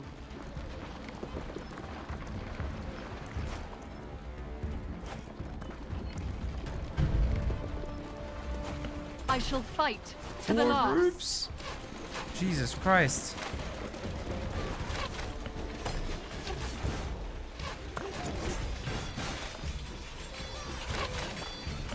Clan Galanadel never retreats.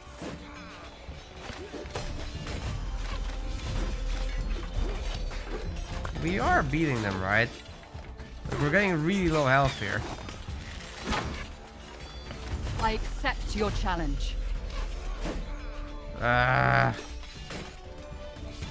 Okay. Dawn, dawn, dawn. It was bound to happen eventually. Fine. Take a step back and level up a bit. Maybe get a bigger army in the first place, that would help.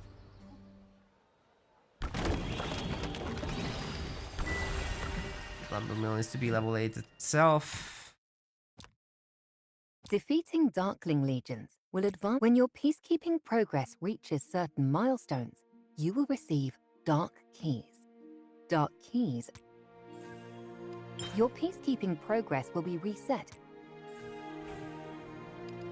Alright, so you should be basically doing 10 of these.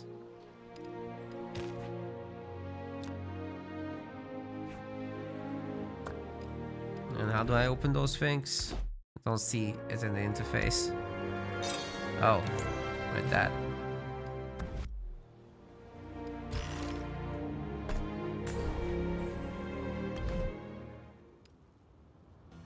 I would actually have to find it on the map. Okay, that's why.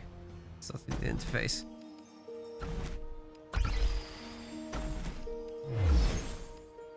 What does that one do again? Many years ago, we were blessed with divine guidance. The Augurstone bears the inscriptions of sages from eras past. You can learn more about the past and future of Tamaris by checking the Augurstone. Oh, it's like a lore document holder. Got it.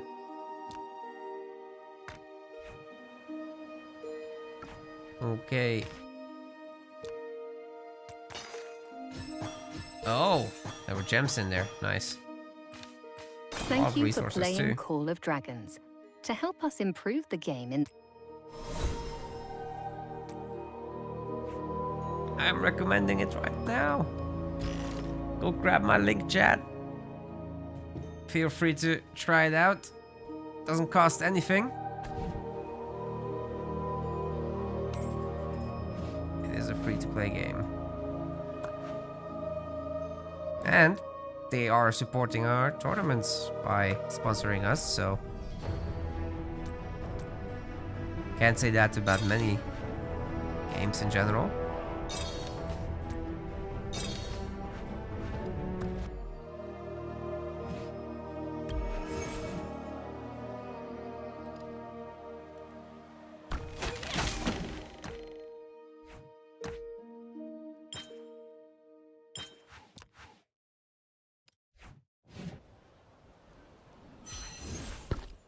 Alright, we can do more research.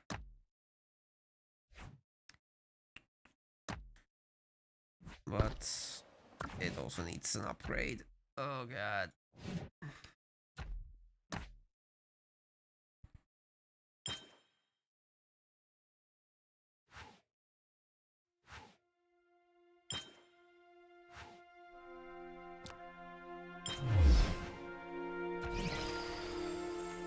Alright, lumber mill's finished.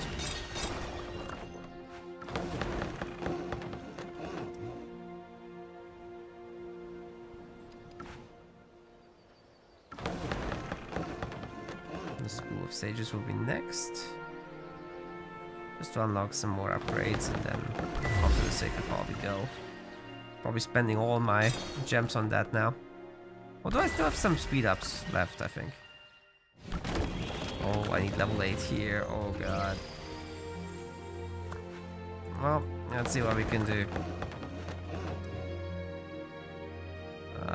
Generic 30-minute speed up. Let's go.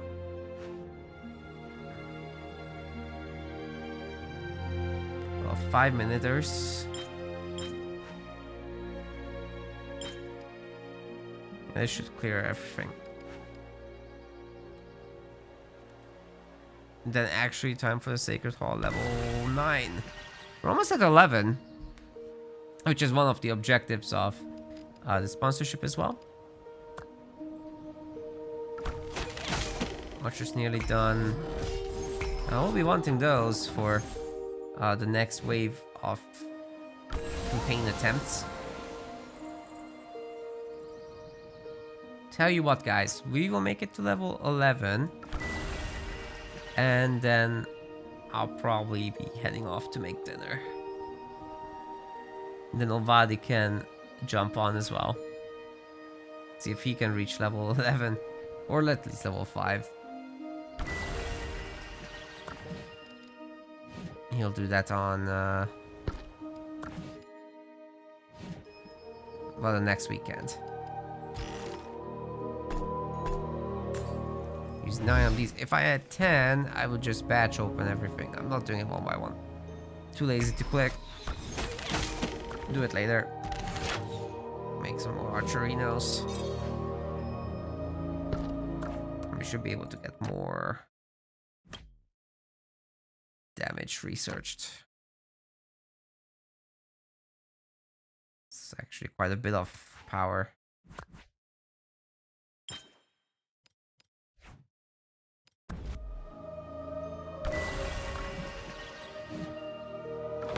Our mill's nearly done.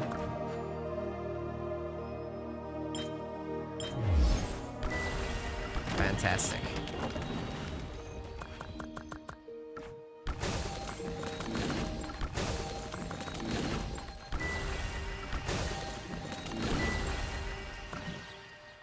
Let's get it. 15 hours. Sick. Yeah, that's gonna take a second, you could say.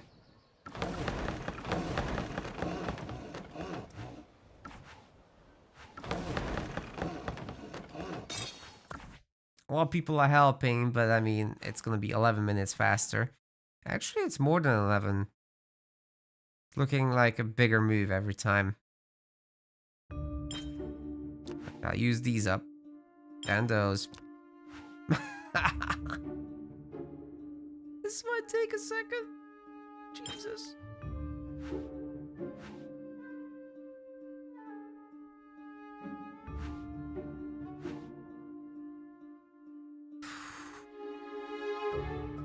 It's 3 more.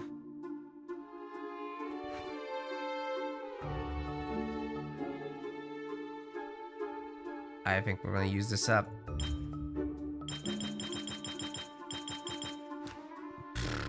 Half left. Jesus.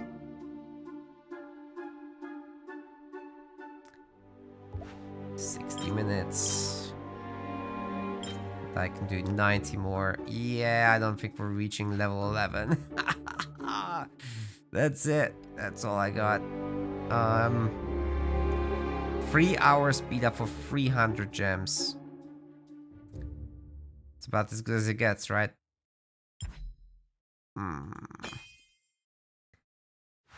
I wasn't a fan of that.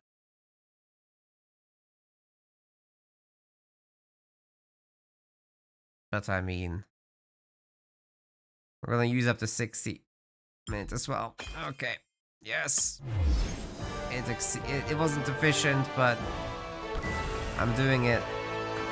Level 9. 11 will be hard to reach, I'm not gonna lie. I don't think we can do it.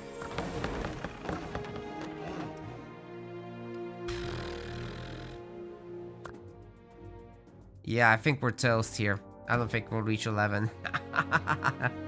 I'll have to do it another time. That's okay.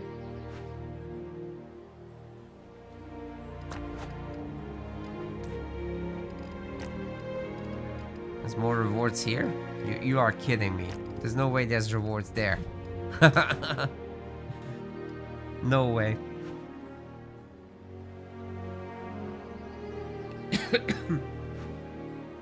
Alright, back to the campaign thingy.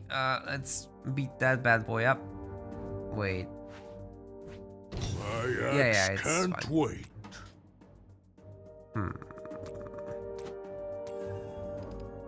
Nope. I shall fight by your Go side. there. Upgrade you.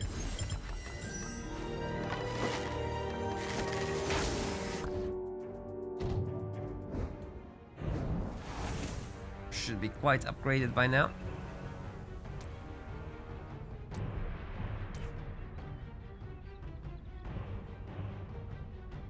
Another escort mission. We've done this already. And failed.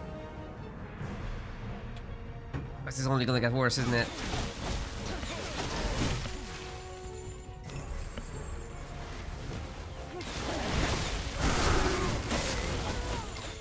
Perfect.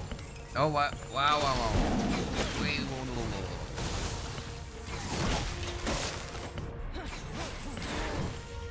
Dude, the space aliens are coming to take this donkey. That must be some special donkey.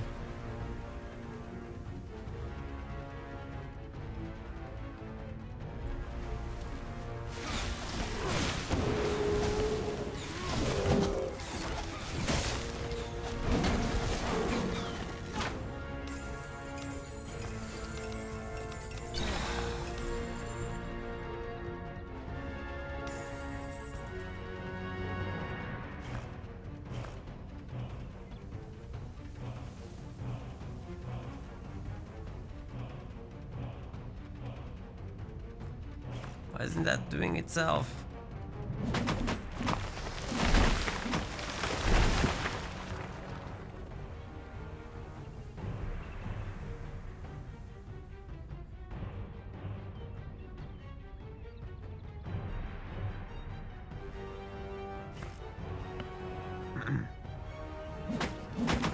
Sorry, I have to check something.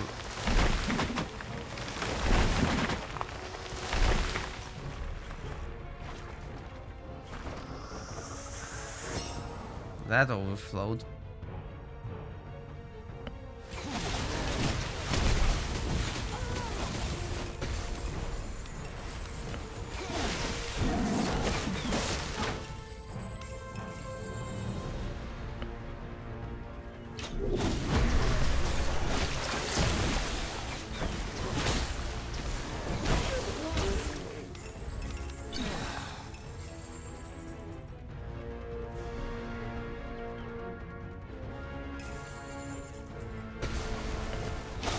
Wow, they're lined up.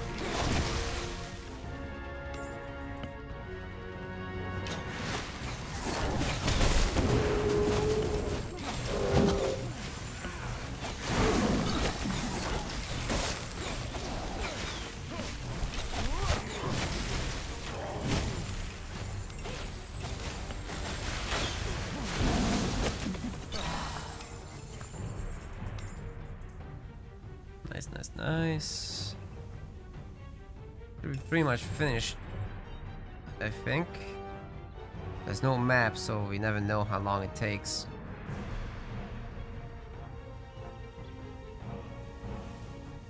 There. All good. So, what else do you want, game? I'm not allowed in.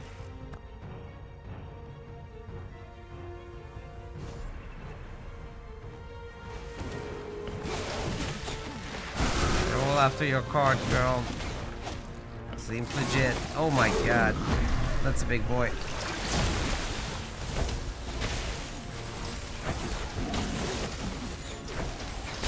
It's an empty card. What do they want?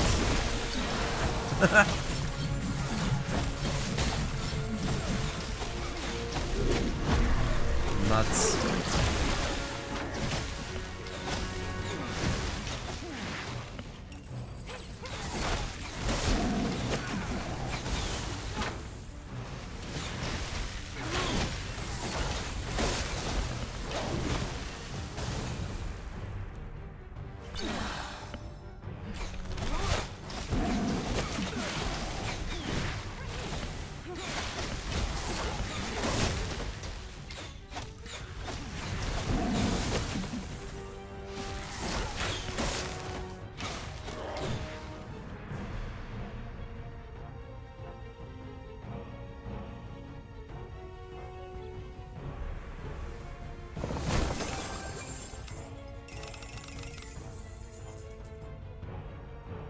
We did it.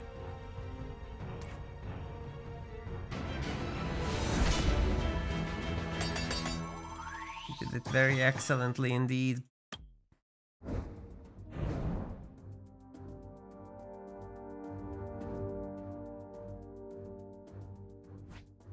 I'll teach them all a lesson.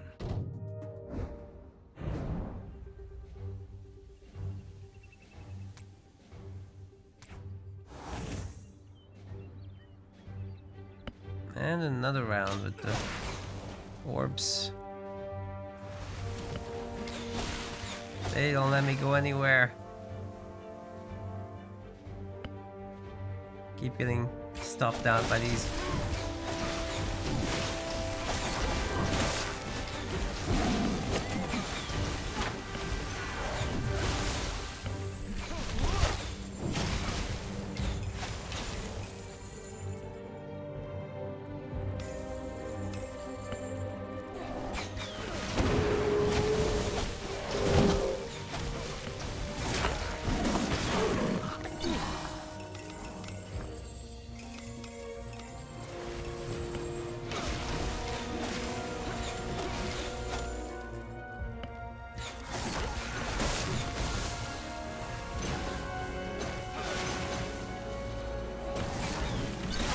I could just tank this damage. That's nuts.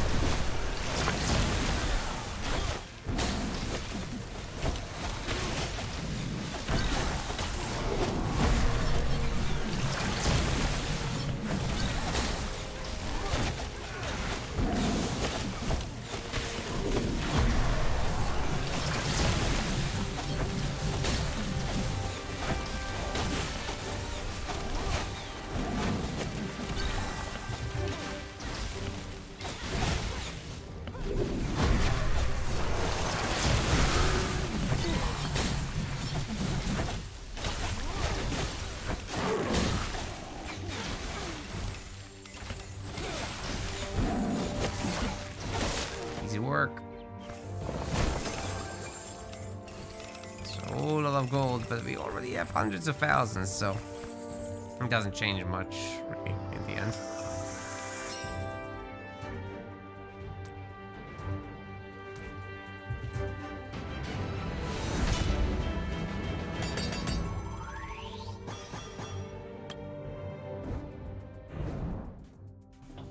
All right, last one. I'll teach them all a This lesson. whole area, so that should be cool. Nope.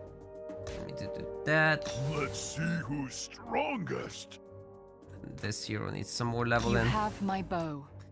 Get the second beast, or at least an upgrade for it. Ah, we only have the one. I shall fight. You have my bow. Why can't I upgrade this? Oh, it's working. We just don't have any more XP books.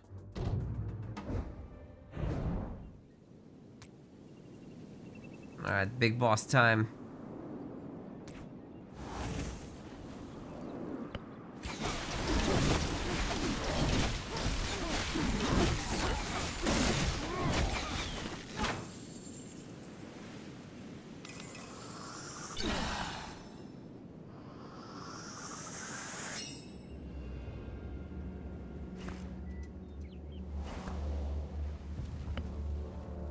Is that the one?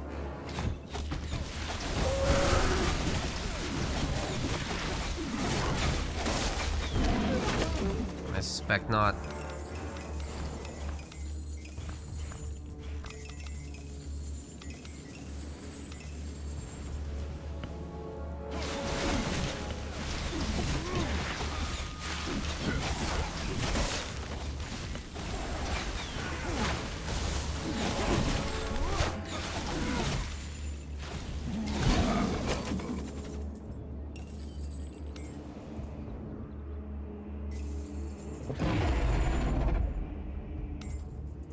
Curious if I'm finally losing. So far, it really doesn't look like it. Is that supposed to hurt? 'Cause I'm sure you'll drop like a healing thing.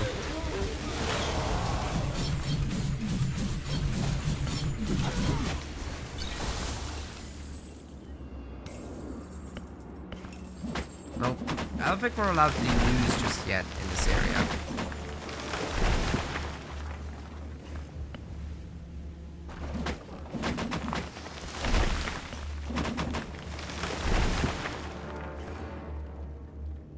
Come on, it's right there.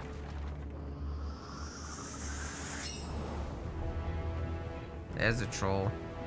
It's bigger than the others.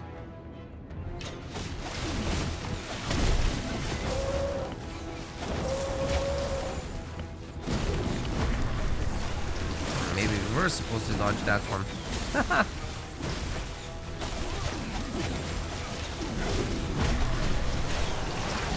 If I lose any of my heroes, is that a problem? Can they even be lost? We're healing here anyway, so it doesn't matter now. Easy clap.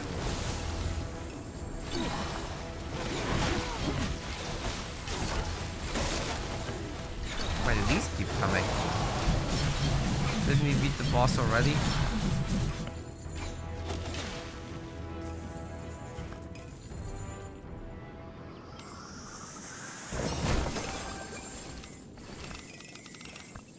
Nice one.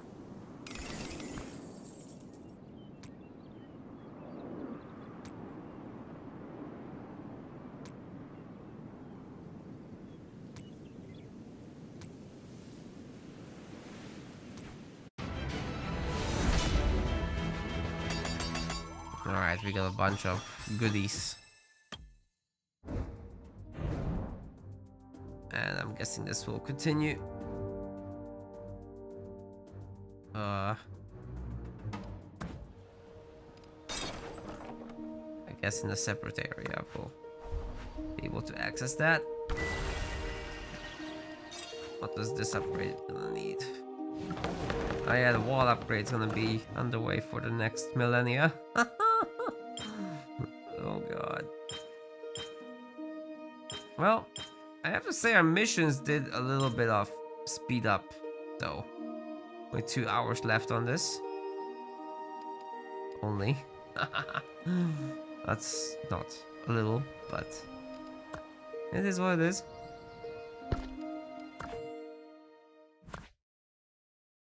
We've used all our speed ups for everything already. So that leaves us with campaign and see if we can now beat this. Because we didn't the previous time, maybe now's our chance. And this is the last thing I'll do today. And then I'll have Olvadi do the rest. As we got another hour of sponsored segments.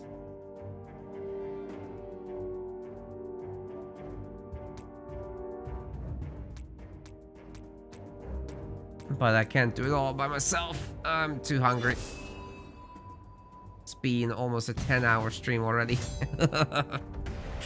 Can't do it all. Where are we marching to?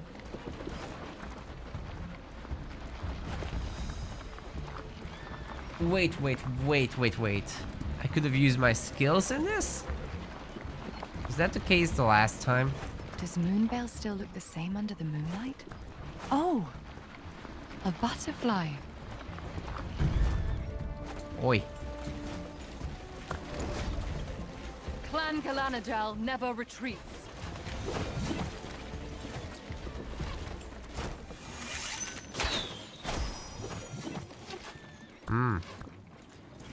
Very long cooldown on this ability though, so I might have wanted to save it for later. Because we never had problems getting through this, and then there's a full heal after a while, so there's that. Clan Galanadel never retreats.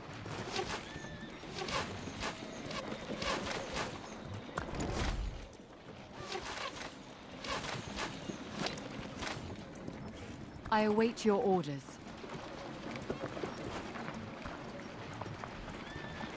I call this next one in particular. This requires careful handling. This requires careful handling. Our ability's not gonna be ready for this one.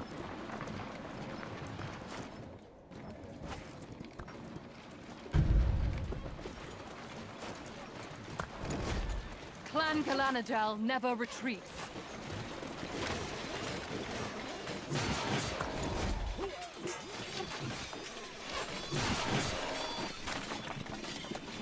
Well, hopefully we can take him down. I accept your challenge. A lot of riposts. We're in trouble. An ability can't come soon enough.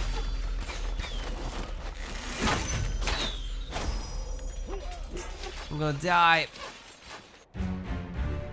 Let's try it again, but this time with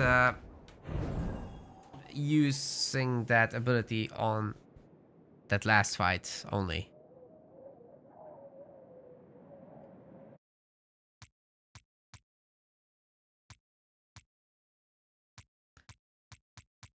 I'm gonna be full. Oh, we can.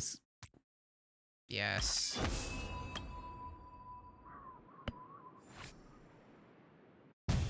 Wait, I could have had a second army? Dude, no wonder I'm losing. Bruh. It's clearly a second slot army there.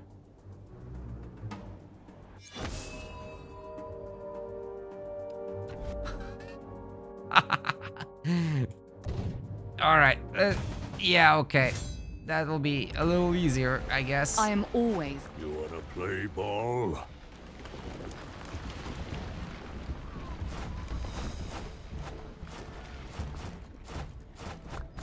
Fight or... Does Moonvale still look the same under the moonlight? Oh, you don't have to drag. You do have right-click commands. They didn't work earlier in the other map. There is no other life but war. I await your order. Clan Galanadel never retreat. Charge! Because then I guess I can just use my RTS skills. Great. Didn't expect that I would have to do that. Where are we marching to? No attack move. They're gonna add attack move. Does Moonvale still look the same under... Taste! I accept your challenge. Gotta warm up before battle.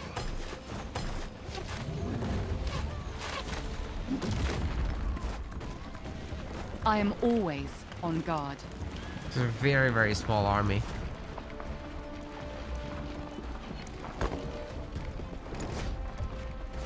Up, This requires careful handling. up, This requires careful handling. fight! I am always on guard. We do have better chances together. If this army is 4 times as strong. Fight till... Clan Galanadel never retreats.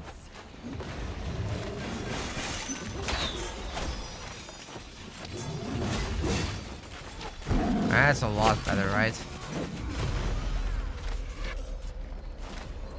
That card hasn't lost any Where are we hit points marching this to? time.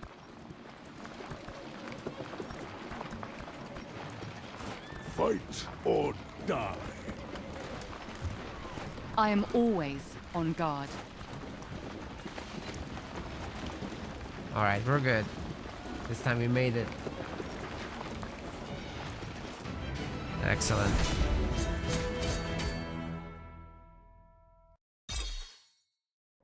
Should be able to mass open our loot boxes as well.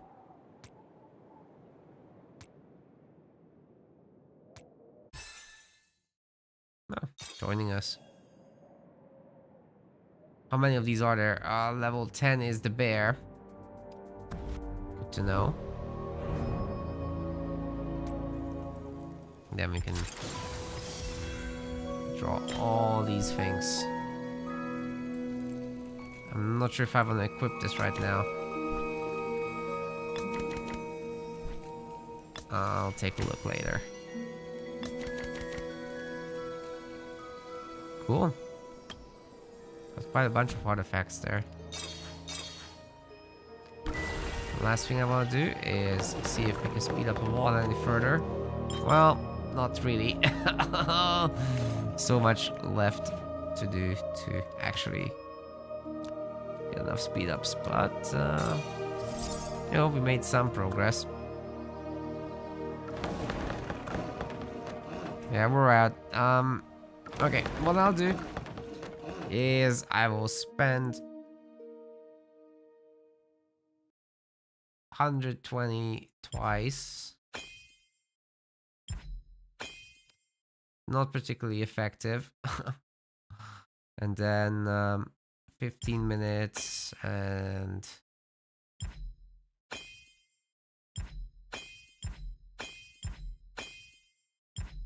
Like that. Then the wall is done, and I can leave this thing on overnight. Not.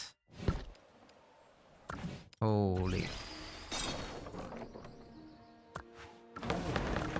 No.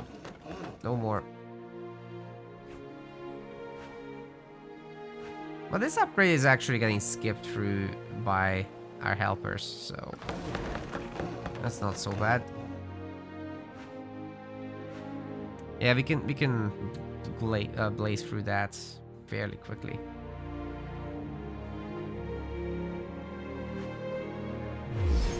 Oh, now how many levels we need to do? That's not so easy.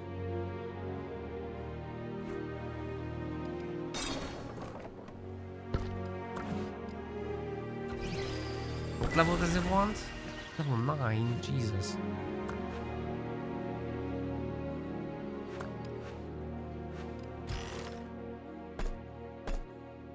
Well, let's see what we get out of these gold keys.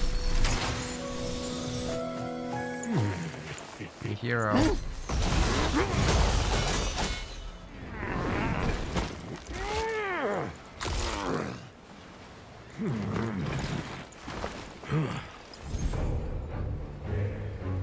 That's how I feel when my back hurts.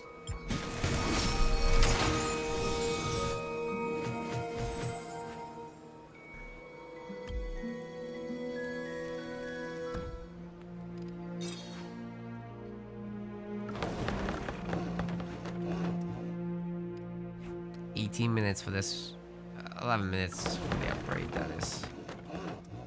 Should be a little less, actually. Especially once those 2 upgrades come through. Or helpers. And there may be more. Oh, we just got gold.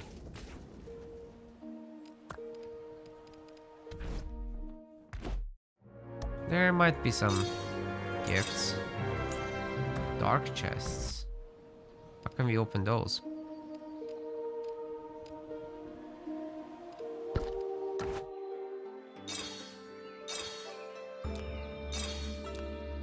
Oh, so many build-up speed-ups. Oh, yes, yes. That's very good. Did not expect. Stage 30. I'm not doing that.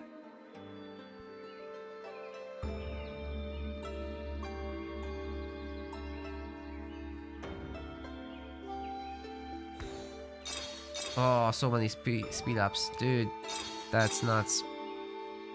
I'm very happy to see that. What am I missing? There's opportunities, but I'm not missing anything really. It's these.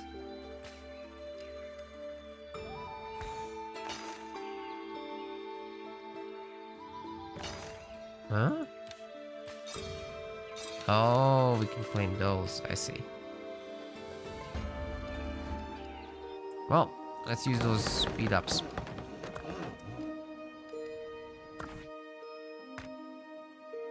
They're 10-minute speed ups, so we're gonna wait this out for 1 minute. That's okay. Can train some of these guys in the meantime. If there's anything to be gained by talking to these guys.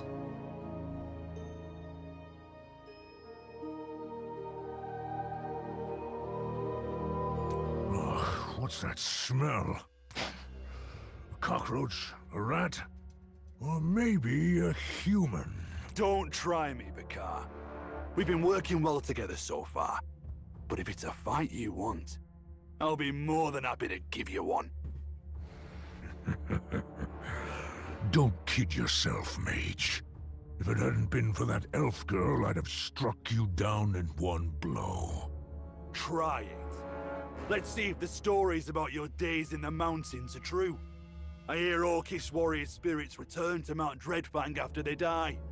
I wonder where bragging cowards go. How's about I let you find out firsthand? That's enough. Both of you. If you want to squabble, pick a better time. Our scouts have just entered the mist.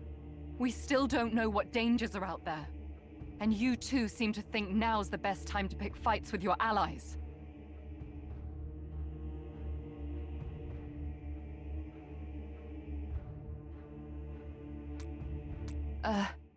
Sorry. That was harsh. What I meant was, do you remember that dragon? No doubt it's hidden in the mist, waiting for the time to strike again. That's what our target should be. You're right, Elf Girl. The dragon is my true opponent. Only a warrior of the Greyclaw clan could be the first to slay a dragon. Gwanwyn, did you say that our scouts are exploring the mist? Have you heard anything from them? Are we any closer to finding out what the mist is, or how it could spread across Tamari so quickly? I've not heard any news. Even if I had, I doubt it would be good. When I was caught in the mist, I couldn't even hear the sound of the wind. It was bizarre. Reports of monsters out there are more than just rumors. I don't know what we might find, but it won't be friendly. Whether it's good news or not, I recommend you keep your distance from the mist, mage. Dire bears, dragons, whatever's out there. I'll deal with them just like I dealt with the snow wolves in the mountains. Voice acting's Their decent, blood actually. will be proof of my victory. Waldir's seen his share of war. I think he can take care of himself. And when we're up against something as strange and sudden as this, we all need to be careful. I'm not exaggerating when I say we need to employ all the strength we have. You mean we should form some sort of alliance? Exactly. Our factions have joined forces. Is this live? And we're facing a danger we've never seen before. Yeah, we are When in I the say we sponsored should segment. fight We're about to shoulder to wrap shoulder, up, though. I mean it. Just... Bakar, do you have to bring a wolf with you everywhere? If you Maybe go that back in alliance the has formed VOD on more than that YouTube, dragon you'll see the thinks it was. tournament. I'm willing to give it my all. For His Majesty and for But Terra. the game Who I'm covering knows right what now, monsters are lurking out in the mist? Call of Dragons, is It wouldn't be so it's bad to sponsored accomplish. today's tournament in part. You have my axe, mage. You'll see with your own eyes whether the legends about me are true. I won't let things get worse. We'll need these to You keep can these rest go assured. keep the events going because You it's pretty too, expensive. elf girl. How about we let our squabble wait until you've slain that dragon, Bakar? Exactly what I was thinking. Then it's settled. We'll lead our forces into the mist. And Bakar, just so you know, I'm not...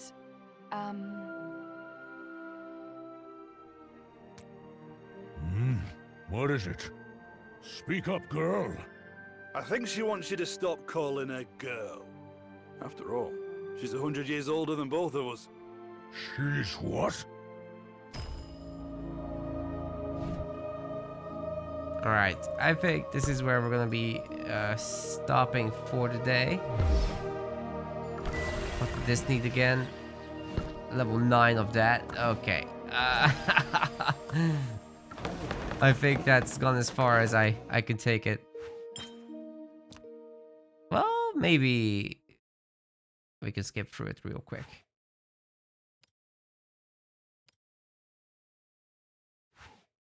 There we go. 6.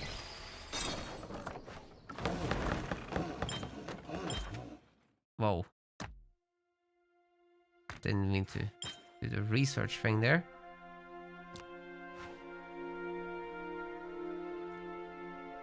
Actually, I think we can get started on the level 10 Sacred Hall before I stop.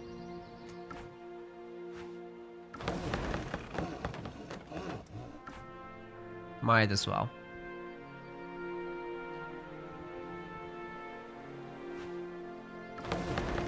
And thankfully, the Alliance members are helping push this further, so it's very nice. I want to upgrade this one more time, and then I think 2 more times in the end. 60 minutes speed up. Yep.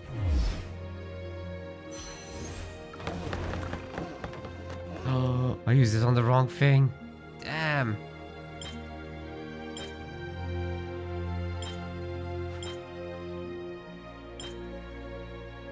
And then the rest of it done by Alliance support.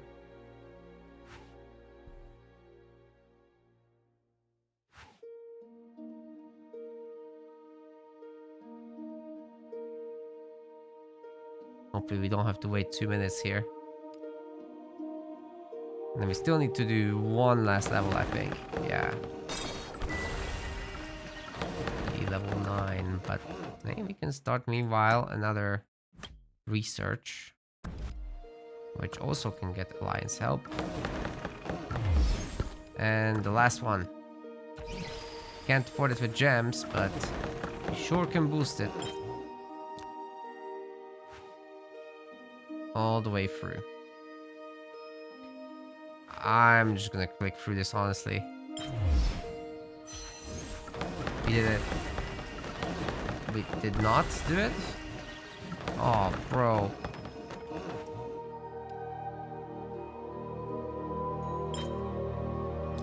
Six hours. We'll use the rest of the gems.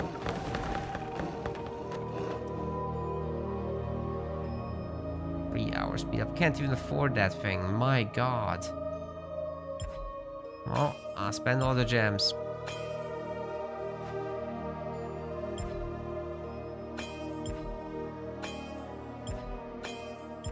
Even that is not enough.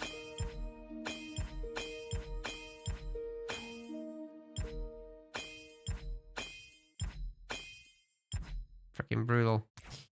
Yep, 1 hour left on that timer, then I'll start this at some point. I guess I'll go and make dinner.